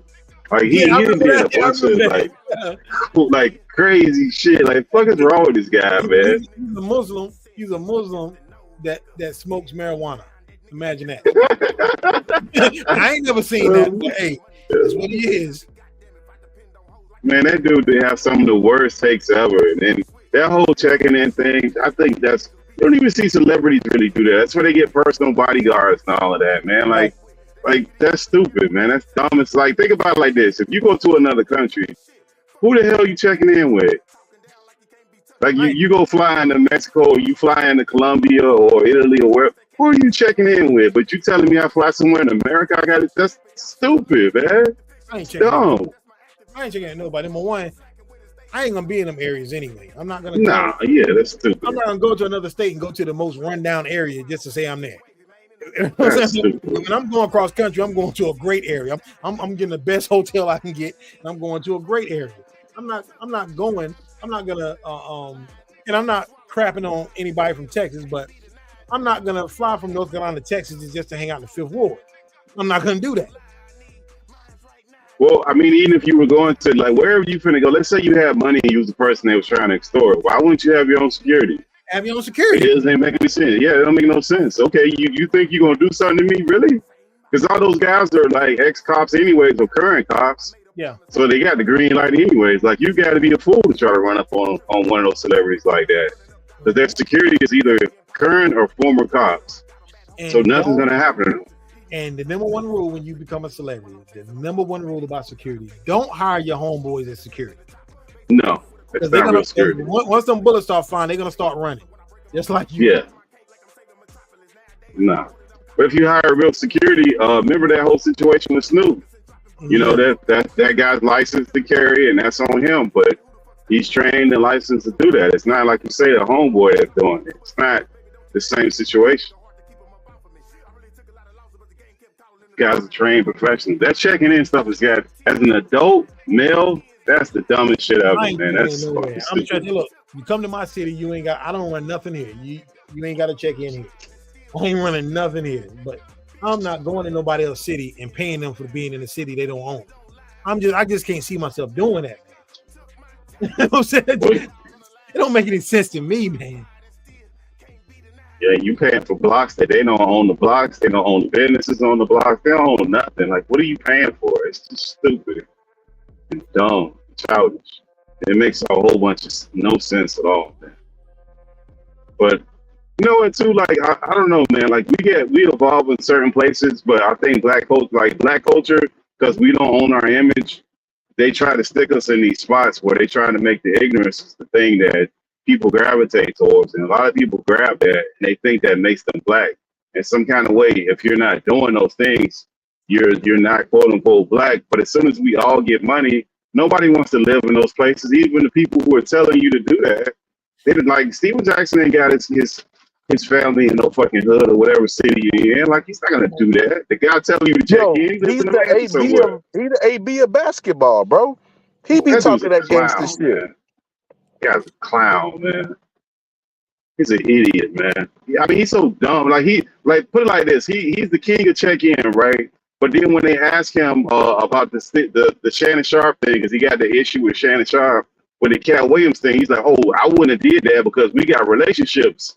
I wouldn't have let Cat Williams talk about my guests like that. We got relationships." Like, wait a minute, you missed the keep it real. Oh, they do talk about other people on this show. Yeah, but he missed to keep it real. So he gonna stop Cat Williams from saying what he say, but he missed to keep it real, missed to check in. Like, that dude is a walking contradiction and a fucking disaster. I just can't believe people listen to that fucking idiot. Yeah, exactly what he is, man. I mean, I lost respect. Look, I knew this dude was an idiot when he said, guess who he said? You know you're familiar with the Milwaukee Bucks? Yep. Guess who he said the best player on the Bucks is? Who? Yes. I can't even. It's probably so stupid. I can't even. My brain don't think that low. Probably the cheerleader, though, him or the ball boy. He said Middleton is the best player on the Bucks. Oh my! Middleton ain't been the best player on no team. Probably back in high school, maybe. That's about it. He said him and Kendrick Perkins said Giannis is Robin, Middleton's Batman. I kid you not. What? Google it if you think I'm lying. I know. I believe you. I believe you. Just that they're stupid. They stupid. I can't. I cannot believe that. As you said, and you know what their reasoning for saying that is that we played in the NBA. I don't care what you played at. Middleton ain't better than no Giannis. Come on, man. Man, but that's like. But remember, these are the same people when LeBron had those teams in Cleveland that they had no business in the finals at all. They were blaming LeBron for those teams, and those teams were trash. The coaching, not only was the team trash, the coaching was trash too. It's like you can't even name a coach that the guy had. Like that was actually a good coach during those times. They're at best a mediocre regular coach, which would have been Brown. Mike Brown would have been the best mediocre coach he had, which at best he's a really good assistant. He's not like a great coach. And then he had that one guy that came from Europe, black, that he was so good once he left LeBron, he no longer is in the league at all. That's how good of a fucking coach he is. Like, it's just ridiculous, man. Some of the stuff some of these guys say is like, I don't know if they really believe this or they just doing it for shock value. They can't be this silly. Those coaches are bad. I think that snitching shit is a way to trap black people into being victimized or losing their life to dumb mistakes. That's a good point. Look, I want to get y'all opinion on this because I'm positive you missed this yesterday. You missed this, bro. Just gotta. Here we go. Oh shit. What you think about what America's doing to this poor white woman? Poor white woman. Caitlin Clark. They barely look. She barely got touched in both of those. Look, I know for a fact Angel Reese can't bench press 50 pounds. If Angel Reese in a box out, push Caitlin Clark to the ground like that, then she's in the wrong sport. You flop. Of course. She's flopping, man, and she's seeking sympathy. But like I said, Bob Costas said it. I'm glad he said it, so I didn't have to say it. Because he's white and I'm black. Bob Costas basically summed it up. Because you got to remember, 2 weeks ago, Angel Reese got clotheslined. She basically got choke slammed to the ground. And you never heard that much about it, though. They barely covered it. They didn't cover it. And Bob Costas said the reason why they don't cover that because it was a black on black crime. He's like, it was a black player doing it to another black player. He's like, they're covering this because it's a black player doing it to a white player. And Bob Costas is white. He said it. I'm glad he But they barely touching her, though. They barely touching her. They just barely touching her. They're not pushing that girl that hard. Bro, and the crazy thing is those same people will call LeBron a flop and he flopped too much and he's ruining the NBA. And you got somebody who ain't even played a full season and you got all the sympathy for her. Like, she ain't proven nothing. We don't even know what kind of player she could or could not be. It's like, bro, what do you want to...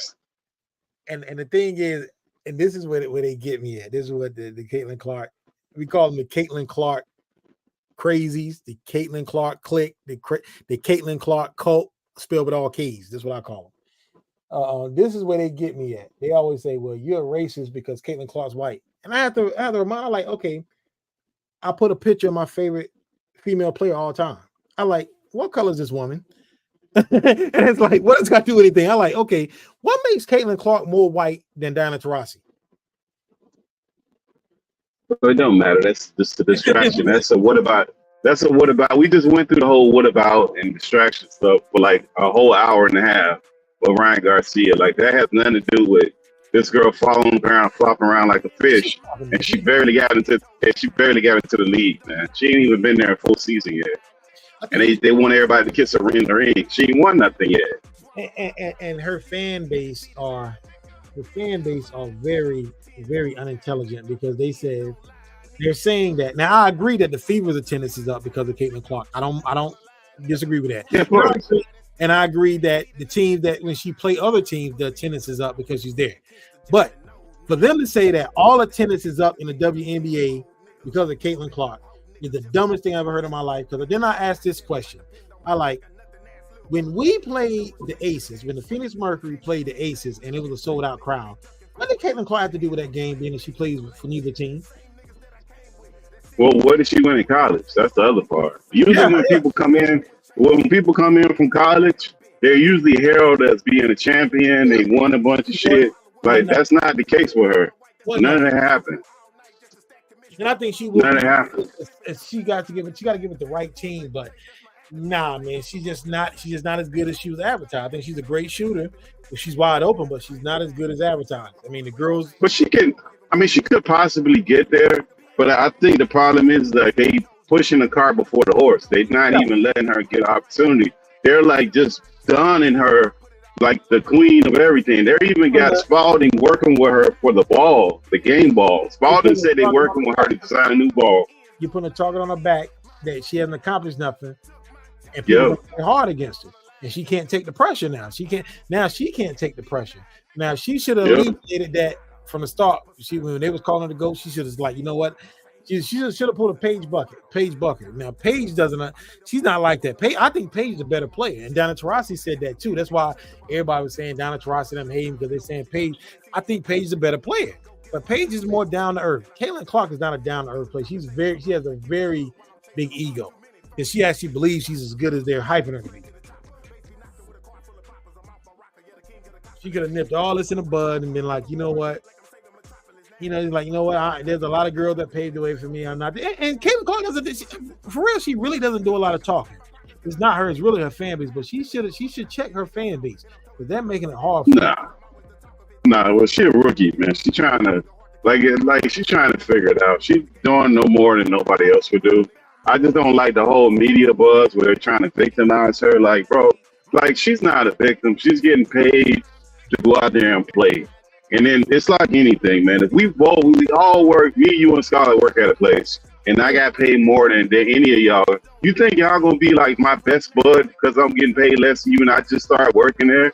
You go feel. I don't give a shit what somebody tells you or what value I do or don't bring. That's just human nature, man. Like I don't even understand they're like they can't understand that. People are jealous at work for a lot less. Mm-hmm. So I don't get this stuff, man. It's just crazy. It don't even make a lot of sense, man. And you got to have like these crazy conversations with people like we just had about this whole Garcia thing, and people just want to victimize themselves. The same stuff they always tell black people that they need to get over it. Why are you playing a victim? Why are you living in the past? Why you want to play the victim? You can do anything you want. Can't nobody stop you from doing it. Ain't that what they tell us all positive? Can't nobody hold you back. Hold you back. The same thing. I don't get it.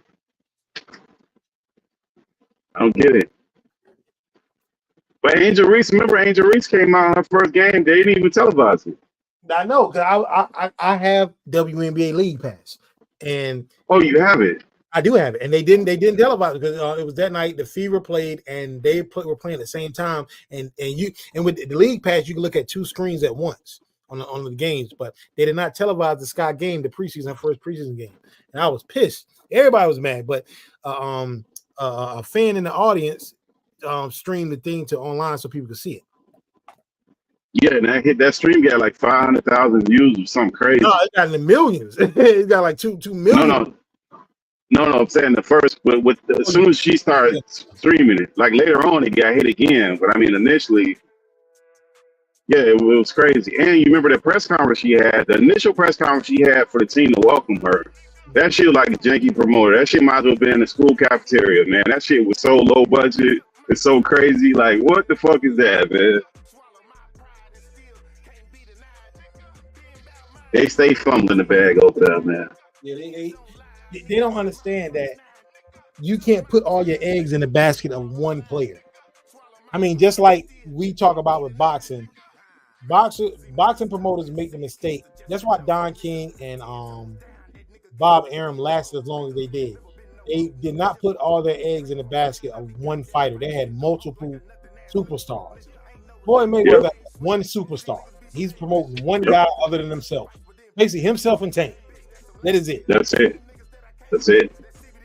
You cannot do that. That's business one-on-one, period. Anything. Yep. That's not a good practice. You shouldn't do stuff like that. But and then the other thing too is like they barely getting attention. So like the problem with the WNBA is propped up by the NBA, so they don't have to be profitable. So they don't have to change, even when they're getting attention. They don't have to change the things about it that nobody really wants to see. Nobody wants to see women coming in pants outfits and jeans on and the hair in the band. Nobody wants to see that, bro. Like, people don't want to see that. They want to see the Tia Coopers, the Cheryl Swoops, even if they swing the same way as you. You want the illusion. Just like when rappers and singers, female singers get on the stage and they're straight up married and you don't even know it. They give you the illusion that you could possibly be with her. And the same thing with male singers for women. They put the illusion that they possibly could be with these women. Like, you're selling, you have to be able to sell that. That's just common sense. But they don't have to do it because they're not forced to be profitable. So even if they don't make any money, next year the league's going to be there because the NBA pays the bill no matter what. So they can just dig down deeper. There's no real consequence behind it. What do you think about this comment right here? I can't see it. I can't see it. The black players were so petty and jealous for attention. So what, they're supposed to move out of the way and just let her shoot? Like, don't mind me, go right ahead? Like, what you want to do? I've seen people complain about, well, they're playing defense hard on her. I like, that's what you're supposed to do. Like, what are you supposed to do? She flopping too, man. That's the other part. It's not like those fouls ain't that hard where she just, like, they're not supposed to touch her at all. Like, what is this, flag basketball? What the fuck we doing here? Like, she flopping around. She figured out the flopping part too.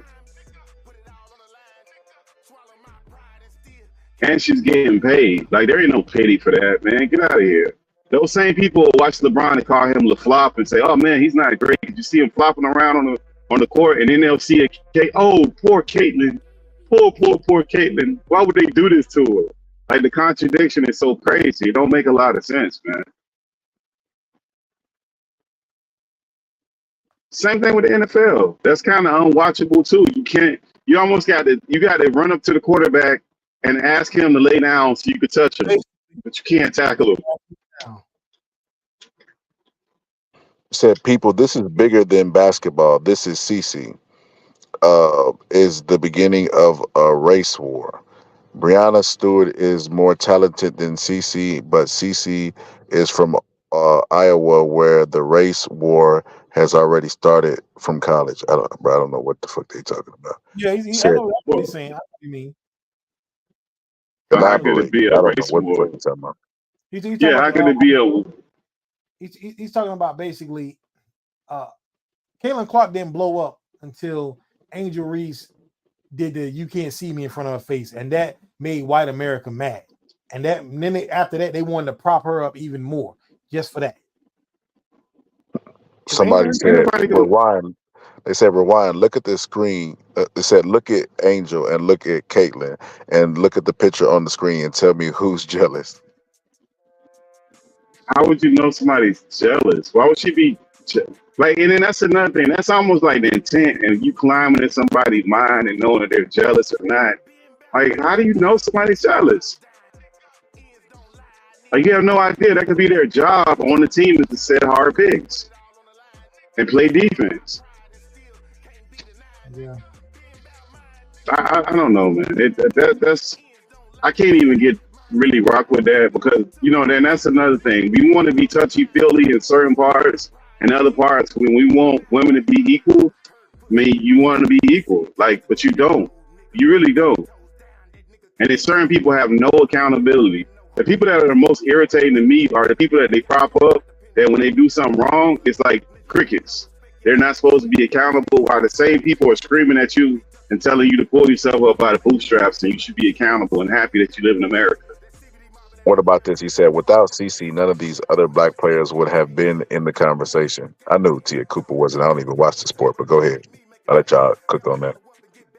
Bro, they had Cheryl Swoops. They had Reggie Miller's sister. Like, way before any of these fools do anything about this stuff, these women have been playing basketball for a long time. And people who are actually accomplished that nobody even knew when they were playing what they had going on. Because back when Reggie Miller's sister was playing. Ron has clearly never seen the movie Love and Basketball, but my bad, Pittsburgh T, go ahead. Well, when Reggie Miller's sister played, because I had an aunt that played pro ball, they had to go overseas to play. Like, there was no WNBA.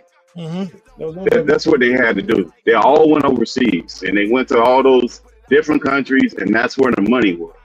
Even Reggie Miller's sister, which he admits she used to cook him when they were in college, she used to cook him out there on the court. She had to go overseas. There wasn't no WNBA. Like that stuff didn't exist. I gotta address this. Rewind. I'm gonna delete this comment and give you another chance. We're not gonna be over. It's a privilege for you to be over here talking to black content creators, brother. So you're gonna keep that shit respectful. You're not gonna talk to us. You're not gonna say anything behind on the keyboard that you wouldn't say to our face. You're gonna be respectful. This is a black platform, so you can. So we're gonna have civilized discourse over here, brother. This ain't January 6th. What do you say? I deleted that shit. He was said something about black players acting like stereotypes. Why are they mad about racism when they act like stereotypes? Well, white player playing white women playing victim. That's a stereotype. Why she being a Karen? But that's what we're doing. Facts. Karen's is a funny thing now, but Karen's literally got Emmett Till killed and childhood took from him. Just the idea of him whistling at him, which they later admitted that he didn't do. So, yeah, she just recently died. She got to live. Emmett Till got to die as a kid. So, I mean, yeah. Yep. Karen Bryant. Yep. They ain't do nothing to that woman either. Cool. That whole victim stuff that they be doing is crazy, man. And they knowingly do it. So I don't even want to hear that, man. That's the most irritating part about that. And then you can't say that you want to play in a sport that's dominated by a certain group, and then when everybody treats you like everybody else, you got a problem with it. Like, if you want to be like everybody else, be like everybody else. If not, get out. Simple. Nobody's forcing you to play that shit. But that's the game that you chose to play, and that's how they play. Because you remember, now I know you remember it's all positive, when Michael Jordan came into the league, his first couple of years, man, they talked so much craziness about that dude. They said he was selfish. He was rocking the gold chains at the All-Star game as a rookie. Slam contest, he had the gold chains on, and they didn't like it. Baggy shorts. They said the coach, he didn't listen to the coach. He was uncoachable. He was selfish. Like, they'll never win with him, even though, like, he had like a 60-point game or something crazy. And they're like, he scored 60, but that doesn't mean anything. And this is all on ESPN, nationally televised. Because we had the regular radio, but most of that stuff was on ESPN that these guys were saying is craziness. And those guys are writing stuff like that. They're either writing articles or they're saying this stuff on ESPN, that he was unwinnable, he was uncoachable, he needed to listen to the coach and pass the ball more. Like, they're telling Michael Jordan to pass the ball more. I know you remember this all positive because I remember this shit. I remember. Because they were always saying that, okay, he scores, but he can't win. He didn't win a title until his 7th year in the league. Yes, revisionist history, bro. So they've always been super critical of, and he had to go through that. They didn't just come in and roll the carpet out for him and be like, hey, Michael, we was waiting for you. Let's just get out the way and not touch you. And remember, they had the Jordan rules when he played those Pistons. Every time he go down the lane, he'd be getting off the ground. So imagine Caitlin Carr being in the game like that Piston game that Michael Jordan was in when they was knocking his ass all over the floor and shit. Well, I mean, it wasn't no outrage of that. They just said, man, he got to get tougher. That's what people kept saying.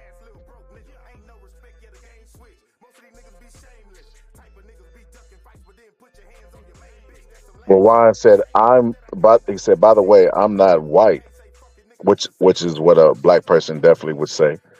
So I see it from the insider, from an outsider perspective.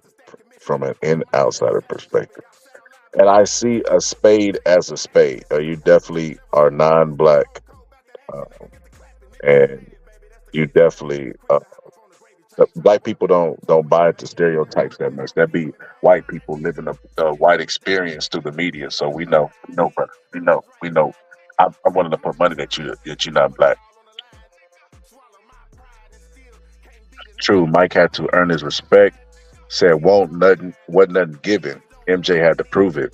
I think that the NFL is trying to make football like the 80s of basketball, but it won't work because the NFL is based on D and special teams too. Yeah, I've seen Tom Brady talk about that, Philip, how you the leagues is changing because of the defense. They're not allowing them to play defense, and when they do play good defense, they giving them 15 yards and flagging them. I've seen that shit. How they Bro, structure the engineer in the NFL.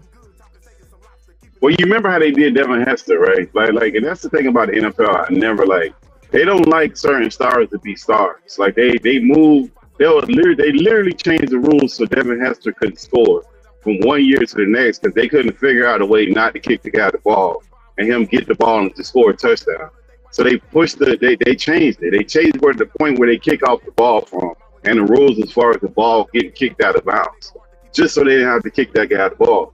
I never really liked that about the NFL. It's like they want certain stars to be stars. I always thought that was weird and goofy, and they do it so transparent. I think that's frustrating. I can't even get down with that.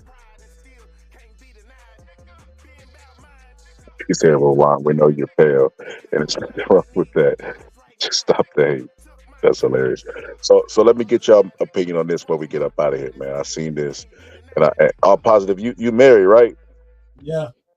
You can sit this one out if you scared that she listening, brother. I'm already know if she's there. If I hear you get real quiet, bro, and I hear your breathing slow. You remember how Craig's heart was beating on Friday? No, my shit beating too fast. That's you, bro. That's you, man. Now she sleep. I'm good. So what y'all think about this shit? I don't know if y'all can see the screen. Let me hold on. Oh, I seen that meme today on Facebook. Yeah, I seen that. Yeah. See, me personally, I wouldn't care. I mean, man, hell no. What's it say? It's inappropriate. A woman is in a relationship and out with her friends on a girls' night and starts dancing like this on a guy at a party. Is it A, cheating? Is it C, inappropriate? Is it B, nothing? Is it D, just having fun? I'ma just say C. I'm gonna say A and C. Shit, all of the above, except for just having fun. Well, shit, you can say she's just having fun, but at your expense. I mean, as long as they don't end up in the bed, I mean, it's inappropriate. It's like, look, it's like a woman taking a drink when she goes out with her girls and she accepts a drink from another man. It's inappropriate. It's cheating, no. I mean, it's tacky and inappropriate, yeah. Man, I am not going for none of this shit, bro. Like, I thank God that I'm already in a relationship, bro. Because this was even a question. I went to the comment section. I became even more disgusted. Like, what the fuck? They is trying to make this shit normalized and acceptable. That's crazy. Well, I mean, it's like your woman, but like, think about it. Your woman accepting a drink, right? As a man, she came out of your house and she ain't got enough money to accept a drink or enough class to say no thanks. I got enough money to pay for a drink. Like, I think that's stupid. I don't understand women that do that. That you leave your house with your husband or your boyfriend or whoever, and you go to a club and you got to get like a $8 drink. That's just stupid. Or a $20 drink or whatever it is. You know, it just doesn't make any sense. I just don't get that. I don't comprehend that. To each his own. It's not cheating though. Just tacky.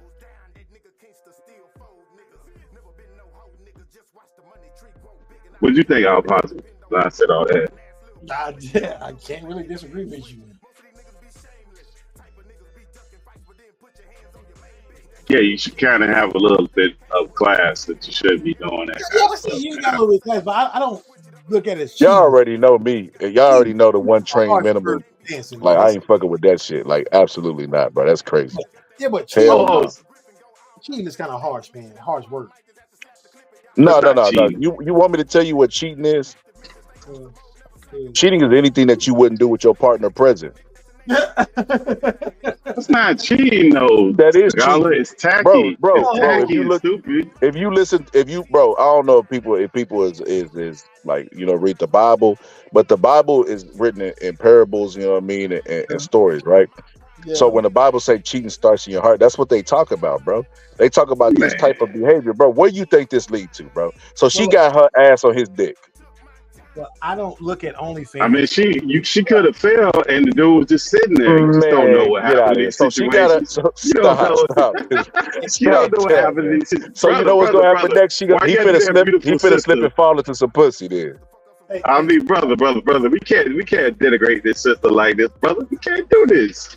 I don't look at OnlyFans for lust. I look at it for education. Educational purposes. See, exactly. brother trying to enrich himself, brother. We can't keep this brother down, man, because of the stereotype. And then the other. Go ahead. So it's fine for her to come home from this to her husband. He said, and this is cheating. This is how she got her husband. Okay, how about this? When you go to work, right? When you go to work, and in certain places you go to work, and certain cultures they kiss, like they address you with a kiss. So if you go to work and the woman at the job kisses you, and she says, "Hey, good morning, baby," is that cheating? Kiss you on the cheek. Says, "Hey, good morning." Is that cheating? If that's cheating, Man, is that let me cheating? tell you something. That's that girl showing she want the D. She got interest in you. And, Well, I and get that's it, but how it that's all you starts. did. Nobody ever accidentally slips and falls into some pussy like that. You've had some build up into then. So this is how you get that build up. So she out with her girlfriends, right? She out with her girlfriends, and she got some drinks in her. And let's just suppose that we know what drinks do to women. Make their blood flow down there, make their nipples a little bit hard. So let's just say that she feels something that she like. Where do they go from here? Bro, ain't no drink make your woman cheat, bro. They don't make a drink in the world to make your woman cheat, bro. She cheated because she wanted to. Yeah, but that's not what I'm suggesting. I'm saying this, Pittsburgh team. Most women tend to cheat during times of ovulation, right? Where they at their peak, you know what I mean, of their eggs, and somebody presents them with an opportunity. And I used to always tell my homeboy this, and I would say, he would ask me certain stuff, and I would say, "Bro, you know how you deal with temptation?" He said, "How?" So I give you the best advice you're ever going to get. I said, "How?"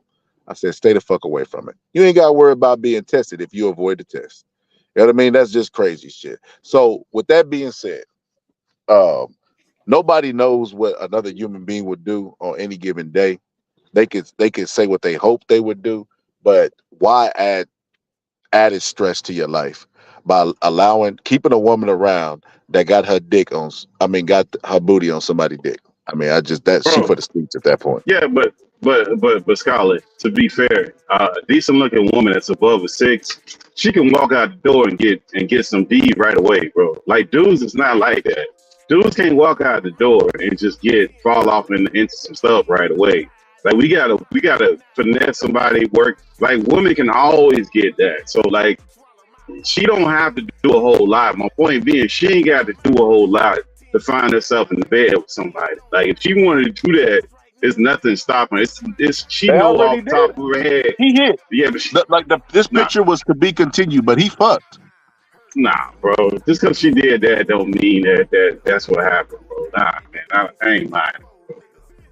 Nah, he definitely fucked. And I ain't never hit. Bro, that's dry humping. That's goosing. That's literally what you did. Your intro into sex was goosing with your clothes on. Yeah. Come on, man. This ain't high school, man. Man, that's curious dancing right there. That's preview dancing. They're simulating doggy style, bro. Like, what the fuck? Stop it, bro. That's like your woman going to the club that's like your woman go to a party twerking in front of somebody. That's the same thing. So you saying that's having sex too? No, I don't allow that shit. Come on, man. I mean, my woman wouldn't do it, but if she did, that's not sex, bro. That's not the same thing, bro. Like, look, all positive. What about the train? Hey, what about the train? All positive. We never asked you to. Let's do the train question. No, I'm not being in the room naked with no dude. No. If you find out that your woman in college, she has some trains ran on her, and this was before you still messing with her, or that's like a no-fly zone. You can't mess with her. I'm out. Thank you, all positive. Thank you. We got a logical thinking brother on this panel. Oh my got somebody to share my logic with. No, not you too. He got to you, all positive. No, man. Look, that's the first thing I asked chicks. That's the first thing I asked chicks when I asked them 3 questions. They're like, have you ever been involved in a train? Are you a stripper? That's got to be easy. 3 questions I asked. You sound like Scholar, man. You sure you ain't clone yourself, Scholar, man? I'm trying to tell you, nah. Pittsburgh team, you just around these logical brothers, man. This is so fucking funny, man. Like one of the first questions. So what's your name? I mean, you got a train run. Forget your name. You ever had a train run on you? That's what I need to know. I was dating a girl once. And she told me that like a few months after dating. So I think we only dated for about 6 months total. But you know what I'm saying? When she told me that she started describing it, I'm like, what? And she like, I did it a few times. I'm like, what? I'm like, no. No. Damn, she out there campaigning, giving you business cards. That's nasty, bro. Get away from was that the end? That was the end when you found out the train was running through there? All positive asked to go to the bathroom. He'll like, I'll be right back. I'm going to the bathroom. Look, man, we dated for 6 months total. Man, that's most women though. Like if it's Most women ain't had trains on them, man. Man, they just ain't gonna like. Okay, let's college and the military. Man, them chicks, this trains passing all through there, man. That's a different story. The military, man. Look, man. Yeah, it's trains running all through there, man. I'm not saying all military girls are bad. I'm not saying that at all. I'm just saying I done seen some stuff in them barracks. Some of these girls, and they are wives and mothers today. I done seen some stuff. I'm like, okay. I was like, and I see it. They're on Facebook, and I'm like, you know what? I ain't the one to talk. I ain't gonna tell nobody. I ain't AB. I ain't no chatty patty, but you know, it's just in the back of my mind. Angela Brown said, add me to your conversation. You got to hit that link. I just shared it. I shared it again. And if it ain't working, you might have to type it out into your search bar. Man, them trains running everywhere, man. I can't believe y'all, brothers. This train's running everywhere, man. I got a no train policy. You know what I'm saying? That's just the way I'm at, man. A no train. But what if it's only two? It was only the caboose and another car. Hey, that's too many. One big minimum. No. What if it wasn't the whole train? It was only two out of the set. No. Look, if you're a chick and you've been in the room with 2 naked dudes, that's a no-go. I mean, what if the dudes weren't all the way naked? You know, what if they just had? Man, you keep moving the goalposts. 1 dick minimum. That's nasty. Yo, like that said, you can't outrun a good train. All positive.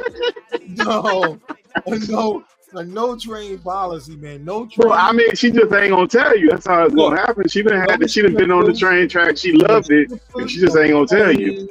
No prostitutes. Now, I don't care if you've had multiple partners. I don't care about that.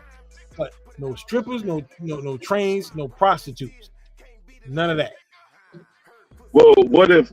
Okay, let's say she don't tell you, and then y'all get married, and she tried to add them 22 you some years later. She coming at you with the proposition, talking about, hey, you get to do what you want one time, and I get to do what I want one time in the threesome. I got money for a lawyer. I'm good. Man, y'all brothers trying to deny the facts, brother. Y'all don't want to face these facts over here. No, I can't believe y'all, man. I don't think most women have been in trains. I can't buy that.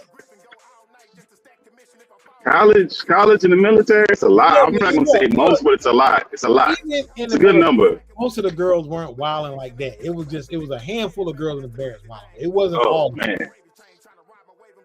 Yeah, them trains is running. You seen them trains in the military, man. It was all over the place, man. You tripping over the tracks. I've never been in a train. I've never been in the room with another naked dude and a girl. I never did it, but I'm just saying you seen it and heard the stories. I did have a story about, and I can tell you the exact date. I can tell you the exact date and what happened because we was prepping. Look, we was in a hotel. It was in Fort Lee, Virginia. He was in a hotel. I ain't gonna say his name. But me and my mans and a chick came over there, and I can tell you the exact night. Y'all can look this date up. It was the night Bernard Hopkins fought Simon Brown, and on the undercard it was Frazier fought David Reed on the undercard. And I saw the Frazier Reed fight, and when the Simon Brown Bernard Hopkins fight was about to start, this chick started giving my man head. I'm like, no, man, I ain't. So I went and met the other guy. We went to the club called Alzena's. Alzena's was a club in Fort Lee, and it was a crazy club, like in an alley, a ghetto joint. But like, my man asked me next time, like, why you leaving? Like, look, man, I told him I don't do that train stuff. I'm saying, man, I was like 20 years old. I'm like, I don't do that stuff. I'm not into that, homeboy.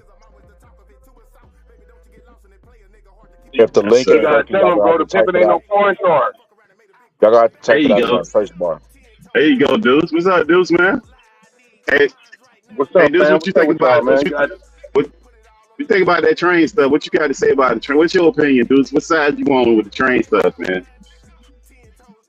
First of all, there's not a question I'll ever ask my woman that I'm serious about.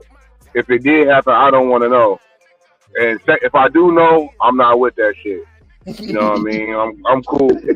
I'm cool, dog. Like, Yo, shout out to Deuce. Deuce, we done been bro. We gotta disagree on something, bro. This shit crazy. It's like Tom and Jerry working together.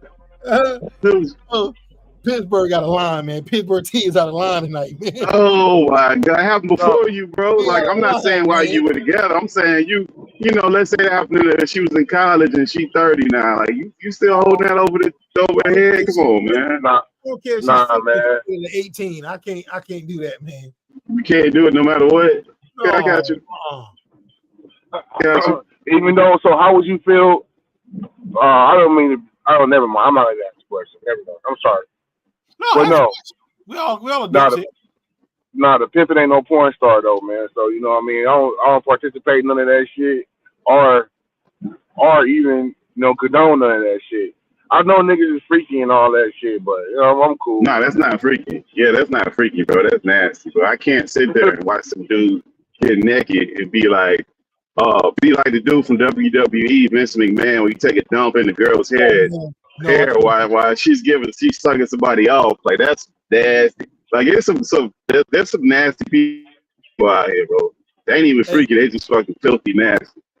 I saw Stevie J in a comment and said, "Nah, you was with it." Like, nah, man. Look, y'all can look this date up. I can't tell you the exact date, but I know it was either late January or early February. It was the Bernard Hopkins Simon Brown fight on HBO.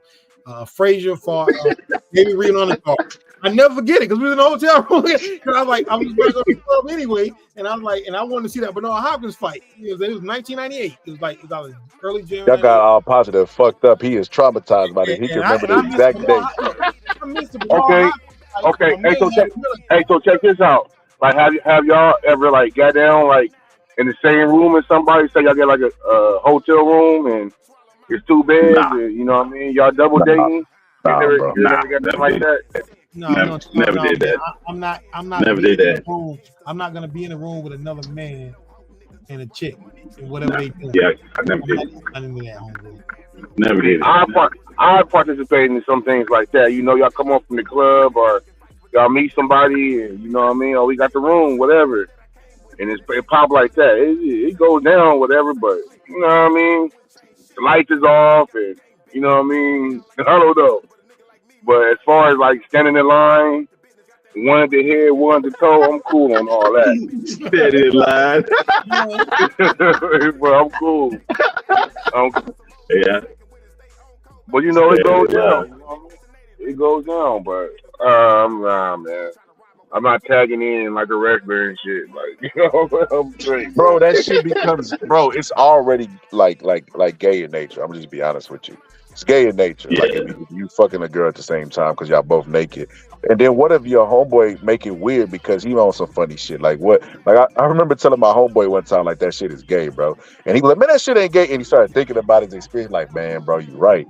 And I was like, what happened? And he told me about him and my other homeboy that was running the train. And he kept trying to like shake his hand and dap him up. He's like, nigga, I'm trying to focus on the bitch. Like, stop being weird. Toweling a nigga off and shit. Here, you want this paper towel? Right now. That's nasty, bro. Yeah, that's crazy, man.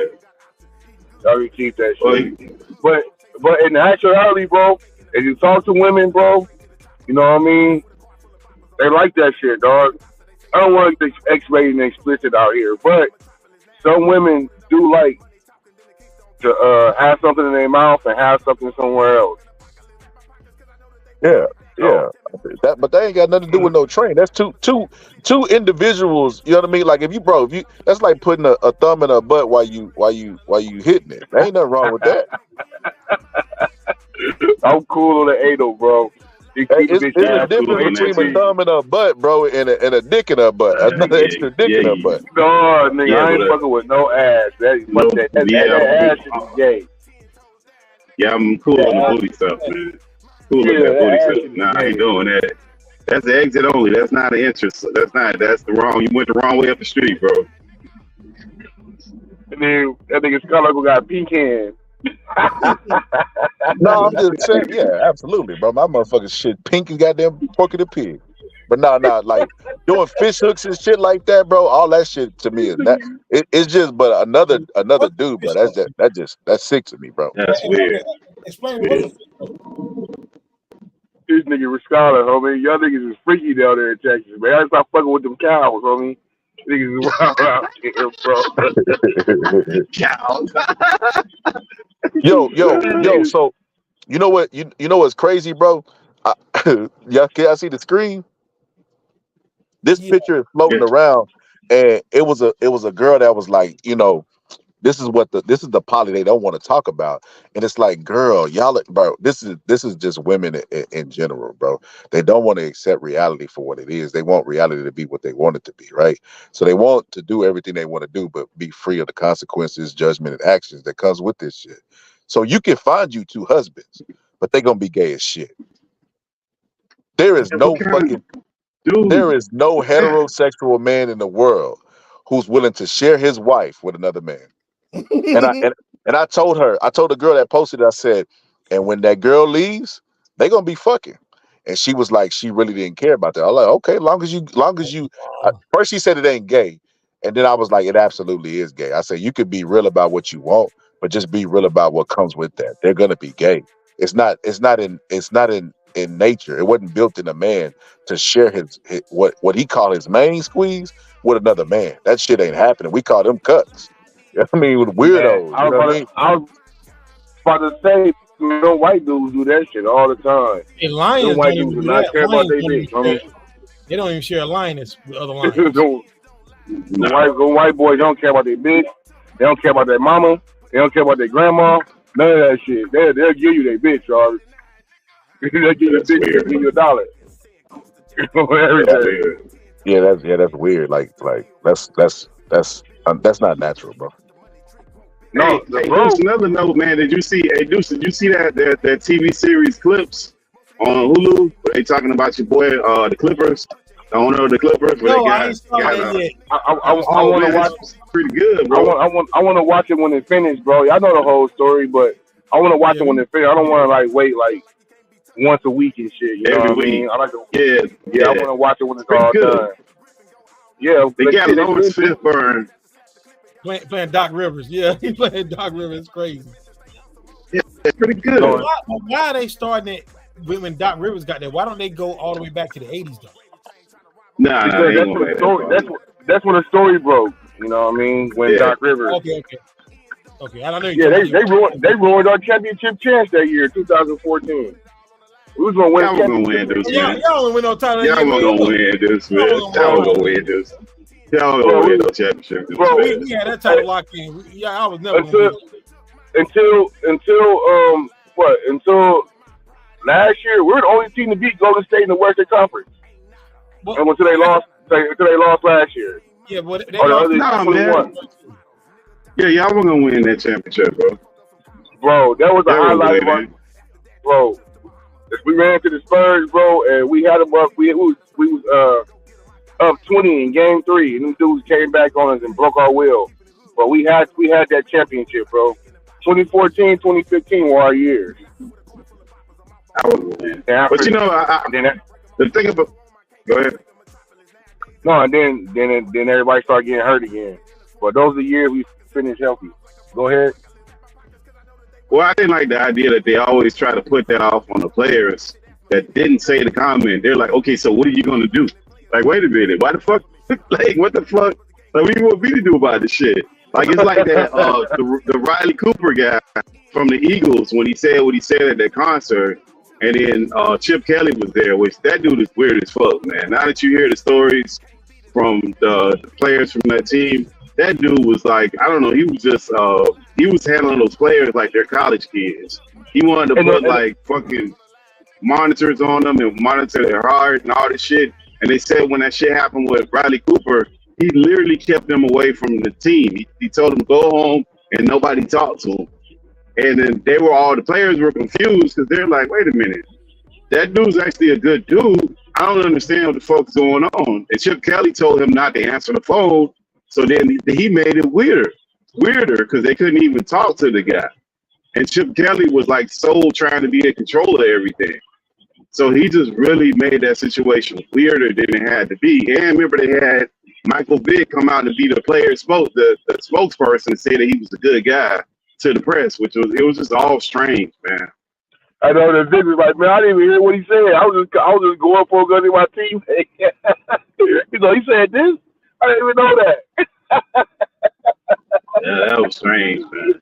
That was Vic still trying to play ball. Man. They had poor Vic by the balls, man. That's one of the biggest tragedies in the history of mankind. What? And that shit should be revisited someday by us. Michael Vick, the way his career ended.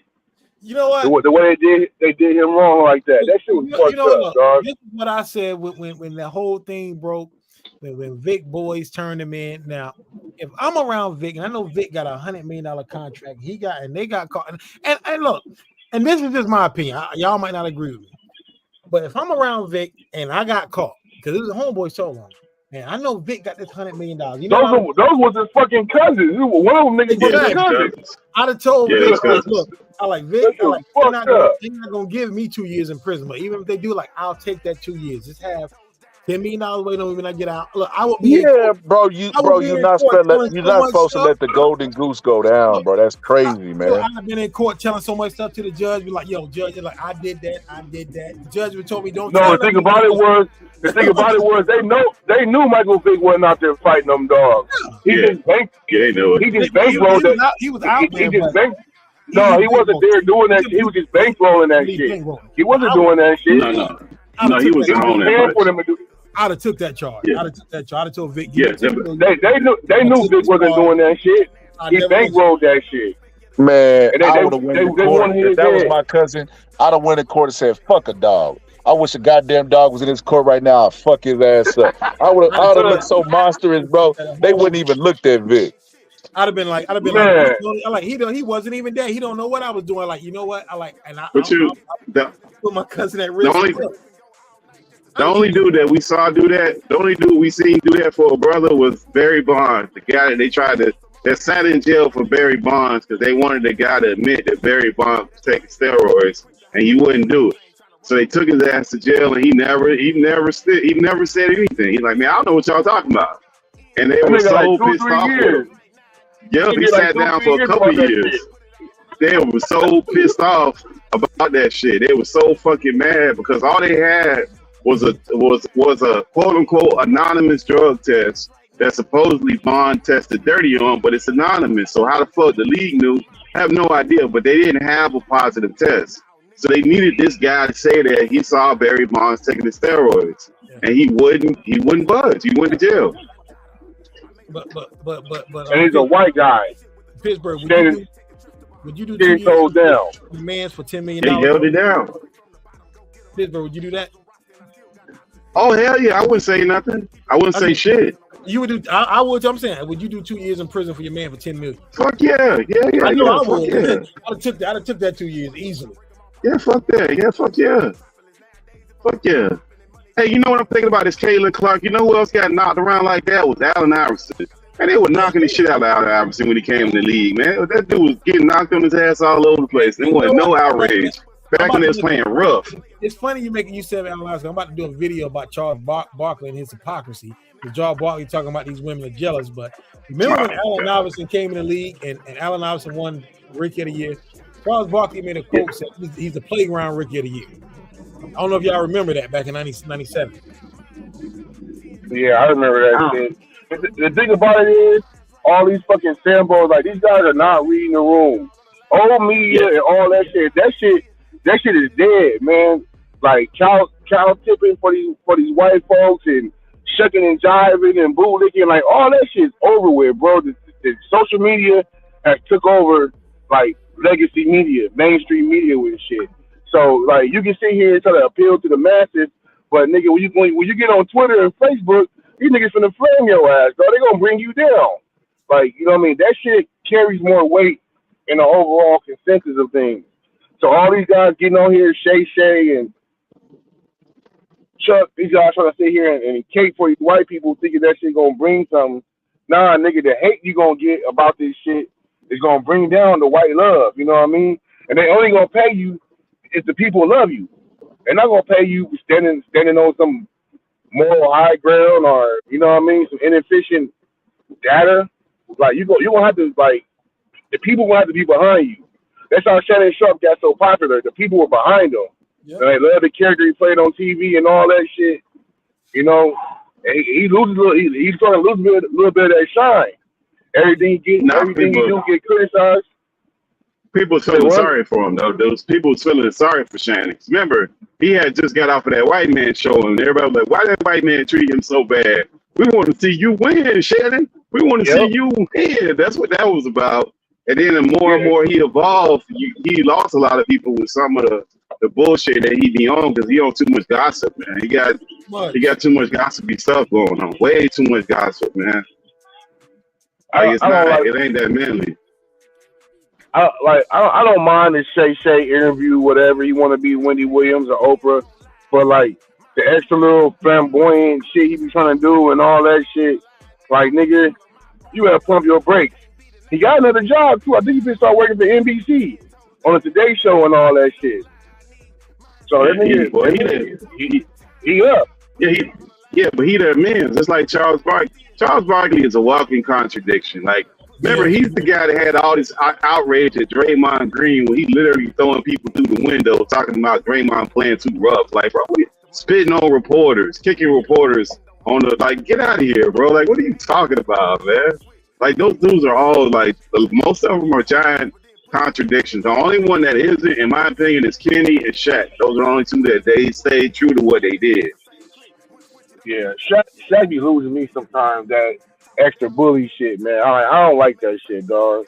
Just because you 7 feet tall, 500 pounds, don't mean somebody won't crack that chin, nigga, or put your ass down. He act like he's just the baddest nigga on earth, and whatever he say, he was. Word. Nah, nigga. Yeah, but he was. Shaq can't wobble like that, nigga. We seen Shaq fight. But we talking about basketball, like most of his stuff is basketball opinions. I never seen the guy do like the Stephen A stuff or the Charles stuff where they're trying to attack somebody outside of what they're doing. He was on Kyrie Irving tough. Yep. All them niggas on Kyrie Irving did. He was part of that shit too. Yeah, he was part of that. I stand corrected.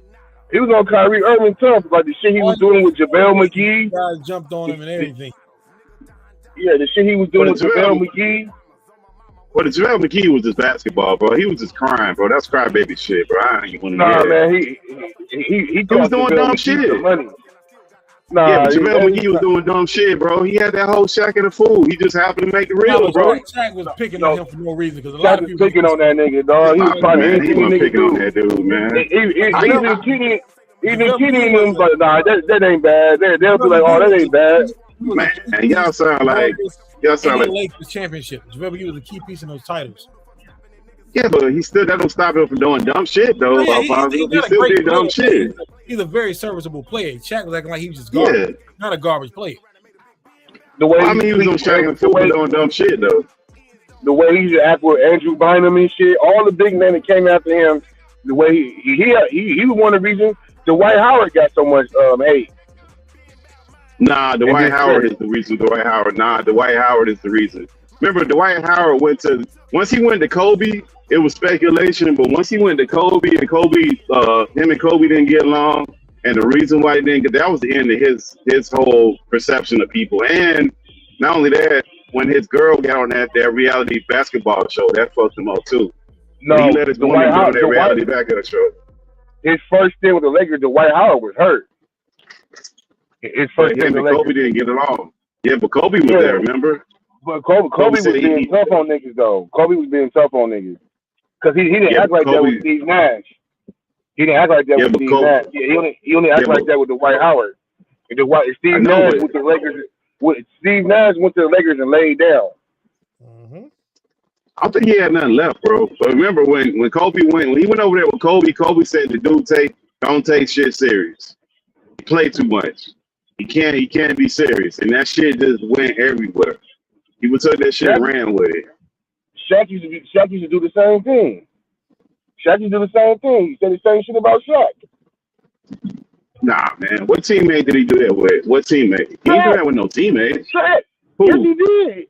Yeah, Kobe did that shit with Shaq. Yeah, Kobe and Shaq couldn't get along. He said Shaq coming in out of shape. And first of all, Oh, no. Yeah, no, I'm saying Shaq didn't do that. Kobe did that. I'm saying Kobe does that, but not Shaq. Yeah, that's the difference. Yeah, but Kobe did Shaq that. owes Shannon Sharp an apology, bro. No, he don't, man. Shannon Sharp needs to stay out of grown people business, man. He stay on that gossip shit, man. Both of Shannon Sharp and Shaq, they're competing for being a part of the CFC crew. Because both of them dudes been cooning for clicks. Late this year. All positive? Hold up now, all positive. I was gonna let you get away with that at first, but you didn't cross the line. Now I ain't cool. Don't call me no goddamn coon. My grandma told me, baby, somebody call you a coon. You hit both them O's in the fucking coon. I never said it was cool. I said they're cooning for clicks. Like they're trying to reach a demographic now that they've got the black fan base. So now they're like, okay, let's get this other fan base now. Let's start cooning for clicks now. But Shaq wasn't wrong. But Shaq wasn't wrong. He said, but Shaq wasn't wrong. Shaq said he had a problem with the Joker winning that award, and he told him at the time of the award. And then Shannon decided to say, "Hey, he had no business saying that." Like what? Like that's a basketball. That's what started it. That's what started it. I covered. I think Pittsburgh T, and it's crazy that's a topic. I think I think you might have missed that episode, but just recently, they beefing because Shaq was basically saying, stunting on him, bringing out career stats and saying how he was one of the greatest players of all time, because Shannon Sharp was talking about Shaq criticized, I think, Luka or somebody. Joker. Yeah, he won the award. He won the award. He said he shouldn't have won it. He told him to his face. Yeah. Okay, so he was basically saying that Shaq is always jealous of other big men because he didn't accomplish what he should have accomplished, and Shaq should have been considered one of the greatest players of all time. He's greatest at his position, but he could have been greatest of all time based off of but that ain't had nothing to do. Scholar, it's true. Scholar, but that it doesn't. The Shaq was saying that he didn't think Joker should have won. He thought the guy in OKC should have won. I thought that ain't hating on him. I thought Shaq should have won. That's not. Yeah, that's not hating on him. That's just his opinion. Like what? So he gave his opinion about his opinion.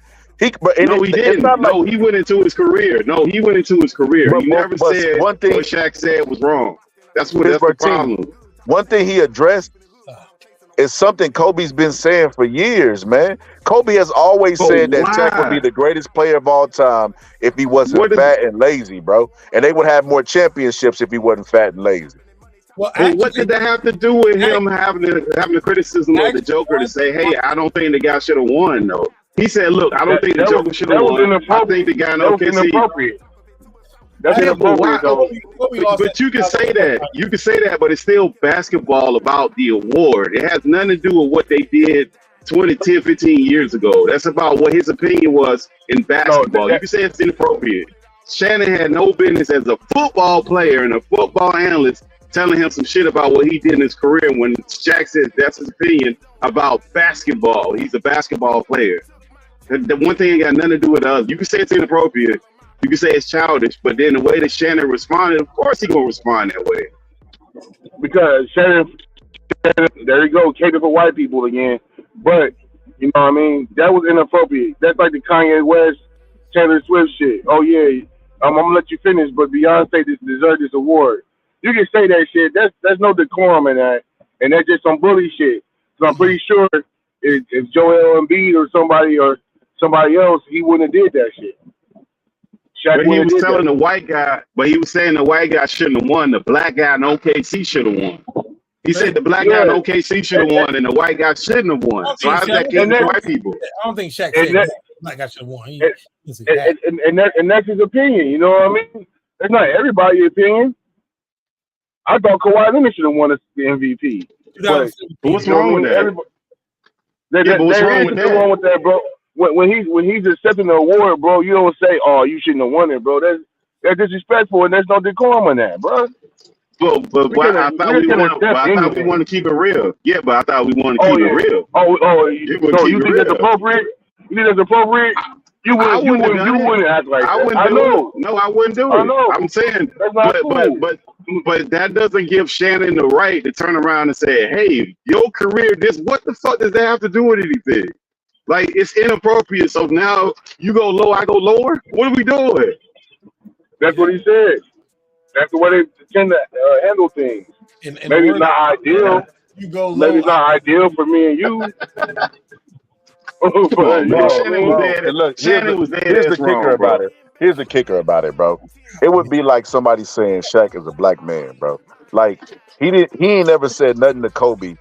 And Kobe when Kobe was alive, and Kobe was saying the same thing. I even showed clips of how Shaq said whenever he was with Pat Riley, they used to have the body fat percentage, and how he used to cheat it. He would go in the sauna before, so they couldn't grip his fucking fats to measure his goddamn. He was coming up with ways of how to cheat the body fat percentage other than fucking working hard, bro. And he would show up fucking. Kobe Bryant said Shaq would tell him to pass him the ball, and he was like, "Your fat ass can't even get down the court. Like, why would I pass you the ball?" Like, bro, this is no secret that Shaq was lazy, bro. He was able to get away with what he got away with because of what God sent him to earth as. But as far as his work ethic, bro, he was lazy. It was like what they got to do with his opinion about award, though. They got nothing to do with that award, though. So showing up like what Deuce Time said, man, I gotta stop agreeing with Deuce, man. I gotta find something to disagree with him, bro. But showing up when somebody is accepting their award, bro, is not an appropriate time to say that shit, bro. That doesn't make any sense to me, bro. If you like, they told us when we was kids, bro. If you don't have nothing nice to say, don't say shit at all, bro. So if you say something about him, it comes off as hate, bro, because you're saying it at a moment while he's accepting the shit, bro. So it comes off as hate. So because it came off as hate, he just addressed it. He just said the obvious, the elephant in the room. I think he's hating on him. I think he's jealous of him because he always has something. He followed it up with that whole Shaq was lazy in the same rant. He went into the Shaq is lazy crap. Like, if he would have just said it was inappropriate, that's one thing. He went into the Shaq was lazy. What the fuck they got to do with anything? I'll tell you what he was saying. What the fuck they got to do with anything? That has nothing to do with that's him came before the white guy, bro. He's saying Shaq, it's your fault that you ain't that you got to sit up here and hate. Because Michael Jordan ain't worried about who win the MVPs or any of that shit, bro. His legacy is what it is. Man, I ain't never heard Michael Jordan say this guy don't deserve MVP. He can say whoever deserves, but I think the timing was inappropriate at the time. Yes, but that don't give Shannon the right. That doesn't give Shannon the right to say what he said. Let's fast forward. So what he did, his response to that was Shannon Sharpe is basically a bum, and he's nowhere near what Shaq was to his sport, and nobody argued that, right? But they both in the media now. And Shannon Sharpe is shitting on fucking Shaq, bro. It's not even close, right? And then the show that he was on TNT, they're not renewing that show. So it's kind of like, hey, like when you respond with numbers, bro, and then you lose your show, it kind of looked like they didn't lose the show because it was bad. They lost. No, he didn't. ABC out doesn't matter. There's no more show. That doesn't mean it's not going to be another show. It's not going to be a show on TNT. They move it to a different network. They got outbid it. Yeah, that's different. I guarantee you this: that show ain't doing the numbers that fucking Shannon Sharpe is doing on YouTube, bro. Oh, but they ain't gossiping. They ain't sitting on the couch doing Ricky Lake either. So that's not the same. People love gossip. Doesn't matter. Hey, Pittsburgh T, success don't matter, bro. Nobody cares about more when you overly successful, bro. That dude, whatever he's doing is working, man. But that's the danger of Shannon Sharpe. Like, his response to Shaq, because he does all that gossipy shit, it came off like a jaded woman. That's what that shit, to me, that's what it came off as. Instead of him saying, hey, that's inappropriate, you shouldn't have did that in that moment. That would have been fine. Him going all into his career, that had nothing to do with Shaq's action. I ain't got shit to do with today. Nothing. And Shaq was wrong about Shaq because Shannon Sharpe, at his time in the NFL, he's regarded the best tight end. He had all the records. So he can't really say that, you weren't as good as me, because for tight ends, before Gronkowski and all these niggas started doing that shit, Shannon Sharpe was top of the Shannon Sharpe was a great player. No doubt about it. A lot of people said he was number one. No, he wasn't. He wasn't better than Tony Gonzalez, bro. Stop it. Stop Man, it, bro. Tony Gonzalez Not played better than 145 years, bro. Tony Gonzalez He was was trash not. compared to Shannon Sharp, bro. Shannon Sharp is better than Tony Gonzalez. I'm sorry. As far as those numbers that they love, he got more of those numbers that they love. Yeah, after Shannon retired, bro. When Shannon retired, he was number one in all that shit. Bro, they love numbers in football. They love numbers in football, Deuce. Yeah, Tony Gonzalez got to add to those numbers when he was done. Shannon stopped counting. Tony Gonzalez kept going more. Shannon Sharp is the reason that tight end like Tony Gonzalez is even in the NFL. No, I'm not disagreeing with you. I'm telling you that's how they rate. Like, what makes the number one, the guy that they say is the best, the great, the GOAT of wide receivers? What makes him the GOAT is his numbers, right? That's what they love in football, is fucking numbers. Oh God! They don't even look at the house. They look at the eyeball cast. They love numbers when it comes to football, bro. The guy that they say is the GOAT is based off numbers, right? Well, that means LeBron James is better than Michael Jordan. I'm glad you finally came around to my side of town, bro. I'm glad you finally came around to the right side here. Some guys you can say is better, but like I say, I think we should stop saying certain guys is better than other guys, other eras. I think we should do like, this guy's the best of his era, the best of his decade. Because it's kind of hard to say LeBron is better than somebody because LeBron didn't play in the 80s, different roles. He didn't play back then. And he's not used to that. He's not used to that playing style. Same with those guys from 80s haven't played in this era. So you can say like this guy's the best in the era, but it's kind of hard to compare eras, Man, but they do numbers. That's what they rated by numbers, not by looks. Shannon Sharp, what he's doing on YouTube, bro, can't be matched, bro. And Shaq has a podcast that he's on sometime because he got a full-time job over there working with Charles Barkley and those guys. So he does it part-time, but his fucking numbers is not fucking with Shannon Sharp's, bro. It's not even close. As a matter of fact, Shannon Sharp is the number one and number two media personality in all of America. On top of that, the numbers that he did with Cat Williams, that shit was, bro, you can't create moments like that. He created iconic YouTube moments, bro. Like, we got to give Shannon Sharp his flowers, man. Like, Shaq tried to stun on him, but like Duke said, you could arguably say Shannon Sharp is the GOAT of tight ends. Before Tony Gonzalez, before Gronkowski and those newer guys, right? Hernandez with the blicky, no, I'm just playing. But before the other guys, right?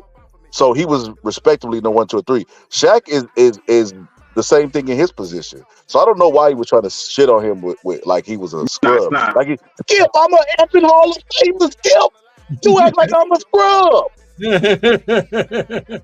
But it's not debatable who the best big man is. That's not even close, bro. Like, Shaq is the best. It's absolutely debatable. I was about to say, that's Shaq debatable. left without a meat. Shaq left without a meat on the bone. Who's better? Okay, so we're not going by numbers because you just said we can't go by numbers because by numbers, Tony Gonzalez Shaq was dominated by Hakeem Olajuwon, brother. No, he wasn't, bro. He wasn't. That was his third year. That was early. That was his early on in the first 2 years, bro. It don't matter, bro. When they went head to head, Hakeem won, his rookie year. Yeah, you talking about his rookie year and his second year. That's what you're talking about. That was Hakeem's ninth year in the league. Yeah, that's what you're talking about. It's not the same thing. Shaq, every time Shaq lost in the playoffs, he got swept. It is. So you know what I mean? Shaq gang was based on like power. When he played for the Lakers, he had a turnaround jumper. But other than that, Shaq was just alley-oops and dunks. That's why it'd be so crazy to me how he used to get on Dwight Howard. Like, damn, bro, that's all you did was alley-oops and dunks. And you don't remember that game he scored 60 points? Wait, you don't remember that game he scored 60 points? Against the Clippers. Against the Clippers, I watched it live. Wasn't Sean Bradley guarding that game? No, he wanted to show up. What was the coach? Phil Jackson. No, the coach on the other side. Who was the coach that I forgot his name? He was the assistant coach for the Clippers, and it was a great. No, it was another one. I had to go look and find the clip. But it was one of those notorious centers that he wouldn't say his name. And he was working with the Clippers, and he wouldn't even look at him. So according to Shaq, that was his motivation. According to in his mind, He didn't even do that. If you watch that game, that dude was doing sky hooks. He was shooting mid-range. He was doing everything. Everything he wanted to do. He brought the ball up a couple times. He did everything in that game. Yeah. And you remember he had that team, too, with Kobe, where they only lost one game in the entire playoffs. And they lost 2001. That was the greatest basketball team ever. But Shaq had a lot of help with them Laker teams, bro. They dominated, but Robert Horry was a big part of that Lakers team, bro. And so was Kobe. A big part of those Lakers teams. Derek Fisher, big part of those Lakers teams. Yeah, but Shaq was so dominant back then, bro. Yeah, he was the only guy his size, you know what I mean? He's the only guy his size doing that. I mean, he's dominant, bro. He dominated. That they only lost that one game, and that was because Allen Iverson went crazy. They wouldn't even lost. They would have swept him like they swept everybody else. They was beating the hell out of everybody. Even though they did beat them 4-1, all those games were close. I mean, they came down. Those games, they didn't like blow them out 20 every game. Those games were close. Yeah, but all those games came down to the fourth quarter. I mean, Robert Horry won a couple of those games. Well, the last series. I think he won 3. I think he won game 3 and maybe game 5.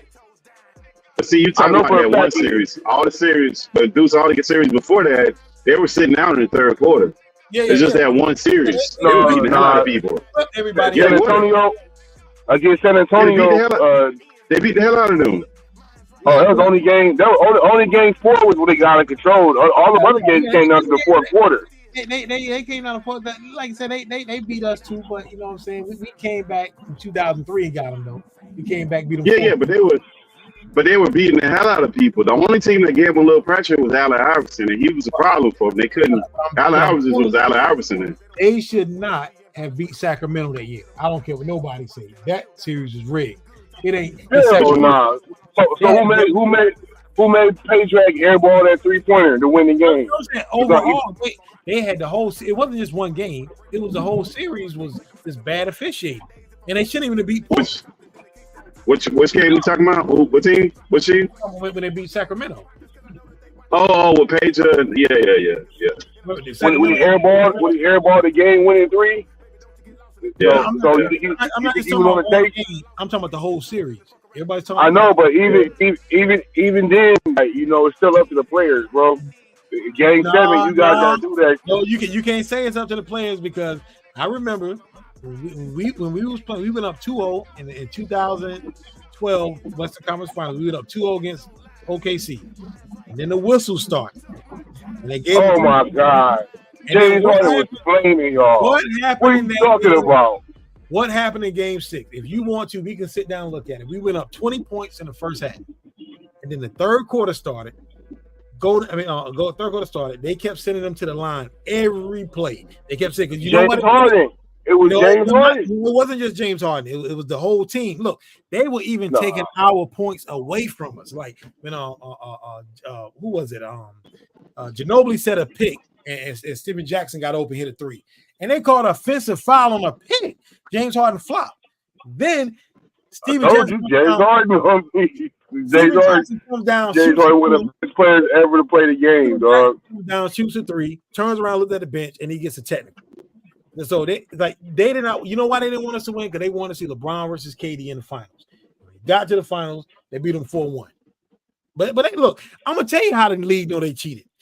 What happens when you criticize refs after a game? What happens? You get teed up, and the next game they're gonna run you in the ground. They're gonna tee each other out of touch foul in the game. After the game, what happens at a press conference? What happens? They usually start going for you. They fine you. They fine you when you criticize refs, right? Yep. Let you feel Jackson. Tim Duncan criticized the refs, and they never fined him. Tim Duncan said it's like we couldn't get going because the refs kept blowing the whistle. They never fined him. That's why I knew the league. They set that series up. That was all James Harden foul. That was all James Harden foul baiting y'all, man. That was James Harden foul baiting y'all. That's all that was. We weren't. It wasn't James Harden. It was James Harden wasn't even starting. He wasn't even starting. He wasn't playing. James Harden was playing, bro. He was not starting. He wasn't starting. Just because he didn't start don't mean he didn't play. James Harden was one of the main. I've looked at that game over and over. If you want to, James But Harden is one of the remember- most important pieces there. But y'all remember Donahue, the guy, Donahue or whatever his name was, the referee that got caught. When they investigated that guy, they never did anything else to any other referee. They acted like it was just one referee that was doing dirty shit. Like they just act like it was one. And then when he did that documentary, he basically put him on blast and started talking about the AI. When AI he threatened the referee and they just were all calling him, just dropped the bombs on him. Like damn, we snitched on him big time. Hey, what's the name of that one ref that hates y'all? Crawford, Joey Crawford. Yeah. Yeah, officiated that game 6 in the Western Conference Finals. Yeah, that nigga be watching the Spurs. He's like, what? Tim Duncan. Wait, he didn't like Chris Paul. What's the one that don't like Chris Paul? That they got like a running beat. Scott Foster. Scott Foster. Yeah, he's another one. Scott Foster got a bunch of beats. All these refs be fixing games, man. We should not even know the names of NBA refs. Can any of y'all name 5 NFL refs? Nah. What's that grinning nigga name? The thing is, but you can't name 5. I know 5 NFL refs, especially the one Ed Hockley. That motherfucker, man. Ed Hockley hate the Cowboys. And that grinning nigga, what's his name, dog? See, but you're struggling to name his name. See, that's what I'm talking about. We know NBA refs. We know them. I'm talking about. But you know who else got done wrong was Rasheed. Rasheed got done dirty with the stupid refs. Roscoe, they was doing him dirty. Nah, we can't. Roscoe used to be tripping. Nah, he did, bro. They would give him a check for saying ball don't lie, bro. Like, what is that, man? They give him a check for saying ball don't lie, bro. He's antagonizing the rest, bro. Roscoe used to be tripping. Come on, man. Nobody can see you, Otis. Nobody can see you, Otis. Roscoe found somebody. You know he was doing something crooked too. Dick Bavetta was a crook as well. Yeah, crooked refs, bro. Roscoe found somebody and started jumping up and down like fucking Fluker. I swear to God that he didn't do it. What? Yeah, but then you can't start cussing out the referees and all that shit, though. You just can't act like that. That's why DeMarcus Cousins ain't league no more. No, DeMarcus Cousins can't play no more. No, DeMarcus Cousins still can play, but his he got too many injuries, bro. Not in the league, man. Too many. He can't play in the league no more. But he had too many injuries. He can be on the 12. No, he can be on the 12 man, sitting in the bench, coming in 5 minutes a game. No, he can't do that. Can't do it. He had too many injuries, and he demanded too much money. He was asking for too much money, bro, and he had too many injuries, bro. He couldn't. Nah, bro. Couldn't play no more. Not like that. You can give Boogie the minimum vet, bro, but he can't get along, bro. Every time, the last time he played, bro, you always trying to fight some damn body. That's why he can't be on the team. You always trying to fight the refs, trying to fight other players, bro. Boogie could still be on somewhere giving advice to big man how to score in low post. Man. But it's the Laker curse, man. Anytime bigs go over to the Lakers, man, they never the same, bro. The Laker curse, bro. After the Lakers, they done, man. It's over for. Boogie played for the Lakers? Yeah, didn't he play with? Didn't he play over there? Nah, he played for us in 21. I don't remember where he went after to play for us. I don't remember. He played for the Lakers for a little bit. He could have, though. That's the Laker curse, bro. That's the Laker curse, bro. And the Lakers ain't really been right. Really, since they had Phil Jackson, they never really had like a stable coach. Every couple of years, it's like every 2 years, like, we're gonna keep the coach, and it's always a coaching issue over there. They never really found a coach after Phil Jackson left. Never. It's always been a coach. Same thing with New York with the coaching situation. Never really found a coach. Like all of the ones that are always disheveled, they never really found a good coach.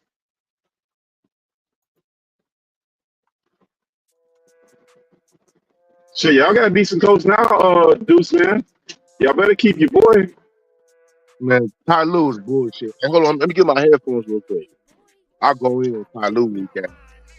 I can't believe you said Ty Lue is bullshit, man. This guy, man, what is going on? What you think about Ty Lue, Positive? Do you like him? I don't hate him or like him. I just, I really don't have an answer. I don't even know. I mean, he's not a guy that I would hire as my coach, but he's not bad. It's just, I don't hate him or love him. like Ty Lue, bro. I think he worked with what he got, man. Some of the teams he had. I don't think he's bad coach. I don't hate him or love him. Yeah, I think he's a good coach. I mean, but who's a good coach? That's the other part. Like, who do we think is a good coach in the league? Like, that's the you get it ready. Ty Lue, who you put in there? This is not the 80s, the 90s, or 2000s. This is not a coach's league anymore. This is a player's league. No, positive. I had enough of you, man. I've watched you hate on Pop for years now, and I've had it up to here. Popovich is 75 years old. Oh yeah, Pop is trying. He's overrated, bro. 75. He's overrated, bro. He's way overrated. LeBron James said that's the best coach in the league right now. Well, why don't LeBron? You know what? Look, this is what I hate about these players. They ain't got no money for him. Man, San Antonio can't afford LeBron. We got one of the biggest room on our salary cap. Look, this is what I hate about these NBA players. Everybody likes Pop. Everyone's like, well, Pop's a great coach. But when it's time for free agent signings, we can't get one free. They don't want to play for him. Everybody's like, I want to play with Pop. He's a great coach. I won't mind playing for him. Free agent time come, we can't get one free agent. Yeah, they ain't going over there. I mean, that's good for that. That's just PR, bro. Nobody wants to play for that guy. Nobody wants to play for that guy. They watch the Scholar Show and they watch you slander this pure-blooded, God-fearing white man for no reason. Why can't we get one free agent? We had the last free we got was almost 10 years ago in LaMarcus Aldridge. We can't get one. Everybody want to play for him till it's time to sign that contract, then they go sign somewhere else. But they don't want to play for him. Then I'm positive. That's the whole point. They're just saying that for the camera. Just for the camera. They don't want to play for him. Yeah, nobody wants to play for Pop, bro. And then you remember it was rumored that they were trying to let that woman be the Pop was supposed to step down, and they was trying to make that lady to be one of the head coaches, and they were acting like she got she won a championship in the WNBA. She won a championship there. She good. Yeah, WNBA, right? Yeah. WNBA, yeah, she won the championships. Yeah, that's what but they were like, oh, she being overlooked, and this is just outrage. It was all that outrage that she should have been an NBA coach because she was on Pop's team. She was on Pop's coaching staff, so she should have automatically been the head coach. Like, get the fuck out of here, bro. She's a great coach because she did win the Summer League championship. When she coached the Summer League, the year we had Jonathan Simmons and Slow Mo. She won the Summer League championship. Yeah, but they were acting like it should have just been automatic. Like, no, Pop leaves it. Yeah, Popovich is not going to retire. When Popovich leaves, the only thing going to get him off that team is death. He ain't retiring. He's not leaving. Dang. I mean, he done killed the team off anyway. Nobody wants to go over there, bro. You know, I use an analogy. Y'all know who Bob Power is? Y'all know who that is? Nah, who's that? I don't know who that is. The greatest hip hop, one of the greatest engineers of all time. Music. If you look inside, is he white? Yeah, he's a white guy. Yeah. Okay. Give him some praise. Yeah, I'm saying he's one of the greatest musical engineers. he EQ'd all those Tribe Called Quest albums, The Roots, and all these albums. Okay, now today Bob Power is 74 years old. Even though as great as Bob Power was today, you don't want a 74-year-old EQ and an engineer in your album. And Bob Power now he doesn't EQ. He just teaches. He teaches school now. He teaches engineers, but you don't want a 74-year-old mix engineer engineering your album. Yeah, but white people don't. They don't technically age like they age slower than everybody else. Now they age like on the outside like an avocado. Yeah, you don't want inside a 74-year-old mix engineer. Trust the me. white man genes. The white man genes. You don't want a 74-year-old mix engineer running your site. No. You remember how they said Moses and Noah and all those people lived to be 800. Them was great white men. So basically, what I'm saying is you got to get the white men on the track. The point I'm trying to make is, at some point when you get to the age of 75 in your 70s, you can no longer. The game has passed you by. Like a custom model was not working. Well, hold up. All positive. Our president said, "Hold my beer." They 80-something years old, and he shouldn't be president. Jim Crow Joe shouldn't be president. Yeah, they tell him that he can. They tell him that he can't stand trial. He's not competent to stand trial, but he can be the president though. Get the fuck out of here. Yeah, man. Yo, dudes, can you see the screen? At some point, you're Yeah, what's that? Chicken wings? On the fly is not. Chick-fil-A says made with 100% heterosexual chicken. That's right. Stand on your business. Stand on your business. That's all I'm saying, man. Look, I love Pop. He's our coach, but and it's just like with my WNBA team. Giannis Ross is my favorite player all the time, but Giannis Ross has got to retire, man. He's adding nothing to the team. He just shoots all the time. Look, like I said, I've watched you hate on this white man, and he did nothing to you, man. Nothing. You messing up job opportunities for homie, man. You got to stop this all positive. That man has done nothing to you. All he ever did was bring you championships. Hey, check this out. In his prime, we haven't won a championship in 10 years. Hold up. That man took. We haven't been to the playoffs since 2019. That man took Ginobili Big Nose ass to the championship and made a star out of that man. That man would have been nothing without Pop. Already, Ginobili he's a gold medalist. Then he took Tony Parker. I give you that. Was a nobody. Made a superstar out of him.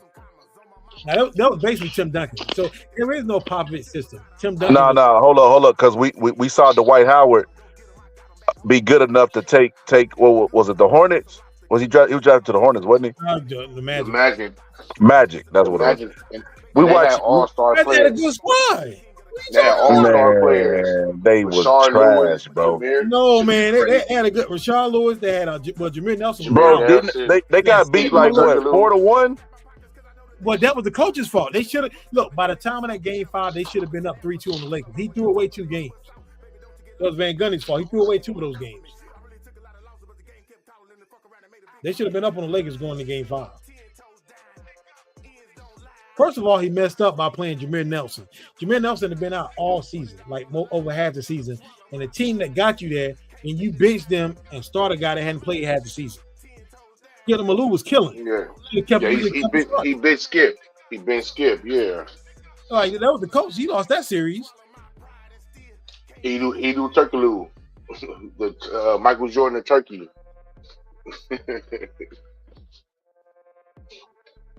He's a hooper. But yeah, Pittsburgh T. My Ty Lue, man. Ty Lue's a fucking idiot. He thinks he knows everything. He don't know how the players don't respect him. He just sit here and just run these stupid ass fucking plays and stupid ass matches for the last 3 years. I feel like Ty Lue lightweight and sabotaging us. They fucking give him a fucking 5-year contract. Man, get the fuck out of here. Hey, I got a question, yo, dudes. What do you think about Kawhi? You think they should keep him or get rid of him? Bro, we ain't got no choice. I know you don't got no choice, but would you want to trade that? Because he's not going. He's going to be out by. Who you ask about? Kawhi. Claw. I don't even know where you're sitting at.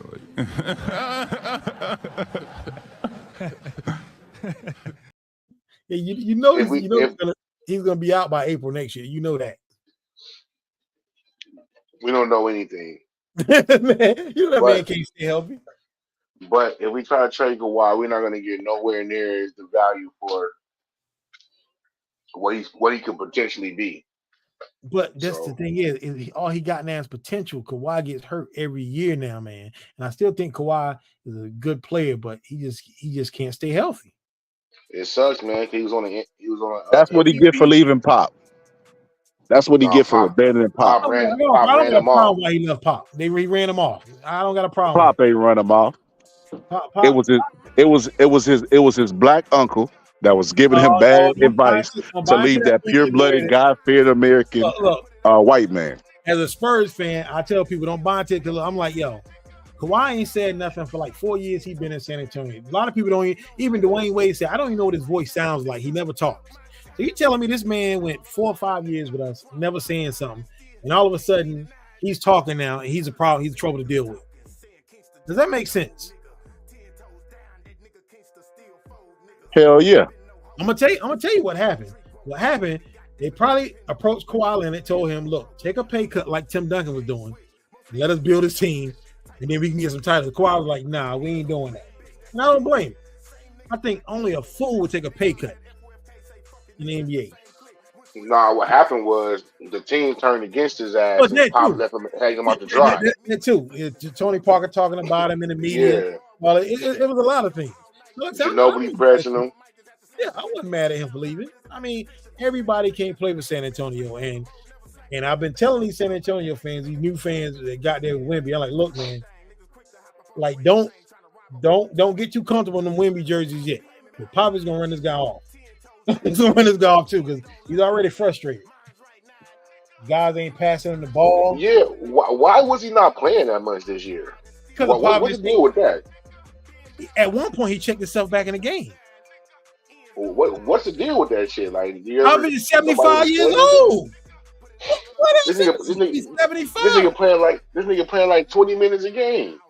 I'm like, dude, you got a 19-year-old, you playing this man on limited minutes like he's 40.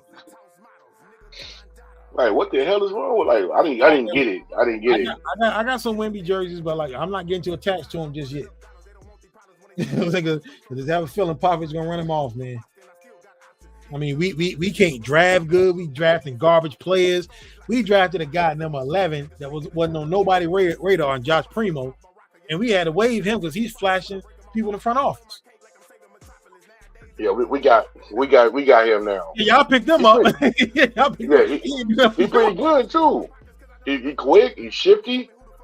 He pretty good for. Man, you don't draft that man number 11. No, you don't make him back. Don't you guys got two? Don't you guys got 2 first round picks this year? Number 4 and number 8. But I'm telling you, Yeah, I swear to God, man, if we draft Topic with a number 4, number 8 pick, I'm a loser. So there ain't no way you're gonna draft a guy that got a torn ACL. It ain't no way. Yo, all positive. Got a question. If Pop bring another championship ring to San Antonio, would you say he's better than what you thought he was?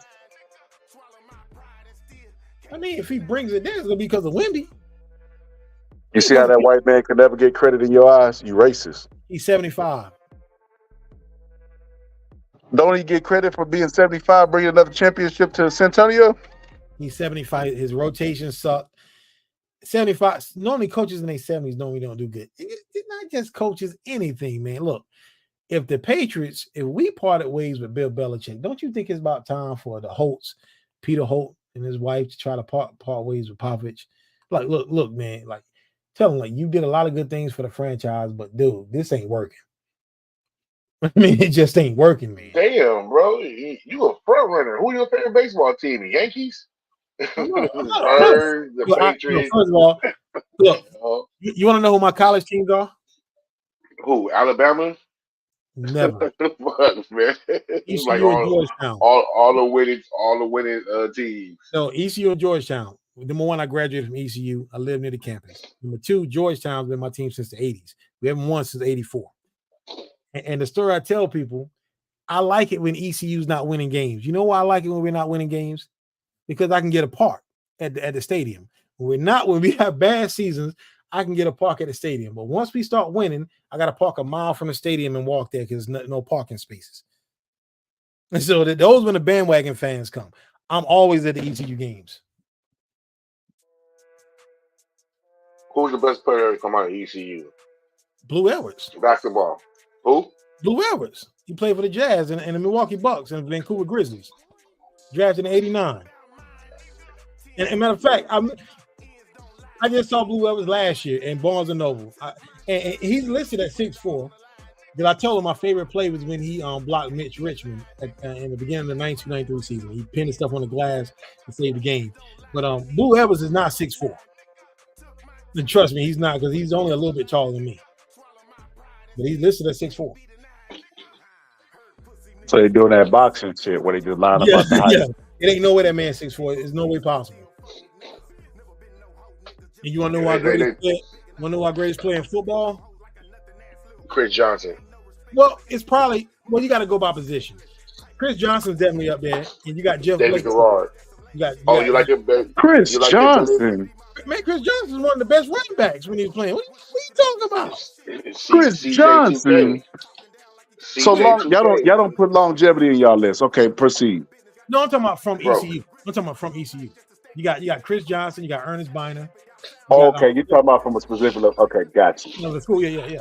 You got Ernest Biner, played for the Redskins and the Broncos. You got and the Browns.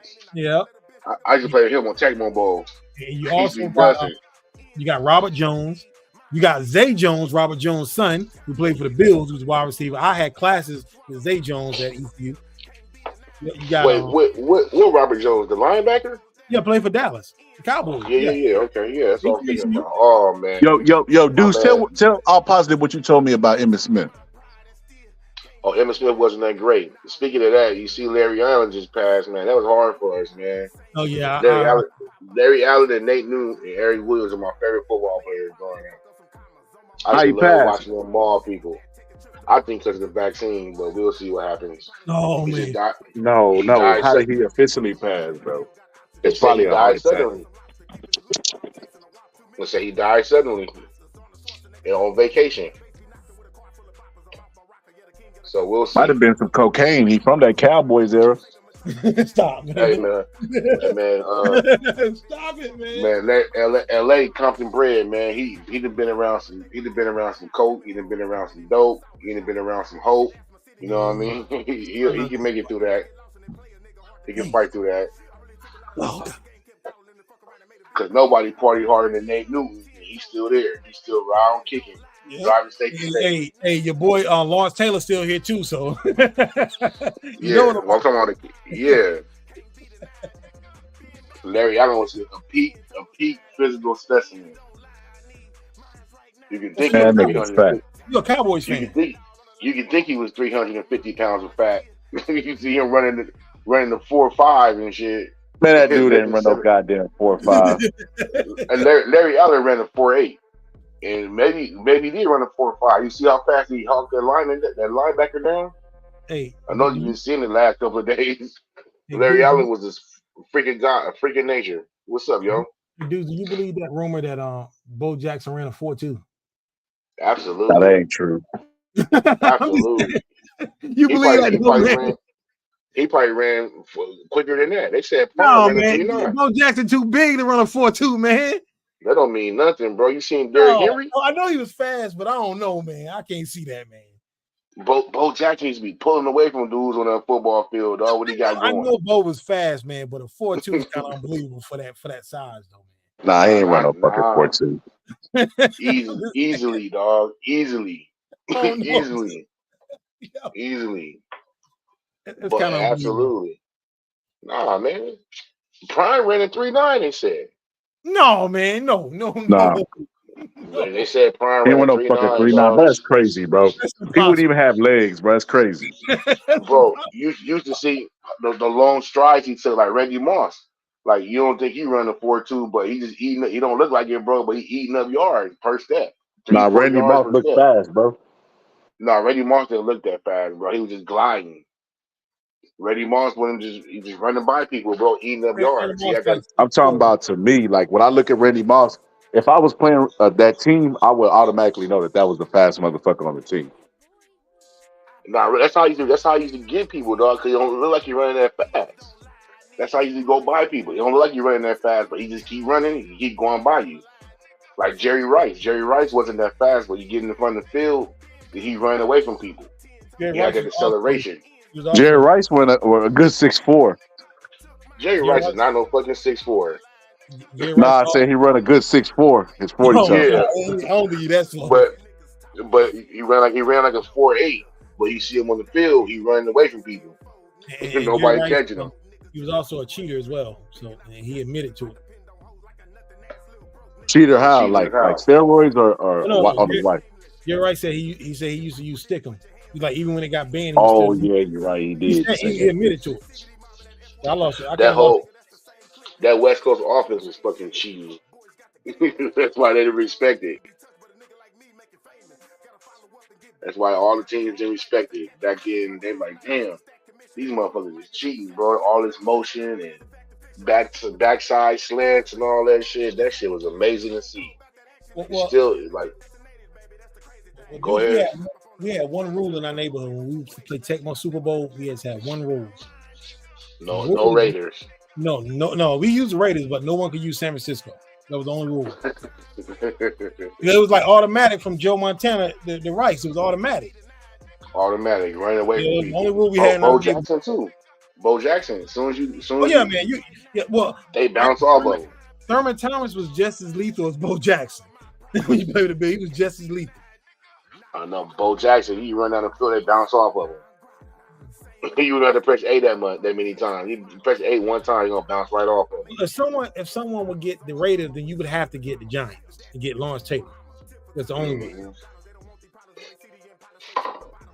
I used to play the Cowboys and the Redskins back then. I used to play with the Houston Oilers back then, man. Warren Moon. Yeah. Yo, I'm finna go ahead and call this one a wrap, man. I'm gonna be back tomorrow night. I'm trying to do a marathon until the fight. You know what I mean? So we'll be back tomorrow, man. I'll get some rest. I'm tired. All right, man. Who fighting tomorrow? Who fighting this weekend? Blair Cobb. We got Blair Cobb AB coming up. Yo, Deuce, let me get your opinion of this before we get up out of here.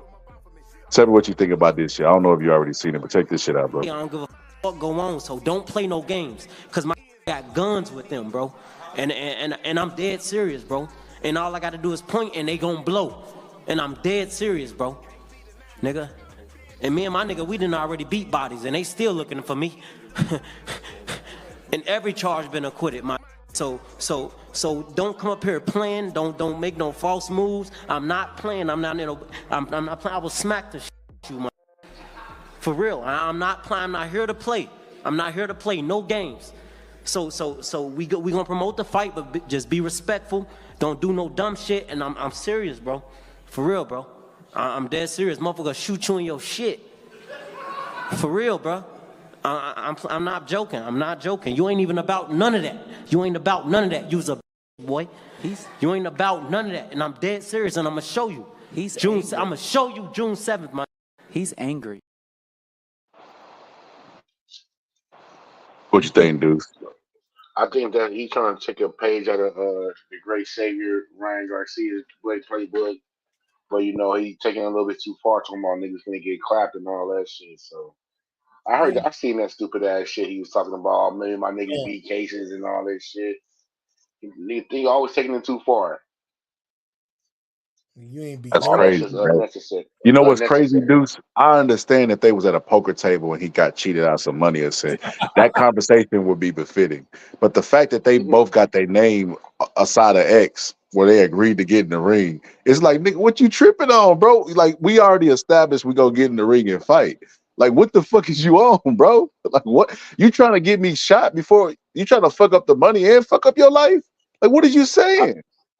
I think he was talking about, like, don't come up to the podium when niggas start pushing and shoving and all that shit. I think that's what he was talking about. But, you know what I mean? He was doing too much right there. That's way extra. But, par for the course for him. That's why he in the position he at. Fighting the damn rec center. Some damn where this weekend. Thanks, bro. But all right, man, I'm gonna get up out of here, man. I'll holler at y'all tomorrow, man. All right, people. Y'all be safe, man. Same to you, bro. Y'all got any last words, man, before we get up out of here? All I'll say is peace and blessings, and I'll be back. In other words, all positive say you're gonna catch y'all on but if his girl, and if his girl is there, you know what I mean? What you gonna all positive be like? When she leave? I'll be talking again. I was up here the whole night, wasn't I? Oh shit! All positive putting that foot down. You know what happened to Kuta Kinte when he put his foot down? I've been up here the whole night. I'm good. You sleep anyway. I snuck out. All right, man. We'll be back on the next one, man. All right.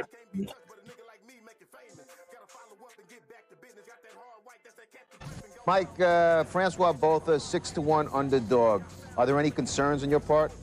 I don't know anything about that. I don't know nothing about numbers. I just know what I can do. How about kill this mother? Well, it. It's a fight. So whatever happens, happens. Mike, why do you have to talk like that? Well, I'm talking to you the way I want to talk to you. Do you have a problem? Turn off your station. You know what? I think we'll end the discussion right now. Then we could. You got it. Have a nice fight, Mike. Off. 10 toes down, ends don't lie, I need mines right now. I took my time, put it all on the line. Swallow my pride and still can't be denied. I been about mine, 10 toes down, ends don't lie, I need mines right now. I took my time, put it all on the line. Swallow my pride and still can't be denied. Heard pussy niggas talking, saying Kingston just an old nigga. 10 toes down, that nigga Kingston still fold niggas. Never been no hoe nigga, just watch the money tree grow big. And I be goddamn if I depend on hoes like a nothing ass little broke nigga. Ain't no respect, yeah, the game switch. Most of these niggas be shameless. Type of niggas be ducking fights, but then put your hands on your main bitch. That's some lame shit. Same niggas that I came with. That CBD Marvin, that FOFK say fucking nigga, that's the same flick. Wouldn't switch it up and wouldn't change shit. Fuck boys got the game bent. Talking down like you can't be touched, but a nigga like me make it famous. Gotta follow up and get back to business. Got that hard white, that's that catchy grip and go all night just to stack commission. If I fall, might just have to slap the clip and y'all sound live, but it's a fact efficient. Full paper chase, that's my active mission. Stay hustle mode, never slacking with. Stay on code about that action, nigga. Get the clapping, nigga. Just the 80s, baby. That's the crazy thing. Niggas quick to hop up on the gravy train, trying to ride my wave. I'm too wavy, man, and I never let a bitch never play me, man. 10 toes down, ends don't lie. I need mine's right now. I took my time, put it all on the line. Swallow my pride and still can't be denied. I been about mine, 10 toes down, ends don't lie. I need mine's right now. I took my time, put it all on the line. Swallow my pride and still can't be denied.